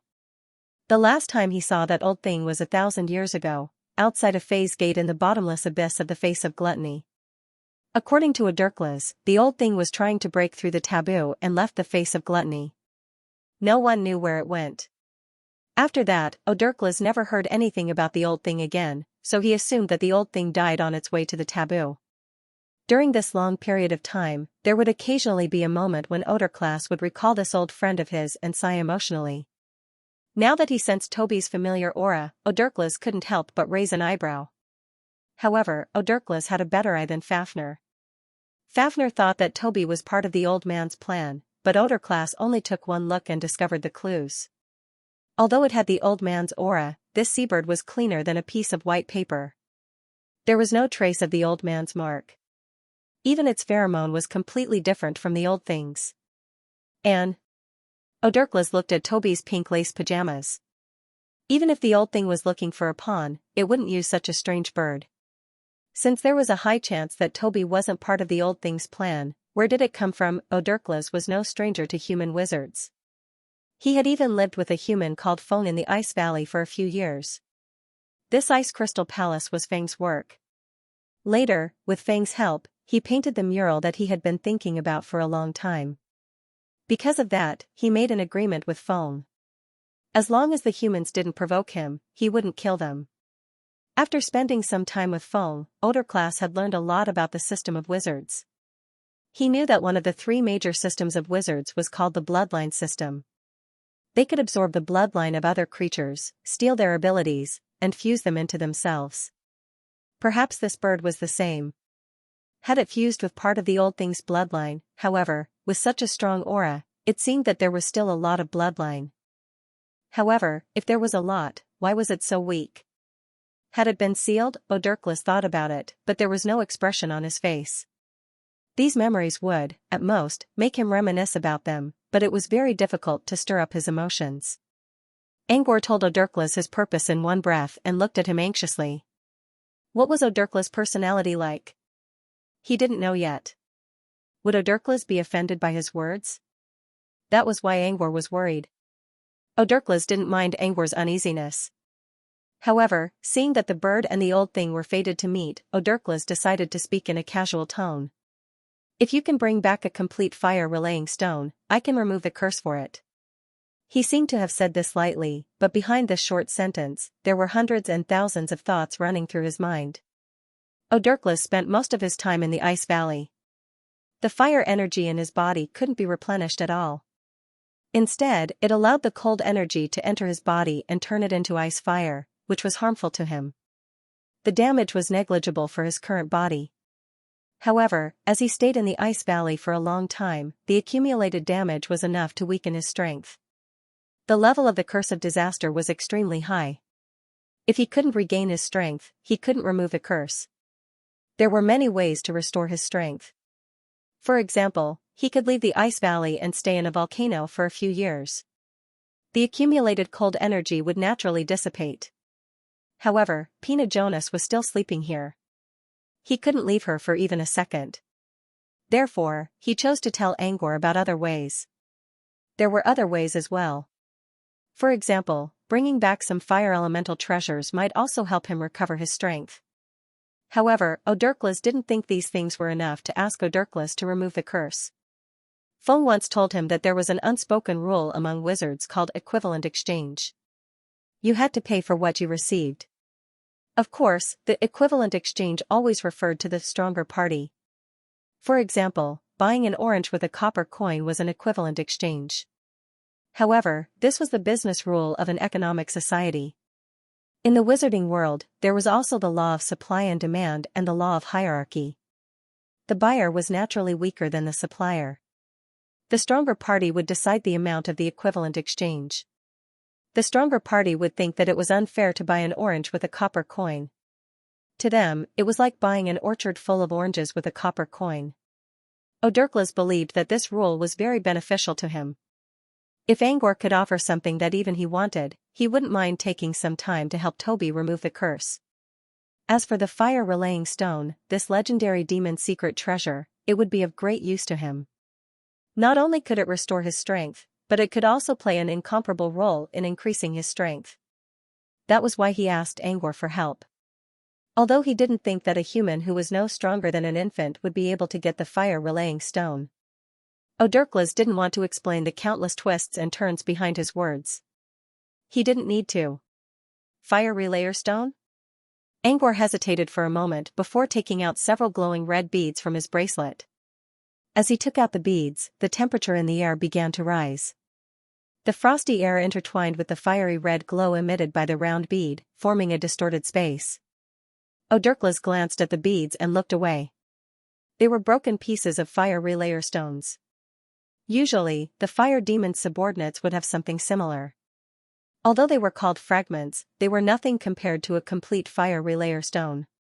Even tens of thousands of them could not compare to a single fire relayer stone. Odurklas did not say anything, but he did not try to hide the disdain in his eyes. Angor knew that the fragments were not as good as a complete fire relayer stone. He only took them out because he wanted to. Ask something. Mr. Odurklas, I heard that the fire relayer stone is created from these fragments. Odurklas nodded after a moment of silence. I'm an alchemist. I can try to fuse these fragments together. But I don't know how to do it. He had obtained these fragments from the fire-relaying bone wizard outside the osmium rock. At that time, Madeline had told him that the fragments of the fire-relaying stone were useless, but the complete fire-relaying stone was extremely rare. However, it was said that only the fire demon knew how to make a complete fire relayer stone. The fire demon was at least a truth finder. It was easy to kill it if you were strong enough, but it was almost impossible to learn how to make a fire relayer stone from it. The method of making a fire relayer stone was the fire demon's biggest secret. Angor could not defeat the fire demon by himself. Even if someone could help him, it was impossible for him to learn how to make a fire relayer stone. Therefore, he had to ask Odurklas. Since Odurklas needed the fire relayer stone, maybe he knew how to make one. However, Odurklas' answer was short and firm. No. Angor's expression turned gloomy. Without a way to make a fire relayer stone, this mission was almost impossible. No wizard had ever found the method of making a fire relayer stone. Maybe there was one, but Angor never heard of it. Angor did not believe that he was lucky enough to find it. Besides, with Toby by his side, he would not be lucky. Odurklas' mission was almost impossible to complete, and Adept Calamity was in another plane. Could it be that Toby's misfortune could only be eliminated by time? Moreover, even if he had to rely on time to wear it down, he would still need a safe place. How could there be a safe place in the abyss? Meanwhile, Odurklas had another plan in mind. Angor mentioned something before. I am an alchemist. This sentence reminded Odurklas of what Feng had said before. Alchemists were rare in the entire wizarding world. If there was really someone who could synthesize a fire-relaying stone, it would probably be an alchemist. If Angor didn't say that, Odurklas would have kicked him out of the valley already. But after Angor revealed his identity, Odurklas became a little more hopeful. He didn't think Angor would be able to bring back the fire teleportation stone at all. It was also because of this hope that he released new information. Although I don't know how to synthesize the fire-relaying stone, I know where to find it. Angor left the ice valley. When he stepped out of the ice valley in the face of the violent wind and snow, the flames that lingered around his body turned into a flame-shaped imprint that adhered to his left earlobe. From afar, it looked like a flame-shaped earring. This mark was given to him by Odurklas for two purposes. First, it could protect him from the chaos curse in the valley. Second, it indicated that Angor was temporarily on Odurklas' side. When Angor left the ice palace, he was already affected by the curse. The fire mark turned into a layer of flame around him, which helped him block the chaos curse from Ice Valley. As long as the flame mark was gone, he would be able to enter and exit Ice Valley without being affected by the curse. As for the second use of the mark, it was also the key to whether Angor could get the fire-relaying stone. The mark on Angor's body not only meant that he was on Odurklas' side, but it also temporarily suppressed his human aura. If other demons found him in the wild, they would at least not attack him because of his identity. Of course, some demons didn't care about their identities at all. They just wanted to kill. Angor's mark was useless against such demons. However, at least the demons who were on Odurklas' side wouldn't do anything to him. Angor's destination this time was an underground demon city called Razutran. According to Odurklas, there was a half-blood demon there who was related to an old friend of his. This half-blood demon had half the blood of an abyss native, while the other half came from a fire-relaying demon. Odorclass had an old friend called Feng who said that he was acquainted with this half-blood demon and that he had obtained the complete inheritance of the fire relayer demon. Thinking about it, he should also have the method to synthesize the fire relayer stone. Angor's goal was to find the demon in Resudran and learn how to synthesize the fire relaying stone. To sneak into the demon city, he needed the mark on him. It took him less than half an hour to leave the mountain range. He didn't see Fafnir at the entrance of the mountain range, so he assumed she had already left. However, Fafnir suddenly descended from the sky. Fafnir was still in her human form. Her dark, sexy body looked sleek and shiny. "You're still alive?" This was the first thing Fafnir said when she saw Angor. Angor was speechless. What could he say? From the looks of it, Fafnir had long held the attitude that he might be killed by Odorclass.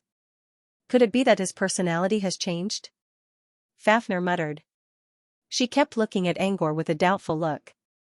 Finally, her gaze landed on Angor's left earlobe.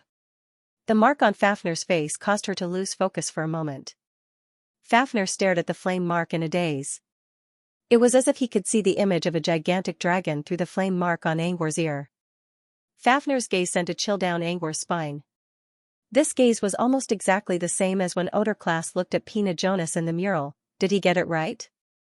Did Fafnir, Odorclass, and Pine Jonas put on a melodramatic love story between the three dragons? Fafnir heaved a sigh of relief. She wanted to ask about the flame mark, but she held back. She only said, "Did Odorclass remove the disaster for your little bird?" "What do you mean, my little bird?" "It's Toby." And after Toby transformed into a griffin, he became even bigger. Angor complained in his mind, but he didn't show it on his face. He took Toby out of his bracelet. Toby was still sleeping, but this time, it was inside an ice orb. The ice orb was Odorclass' work. Angor wondered how he created it as a fire dragon. According to Odorclass, the ice orb could temporarily suppress Toby's bad luck. However, there was a time limit to the suppression of misfortune, which was about 200 hours. In terms of days, it would take 7 to 8 days. Angor didn't have much time left. He needed to find the way to synthesize the fire relic as well as return to Ice Valley from Lesudran. Holding the ice orb with Toby in it, Angor briefly told Fafnir about his experience in Ice Valley. Speaking of which, this experience was very short. Odorclass didn't say more than 10 sentences to him, and most of them were about the half-blood demon from Lesudran. Angor quickly finished his story. Fafnir had a strange look on her face. Speaking of which, Odorclass's words seemed to match his personality. However, there were many things she did not understand about Odorclass's choice. First of all, why didn't Odorclass kill this human? Secondly, he had actually given this weak human a glimmer of hope, using the fire-relaying stone in exchange for the conditions to resolve the calamity. She naturally knew the significance of the fireling stone to Odorclass. She had even heard from Pina Jonas that Odorclass claimed that whoever could bring him the complete fireling stone would gain his friendship. The fire relic was very important to Odorclass. Why did he give this task to this human? He even gave the human a fire mark and helped the bird suppress the disaster. All of these seemed to indicate that Odorclass believed that Angor had a chance to get the fire relic. But why did Odorclass think so? He was just a lowly human. What did he do to deserve it? She kept asking about the details, and Angor told her everything without hiding anything. Fafnir could tell that. Angor wasn't lying, but she was still confused because of how logical it sounded. Since she couldn't figure it out, she decided to put it aside for now and asked about something else. After he obtained that frost dragon scale, did he ask me anything? Fafnir asked with a calm expression. However, her narrowed eyes indicated that she wasn't as calm as she looked. Angor shook his head. Mr. Odorclass didn't say anything.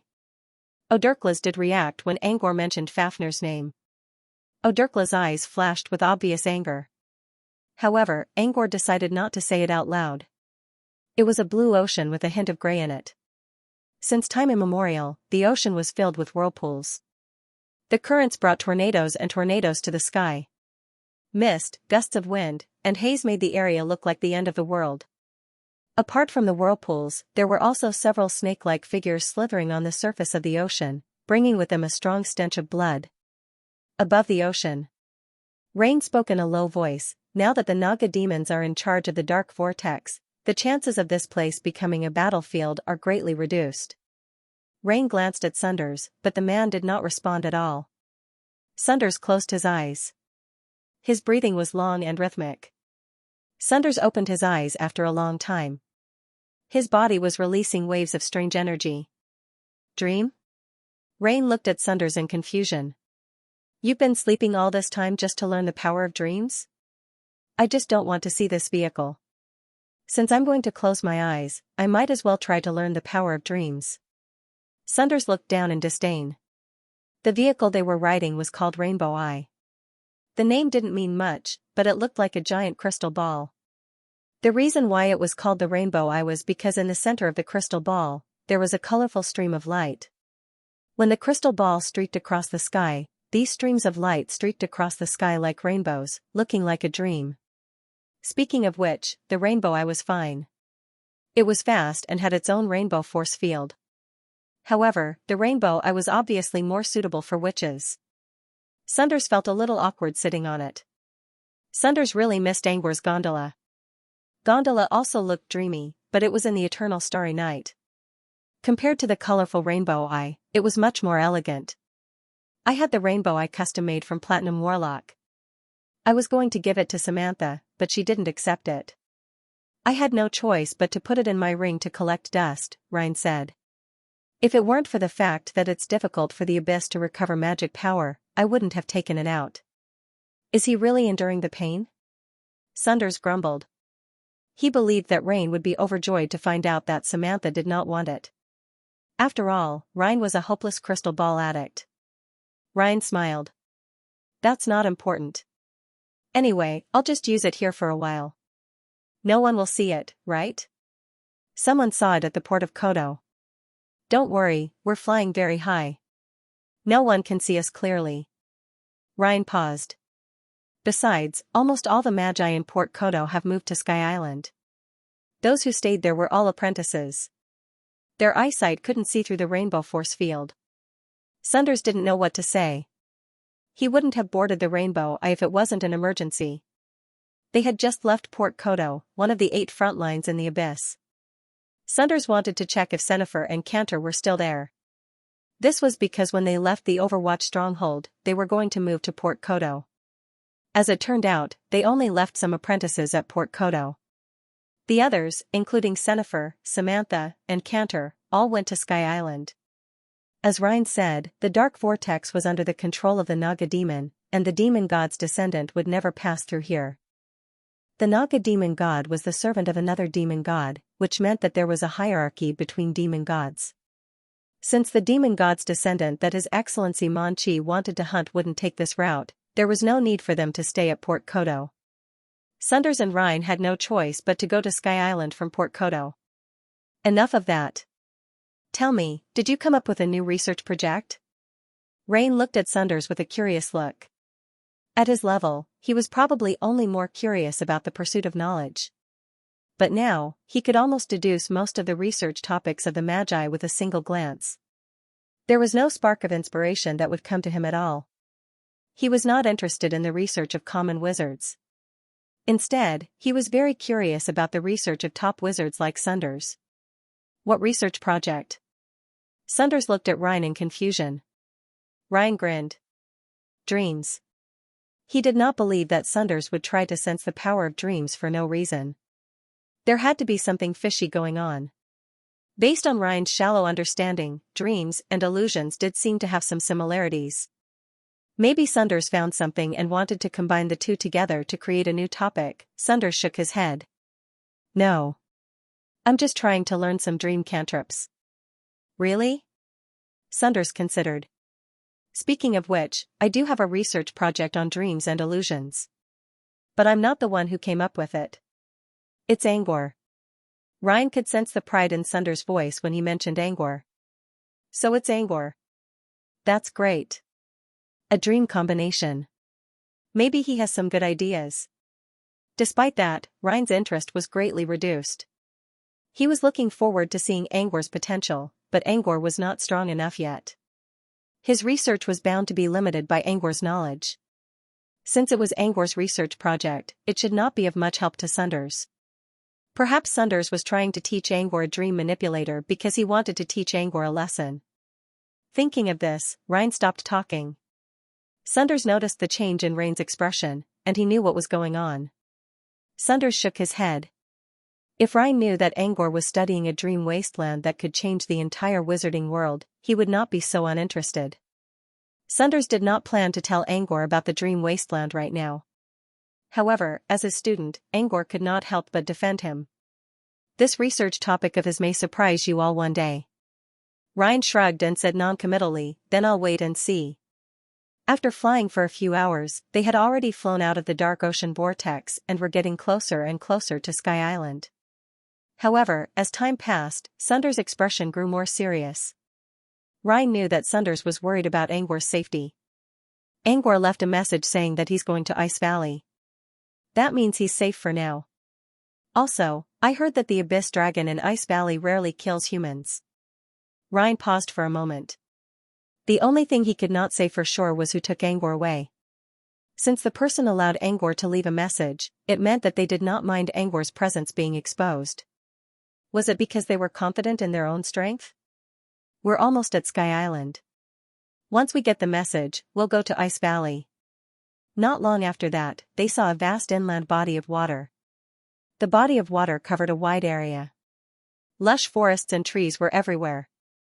Such natural resources were rare even in the Abyss Plain. Not long after they flew along the water, they saw a strange sight. A large waterfall appeared in front of them. The waterfalls were wide and rapid, and the waterfalls looked like falling snowflakes. It was a magnificent sight. To ordinary people, this sort of scenery was quite eye-opening, but to sorcerers, it was quite normal. However, the waterfalls were marvelous because they were flowing in an upside-down direction. It was as if the water had escaped from gravity, and at a certain moment, the flow of water began to reverse. From the flat ground, it flowed directly into the sky. And above the sky was a huge floating island. This was Sky Island. Ryan let out a sigh of relief. It looks like Olaf's tentacle crab hasn't been eaten yet. The misfortune hasn't spread yet. However, as they approached the island, they suddenly sensed something. A huge and terrifying aura was rising from the inside of Sky Island. At the same time, in a corner of Sky Island, a door opened out of thin air. A big fat man suddenly ran out in a hurry. As he ran, he sent a message to the people in the central palace of Sky Island. Xianxia, who was inside the hall, frowned. What's wrong? Samantha looked at her. Xianxia hesitated for a moment. Brofin just told me that the ancient evil god from Loft World that he wants to resurrect is acting up. The ancient evil god's emotional threshold is dropping rapidly. It's about to enter a state of terror. As Xianxia spoke, everyone in the central hall was startled for a second. An evil thought that made people feel fear from the depths of their hearts was slowly spreading out from not far away. Angor was running toward the portal as fast as he could.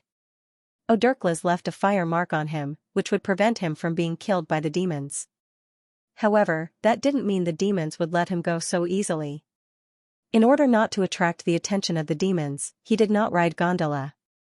Instead, he activated Dark Night Strider and sped through the dense forest at a low altitude. At the same time, he used illusion to change the color of his eyes to pure black. Now, both his pupils and the whites of his eyes were completely black. This was how the Abyss Dwellers looked like. Although the demons didn't necessarily like these abyssal natives, at least they were much more pleasing to the eye than humans. Following a series of flickers of light, he landed on the edge of a cliff. The portal wasn't far from him. It was the same one he used when he first entered the abyss with Moonfrost Squad. He could already see the giant threshold at the end of the canyon. However, he didn't choose to enter. Instead, he looked behind him. He saw a sexy, dark-skinned, short-haired woman following him casually. "Mr. Fafnir, are you coming with me to Lesudran?" The only response he got was a cold glare from Fafnir. At the same time, a gust of wind was blowing at his cheeks. Angor sighed in his mind. It wasn't like he couldn't follow Fafnir. In fact, he hoped that Fafnir would come with him. After all, Fafnir's strength was obvious. With Fafnir's strength, no one would dare to provoke them. But Fafnir didn't seem to want to go with him. She only followed him from afar. Even when Angor was in danger, she would only watch from afar. Angor didn't know what Fafnir was trying to do. Did she want to see how an ant would survive in the abyss? Or was she trying to write a diary of human observation? Angor couldn't find an answer no matter how hard he tried.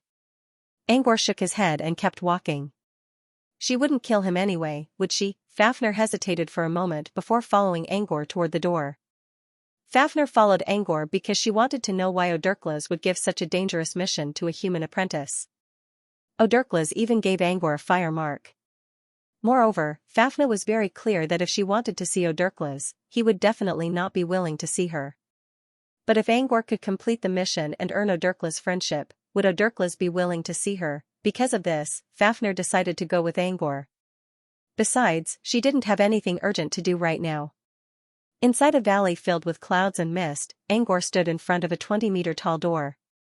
The dark door, which was hidden in the clouds, approached him with a mysterious and magnificent aura.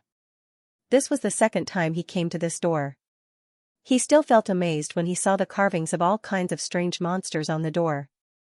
When he saw the carvings of an abyss dragon, he sneaked a glance at Fafnir. The carvings were different in color, but they looked very similar to Fafnir's real form. Fafnir didn't feel anything. She only looked at the single eye on top of the door, which was surrounded by black mist. Through this eye, she seemed to be able to see a demon god in an ancient time and space, raising its huge head and quietly looking at her. Another old bastard. Fafnir cursed inwardly. However, he soon realized that he had overestimated himself. He could not push the door open. The cross-level door had a setting. If you wanted to open the door, you had to at least have the strength to enter the door. The door was connected to the third level of the abyss plane. Going there would be suicide, so he couldn't open the door. After standing awkwardly in front of the closed door for several minutes, he slowly walked back to Fafnir. Fafnir snickered. There was another way to reach the third layer of the abyss, which was the same way she took Angor to Ice Valley. He didn't expect Angor to use this gate to get to level 3. He deserved it. Mr. Fafnir, may I ask if you can do this lowly human a small favor? Angor walked to Fafnir with an awkward smile. Fafnir only stared at Angor with a mocking look. They didn't know what to say. When Angor thought Fafnir wouldn't help him, Fafnir suddenly approached him. Fafnir reached out a hand and gave the door a push. The locked door was pushed open. Put away that disgusting look, human. I'm not helping you. I'm going to level 3 as well. Fafnir looked back at Angor and snorted. Fafnir's sharp tongue wasn't new to her. Ever since she met Fafnir, she never lost her sense of superiority. Angor did not mind the disdain in her tone at all. She could scold him, and he would thank her on his own. Before the door was closed, Angor quickly dashed toward it. Behind the door was a vast snowfield in level 3. Angor still remembered Sennefer's route. She was heading toward Winter Palace of Nilting. As expected, Fafnir followed him. When he passed by the Winter Palace of Nilting, he did not enter it. Instead, he chose a direction and continued to fly forward. He planned to go to Silent Coast. According to Oderklas, he needed to find the Fire Stone. Oderklas also showed him a way to find a certain half-blood demon in Razudran. Although it seemed like there was only one path for him at the moment, it didn't mean that he had to follow it.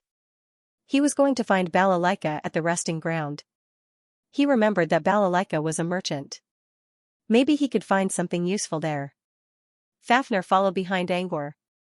At first, she was wondering which route Angor should take to reach Demon City. But as Angor went further, she began to frown. Fafnir was also puzzled by Angor's choice. If they kept going, they would reach the silent Dead Sea. What was he going to do there? Was he going to ask the Pilgrim of Misfortune to help his bird? Fafnir didn't know what to do until Angor stopped in front of a stone tablet. There was an inscription on the tablet, Undying Brigade, Resting Ground. Angor felt a little nervous when he saw the tablet. He knew Balalaika was a merchant, but he also knew that Balalaika hated humans. He didn't know if he could leave the resting ground safely. And without the sand of resurrection, he wasn't sure if Balalaika would agree to his deal. He had to try. Angor took a deep breath and stepped over the tablet. Night and day changed in an instant. The gloomy day in the outside world seemed to have been blown away by the wind, turning into a dark and silent night. When he saw darkness again, the change in his mind was completely different from the last time he saw her. Sunders once said that the sea in this world wasn't the sea of this world, and the night here wasn't the night of this world. They were both frozen in time on the last night before the fall of the gods. Angor looked up at the sky. There were no stars or clouds. It was just an ordinary night, but because it was the longest night in the old world, it carried the weight of history. He heard footsteps coming from beside him. It was Fafnir. "I didn't think you'd come looking for that profiteer." Fafnir humped coldly. "I suggest you leave. What she wants isn't something you can give her. I just want to give it a try." Since he had already entered the resting ground, he wasn't going to back away. No matter if it worked or not, he had to try. Angor walked to the graveyard not far away. The place was still quiet, with only the occasional flickering of will-o'-the-wisp. The place looked empty, but Angor knew that many undying adventurers' corpses were sleeping under the ground. He walked very lightly, as if he wanted to use this method to not disturb the sleeping skeleton. When he turned around a quiet path, he saw a small bar located in the depths of the graveyard. Lonely lights, cloth curtains fluttering in the wind, and the faint figure of a woman inside the bar. It was almost the same as the last time. But this time, there were two more people standing by the door. When Angor got closer, he saw that one of them was a grave knight, and the other was a man wearing a bow tie and a tight-fitting suit. Man was only Angor's first impression of the man. When he saw the twisted horns on the man's forehead, he knew he was wrong. The man was not a human, but a half-blood demon. But Angor found it hard to believe that this was a half-blood demon's outfit. He looked more like a butler of a noble's manor. "Stein, the owner doesn't want to see you. Please leave." The grave knight's deep voice came from inside his helmet. The half-blood demon named Stein first glanced at Angor, then at the flame mark on Angor's earlobe, as well as Angor's pitch-black eyes. Then he looked at the grave knight again. He showed an elegant smile. "Sir Knight, my name is Stein Troffel. Stein is the most insignificant part of my name. You can call me by my full name, or just Troffel. Also, I hope to impress the charming Lady Balalaika with my sincerity." A burst of mocking laughter came from the grave knight's helmet. "Stein is the surname your mother gave you, and Troffel is the lowly name the shepherds gave you. You actually disdained your mother's surname. You are indeed a disgusting bastard." Stein's expression didn't change at all because of the grave knight's insults. He still maintained his elegant smile. The curvature of his lips, the frequency of his blinks, and even the control of his facial muscles seemed to have been carefully calculated. "Although I'm indeed a hybrid of the Nea clan and a demon, I remember that the undead team is also made up of half-blooded demons, right?" Stein was implying that they were actually the same. "Even if you called me a bastard, you're the same." The grave knight sneered. "At least I won't become a demon's pawn." After the grave knight finished speaking, he no longer paid attention to Christian. This troublesome fellow had been chased away time and time again, but he kept coming back again and again. He wanted to stay here and hope that Balalaika would meet him. Moreover, Stein didn't want Balalaika to see him for himself. He wanted to see the shepherds who called him Troffel. Since the shepherds didn't dare to come, they sent Stein instead. As for the Nea clan, they were old friends with Balalaika. Balalaika didn't want to make a deal with Stein, but she didn't force him to leave for the sake of the Nea clan. The grave knight ignored Stein and allowed him to stand in front of the bar like an elegant doorman. He then turned around and looked at Angor. Angor purposely altered his eyes, but the grave knight still recognized him. If it were someone else, he would have chased them out already. But Angor was a different story. Balalaika was interested in two of Angor's belongings. One was his right hand. The other was Toby. Angor didn't want to trade with Balalaika. But the grave knight remembered clearly that Balalaika once told Angor to come to her place of rest if he wanted to trade.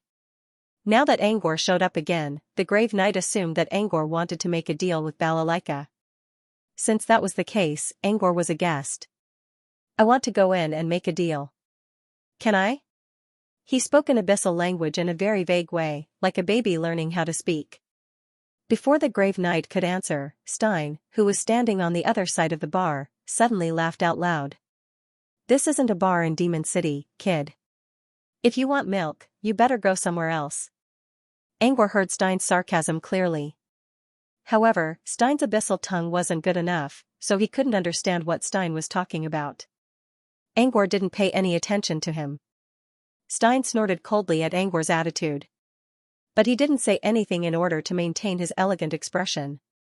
Also, the tattoo on Angor's ear felt familiar and threatening at the same time. He felt like he had seen it somewhere before. However, Stein's perfect expression froze in the next second. The grave knight didn't stop the young man with the weird voice like how he stopped himself. Instead, he nodded and took the initiative to step aside. He even extended his hand and said, "This way please." The grave knight's action made Stein finally put away his expression that he had maintained for a long time. He said coldly, "Sir Knight, what do you mean? What right did this immature brat have to go in?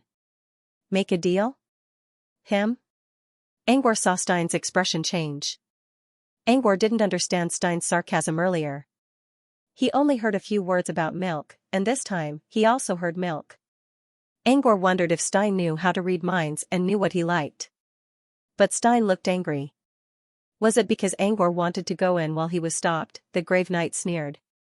"Keep your mouth shut, Stein. Also, do you think that I can decide which guests to choose?" Before Stein could reply, a charming voice that seemed to be able to hook the soul suddenly came out from the cloth curtain of the bar, making everyone present stunned for a moment. When Stein regained his senses, he realized that Balalaika, who had been silent in the bar, actually took the initiative to speak just now.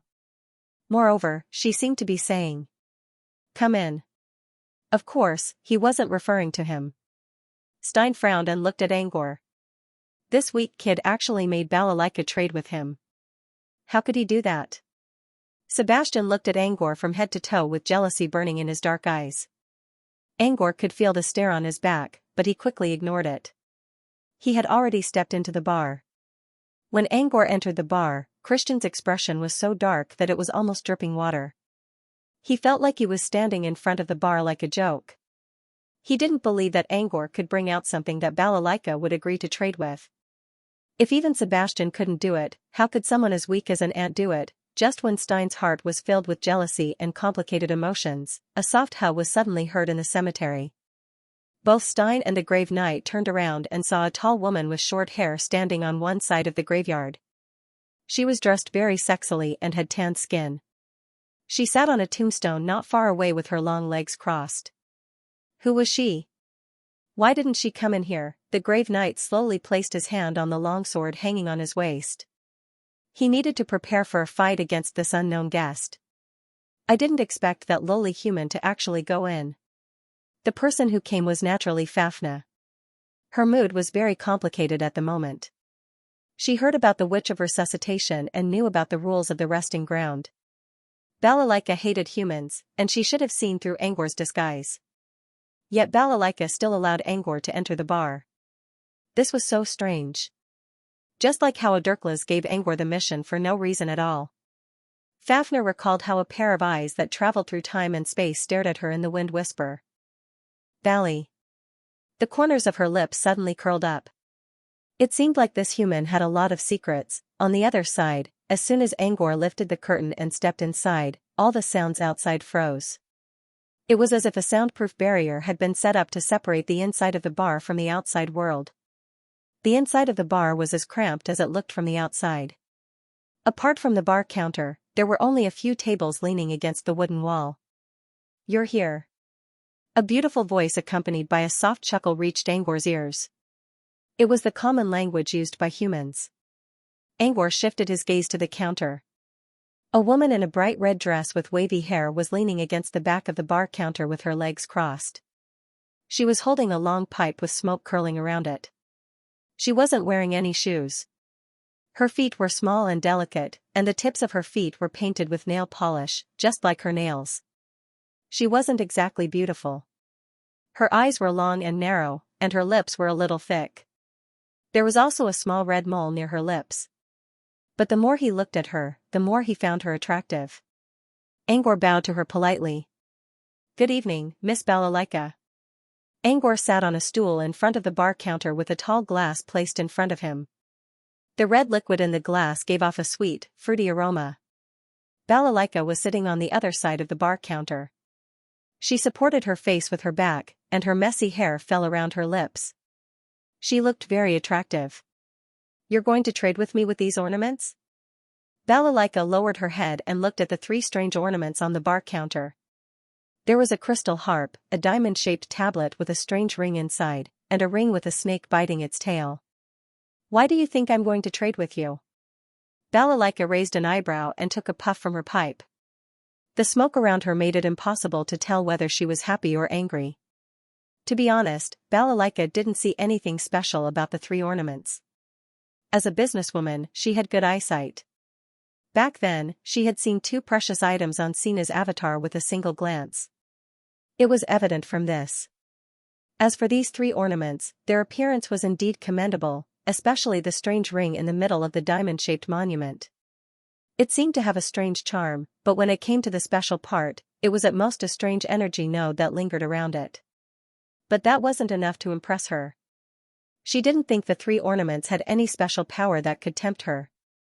Therefore, even though she was still smiling faintly, she was already feeling impatient. Miss Balalaika, why don't you give them a try? Give them a try? Balalaika picked up the leftmost crystal harp and stroked it with her long fingers. Very well. I'll give you a chance. Don't disappoint me. She opened the first crystal harp, and in that instant, her world changed. A beautiful melody that she had never heard before echoed in her ears. While Balalaika tried, Angor also looked at the three ornaments. These three ornaments, or rather, 2 ornaments and 1 accessory, were all items Angor used to practice his alchemy illusions. They weren't the most outstanding ones, but they were the most unique. The first crystal harp was actually a music box that incorporated alchemy illusions into it. Unlike before, he didn't leave only one piece of music in the box. Instead, he included several nocturnal tunes that were similar to each other but had different styles. Lyrical, sentimental, sad, and melancholy tunes. Balalaika held the harp for nearly 2 hours without leaving the illusions. When the illusions were about to end, Balalaika finally put the harp aside. She smiled and didn't say anything else. This crystal harp music box was indeed not bad. The music was very interesting, and it was very suitable for the night of this frozen old world. Besides, Balalaika loved music, which was evident from how she kept humming during their last encounter. This was why Angor chose to use the music box. She liked the music box very much. Unfortunately, she had already heard all the music in it, so she had already memorized it. Therefore, the crystal harp wasn't as attractive to her as before. Balalaika felt that she had just taken advantage of Angor's offer. Her impatience disappeared. She had already memorized the music in the music box. But she had to admit that the illusions that accompanied the music were worth watching. Therefore, when her gaze wandered to the second monument, her heart was filled with anticipation. This is the monument loop. I hope you'll like it, Miss Balalaika, Angor added as she picked up the second item. Balalaika activated the second ornament. She was intrigued when the scene before her changed. Monument Loop was none other than Monument Valley, the game that attracted the likes of Sunders, Cantor, and the others. Just like Balalaika, the main character of Monument Valley was also a woman, so she was more immersed in the game than the other players. Balalaika spent more time in the illusions this time.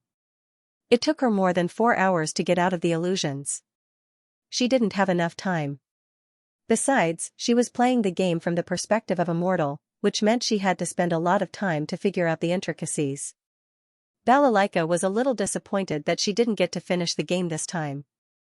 Balalaika put down the monument loop and remained expressionless. However, she wasn't as calm as she looked on the outside. She had to admit that the second monument loop was a good one. Due to certain rules, Balalaika wasn't allowed to leave her resting place. Apart from sleeping, she spent most of her time doing nothing for thousands of years. This monument loop just so happened to hit her soft spot. It was an interesting item that could relieve her of her loneliness by staying in the dark all day long. Balalaika glanced at Angor from the corner of her eyes. She was a little doubtful. At first, she thought she was taking advantage of Angor's music box by remembering it. But now, she realized that Angor must have set it up specifically to cater to her interests. She liked music, and he put it on top of the list. After giving her some benefits, he was satisfied and released the Monument of Strange Ring to enrich her life. Besides, the music box and the monument loop weren't all that valuable apart from ingenuity. No matter how she looked at it, it seemed like Angor was trying to use these small items to gain a chance to trade with her. However, Balalaika didn't ask about it. She didn't hate Angor's targeted gifts. At least, from what she could see, Angor was doing it with all his heart. Compared to the half-blood demon who tried to get something for nothing, Balalaika was more than willing to accept someone who used his mind to win. She looked at the third item, the snake bites the tail ring. The first two items were already interesting enough. Since Angor wanted to use small items to gain something big, this one shouldn't be too valuable either. Intuitively speaking, these three ornaments were not too precious, but it turned out that the effect was quite good. Therefore, Balalaika was looking forward to the third ring. She wanted to see what other surprises Angor had prepared.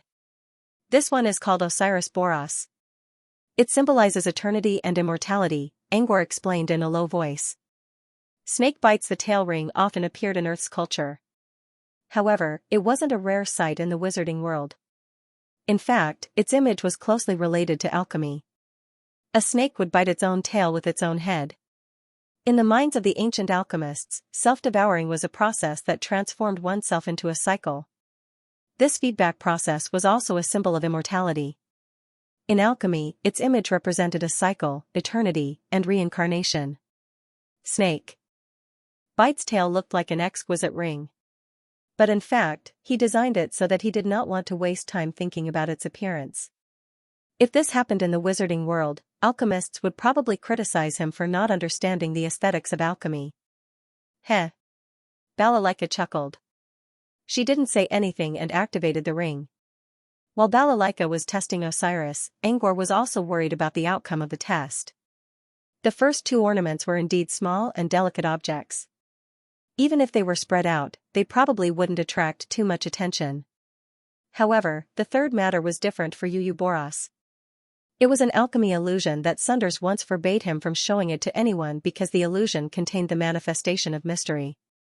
If anyone in the wizarding world found out that the manifestation of mystery could enlighten someone, Angor would never be able to live in peace. Grea's creation of spells was partly due to mystery's help. Of course, the main reason was that Grea already had enough experience. Sunders had used mystery's manifestation before, and he created several interesting cantrips because of it.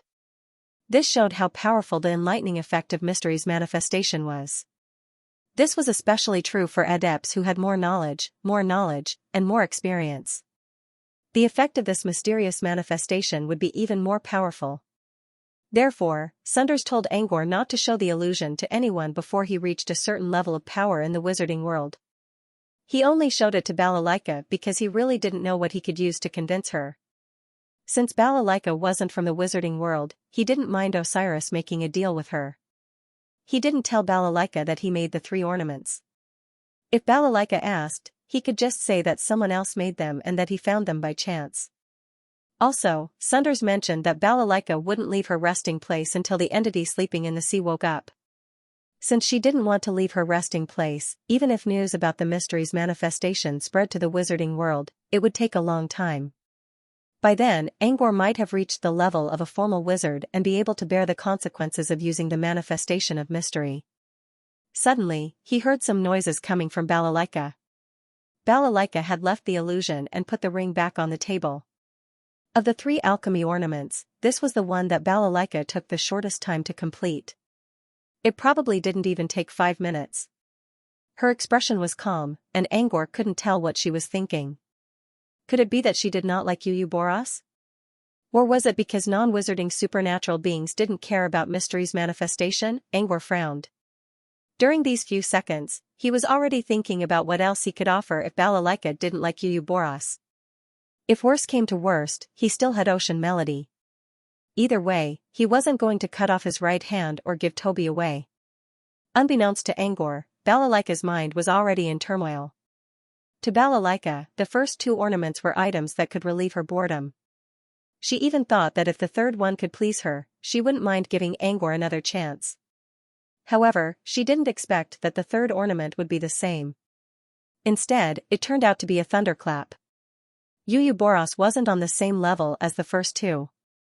If the crystal harp and the monument of strange ring were compared to imps, then Boros would be a demon god. Balalaika was shocked by Boros. She had lived for many years, and she had been on the brink of death countless times. She already had a vague sense of premonition. When she activated Boros and sensed a strange concept inside, Balalaika had an idea. Once she fully grasped this concept, it would help her a lot. She might even be able to advance further. She had been staying in the land of repose for a long time, and her progress was slow. However, this strange concept could actually help her advance further. How could she not be surprised? She had already made up her mind to make this deal with Angor. She only looked calm on the surface because she wanted to gain more benefits from this deal. These three little things are quite interesting. They're full of schemes. So you're targeting me on purpose, huh? Balalaika spoke with a smile. Her words sounded a little coquettish, which, combined with her extremely beautiful voice, made Angor's heart flutter. Now Angor understood why Sunders once said that Balalaika was more charming than a succubus.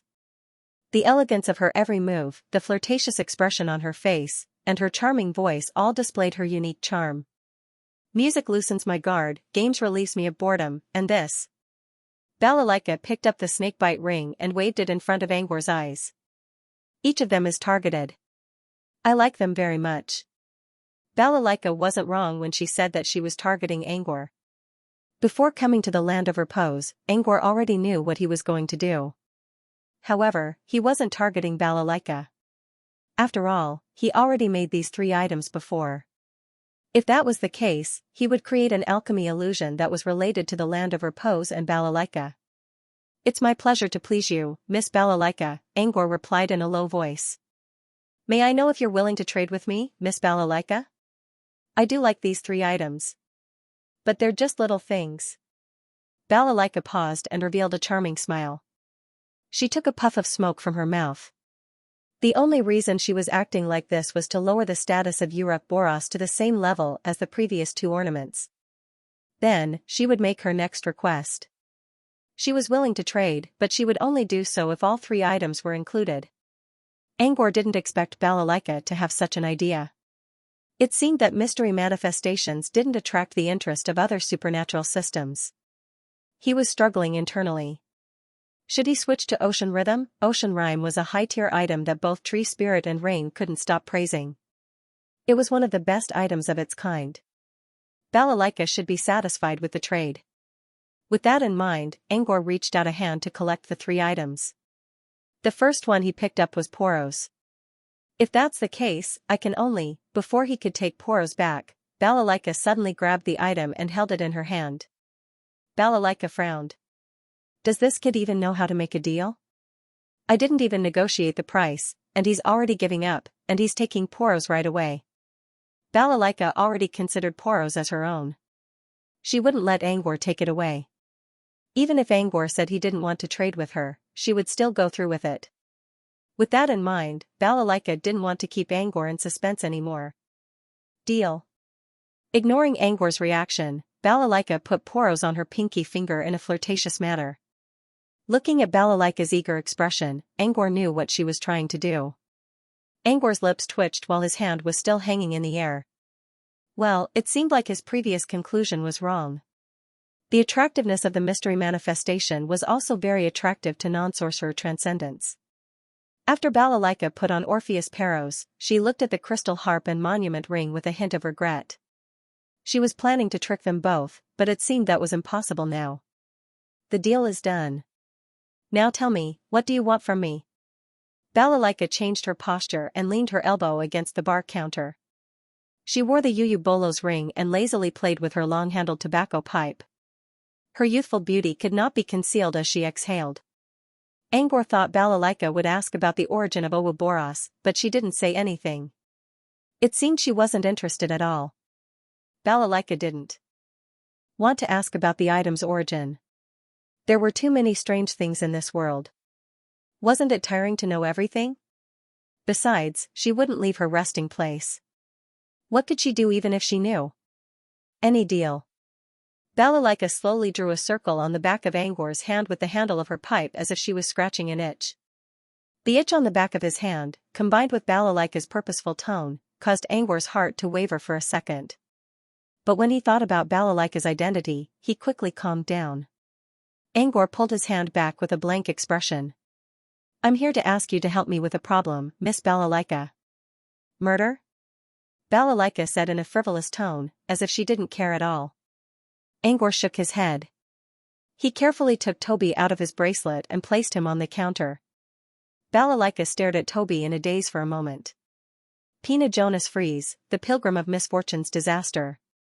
Balalaika glanced at the flame mark on Angor's earlobe, then glanced at the dark-skinned woman outside the bar. What a complicated aura. So the ice ball was Pina Jonas Fries? Angor muttered in his mind. He was wondering how Odurklas, a fire dragon, could cast freeze. So it wasn't him. However, was Pina Jonas also in the Ice Valley? My friend is cursed by the pilgrim of misfortune. Can you help him, Miss Balalaika? That's right, Balalaika said, my friend is cursed by the pilgrim of misfortune. The pilgrim of misfortune's true body was actually in the silent Dead Sea not too far away.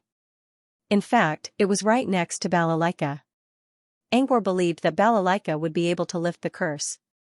As long as Toby's curse could be lifted, he would be able to choose whether to complete the mission given by Odurklas or not, and there would be no time limit. This was why he came to the land of eternal rest in the first place. He even took out Osiris Boros in hopes of getting a positive answer. However, Balalaika shook her head at Angor after a moment of silence. I'm not proficient in curses. Actually, you've already found the right person if you want to undo the curse on it, Balalaika said regretfully. Odklas is more proficient in curses than I am. Is there no other way? Angor looked disappointed. Odurklas might be the only one below the rank of a demon lord who can help you.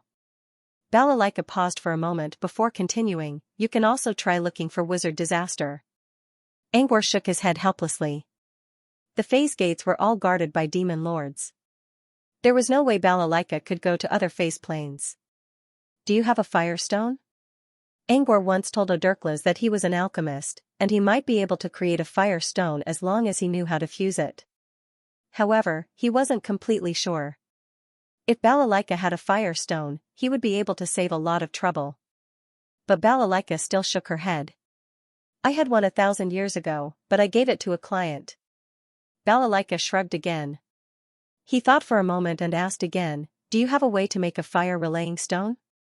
This was Angor's last hope. If Balalaika didn't give him one, he would have come here for nothing. He looked at Balalaika with a hopeful look.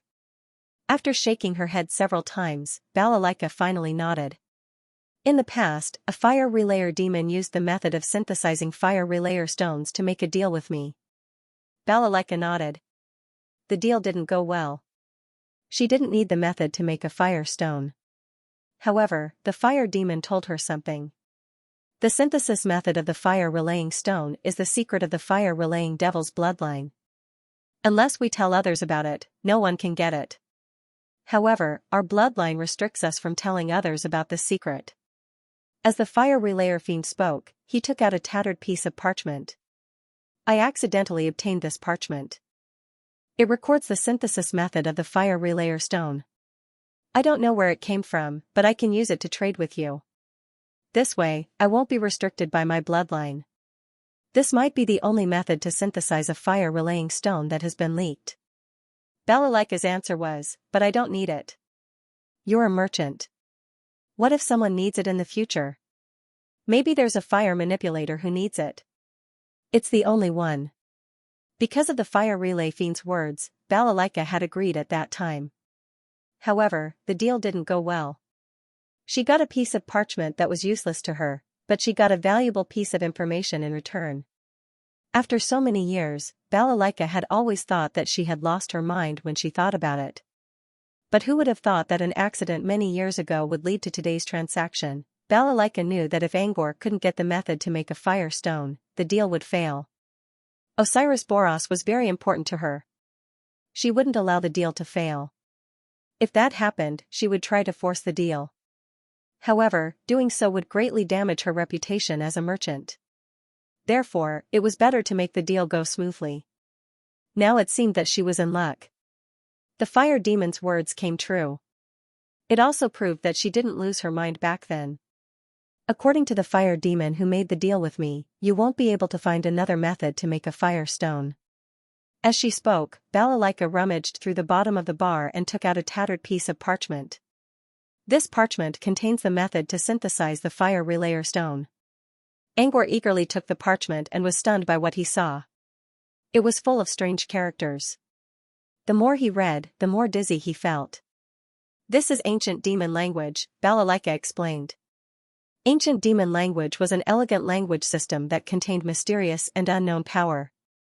It was the language of demons above the level of a grand demon. A grand demon was at least a truthfinder or above. Angor couldn't even understand the common language, let alone this complicated ancient demon language. Angor gave Balalaika a pitiful look. Balalaika couldn't help but chuckle when she saw Angor's wrinkled face. After all these years, this human customer was probably the most honest one she had ever seen. Balalaika took out her long-handled pipe and pointed at the other side of the parchment. Look at the back. Angor quickly turned the parchment around and saw the method to make a fire stone was written in the common language of humans. Also, judging from the age of the words and the usage of words, it was not written in modern times. Angor could see similar words written in ancient books. This is already on the parchment. I've read it. I don't understand some of the notes, but the translation is accurate, Balalaika explained. Balalaika's words made him realize that he wasn't the first one to do such a thing. Someone already knew how to synthesize a fire relayer stone a long time ago. But who could it be? Angor carefully checked the back of the parchment. There was no signature. Maybe it was just an anonymous senior who disappeared in the passage of time. Maybe it was someone who drifted in the river of fate. It had nothing to do with Angor anymore. Now, Angor was fully focused on reading the parchment. He didn't get anything useful from it, but the method to make a fire stone saved him the trouble of going to Razudran. Balalaika didn't urge him to read the parchment. Instead, she picked up her wine glass and enjoyed it alone. About 3 hours later, Angor looked up from his desk. At this moment, his brows were tightly knitted together. Because some of the things recorded on this piece of parchment were too strange. It only took him half an hour to finish reading the parchment. The reason why he kept reading was because he was reading the notes written by the senior. Angor had to admit that the senior who wrote the parchment in the common language put a lot of effort into it. Perhaps he was an alchemist himself. He explained the method to make a fire stone in the language of alchemy, which saved Angor a lot of time. The parchment alone was worth it. Even if Angor went to Razudran to find the half-blood demon, he wouldn't get such a complete explanation. The original method to make a fire stone was discovered by the ancestor of the fire demons by accident. The crafting process was very bold, and the materials used were not important. Therefore, the success rate of making a fire stone was not high. As time went by, the success rate of making a fire stone slowly increased, but it was still not high enough. However, the senior who wrote the parchment used the language of alchemy to rationalize and analyze the flaws of the fire demon's primitive crafting process. He didn't mention any solutions, but it was enough to greatly increase the success rate. However, Angor still frowned after reading the parchment. More than 90% of the materials recorded in the parchment were things he had never heard of before. Fortunately, the senior who translated the parchment into the common language described the effects of most of the materials with strange names, as well as the alternatives for other materials. That was how alchemy worked. It didn't limit itself to one formula. Angor was also thinking about the alternatives, and he already had many of them in stock. However, the senior didn't mention any alternatives for 3 of the materials, which meant they couldn't be replaced. The 3 materials were earth vein magma that had been around for thousands of years, black gold nightmare's undying bone flame, and most importantly, ember melter made from hellfire. Among the 3 materials, Angor only heard about the black gold nightmare's eternal bone flame. Black gold nightmares were strange monsters found in Abyss Plane. Sunders once fused with the bloodline of a black gold nightmares, and the nightmare in his original spell, Nightmare Substitute, referred to black gold nightmares. The black gold nightmare's indestructible bone burning was actually a precious magic material for alchemists. There should be some in the wizarding world. But he couldn't leave the abyss plane at all. It would be difficult for him to find such a material. Apart from the black gold nightmare's eternal bone flame, Angor never heard of the other two materials before. But the teacher wrote down the information about them. At first, Angor thought it was some kind of ore. But after reading it carefully, he realized that it was actually a half-elemental creature that was about to awaken its spirit. It was also the favorite food of firebringer demons. Such half-elemental creatures usually slept under lava. Angor's body was not strong enough to resist the heat, so he couldn't go down to the lava to look for them. This was not an easy material to find. However, the most difficult one to find, as well as the most important one, was the ember melter made from hellfire. Difficult to find? Well, it wasn't the ember melter. It was the hellfire at the front that was difficult to find. As far as Angor knew, the only creature that could release hellfire was a firebringer demon. In other words, he needed the help of a firebringer demon to make the ember melter. Angor didn't know what to do.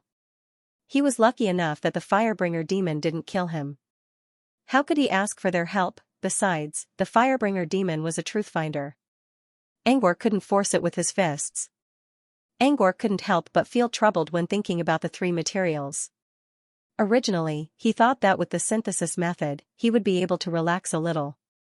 But now, it seemed that with the synthesis method, he was even more worried. You don't like the method, do you? But the deal is done. There's no going back now, Balalaika said while sipping some red wine. I don't regret it. It's just that it's too difficult to get these materials. Again, he gave Balalaika a pleading look. His meaning was obvious. Balalaika shrugged. I'm just an informant who occasionally deals in murder and arson. I'm not responsible for supplying materials. He lowered his head in disappointment. However, I can recommend you to a place that should have some of the materials you want. Balalaika's words reignited his hope. Razudran. The name reminded him of the Mobius strip. No matter which path he chose, he would have to go through this place. What Balalaika didn't know was that Angor's original plan was to go to Razudran. Coming to the land of repose to find Balalaika was only an unexpected change. There's a demon shop in Razudran. There should be the materials you want there, such as the black gold nightmare's indestructible burning bone and the earth vein magma that has been deposited for thousands of years. More importantly, if you want to make a fire relayer, you'll need thousands of fire relayer stone fragments. Angor only considered the three irreplaceable materials, but there were also some that were more difficult to find. For example, the fire relayer stone fragments Balalaika mentioned. He already had some of them, which he got from the cinder rock. However, they were far from enough to make a complete fire relayer stone. So, he had to kill thousands of fire relayer bone wizards or buy them. The only place in the Abyss Plane that had so many fire relayer stones was Demon City. Can I get hellfire from Demon City? If you have money, you can hire a fire relayer demon to spit hellfire for you. Balalaika paused. But if the fire relayer demon sees you using hellfire to make ember fire, do you think it'll know what you're doing? If the fire relayer demon knew that Angor was making ember fire relayer potion, it wouldn't end well for him. But if he didn't go to the fire relayer demon, he wouldn't be able to get hellfire. It was like a vicious circle. No matter which way he went, he would end up dead. He suddenly remembered the half-blood demon Odurklas told him about. Can a half-blood demon with the bloodline of a fire relayer demon use hellfire? This time, Balalaika gave him an affirmative answer. If you're as strong as a fire relayer demon, yes. Angor's eyes brightened up. Odurklas didn't tell him how strong the demon was, but Angor estimated that the demon had lived for at least 1,000 years. Maybe the demon was as strong as a fire relayer demon. It seemed that he had to go to Razudran no matter what. After all, the only hellfire relayer potion he knew so far was the half-blood demon who was related to humans.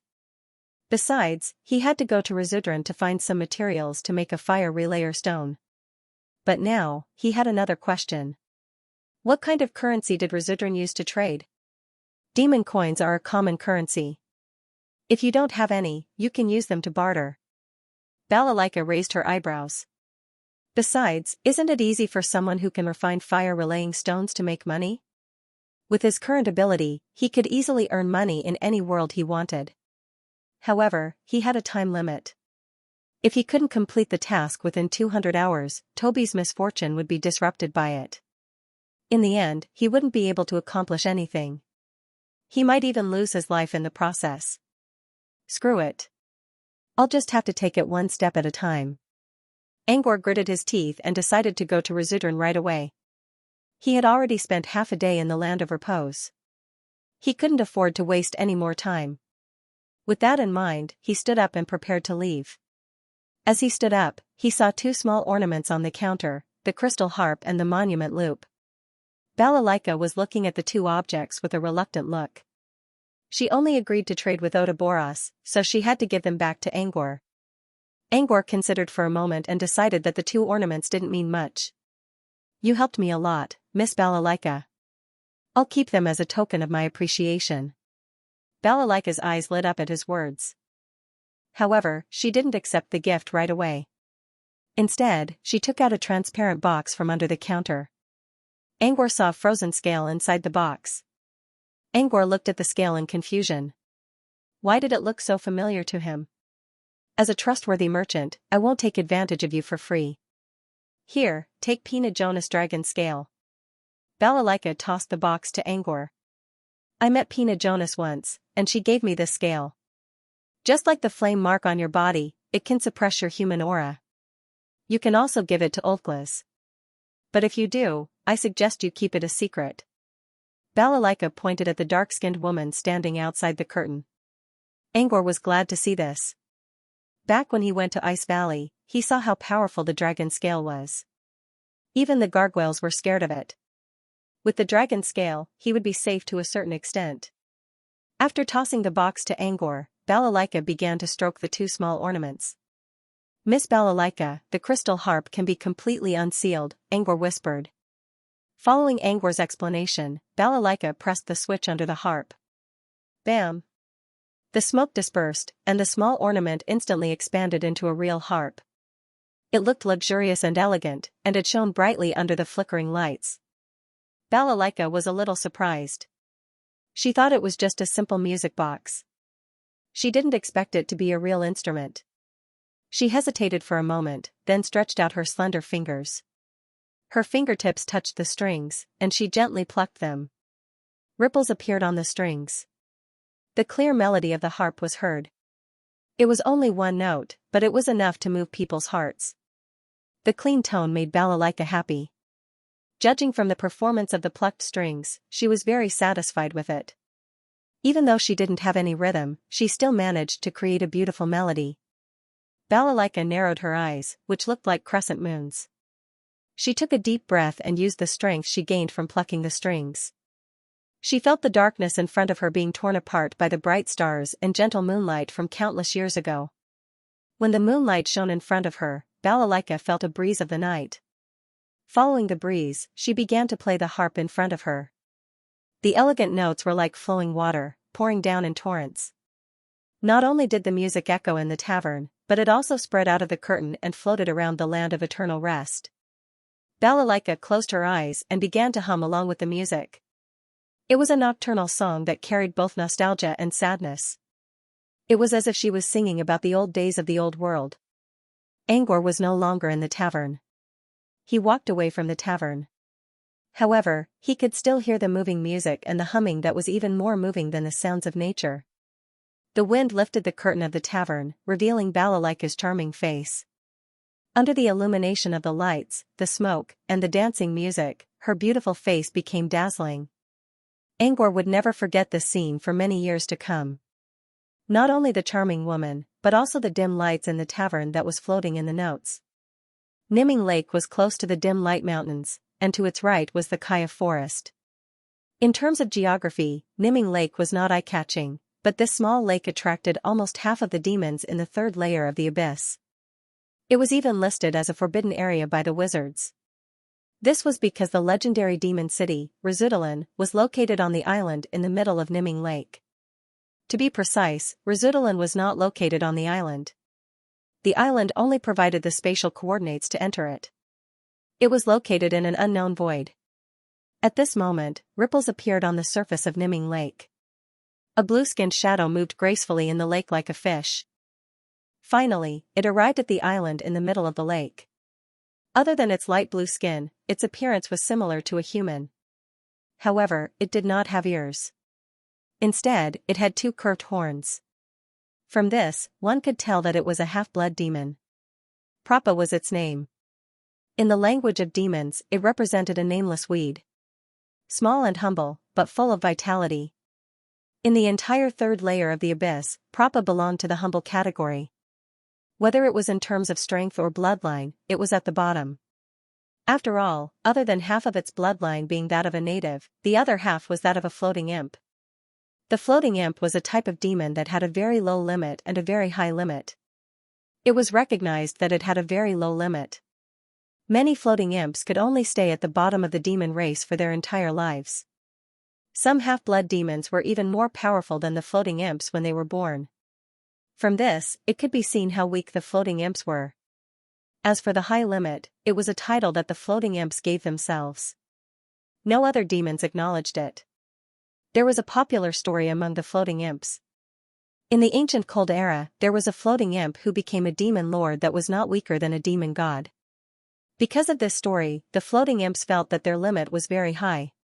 However, this story was very difficult to investigate. After all, the ancient cold era was 100,000 years ago. Other than their clan, no one else had heard of it. Prapa was a very self-aware half-blood demon. Although it knew this story, it did not believe that it was true like its father. It actually felt that this story was very likely made up by the ancestors of the little demon Yufu out of pride. This was because other than the powerful ancestor in the story, the strongest person recorded so far was only a lucky ancestor who had climbed to the bottom of the middle-rank demons. If the upper limit was high? How could there be only one intermediate demon? After Prapa recognized the truth, it had been a long time since he had dreamed of becoming stronger. It felt that it would be fine as long as it could live its life well. It would be best if it could stay with its parents and not be separated. However, this small request was ultimately futile. Its parents were killed by humans a year ago. After receiving the news, Prapa was absent-minded for half a year. Imps of Nether Float were different from other demons. They had been ridiculed, so they usually lived in solitude. Even if they became partners with abyssal natives, they would never abandon them. Its parents loved each other and raised it with great care. For safety, they even stayed away from the center of the demon clan to an extremely remote place. Usually, when they saw humans, they would hide far away. Living carefully like this, they still could not avoid the disaster. Prapa hated the humans who killed its parents.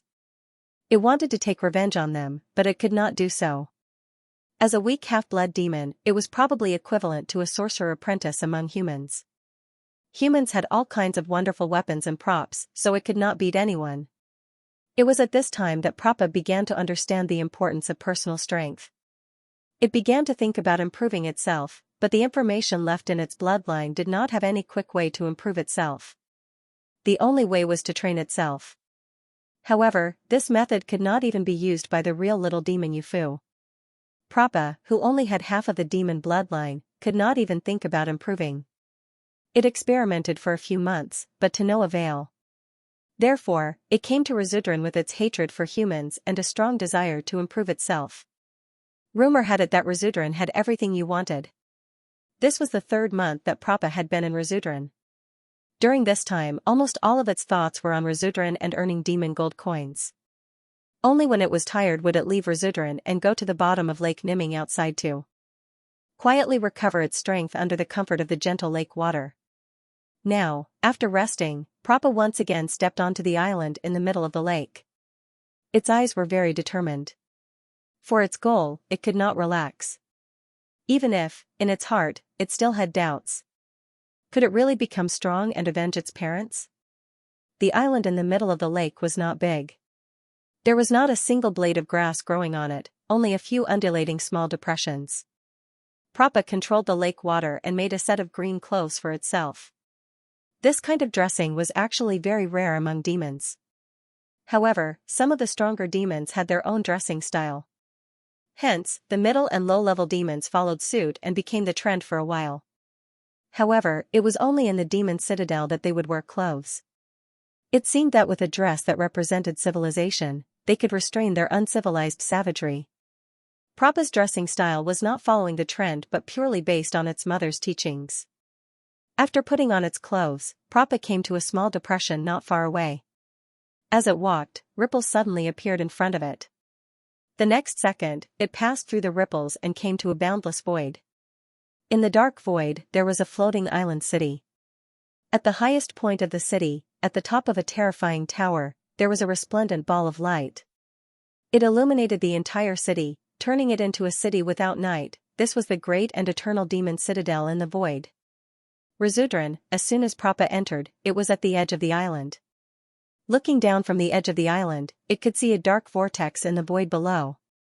Near the vortex, there were a large number of strange-looking demons flying around. Rizudran was not only a demon citadel but also a hub station that led to the inner layer of the abyss. The dark vortex below was connected to the inner layer of the abyss. At this time, a demon that came out of the vortex below landed steadily on the void island, coincidentally near Prappa. It was a demon that was more than 3 meters tall and had hideous bone wings on its back. After it landed, it found Prappa, who was cowering behind a large rock not far away.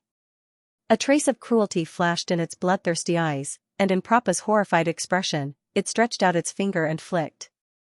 A dark ray of light shot straight at Prappa. Before it could react, the big rock in front of it exploded into pieces. It was also thrown into the air by the force of the explosion. In the end, it fell heavily to the ground, its whole body in a sorry state. The bone-winged demon laughed a few times. Prappa's wretched appearance clearly pleased it.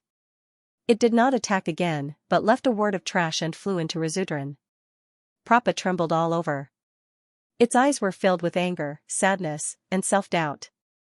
In the demon citadel that had no rules, as long as the order on the surface was not broken, even if the bone-winged demon killed it, no one would say anything.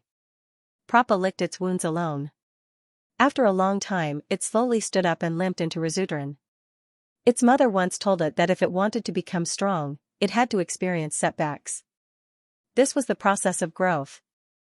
Although it understood that these were just beautiful words to comfort itself, what else could it do except to convince itself? The structure of Rizudran's city was very different from the cities of the natives.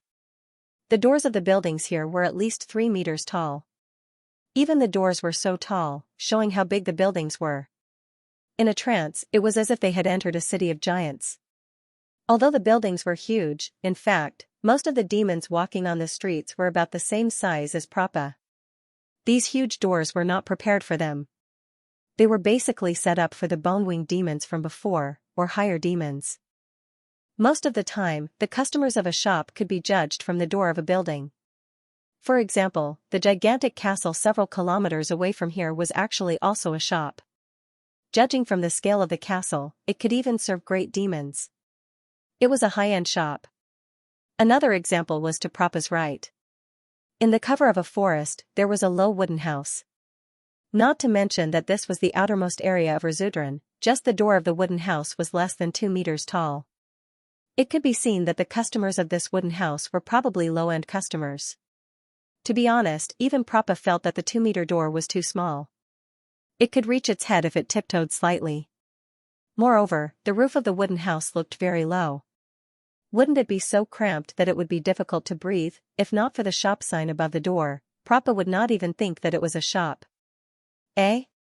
Suddenly, Prappa's eyes flashed with doubt. When was this wooden house set up here?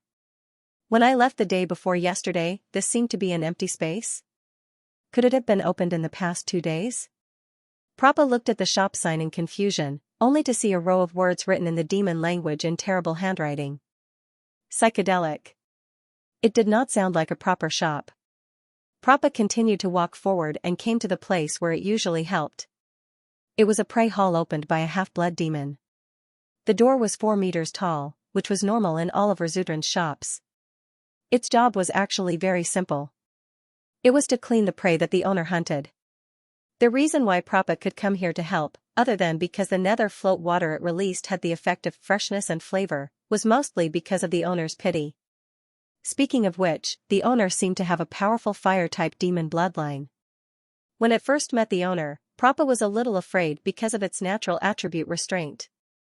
Who would have thought that it could live in Razudran because of the owner who looked disgusting and kind? You're here? Today's prey is in the warehouse behind the showroom. After cleaning them, remember to put them out. The one who spoke was a tall, fiery-haired man with exaggerated abs and a ferocious face. It was the owner of the prey hall, Knight. In fact, the owner's name was very long. Once, Prappa heard the owner mention it, but for some reason, compared to the real name that represented his father's achievements, he preferred to call himself Knight. The owner told him about today's work and left. There were very few guests in the prey house. Even if the owner left for a long time, it would not affect anything. After all, there was no business. Without any guests, Prappa wondered how the owner made a living. However, he had not been in La Sudran for long. Perhaps the owner had other ways to make a living. Following the owner's instructions, Prappa passed through the huge main hall and came to the showroom. The showroom was filled with all kinds of prey specimens, but these specimens were basically empty shells. They looked very lively, but other than the fur and skeleton, they were all empty inside. Prappa passed through the specimens and came to the back of the showroom, where there was a tall wall. On the top half of the wall was a painting. On the bottom half, there was a door. Behind the door was where Prappa worked every day. After Prappa entered the door, he began to clean the prey that the owner had hunted today. It was 2 flame leopards. As usual, Prappa took out the meat and organs of the flame leopards and moistened them with nether floating water for a while so that they could be fresh for a long time. Then, Prappa began to clean the fur and splice the skeleton. While cleaning the fur, Prappa carefully checked the fur from top to bottom. There were beautiful fire patterns, and there was not a single wound. Although the flame leopard was not a powerful monster, Prappa could hunt it. However, it was very difficult to keep the fur intact during the hunt. It was rumored that the owner was very weak, which could be seen from the prey he hunted. However, Prappa always had a vague feeling that the owner should be very powerful. In the 3 months he had been here, although Prappa had not cleaned any more powerful monsters, he could not see any wounds on the monsters hunted by the owner. Just like this flame leopard, it was so perfect that it seemed to be asleep. For the owner to be able to do this in detail, Prappa did not think that the owner who pursued perfection would be too weak. Perhaps the owner also hunted high-level monsters, but did not need him to clean them. After Prappa cleaned the 2 flame leopards, he put their specimens in the showroom. His work for the day was over. Generally speaking, after Prappa finished his work, he would seize the time to refine his body. Although the refining method in the bloodline inheritance might not be effective, before he changed the cultivation method, he could only make do with it for now. However, Prappa didn't go back to train his body today. Instead, he observed the painting in the showroom. In fact, Prappa did not find the painting very special, but he found that the owner often stood there admiring it. It kept an eye on the painting. Maybe there was a hidden mystery in the painting. Prappa decided to investigate it seriously today. Prappa stood under the painting and looked at it for more than half an hour without finding anything. This painting was completely incomprehensible to Prappa's aesthetic.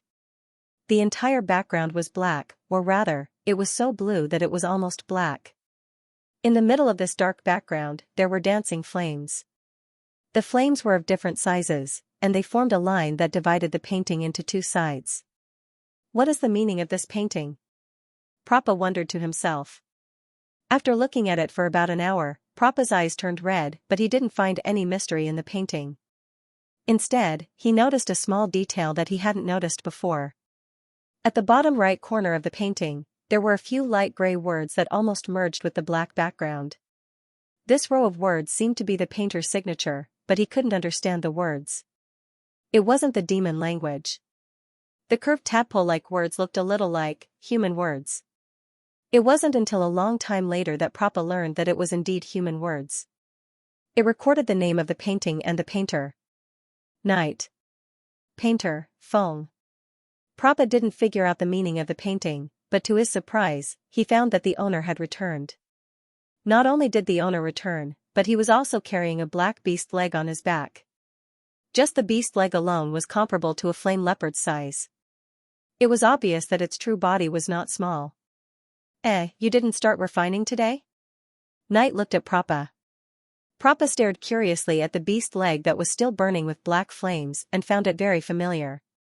There's no effect even if I keep refining it, so I want to go out and see if there's anything suitable for my cultivation. I see. Knight didn't say anything. He took out 2 shining gold coins from the small pocket at his waist and threw them to Prappa. I'll give you this month's salary in advance. I hope you can find something suitable for you. Gratitude flashed in Prappa's eyes. With these 2 demon gold coins, he had a total of 10 demon gold coins. This was already a considerable amount of money to him. One had to know that its parents had only left it 2 demon gold coins as an inheritance. Thank you, owner. Prappa was grateful. Seeing Knight walk directly to the small room behind the showroom, he guessed that it was going to clean the beast leg. He hurriedly said, Owner, if it's cleaning, let me do it. Knight shook his head. No need. Don't look at how it only has 1 leg left. The flames on it are inextinguishable. It's contrary to your attribute. You'll get hurt if you handle it. After saying that, Knight went straight into the cleaning room and closed the door.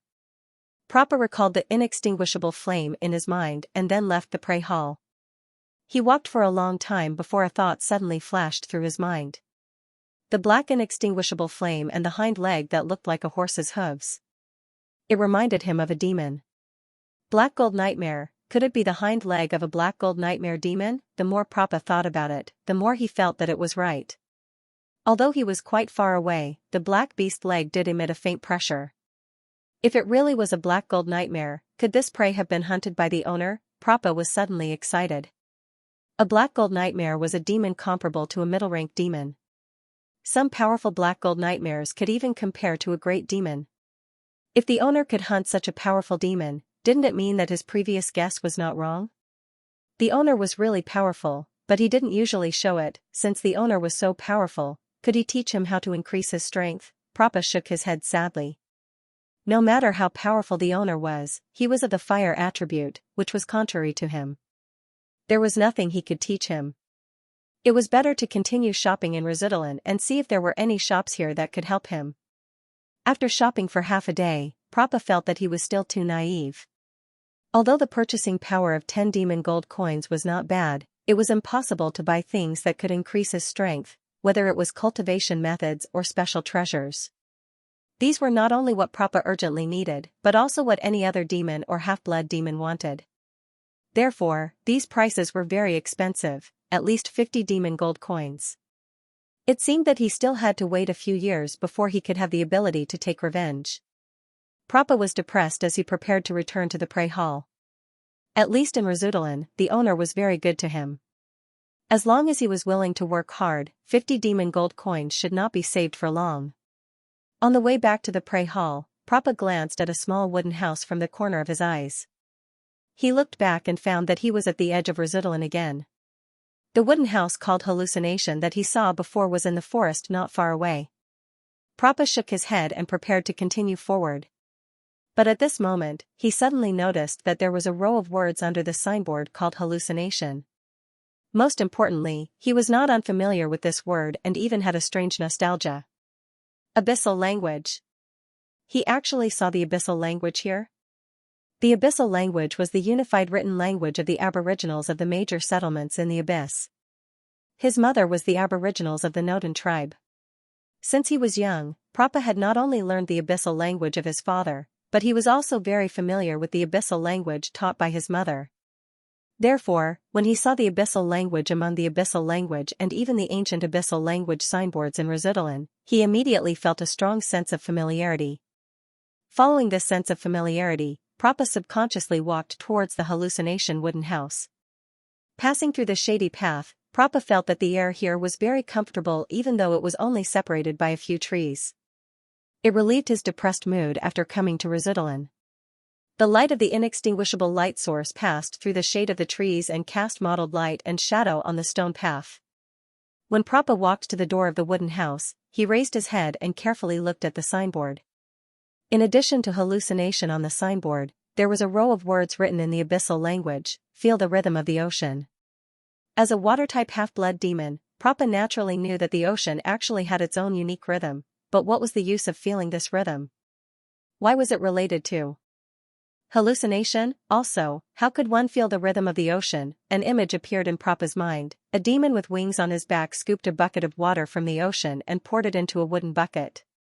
Then, he smiled and pointed at the wooden bucket, as if indicating that as long as you soak in the bucket, you would be able to feel the rhythm of the ocean.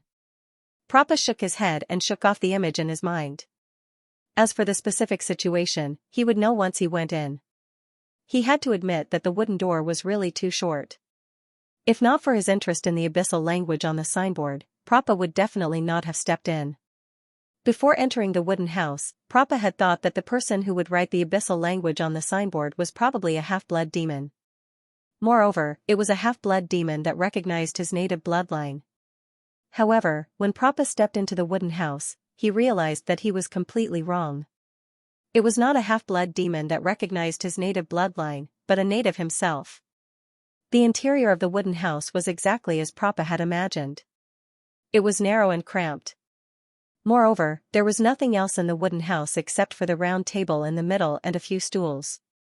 Sitting across the round table was a race that Prappa had never thought he would see in Razudran, Aboriginals of the Abyss.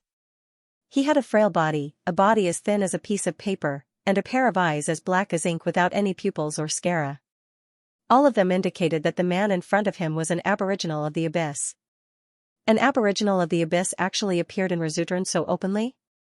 Prappa could not believe his eyes. Although Razudran did not forbid the Aboriginals from coming here, similarly, Razudran did not forbid humans from coming here. However, would humans dare to come here? Similarly, the Aboriginals coming here was no different from a lamb entering a pack of wolves. You're an Aboriginal? Prappa's finger trembled as he pointed at the young man across the round table. The young man nodded with a smile, then pointed at the stool and said, "Have a seat. Today is the grand opening of my shop, and you're the first customer. I can give you a discount." The young man did not seem to care about Prappa's surprise at all as he continued to introduce the specialties of his shop. Unfortunately, the abyssal language he spoke was really awkward. It was on the same level as the scribbled abyssal language outside. Prappa could not understand what he meant. Prappa could not help but interrupt, "You're an Aboriginal. Why are you opening a shop in Razudran? Aren't you afraid of trouble?" The young man's eyes paused. "What trouble are you referring to?" "That?" The young man pointed outside the window behind him. Prappa looked out and saw a few half-blood demons covered in wounds lying in the forest outside the window. There was even an imp among them. They were all motionless and looked like they were unconscious. How was that possible? These demons were all taken care of. Prappa shuddered and looked at the young shop owner across the round table with more respect. One had to know that the imp was not a fake like the little hovering imp. If this shop owner could take care of it, he could take care of 100 of himself. With such powerful strength, it was no wonder he dared to come to Razudran alone and even opened a shop. The young shop owner shrugged. "I think you might have misunderstood. I can't solve those problems." As soon as his voice fell, a cold snort came from outside the window behind him.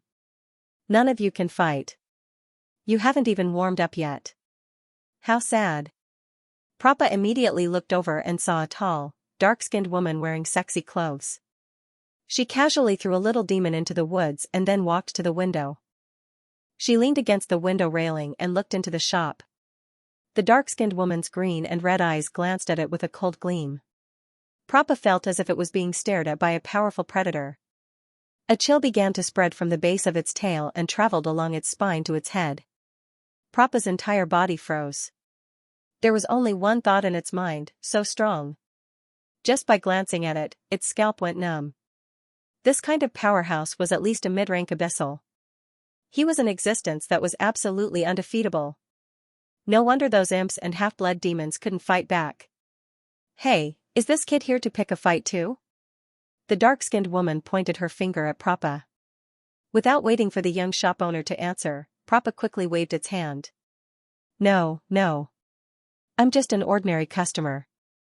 A glint flashed in the young man's eyes as he whispered, you don't look like you're here to pick a fight. But it's still a little suspicious that you didn't buy anything after entering the shop. Prapa didn't wait for the dark-skinned woman to respond and hurriedly shouted, shop owner, I'm here to spend money. The reason I didn't buy anything is that you said a lot just now. Your words were too vague and I didn't understand. Can you repeat it? The young man said with a smile, our business here is to let you experience the rhythm of the ocean. Only that? Prapa heard it clearly this time, but it was a little puzzled. I seem to have heard something else just now. You heard wrong. That's the only one. Alright. Then can you explain in detail what this experience is? And how much is it? As Prapa asked, the dark-skinned woman lying by the window finally stopped staring at it. Instead, she gently turned over and sat on the windowsill. She closed her eyes and took a nap as the fresh wind in the woods blew. Experience the rhythm of the ocean. That's what it means. As for the price, I'll give you a discount. It's 100 demon gold coins. The young man had an expression as though he was letting it off easy. Prapa dug its ears, completely unable to believe what price it had heard. Shop owner, can you say it again? How much is it? 100 demon gold coins. After the young man finished speaking, he muttered in a low voice, did I set it too cheap? Prapa felt as though thunder had struck its head and subconsciously said what it was thinking, 100 demon gold coins? Are you robbing me? Robbing? The young man's voice suddenly lowered. When he glanced at Prapa, there was a hint of gloom in his eyes. At the same time, the dark-skinned woman sitting by the window suddenly opened her eyes and glanced coldly at Prapa. This glance made Prapa feel as though it had fallen into an ice cellar. Shop owner, save me. They're not running a shop at all. They're really robbing and forcing me to buy and sell. The woman's eyes were clearly saying, if you don't buy, you'll end up like those bastards outside. Prapa swallowed its saliva. It felt extremely wrong now. Originally, when it saw the abyssal language on the signboard, it felt a sense of familiarity. After entering the shop, it saw a shop owner who was a native of the abyss. Although it felt very surprised, it also felt very sentimental at the same time. After all, its mother was a native. Although it didn't know which race this young man was from, it inexplicably felt very close to him. In the end, this native was a greedy monster who was white on the outside but black on the inside, and this psychedelic shop was simply a black shop. Under the young shop owner's raised eyebrows and under the woman's threatening eyes, Prapa felt wronged, and cried. Since its parents died, it was the first time it felt so wronged. It felt so wrong that its eyes became hot and blue tears fell. As soon as the tears fell, they became small crystal blue beads. This is the essence of the nether floating imp's nether floating water. It can keep meat products fresh. A cold female voice came out. The young shop owner was dazed. He took out a plate from nowhere and placed it in front of Prapa. He looked as if he could cry and didn't want to waste it. Prapa's chest felt stuffy, and it couldn't cry anymore. At this time, the young shop owner said, why are you crying? Prapa seemed to feel a little embarrassed and said in a wronged manner, your price is too expensive. I can't afford it. Is the price I set very expensive? The young shop owner looked at the woman behind him with a puzzled expression. The woman closed her eyes again at this time and said coldly, it thinks it's expensive only because it's poor. Also, don't bother me with this kind of thing in the future. Prapa, who was accused of being poor, felt wronged in its heart, but it also accepted it. It took out its small purse and poured it on the table, clang, clang, clang, a few scattered demon gold coins were poured on the round table. That's all I have. While speaking, Prapa took out 2 gold coins that looked the most worn out from its ears. These 2 are the relics my parents left me, so I only have 10 gold coins at most. Prapa had now accepted its fate. It probably couldn't leave here without losing a layer of skin today. At worst, it would just treat these few months of work as a waste. After all, the situation was stronger than the person, especially that dark-skinned woman. Just her gaze alone could probably kill it. In the abyss full of slaughter, it was actually very lucky to only lose a few demon gold coins in order to survive. Then it seems that you are indeed very poor. After saying this, the young shop owner tapped his finger on the table as if thinking about something. After a while, he said, "How about this? After all, you are the first customer to come in after I opened the shop. I'll give you the price of a first-order discount. How about 8 demon gold coins?" What could Prappa say? The other party probably offered 8 demon gold coins because it said that the 2 coins were the relics of its parents, and the shop owner felt compassion. Eh? This shop owner actually has compassion?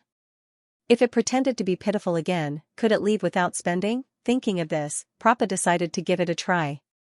Actually, I'm making money to avenge my parents, but I'm too weak, and the refining method of little demon hovering float isn't very good, so I want to rely on my own labor to earn money to buy. Prappa described its experience as pitiful as possible. However, it found that the young man opposite it did not seem to be moved and was still smiling. Is my story not pitiful enough? So you're making money to improve your strength in order to avenge your parents? The young man pondered. That's good. You belong to the water element. Feeling the rhythm of the ocean will improve your strength. While speaking, the young shop owner put away the 8 demon gold coins on the table and deliberately left the 2 relics on the table. How is it? When are you going to start your experience? Prappa's expression stiffened for a moment. It seems that the other party's compassion has run out. That's right. Even a native would understand how cunning demons were after spending some time in the world of demons, just like it had done before. As long as it saw a seam, it would insert a needle. In fact, it was not like this before, but after coming to Razudran, it slowly became unlike itself. Prappa sighed. It knew that it could only bite the bullet. 8 gold coins was not too much. It would only take a few months. From another perspective, it only used 8 demon gold coins to save its life in front of a middle-level demon. This was already very profitable. It would be a spendthrift for once and try out how extravagant this experience of daring to ask for 100 demon gold coins after a discount was.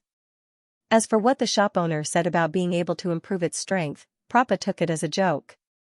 Let's begin. As soon as Prappa gave the order, it realized that everything around it had changed. It was now an unarmed and defenseless human being. Prappa did not feel confused at all. The threat it was facing right now was more important than hiding its identity. It was currently sitting on a small boat in the middle of a stormy sea. Every time a storm came, huge waves would rise. Prappa had to steer the boat and look for a way to survive. Dark clouds covered the sky, and lightning bolts danced among the thunder. The wind was howling, and the waves were hurting its body. Prappa had completely forgotten that it was the descendant of a water-type imp. The only thing it wanted right now was to survive in the storm. While Prappa was experiencing the illusion of the ocean rhythm, in the narrow psychedelic cottage, the young shop owner was tilting his head and looking at the woman on the windowsill. That floating imp wants to take revenge on a human, and you're helping it? Isn't it normal for demons to fight against humans? Humph. Did you forget who you are? Do you really think you're a native of the abyss? Lowly human. The young man narrowed his eyes and shrugged. I never forgot who I am. I just don't have the right to choose. Just like Lady Balalaika from the resting ground, she hates humans, but she doesn't mind doing business with them. Me too. I don't care if it's somewhere else, but I can't choose my customers in Lasudran. All the demons here hate humans. If I don't accept any of them, I won't be able to earn enough coins in 5 days. While speaking, the young man took out an ice orb from his bracelet. A gray seabird was frozen in the center of the orb. I'll do anything to wake Toby up, as long as it doesn't endanger my bottom line. The young shop owner was Angor, who came all the way to Lasudran in search of materials to create a fire-relaying stone. The dark-skinned woman was Fafnir, the abyss wind dragon. Humph. I'll protect you during this time, but don't forget your promise. Fafnir snorted. I won't. If I succeed in creating a fire-relaying stone, I'll tell Mr. Odurklas about your contribution. Angor considered for a moment. I'm sure Mr. Odurklas will understand what you're trying to do. Fafnir let out a snort, which could be considered a squeak. Then, she stopped talking and continued to lean against the window to take a nap. Angor sighed in relief in his mind. To be honest, if it weren't for Fafnir's help, he wouldn't have been able to keep his shop open. Just as he had been worried about in the Land of Rest, the first thing he had to face after coming to Resudran was the problem of making money. He found the half-blood demon that Odorclass had asked him to find. His name was Night. According to Night, if he wanted to buy those 3 special materials and a large number of fire-relaying stone fragments, he would need thousands or even tens of thousands of demon gold coins. With his alchemy ability, it was not difficult to earn so many demon gold coins, but the difficulty was earning so much in a short time. In the end, he decided to use Ocean Rime to earn money through its special effect. He already had a way to make money, but if he wanted to open a shop in Resudran, he needed to have a strong deterrent force. He was just an apprentice who hadn't even become a wizard yet. Anyone in Resudran could easily beat him. So, he decided to work with Fafnir. What Fafnir wanted the most was to meet with Odorclass, so Angor used this as an excuse to sign a temporary protection contract with Fafnir. With the 2 most difficult problems solved, Angor thought he could rest easy. However, he had forgotten one thing. Even good wine was afraid of deep alleys. Ocean Rhythm was not even famous in the wizarding world, let alone in the demonic world where civilization and information spread very slowly. It had been 6 hours since he opened the shop in the morning, and everyone who came in was just looking for trouble. So far, he hadn't sold a single item. Just as Angor was about to lose his mind, the half-blood demon named Prappa came in. While Prappa was studying Ocean Rime, Angor was checking his first income, 8 demon gold coins. When Balalaika told him that Demon City was using gold coins as their currency, he was a little surprised. As far as he knew, only mortal kingdoms would use gold as a medium of exchange to maintain and stabilize the economy of their country. For example, the Gold's Pink Empire, where Angor was born, used gold coins as their currency. The reason why gold coins could be used as currency in mortal kingdoms on other continents and even the Fey continent was because of the gold standard. The value of the metal itself would not be affected by the patterns on the surface of the coin. The only thing that could affect the value was the metal content. In the supernatural world, they either used virtual coins like the Haunt World or energy coins. Therefore, when he heard that the Demon City used gold coins to trade, he was a little surprised. The demon world actually had a gold standard trading system, but when he saw the demon gold coins, he realized that he was wrong. At first glance, the demon gold coins looked exactly the same as the gold coins in the mortal world. But when he looked closer, he noticed that something was off.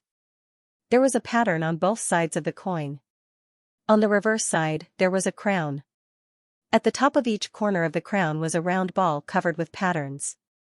If it wasn't for the lack of color, it would have looked like a clown ball. On the front side of the coin, there was a mark that Angor was very familiar with. Angor was already suspicious when he saw the reverse side of the coin. Now he knew why demon coins were being sold in Demon Citadel. That was because it was the mark of the true name of Crown Clown. As the most powerful demon god in the Abyss Plane, Crown Clown believed in the pursuit of balance in all things. Then, a gold coin engraved with its real name would naturally best reflect the so-called fairness. Angor now understood why Demon City dared to use demon gold coins as their currency. It was because there was such a powerful demon behind it. Angor carefully put away the demon gold coins.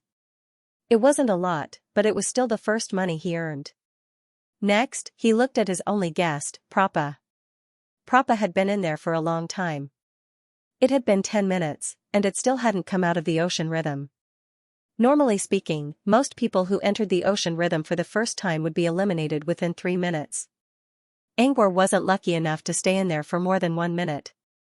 The fact that Prappa was able to stay in the Ocean Rhythm until now showed that it was very good at it. As expected of a half-blood water-type demon. 5 minutes later, Prappa still didn't come out of the illusion. Angor began to wonder if Prappa could hold on until it saw the sea goddess. 2 minutes later, Prappa's body suddenly emitted a thick mist. And it was getting thicker at a speed visible to the naked eye. Angor's eyes widened in surprise. He was now sure that even if Prappa didn't get on the turtle shell, it would see the sea goddess at least. This was something Angor had never seen before. Also, he was sure that the Ocean Rhythm didn't only work on wizards. It worked on water-type demons as well. Moreover, its effects were even more powerful than those of ordinary magi. Even Fafnir, who was leaning against the window, couldn't help but open her eyes. Why is it so wet? Huh? What's going on? It's getting stronger? Fafnir looked at the blue-skinned half-blood demon in surprise. She had clearly sensed how weak Prappa was before. Even that lowly human could defeat Prappa, but in such a short period of time, Prappa's strength had increased by such a large margin? It was as if Prappa had broken through a bottleneck. Or rather, Prappa was already in a bottleneck. Once it broke through, its strength would increase exponentially. 1 minute later, Prappa finally came out of the ocean rhythm illusion. "Oh venerable god, please allow me to serve you." Prappa mumbled something and slowly opened its eyes. When he opened his eyes, he saw the young shop owner looking at him with a smile. "I'm not a god. It seems that you've gained a lot this time since you've seen her. How was it? Did this experience not disappoint you?" Prappa was about to nod and say something, but at that moment, it felt an oppressive force growing explosively in its body. Prappa froze for a moment. Then, it realized something and showed a joyful look. It closed its eyes and began to feel the power. While Prappa was meditating, the mist around it became thicker and thicker. Water droplets even began to drip down. Just like before, the water droplets turned into crystal blue beads as soon as they touched the ground. Angor didn't need Fafnir's reminder to collect the blue beads. These beads could keep meat fresh for a long time and improve its taste. They were the favorite of gourmet wizards. So much for a demon. Angor mumbled, "What a waste. I raised a little demon that's hostile to humans. Consider these floating water droplets as compensation." As Angor muttered to himself, a beam of blue light flashed inside Prappa's body and soared into the sky. The entire eastern part of Rizudaran could see the blue light projection in the sky like the Milky Way. The demons who saw it knew what it meant. A water-type demon had broken through. However, judging from the range of the blue light projection, it was only an imp. Many demons only curled their lips and laughed it off. But there were also some curious demons who followed the radiance in the sky and looked at the location of the hallucination wooden house. While the outside world was in chaos, Angor was looking at the half-blood demon in front of him with jealousy in his eyes. Not long ago, the half-blood demon was only as strong as a peak-level apprentice. But now, it had become a wizard. Is ocean rime really that powerful? It only improves my affinity with water. Angor was puzzled. He had experimented with ocean rime many times, but he never thought that it could directly improve someone's strength. This half-blood abyss devil had already reached the point of breaking through. However, the weak bloodline of the little floating abyss devil restricted it and prevented it from advancing further. Your ocean rime only improves the demon's affinity with water, but it also added a channel to release the suppressed energy inside its body. That's why it improved so much. Fafnir glanced at the ornament in Angor's hand. She already knew that this thing could improve a demon's affinity with water, but she didn't expect it to cause such a big effect. It actually helped a half-blood demon reach the same level as its father. It seemed that this ocean rhythm ornament was not as simple as she had imagined. Fafnir gave Angor a thoughtful look. This weak human being really had a lot of secrets. Angor could bring out something that even that profiteer Balalaika was willing to trade. Now, he could also bring out something so attractive to water-type demons. Through the open door, Angor saw more demons peeking at him from the woods outside. Most of them were half-blooded demons, but there were also some strange-looking imps. Angor didn't know what was going on until he poked his head out of the window. He saw the strange phenomenon caused by Prappa's breakthrough. The river was emitting a faint blue light and circling above his head, which attracted a lot of attention. That's a lot of noise. Will my shop attract the attention of a big demon as soon as it opens? Angor rubbed his chin. He told Prappa to keep a low profile last night, but it seemed his plan was broken on the first day of business. You think a big demon has so much free time? Fafnir heard Angor's words and sneered, countless imps are born every day.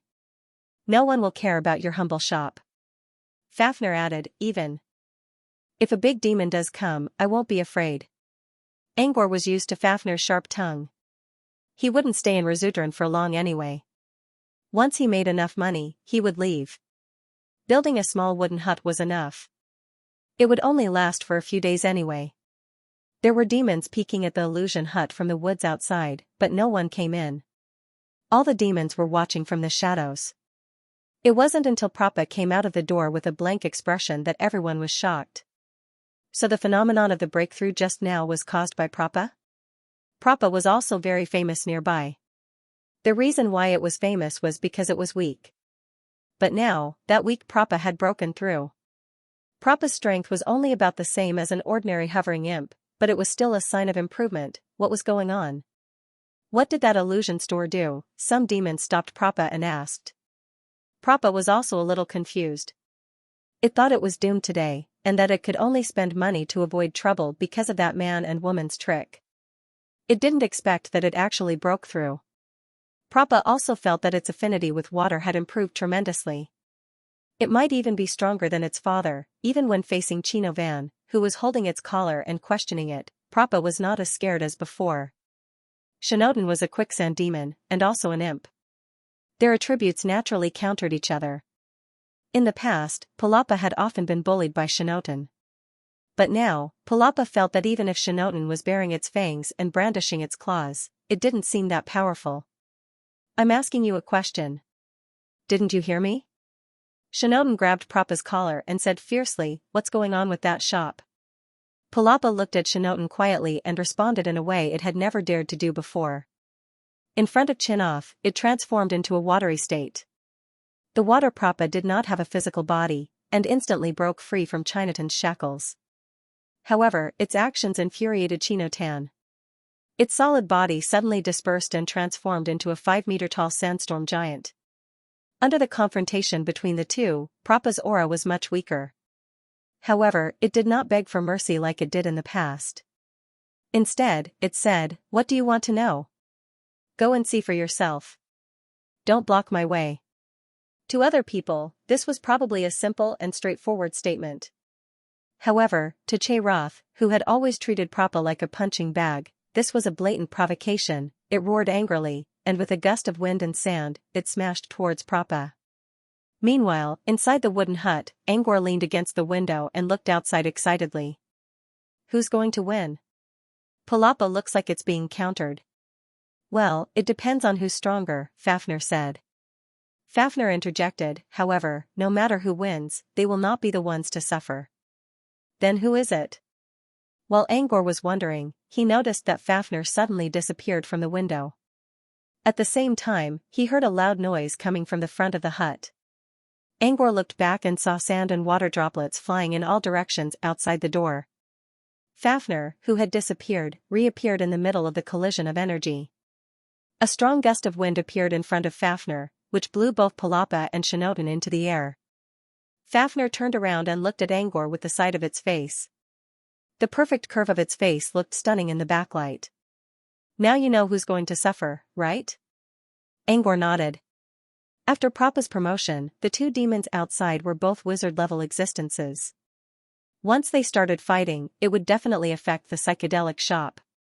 That quicksand demon deliberately moved the battlefield toward the wooden hut, which angered Fafnir and led to such an outcome. It seemed that the two demons were the ones to suffer, but without Fafnir's help, Angor's shop would be the one to suffer. Therefore, he had no sympathy for the two dying demons outside. Fafnir also snorted at the demons outside the hut. Anyone who dares to cause trouble here will end up like them. With his nose pointed at, Shinoten looked at Fafnir with fear. On the other side, Prappa's face flashed with shame. Due to the sudden increase in strength, he felt that he could beat Shinoten. However, he had never thought that his impulsiveness would bring about such consequences to the hallucinatory cabin. If it weren't for the dark-skinned woman, the wooden hut in the woods would have been smashed into pieces. Prappa felt very guilty that he had just received a favor, but in the next second, he brought an undeserved calamity to his benefactor. It looked back at the hut to apologize to the young shopkeeper, but the shopkeeper had already returned to the hut. After resting on the ground for a long time, Palapa finally regained its senses. Shinoten was gone, and there were only a few half-blood demons around. Palapa hesitated for a moment and walked toward the hut. However, when it approached the hut, it noticed that a wooden board had been erected at the door, on which several rules were written. The first one was, "Do not fight around the shop, or you will suffer the consequences." In addition to this rule, Prappa also saw another rule in these rules: the shop will not receive repeated customers. The experience is only one trip, please take care. Palapa wanted to apologize to the shopkeeper, but before it stepped into the hut, it already felt a gentle breeze around it. It knew that this was a warning. If it took another step, the consequences would be unimaginable. Palapa had no choice but to leave. It should have been happy after the breakthrough, but what happened earlier made it feel a little sad. With this in mind, Palapa left the area of the illusion hut while looking back several times. If you feel guilty, you can express it to the shopkeeper in another way. A deep voice suddenly reached Palapa's ears. It raised its head to take a look. Dojo Master Knight, who was wearing a black cloak, appeared in front of Palapa. On the first day of business, he only earned 8 gold coins. He was very worried. He still needed a long way to go before he could buy enough materials. The ice orb on Toby's body could only last for 6 more days. If his daily income was like this, it would be very difficult for him to earn 10,000 gold coins in 6 days. He wondered if he should change his strategy. How could he earn money the fastest way? Maybe I should ask Mr. Fafner to rob people? Angor carefully considered the feasibility of this plan. The fastest way to earn money was to kill and rob people. Angor was more than happy to consider this option, but Fafner probably wouldn't.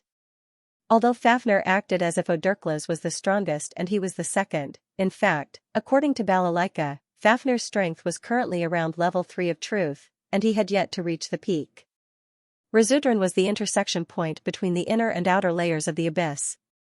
It looked peaceful on the surface, but there was more to it than meets the eye. It was said that there was a stable teleportation channel here that allowed powerful organizations from the inner layers of the abyss to come here easily. Even the Lord of Abyss might come here in person. Therefore, Fafner would never challenge the authority of Razudran for him. Angor's own strength was not enough to support his ambition. But if he didn't take the wrong path, how could he earn enough money quickly? If he had enough time, he would even consider using alchemy to earn money, even if it might expose his identity. While he was thinking, he heard footsteps approaching the door. Welcome. Angor smiled out of instinct. But when he saw who it was, he froze. It's Knight. The newcomer was wearing a large black cloak embroidered with fiery fur. He was not wearing anything underneath, which revealed his muscular abs.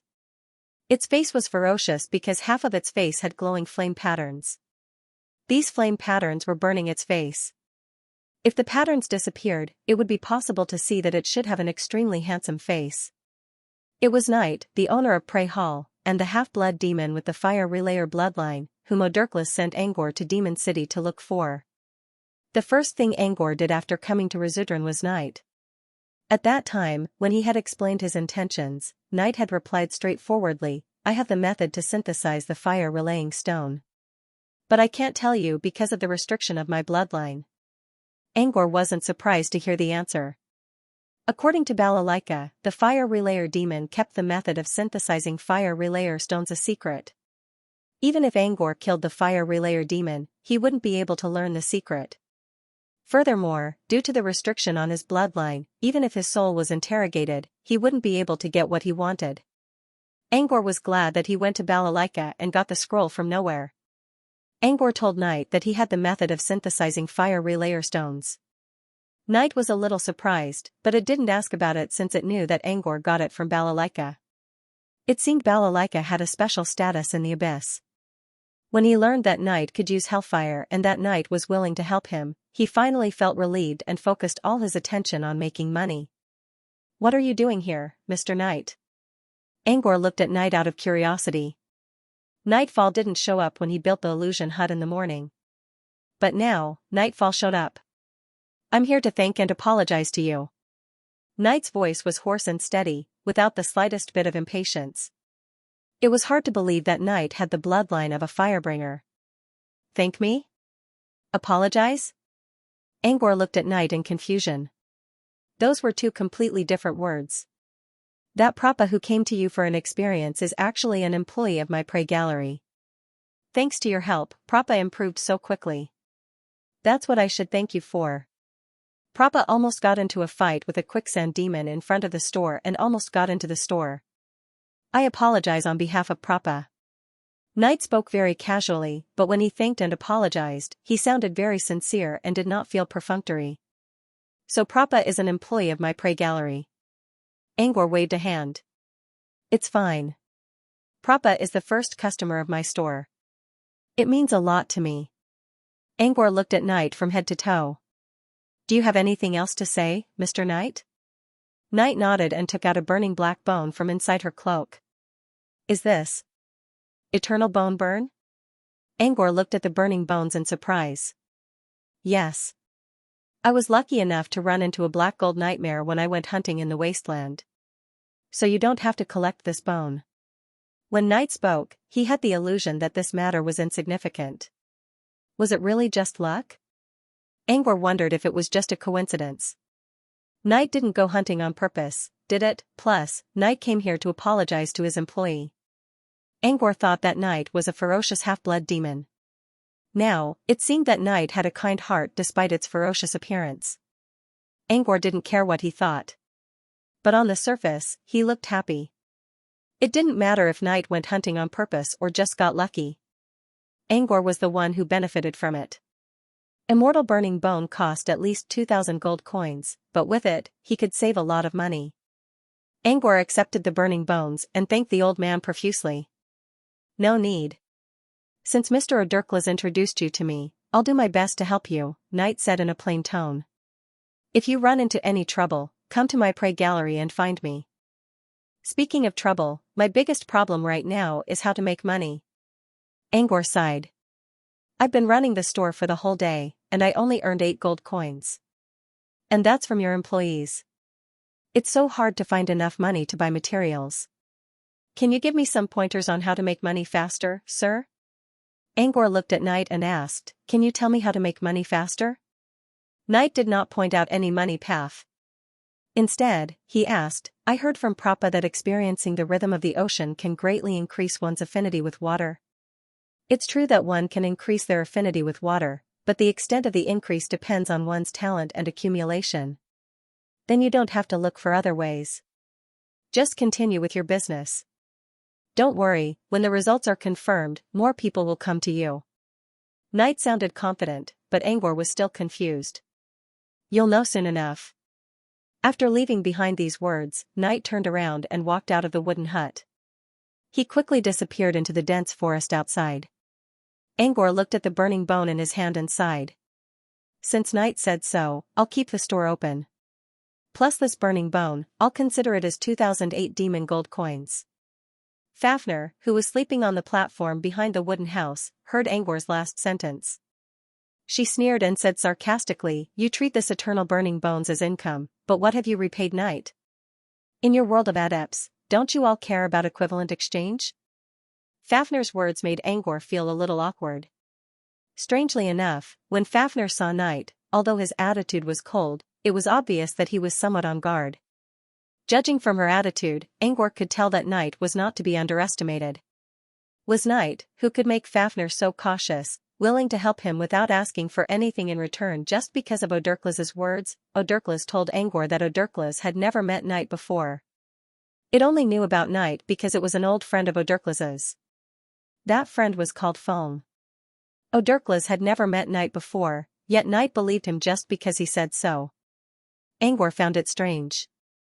Apart from family, no one in this world would give something to someone for no reason. Knight gave him the burning bone so easily, which did not follow the principle of equivalent exchange. There should be something fishy going on. Is it because of that phone? Angor decided that he should tell Knight about this the next time he saw it. As for the burning bone, he would find a way to make up for it. Kanan was a half-blood demon. It was very difficult for a half-blood demon to survive in Razudran. Even though Kanan had been here for almost 10 years, it was still bullied by other demons. For example, right now. A trident-holding demon with a snake tail stabbed Kanan into the wall of an alley. Blood gushed out from the wound. If you show up in front of me again, I'll kill you. The snake-tailed demon looked at Kanan with a vicious expression. Then, right in front of Kanan, it chopped off Kanan's newly grown dorsal fin and left with satisfaction. Kanan lay on the ground for a long time before slowly getting up. The snake-tailed demon had Naga bloodline. However, it was not strong enough, so it only became an imp. The reason why it kept bothering Canaan was that the other half of Canaan's bloodline came from a purebred sea demon. It was a powerful demon that ruled over the sea and ruled over thousands of sea creatures. Sea demons were born as mid-tier demons, and they could also become great demons when they reached adulthood. But no matter how strong the Abyss Devil bloodline was, as long as it was mixed, it would be dragged down by the weak native bloodline. Canaan, for example, couldn't even defeat an imp. It said that I'm an eyesore in front of it, but it was all to take away its dorsal fin. Because it was an organ cultivated by the sea demon bloodline in its body. Its bloodline was the thickest, and it was the most valuable part. My dorsal fin was taken away again. It will probably take 2 months to recover. Canaan calculated in her heart, if I still can't defeat it by then, my dorsal fin will probably be cut off again. However, after its dorsal fin was cut off, its strength would be halved. It would not be able to recover much of its strength in 2 months of recovery. By then, it would definitely not be able to defeat the snake-tailed demon. This was like a tragic cycle. Once it started, it would always end with its own failure. Mother, what should I do? Canaan hugged her legs and curled up at the end of the alley. Tears dripped down. After an unknown period of time, Canaan saw a river of blue light floating in the narrow sky above the alley. A look of envy flashed across her eyes. A water-type demon has advanced? How great would it be if I could advance too? Canaan stared blankly at the river floating in the sky. The stream of light shone into the depths of the dark and desolate alley, as if it was shining into her dim heart. The river disappeared. After Canaan licked her wounds at the end of the alley, she slowly got up and prepared to leave. At that moment, she suddenly heard a commotion coming from next door. The one who advanced was me. Really, I'm telling the truth. You can go and try if you don't believe me. It's very effective in improving water type. Canaan was stunned. She recognized the demon who spoke. To be more precise, it was a half-blood demon. Prappa. Canaan knew Prappa, but Prappa did not know Canaan. Canaan knew Prappa because Prappa was so weak that it was famous in Razudran. Other demons were disdainful of Prappa, but Canaan was different. She was a little envious of Prappa. Prappa was like her, living at the bottom of Razudran. But Prappa lived a better life than her. Because Prappa did not have anything valuable on him, the demons would only mock him and rarely attack him. That was because it was a waste of energy. Canaan was different. She was also weak, but because she had the bloodline of an ocean demon, she would be coveted by other demons as long as she grew fins on her body. Under such circumstances, although Canaan was much stronger than Prappa in the past, she was still very envious of Prappa. At least it could do its best for its goal. As for Canaan, if she took a step forward, she would be beaten back to her original form by other demons. What is Prappa saying? It said that it was the one who advanced. Canaan only recognized Prappa's voice before, but did not hear what Prappa said. Now that she carefully analyzed it, she actually heard an answer that surprised her. Did the Milky Way that was filled with blue light appear because of Prappa? For some reason, when Canaan heard this news, a part of her heart was like a peeled wall, suddenly empty. It was as if the heart had lost its pillar. After losing its support, the sky suddenly became even darker. Prappa's goal had already taken a big step forward. But she was still in the same place, and had even taken countless steps back. What is my goal? Canaan mumbled. Canaan slowly uncovered the memories that had been sealed away for many years. When she was discriminated against, she did not hesitate to leave her mother who loved her and came to Razudran. At that time, she seemed to have set a goal for herself. I want to become stronger, so that those who discriminated against me will not dare to provoke me. Also, I want to teach that father I have never met a lesson. It was him who ruined my mother's life, Canaan whispered, so, my biggest goal is to become stronger. But, can I really become stronger now? Prappa's voice came from next door.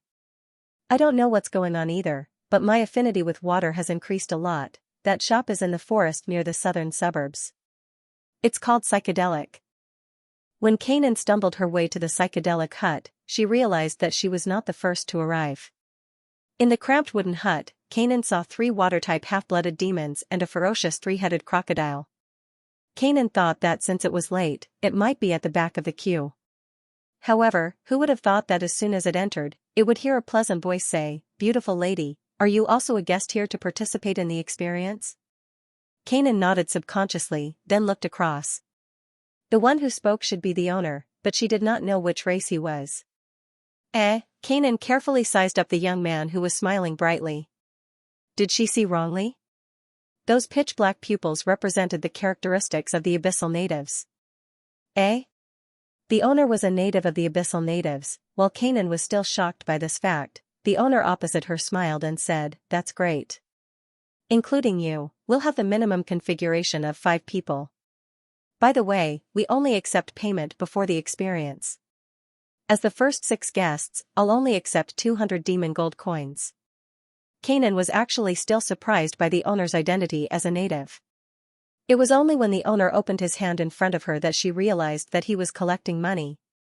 When she learned that the price was 200 demon gold coins, Kanan's shock at the owner's identity turned to confusion at the price.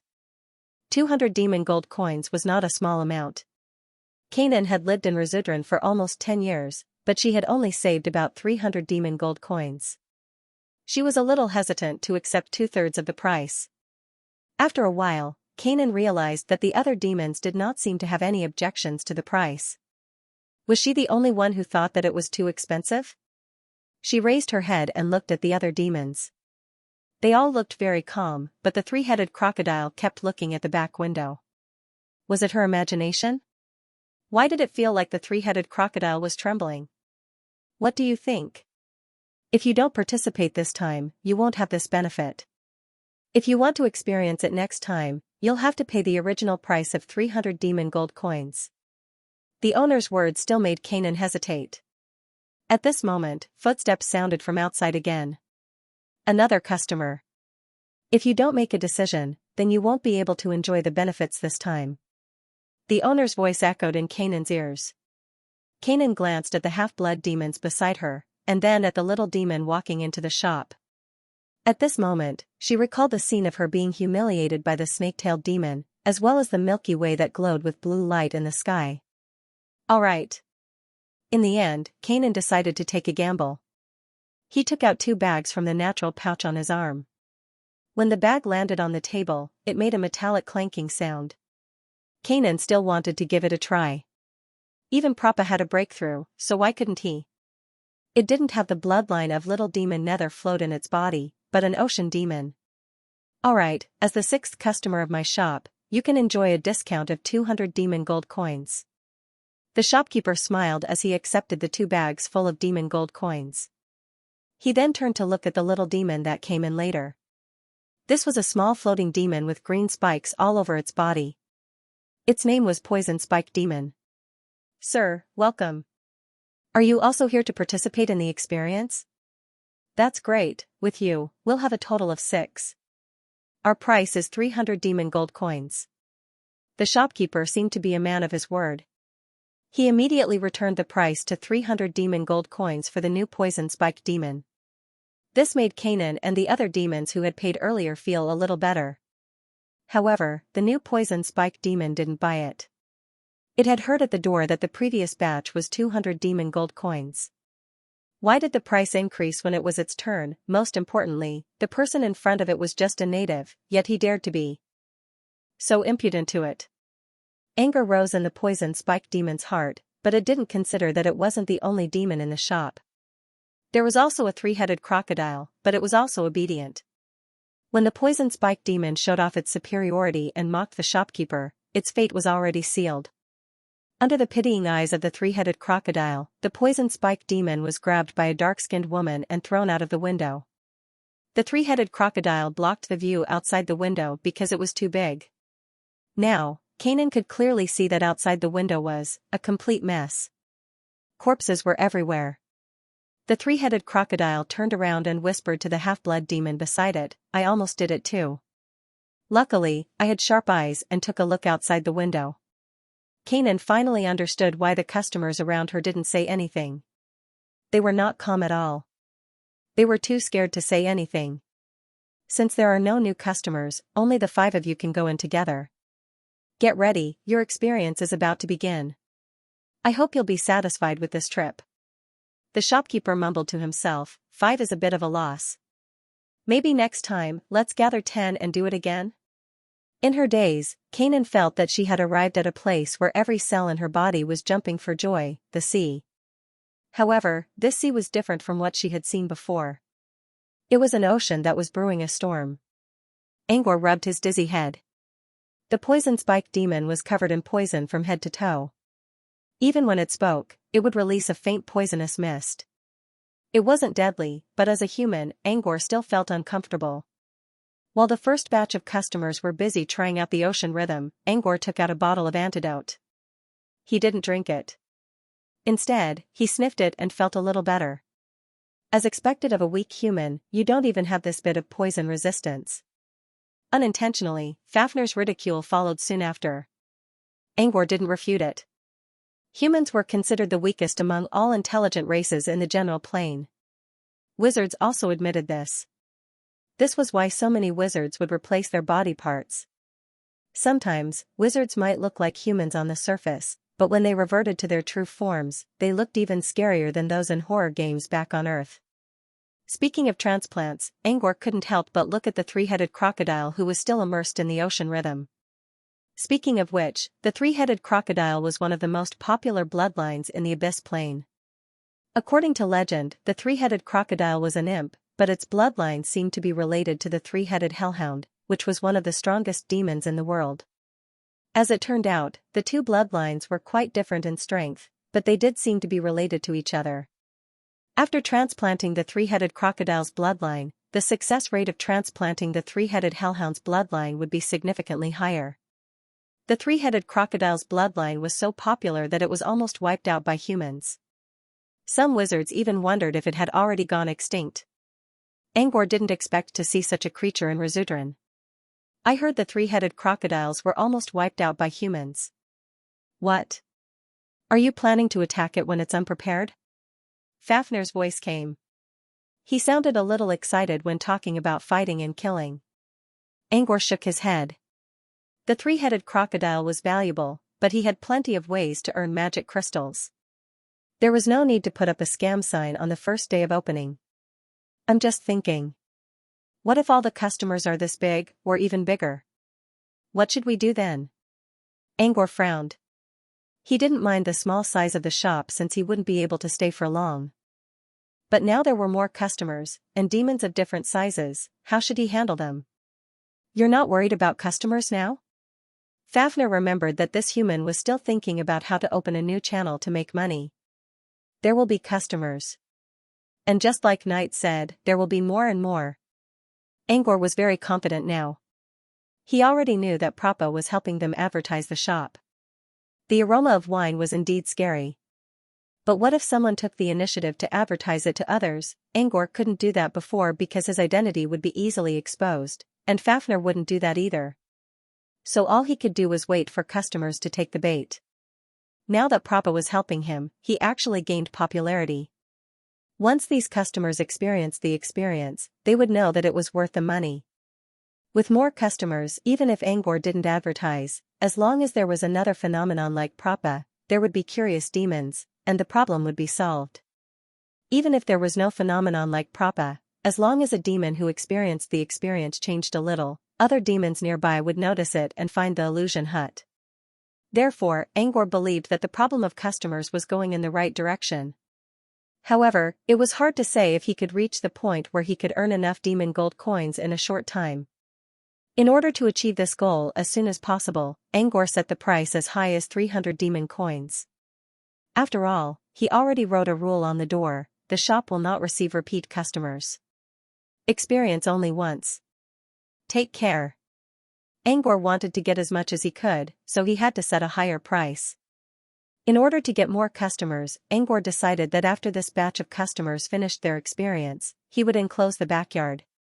If there were bigger demons, they could just sit on the ground and enjoy the experience. But for privacy, it was better to set up an illusion. While Angor was thinking, one of the half-blood demons slowly opened its eyes.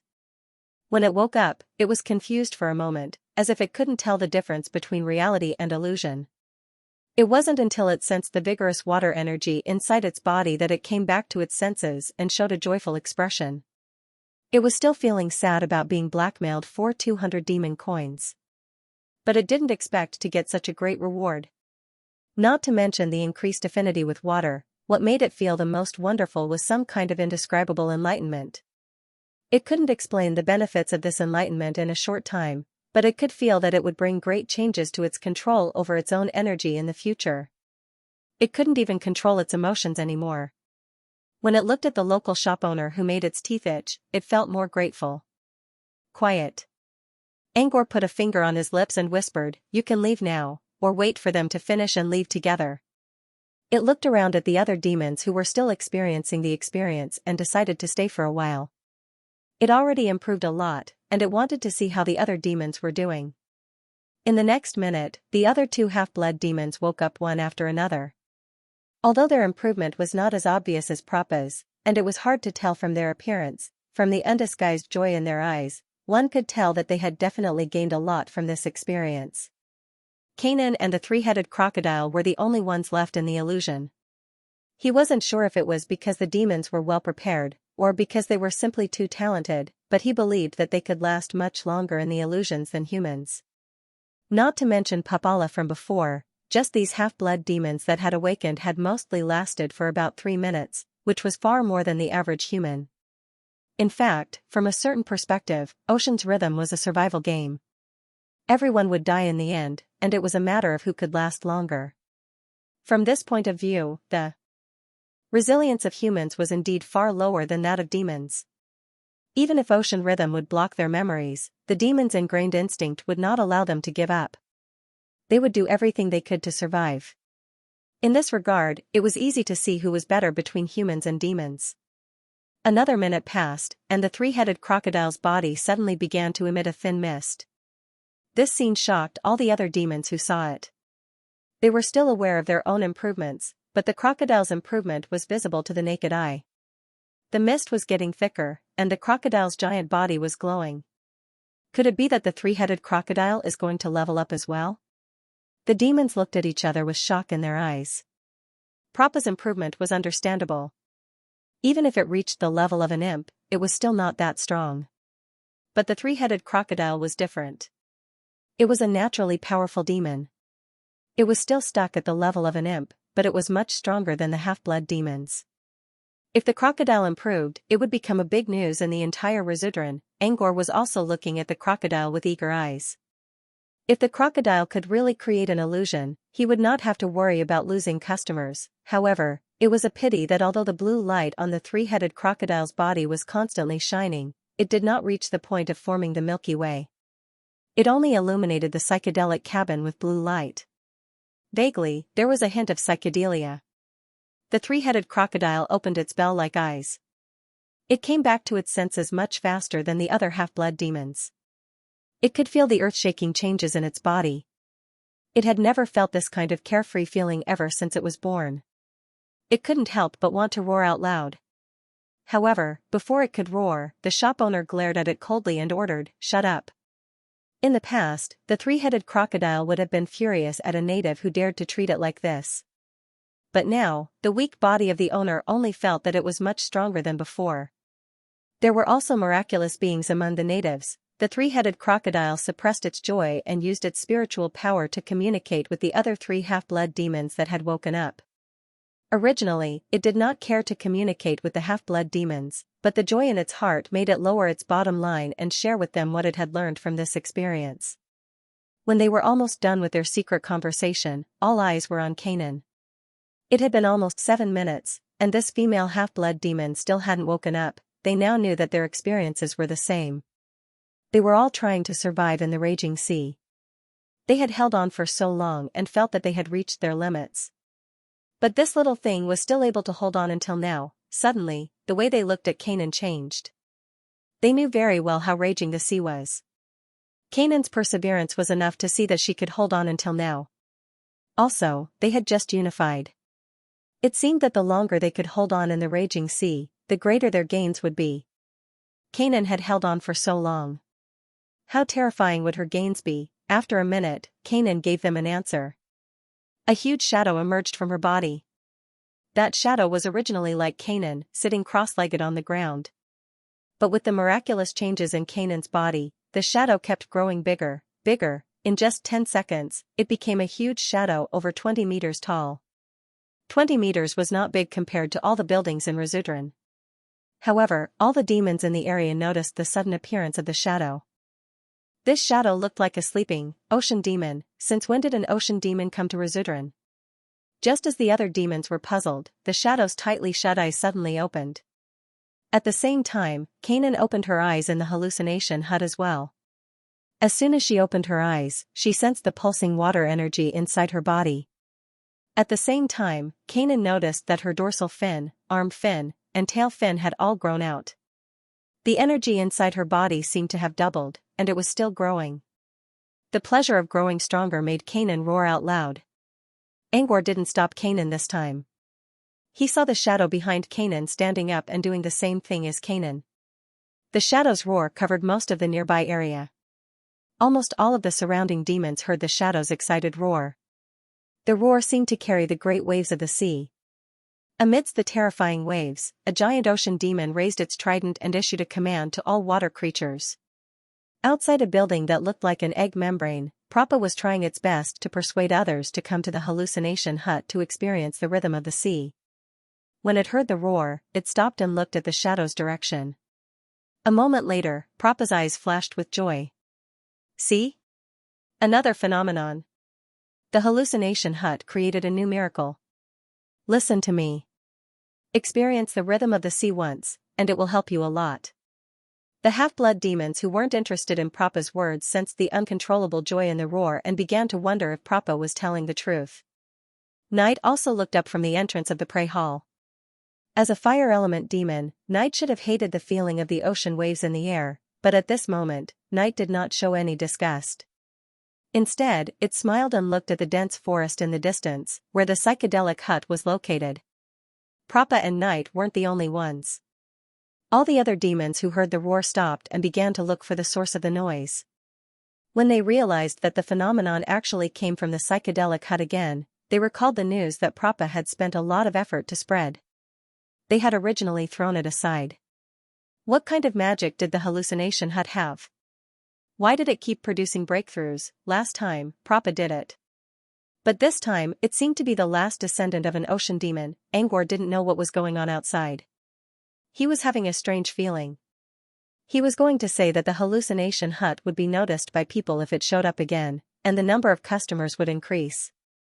However, when the first batch of customers turned out to be so good that it even exceeded his expectations, he felt both happy and conflicted. The talents of demons were terrifying. So far, Angor only allowed 6 demons to join the trip, and they already showed up one after another. It was hard to imagine what would happen if more demons joined. Angor told Fafnir that he was just doing business and didn't care about the hostility between humans and demons. Still, he couldn't help but sigh when he saw how powerful each demon was. It felt like he was training his enemies. He hoped that he wouldn't run into these demons on the battlefield one day. Angor planned to take a short rest after sending the first batch of visitors away. Judging by the current situation, it wouldn't be long before another batch of visitors arrived. However, he suddenly heard some noise behind him. Looking back, he saw that the half-blood demon that had caused such a huge commotion and created a huge shadow seemed to have returned. Angor recalled that the demon mentioned its name before. It was Kanan. Angor smiled and pointed at a sign nearby. We don't serve people twice. Only once. I'm not here to repeat the experience. Kanan lowered its head. I just want to ask you a question. Kanan suddenly looked up at Angor with a doubtful look. Are you really a native? Kanan's words made Angor's heart skip a beat. Did someone see through his illusion? What's with the sudden question? Angor was still smiling, but he already glanced at Fafnir from the corner of his eye. Kanan noticed Angor's gaze and quickly explained, I'm just wondering. Your abyssal tongue sounds strange. It doesn't sound like a native's accent. So there's a standard for abyssal tongue? Angor raised an eyebrow. I used to live in a mixed settlement where almost all the native tribes of the Barren Plain gathered. so I've heard a lot of different accents. But your accent doesn't sound like one of those tribes. It's more like, humans are used to speaking the common language, so they use the common language to pronounce the abyssal tongue. When Kanan said the last sentence, he directly used the common language. Kanan gave Angor a curious look. Angor didn't show any expression on his face, but he felt a little surprised. So it wasn't his illusion that betrayed him, but his accent. Still, Angor wasn't going to admit it. I don't know what you're talking about. Just because you haven't heard it before doesn't mean it doesn't exist. Besides, what does it have to do with you? Kanan also noticed that the dark-skinned woman was staring at Kanan with a pair of dark eyes. Kanan felt a sense of danger rising from its tailbone. Kanan hurriedly said, I don't mean anything else. I just wanted to say that when those half-blood demons went out, they were also suspicious of the owner's identity. It's not a problem with the accent, but a habit in Resudran. Demonic language is the official language, and the abyssal language is not very versatile. What do you mean by that? Angor grew impatient. If you don't mind, I can help you serve your customers. Resudran, which stood in the air, was a magnificent city. At this moment, in a forest south of Resudran, a purgatory flame slave who had just crossed over from Mimin Lake was looking at the faint building halo in the distance with an astonished gaze. Is this Resudran? The city that never falls, he mumbled in a low voice. It's almost as good as the floating mech city. Is it because of the peerless great demon god behind it? Strangely enough, even though he was a purgatory flame slave, he was muttering in the human language. What are you mumbling about, flower sparrow? A deafening buzzing sound came from the mouth of another purgatory flame slave who was holding a fiery red great axe. Nothing. I'm just amazed at how magnificent Resudran is. Instead of speaking in the common human language, the Inferno slave's lips, which looked like they were stained with lava, began to mumble something in the demon language.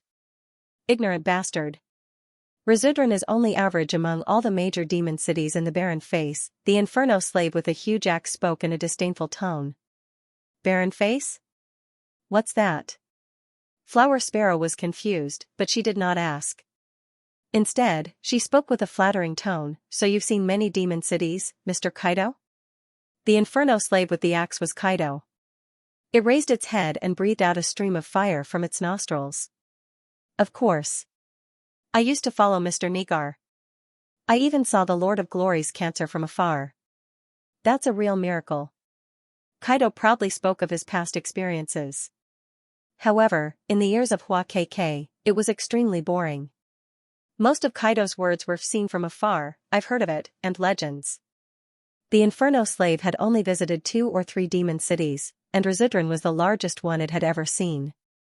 Seeing that Kaido seemed to be addicted to talking, Flower Sparrow suddenly said, Lord Kaido, the cancer you mentioned just now sounds like a great demon city. What is it like? Kaido was stunned. Back then, as a slave, he had only caught a glimpse of it from afar. Moreover, his line of sight had been blocked by the inferno of purgatory.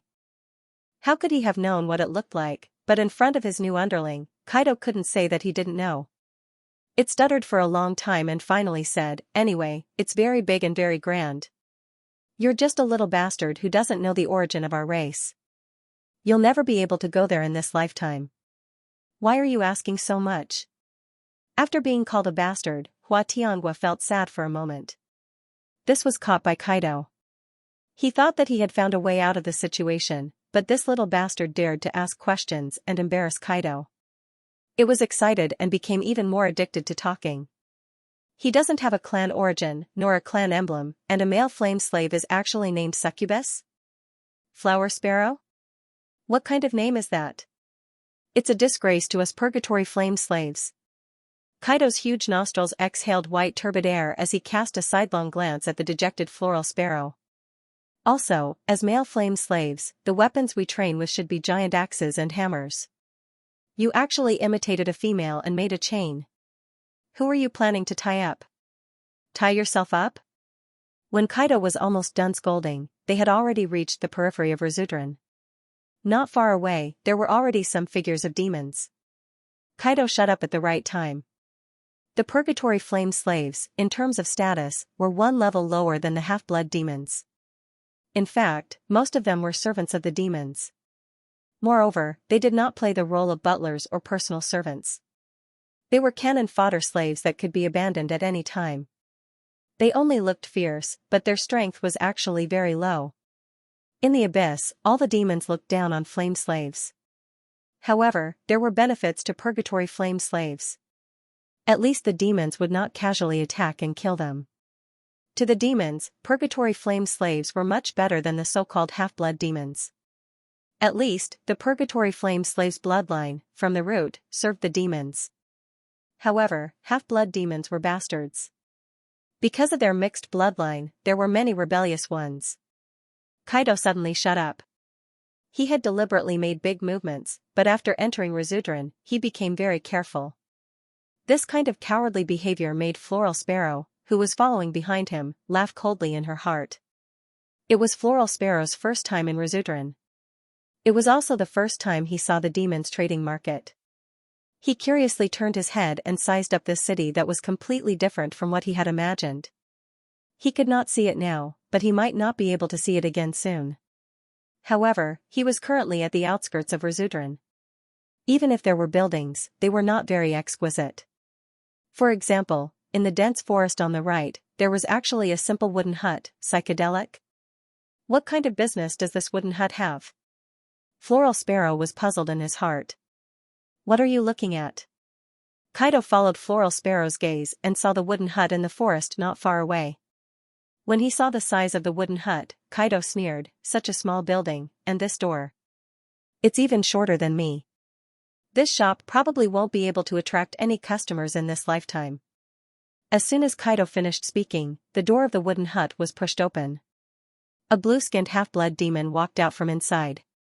There was a satisfied smile on its face, as if it had encountered something good. It's definitely not a customer. Kaido said with certainty, it's probably an employee of the shop. Then, a second half-blood demon walked out. This is also an employee. There's no mistaking it. The third, the fourth.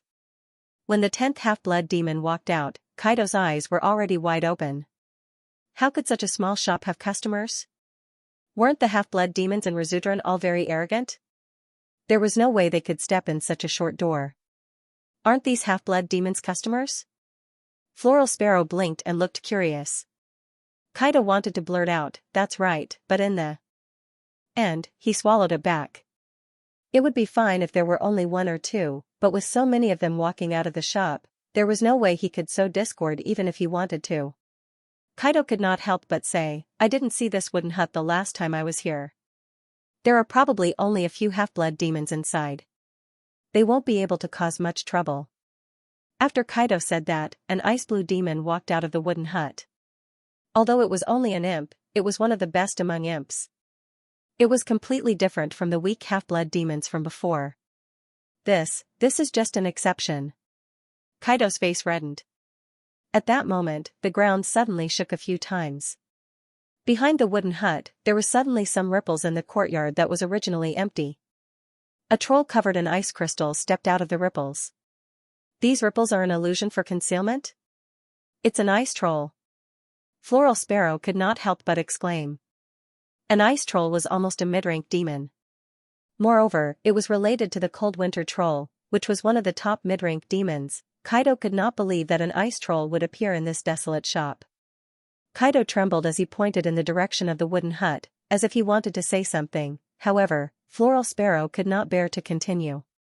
She said, Lord Kaido, please don't say anything. It was as if Kaido's mouth was cursed by the language spirit. Whatever he said, it would be the opposite of what Floral Sparrow said. Floral Sparrow shook her head and dragged Kaido, whose head was smoking, into the depths of Rizudran. When she was leaving, Floral Sparrow suddenly felt that someone was sizing her up. She turned around and saw nothing.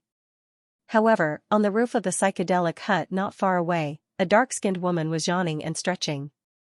Was it her imagination? Fafnir stretched and rested lazily on the roof for a long time. Only then did she recall the strange information she caught when she woke up. Fafnir lowered her head and pondered for a moment. She recalled a figure in her mind. It was a purgatory flame slave that she had seen not long ago. Its body was slightly thin, and its body was burning with faint flames. There was also a scarlet chain that looked like a fire snake that was slowly moving around its body. At first glance, there was nothing wrong with this purgatory flame slave. However, Fafnir raised her eyebrows. She found obvious traces of disguise on this purgatory flame slave. Moreover, the soul of this flame slave was obviously that of a lowly human. A human came to Razudran? Angor was currently on the second floor of the wooden hut. The window here was connected to the roof of the hut. Fafnir was half lying on the roof, and beside her was the skylight of the attic. Yes, you don't seem surprised. There are plenty of humans. It has nothing to do with me. Angor shrugged. Back in the Overwatch base, he heard that some wizards would sneak into the inner layer of Demon City to collect information. It was strange to see a human here, but it was not unacceptable. Compared to such trivial matters, there were more important things he cared about right now. For example, making money. Another example was to complete the model of the half-door in his mind space. The sound of wind chimes came from the yard below. Looks like a new batch of guests is here. He took out the ocean's melody and said to Fafnir, "I'll go down first." When he came down from the second floor, he saw Kanan explaining to the new batch of guests in fluent demon language. She was also drawing circles in the air with her finger, which created some water vapor and hit the wind chimes outside the yard. The wind chimes were a signal Kanan sent to him. Kanan was no longer wearing ragged clothes like yesterday. Instead, she used her water ability to camouflage herself and created an ever-changing water skirt. For one thing, it was beautiful. For another, she could use it to show her affinity with water to the guests. Kanan spoke quickly. Angor did not know much about demon language, so he only understood the last sentence. "The owner is here. Your experience will begin soon." As for the shopkeeper, who looked like a very frail native, the experiencers all secretly sized him up with obscure gazes. Even if they felt some disdain in their hearts, they did not show it on their faces. This was because just an hour ago, in the previous batch of experiencers, someone had expressed ridicule towards the native shopkeeper, and the result was, his qualification to experience the game was revoked, and he was beaten until he was deformed by a violent fat woman. The smell of blood still lingered in the air outside the shop. None of the demons reacted to Angor's arrival. Instead, they waited patiently for the experience to begin. When the experience was over, they no longer dared to look down on the owner of Psychedelic Hut. Instead, they all looked at Angor in awe. None of the visitors managed to trigger a supernatural phenomenon, but they all sensed the surging water energy inside their bodies. They knew what kind of benefit they got. 300 demon gold coins gave them such a huge boost. What a great deal! After sending the visitors away, Angor counted his income with satisfaction. Another 3,000 demon gold coins. The last batch of visitors already brought him 3,000 gold coins. Now, he had more. Now, he had earned 6,000 demon gold coins today. Including yesterday's harvest, he now had 7,008 demon gold coins. He only needed 3,000 to reach 10,000. He could have deducted the material cost of the eternal bone burn, but he did not want to take the money from the owner of the nightclub for free. Besides, his personal pocket was filling up fast, so he decided to calculate the cost of the materials and pay it back tonight. As he did so, he heard some noises coming from outside again. After the last two batches of demons, new visitors arrived at the Psychedelic Hut. Angor turned to Kanan. "This time, tell me when there are 30 guests." 30? That's too many. Can you handle it, mister? It's not about whether I can handle it or not. It's about whether you can handle 30 guests at the same time. Jianan was dazed for a moment before he immediately nodded. After breaking through yesterday, Kanan's strength skyrocketed. By human standards, Kanan was as strong as a level 1 wizard. Kanan might not be able to do anything in Razudran, but it was no longer a small fry. Coupled with the shock of Sir Fafnir, let alone 30 guests, even if it was 50 guests, it was still confident. Angor was pleased to see Kanan nodding. Kanan's help saved him a lot of trouble. Moreover, to be honest, if it were him, he would probably be flustered when facing 10 guests at once. However, Kanan had been in Razudran for 10 years and was very familiar with the habits of the great demons and half-blood demons. Even if there were many guests, he would still be able to handle them in an orderly manner. It could be said that Canaan's contribution in earning 6,000 demon gold coins in such a short period of time was not small. When he left, he could give Canaan a large sum of money. With Canaan's help on the first floor, he could spare some time to fix the door in his mind space. Moreover, the more he repaired that half of the door, the more mystical he felt. It was not the information Angor already knew. It was the unknown half of the information. Earlier, he had a vague feeling that the strange energy would bring him a big surprise. Now, he was sure of it. When he was working on the other half of the door, the strange energy would occasionally flow to him from the other half. At the same time, Angor's vision would change in a strange way. Under this vision, Angor felt that the world he was looking at contained deeper information. It was like the difference between an ant and a human. These two species both lived in the same world, but the world they saw was different. Angor felt the same when he sensed the strange energy. It was as if his vision had gone beyond the limit of human eyes and allowed him to see more subtle information. For example, smell, information. Now, he could clearly see these concepts which he could not understand in the past. This was a new perspective. In other words, this was a new field. Angor valued this experience very much. He believed it would bring him endless benefits in the future. On top of that, he was also eager for his first spell slot to be born as soon as possible. That was why he was so enthusiastic and even used up all the time he had spent waiting. It was all to complete the construction of this door as soon as possible. About 4 hours later, the wind chimes in the yard finally let out a crisp sound and called him down. As soon as he came downstairs, he immediately smelled blood. He glanced to the side and saw that there seemed to be several huge shadows outside the courtyard. Among them, on the belly of a small mountain, Fafnir was sitting there with the posture of a victor, revealing a bloodthirsty smile. "Those demons are all fools."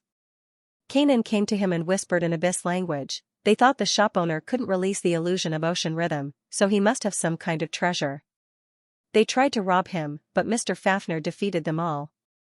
Canaan's words made Angor ponder. His shop was too ostentatious. If he only used ocean rhythm once in a while, he wouldn't attract the attention of other demons so easily. However, not only did he create 2 illusions in a short time, but he also used ocean rhythm in batches of 10. Now, he was using batches of 30. Even though he didn't use the real ocean rhythm every time he used it, it was still enough to attract people's attention. After all, every time he used it, the energy ripples inside his body were very small. Moreover, such a large number of large-scale boosts was also the reason why the demons couldn't wait to take action. A batch of 10 would earn him 3,000 gold coins. If it was a batch of 30, he would have earned a total of 9,000 gold coins. This kind of earning speed was simply enviable. Angor didn't expect such a thing to happen. "What should we do next, Mr.?" Canaan asked worriedly. Even if Fafnir was powerful enough to suppress the demons, Canaan still believed that all the demons could see how much money they were making. There would be more than one demon who was jealous or had other ideas. They would be harassed day and night, and Fafnir wouldn't be able to protect them all the time. Angor didn't really care though. He wasn't someone who liked to show off. He only decided to make money in such a high-profile manner because he didn't have enough time. He wouldn't be able to keep the shop open for a few days anyway. Maybe he could just leave as soon as he closed the door today. "Don't worry, it won't cause too much trouble." Angor tried to comfort Canaan and changed the topic. "So, all 30 are here?" Canaan nodded. "Yes, but what?" However, this time, there is not only a water-type demon, but also a fire-type demon. Canaan's face was filled with helplessness. "I told it very clearly that it's better for water-type demons, but it's useless for fire-type demons." However, it didn't listen to me and insisted on participating. Moreover, it has already paid the demon gold. Angor looked back and saw a small flame among the moist water vapor. Literally, it was an open flame. It didn't have a big body, like a ball. It was burning with raging flames, and its eyes were big and round. If it wasn't for its long black tail and the small fire sword in its hand, it would have looked like a fire elemental spirit at first glance. This ball of fire was very active. It jumped around in the yard and especially liked to provoke female demons with dense water vapor. Every time it finished provoking a female demon, it would raise its fire sword viciously and shake its tail in the air while laughing loudly. It looked like a naughty child. Is it really a demon? Not a fire elemental? Angor asked in a low voice. It's a young flame demon. It looks like a fire elemental now, but it's still in its infancy. Once it grows up, it will turn from a small demon into a powerful fire rune demon. There were even fire rune lords in the inner layers of Abyss. Kanan's expression changed a little. It's strange. A young flame demon is a demon noble from the inner layers of Abyss, and it lives in the bottomless abyss. It rarely shows up in the outer layers. Why is it here in Razudran? A young flame demon? Angor automatically ignored Kanan's words. He looked at the young flame demon and labeled it as a naughty child in his mind. Also, the naughty child kept teasing the female water elemental spirit. Many water elemental demons were stronger than the young flame demon, but they didn't dare to do anything because it was a demon noble. Angor looked at the silent water elemental demons and sighed in his mind. Even the most notorious demons among humans had their own hierarchy. Although demons did not have any so-called moral values, they actually had their own social structure. What should we do now, Mr.? Kanan asked. He looked at the young demons who were still teasing him and said, Get out of them. Angor didn't want to kick the young flame demon out because it was too naughty. It was because the supernatural system of demons was different from that of wizards. For example, fire elemental wizards might also be good at water elemental spells, so they could improve their affinity with water even in the ocean rhythm. Demons, on the other hand, were different. Fire elemental demons were basically fixed in their own nature and couldn't use other elements. Not to mention that water elemental spells were completely against their own nature. Even if the young flame demon was dragged into the ocean rhythm, it wouldn't gain anything. It might even be affected by the ocean rhythm and get hurt. As a demon noble with a powerful background, it went without saying whether the consequences of being asked to leave or being severely injured in the shop would be more severe. It didn't matter to Angor, but Kanan was still helping Razudran. It was better to kick the young flame demon out so that she wouldn't get into trouble. The whole process turned out to be a complete farce. At first, Kanan politely asked the young demon to leave. However, the demon did not listen at all. Instead, it kept playing "You Can't Catch Me" games in the yard.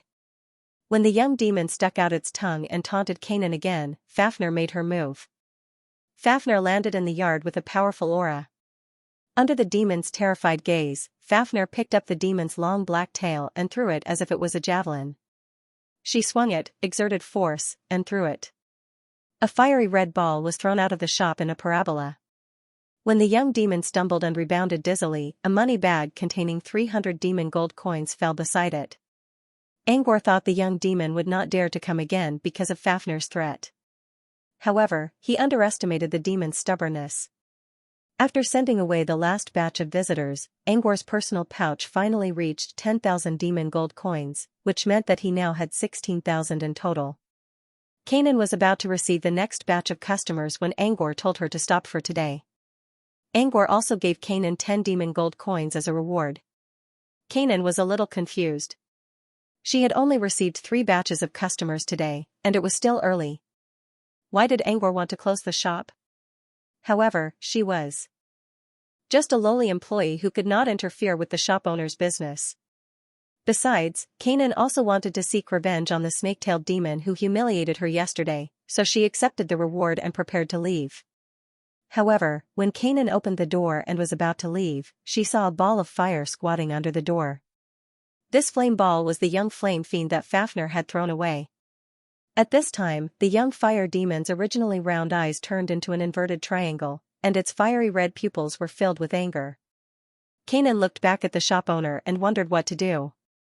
Angor came to her and said, "You go. I'll take care of this." Out of instinct, Kanan took a few steps forward to see how Angor was going to deal with the young fire demon. But before she could do that, the door was slammed shut. Both Kanan and the young demon were locked outside. Kanan was speechless. "Is this what I meant by handing it over to you?" Kanan was flustered in the wind. The young fire demon, on the other hand, was like a bomb that had been ignited after being refused entry. He pulled out a flaming sword from his mouth and prepared to slash at the wooden door. Kanan hesitated, wondering if he should stop the young flame demon. But before he could make a decision, Fafnir appeared in front of the young flame demon. Just like the previous script, the young flame demon was thrown out again with a horrified look in its eyes.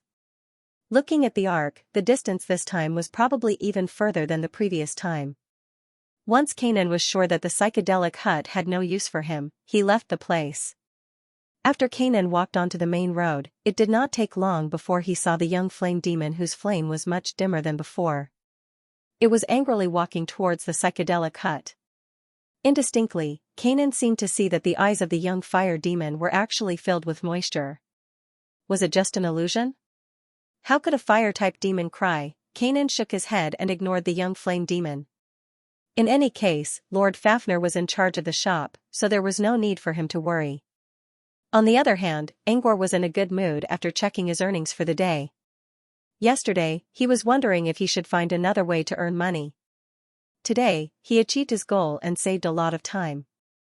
How could he not be happy? Apart from the outstanding effect of ocean rhythm itself, it was also thanks to Propa's hard work in advertising that he was able to achieve his goal so easily.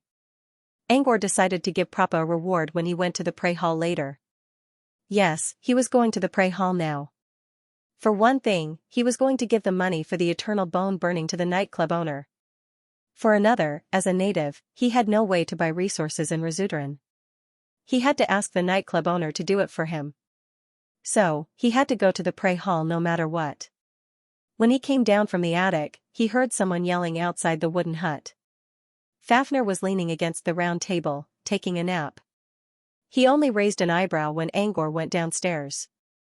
The one knocking on the door was the young fire demon from before. It looked angry and was making a ruckus around the wooden house, but it did not dare to make too much noise. With Fafnir there, it was afraid that it would be thrown out again. Angor told Fafnir what he was going to do next. Fafnir waved a hand. She didn't care what Angor was going to do. Now that the young flame demon was outside, Angor couldn't leave through the front door. There was an illusion in the backyard, so Angor activated infinite reticence and sneaked out from there. Before leaving the woods, Angor glanced at the young flame demon from afar. After being hit twice, it was standing at the door with a sad look. It wanted to throw a tantrum, but it didn't dare to do so. Angor shook his head with a smile and looked away. This place wasn't far from the prey hall. There were many demons on the way, but Angor had seen all kinds of demons in the past few days. He also learned something about the demon's nature. Now that he knew the true nature of demons, he felt a little less afraid. After all, he already had the courage to hire a half-blood demon as an employee. Besides, he had the firebrand and Pina Jonas's dragon scale. To some extent, he was safe. Besides, this place wasn't far from the prey hall and the illusion hut, which was why he dared to go out alone. Angor didn't attract any attention on his way to the prey hall. The prey hall was huge. It was almost as big as the Ocean Theater he replicated in Foundation City. However, the Ocean Theater was built by a human master, so it had a more delicate appearance. Of course, this was only because it fit Angor's taste. It didn't mean the prey hall didn't have any special features. Demon buildings were unique because of their strange style. The prey hall was the same. If Angor didn't know that it was a shop that sold materials, he would think it was a horror church from an evil church. Angor pushed open the heavy door. There were only 2 lit candlesticks near the door, which illuminated the dim light within 2 meters. Further inside, it was pitch black as if it was an alternate dimension covered in black fog. The floor was black and white. Walking in the middle, the hollow footsteps gave people a creepy sense of rhythm. Angor stopped after about 10 steps. He heard heavy footsteps coming from the front. A small flame appeared in the darkness. Angor could see Knight's fiery hair and the hideous flame patterns on his face. Nightclub owner. Let's talk inside. Knight nodded at Angor and gestured for him to follow. As the night went by, the candles in the game hall were lit up one by one. The dark hall gave Angor a creepy feeling. But now, the hall was lit up. Their footsteps echoed in the hall, which made Angor feel lonely for some reason. Knight led Angor to the parlor. When they passed by the showroom, Angor took a peek inside. At first glance, he was shocked by all the monster specimens in the room. But soon, he was attracted by a giant painting at the back of the room. In the dark background, there was a belt of fire. It was like a burning flame, burning a hole in the dark night. It was a simple painting, but Angor could sense the struggle and unwillingness hidden under the calmness of the painting.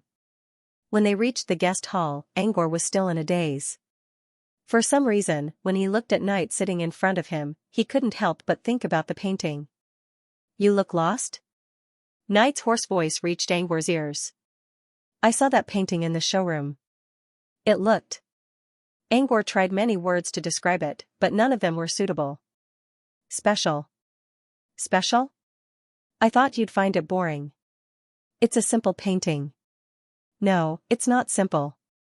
It's giving me a complicated feeling. Calmness, turbulence, struggle, depression, and unwillingness." Angor considered. "To be honest, I feel like I'm looking at a nightclub owner. If someone else heard this, they would probably laugh their heads off." Knight, on the other hand, was in a daze as if he saw an old friend from many years ago. "Take a guess. What do you think I'm drawing?" He didn't wait for Knight's answer. "I'm drawing you." Knight looked at Angor and grinned. "As I thought, a human's eyes are more interesting than a demon's." Angor was surprised. Knight was talking to himself, but he still heard what it said. "A human's eyes?" "So Knight knows I'm a human?" Angor recovered from the shock and realized that it wasn't a surprise. "That's right." When Fafnir first saw Knight, he was very vigilant. It could be seen that Knight's strength was definitely not low. Angor wasn't surprised that Knight could see through his disguise. However, Knight was still able to see through his disguise despite the protection of his fire mark. Could Knight be stronger than Odurkless? Let's not talk about the painting for now. Did you earn enough demon coins? Knight changed the topic and asked about Angor's intention. Knight didn't pay attention to the psychedelic hut all the time, but the prey hall wasn't far from the hut. When Knight saw several groups of demons with strange water elemental energy in them, he knew Angor must have earned a lot today.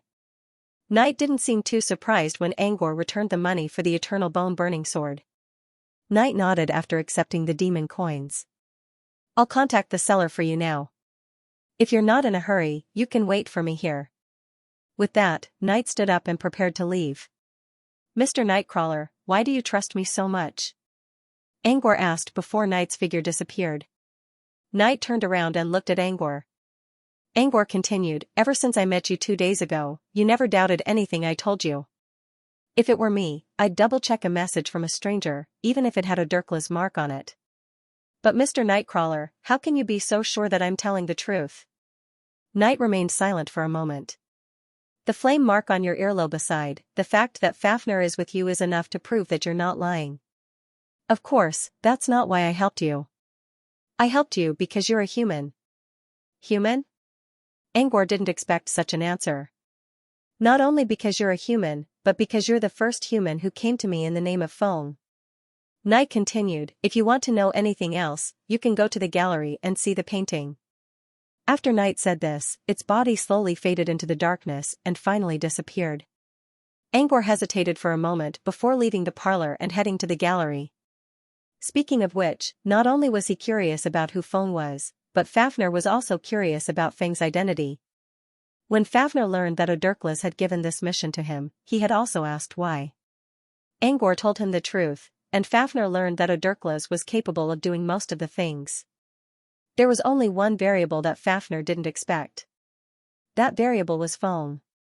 Fafnir already planned to ask Knight about Feng's identity when he arrived at Rizutran. It was just that when he first saw Knight, Fafnir was too wary of Knight and didn't ask this question. After all the twists and turns, Angor found an answer that was closer to Fong than Fafnir. Angor returned to the gallery. He ignored all the rare prey and went straight to the painting. Looking at it up close, the sense of impatience that was suppressed under the silent night became even heavier.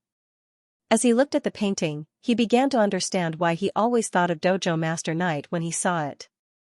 The boundless darkness was the silent night. The burning belt of fire in the middle pierced through the restlessness of the night. Silence and restlessness were two contradictory existences that were arranged in the same painting. Just like Nightclub Owner was the last descendant of the fire relayer fiend. Nightclub was supposed to be violent, and evil. Nightclub did have such characteristics, such as the twisted fiery hair and the fire tattoos on its face. However, Nightclub Owner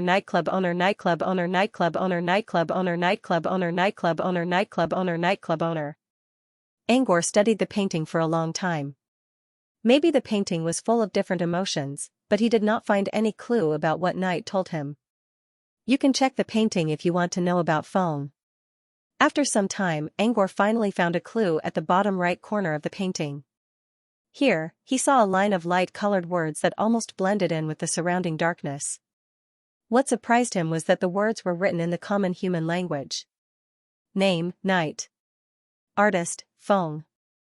He carefully looked at the word Feng and suddenly recalled something he was familiar with.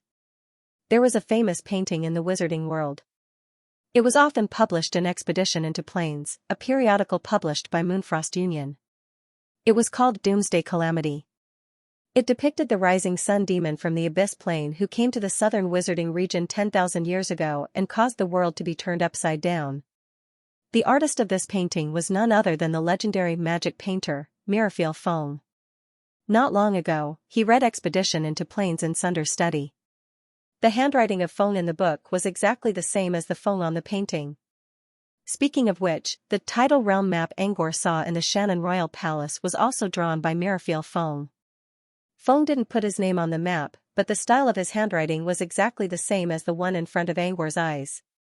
Could it be that this piece of art was really drawn by the legendary Magus? If this Feng was Feng, and he knew both Odurkla's and Night, did that mean Feng also taught him how to draw the painting in Odurkla's palace? Angor regained his composure and looked at the name of the painting. It was Night. This night might be referring to the night of the prairie fire, the night of fire, or the night of restlessness in the painting, but it could also be referring to the night of the Hall of Prey. Apart from being shocked, he also felt a little proud. It seemed that he had something to do with the legendary wizard of magic painting. He heard heavy footsteps coming from behind. It was Night, who left not long ago. Seems like you know who Feng is? Magic painter. He's a famous wizard in the wizarding world. Night tilted its head. Then you should know that Feng's paintings have another special feature. Angor felt someone grabbing his wrist. In a daze, he realized that he was getting closer and closer to the painting. In the end, he bumped into it. When he regained his senses, he found himself standing in the middle of a pitch-black night. In the darkness, Angor could faintly see some overlapping mountains. There seemed to be some man-made structures at the intersection of the mountains. However, there was a raging fire inside one of the structures. The fire was burning fiercely, and it was completely similar to the fire in the painting he had seen before. Not only did it burn the structure, but it also burned a hole in the darkness. So, this is the painting? Angor muttered to himself. According to the records, a magic painter's brush could connect two-dimensional and three-dimensional worlds. The painter even used the brush to reach the legendary level. If this was really the work of a magic painter, it was reasonable that he could enter the painting. Angor had entered a painting more than once. Back in the Nightmare Realm, he was dragged into a painting. That painting was still in Witch's Town in the Nightmare Realm. Also, Sunders believed that the painting was also a mystery work. The feeling of entering this painting was different from when he was in the Nightmare Realm. Angor could not move. He felt like he was looking at the painting from a god's perspective. Under the night sky, the fire continued to burn. Faintly, one could hear someone's mournful screams. The fire went on for an unknown amount of time. It lit up the forest, the river, and even reached Angor. Inside the fire, Angor saw something. A painter whose face could not be seen was drawing a painting in front of a burning demon. As the painting was completed, the fire on the demon's body slowly died out. Finally, it became night, the darkness around him faded away. Day and night were reversed, and the fire was extinguished. Angor realized that he had left the painting and returned to the gallery. Night was standing quietly beside him. It was as if everything that happened before was just an illusion. I was born in that fire, Night suddenly said. The fire burned everything, including the mountains, the land, the darkness, and my mother's family. The flamebearer demon is called flamebearer because it inherited the will of flames. It was constantly passing on the flames, even if I was just a newborn at that time. Night laughed. But luckily, I met Feng, and he used this movie to restrain me. Night laughed. Night is the perfect movie for me. The painting restrained Night's fire and its emotions. Perhaps this was ridiculous for a flamebearer demon. A great fire-type demon needed to burn freely. How could a flamebearer demon be restrained? However, after being restrained, Night would not make rash decisions because of the impulse of emotions. It was calmer and more self-controlled. It would settle down and do what it wanted to do. Because of this, Night's strength grew faster than anyone could imagine. In just a few hundred years, Night was only one step away from becoming a demon lord. In the wizarding world, Night's power was equal to monkeys. Night was a half-blood demon, which meant it was naturally weaker than a pure-blood demon. Many pure-blood demons could not break through the bottleneck, but Night did. Therefore, Feng's painting was a great help to Night. Actually, the fire in the painting can be increased. Every time I can't suppress the emotions in my heart, a flame will appear in the painting until Night is extinguished by the fire. Night said indifferently, "So, you're not wrong when you say that this painting is me. Didn't you ask why I trust you and help you?" Night looked at the painting. Because Feng once told me that the night in the painting cannot be turned into a sea of fire until a certain point in time is reached. So, I never thought about breaking through the restriction. And at that time, Feng's answer was, "When a human comes to me in his name, I will no longer be restrained by the darkness." Angor looked at Night and pointed at himself. "You mean, me?" Night nodded. It did not think that Night's restriction was bad. However, the painting not only gave Night the capital to grow quickly, but it also prevented Night from breaking through the final boundary. Thus, one day, it would completely melt the darkness of the night into flames. Angor was also confused. Why was it him? Why did he become the key to this important decision that could change someone else's life? Did Feng see it through his prophecy? Or could it be that in the wilderness of time, he was neither a step early nor a step late, and he just happened to catch up? Angor told Night about his doubts. Night's answer made him even more confused. "The one who came to find me might be anyone, or it might only be you." For Night, it didn't matter who came. The only thing that mattered was the timing. Maybe Feng really saw it coming, or maybe Feng simply set up a limit for it. Either way, Night only needed to know one thing: the time was up. The other details were all prerequisites for Night's conclusion. They were important now, but they were not important anymore. However, if Night had to answer Angor's question, it would say that everything was already decided. In other words, Feng must have foreseen this day through some means. Because the timing was too coincidental, Night's strength was stuck at the most crucial step, and the next step was the level of a demon lord. It also happened to complete the last step of self-control. Now, what was shackling it, other than the energy limit, was this painting. There were ways to solve the problem, but without Angor's help, the painting would never be able to cover the darkness in it.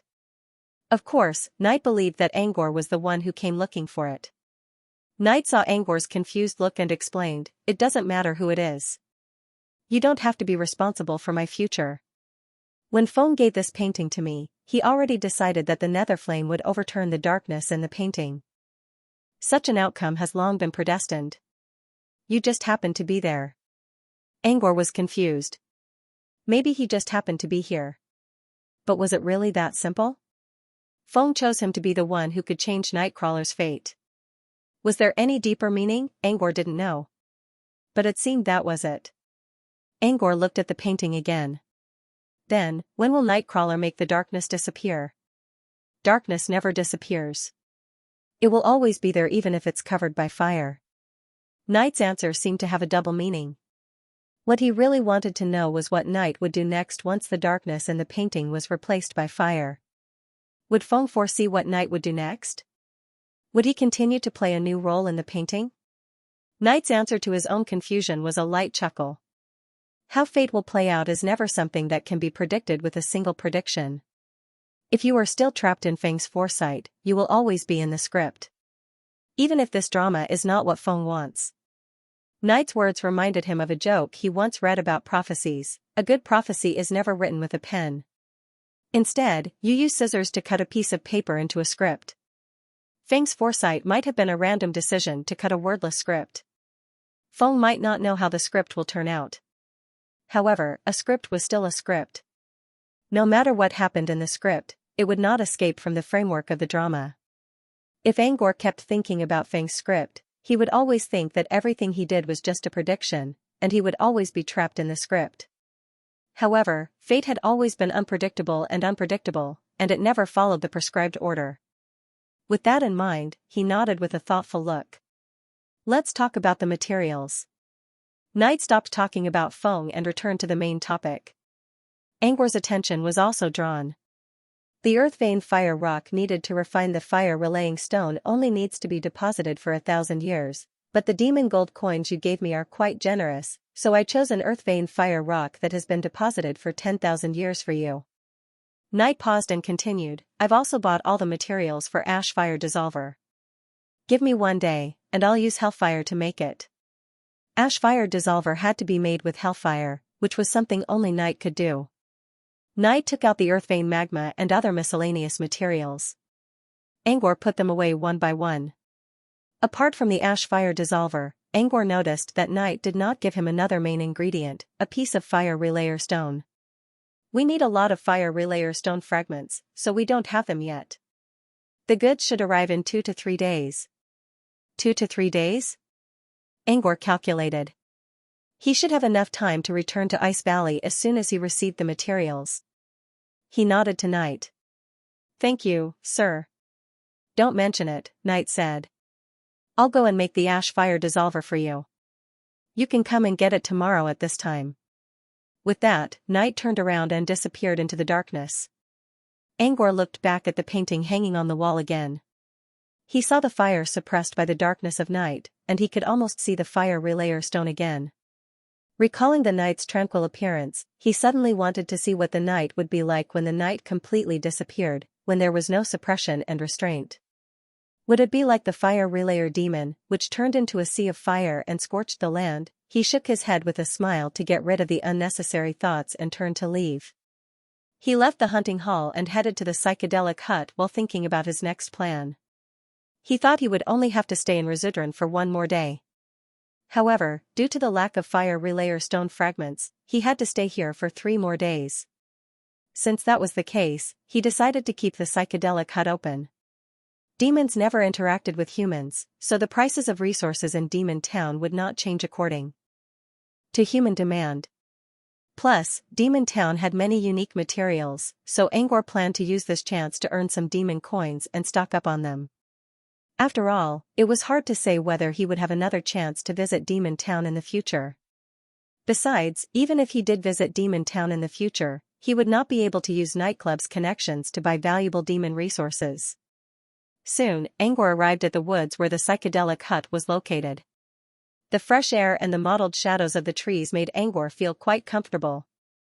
When he first came to the Abyss Plain, he only had 2 impressions about the place: hopelessness and endless depression. It was indeed rare to be able to steal a moment of leisure in such a dreary abyss. However, this pleasant moment did not last long.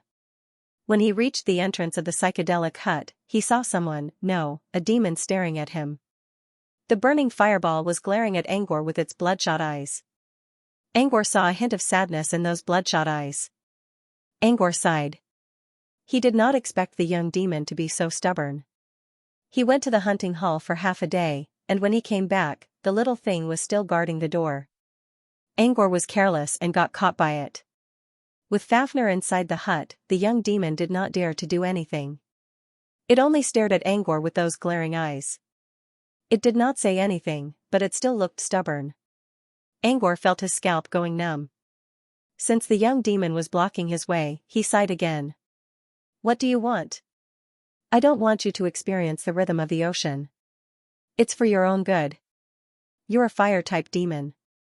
Trying to experience the essence of water will only hurt you. The young demon was also surprised that Angor would talk to it. It had been causing a lot of trouble outside, but the dark-skinned woman would either kick it out or ignore it completely, which made it feel very frustrated. It did not know why it insisted on coming here. It just did not want to accept this. No one had ever treated it like this before. I don't care.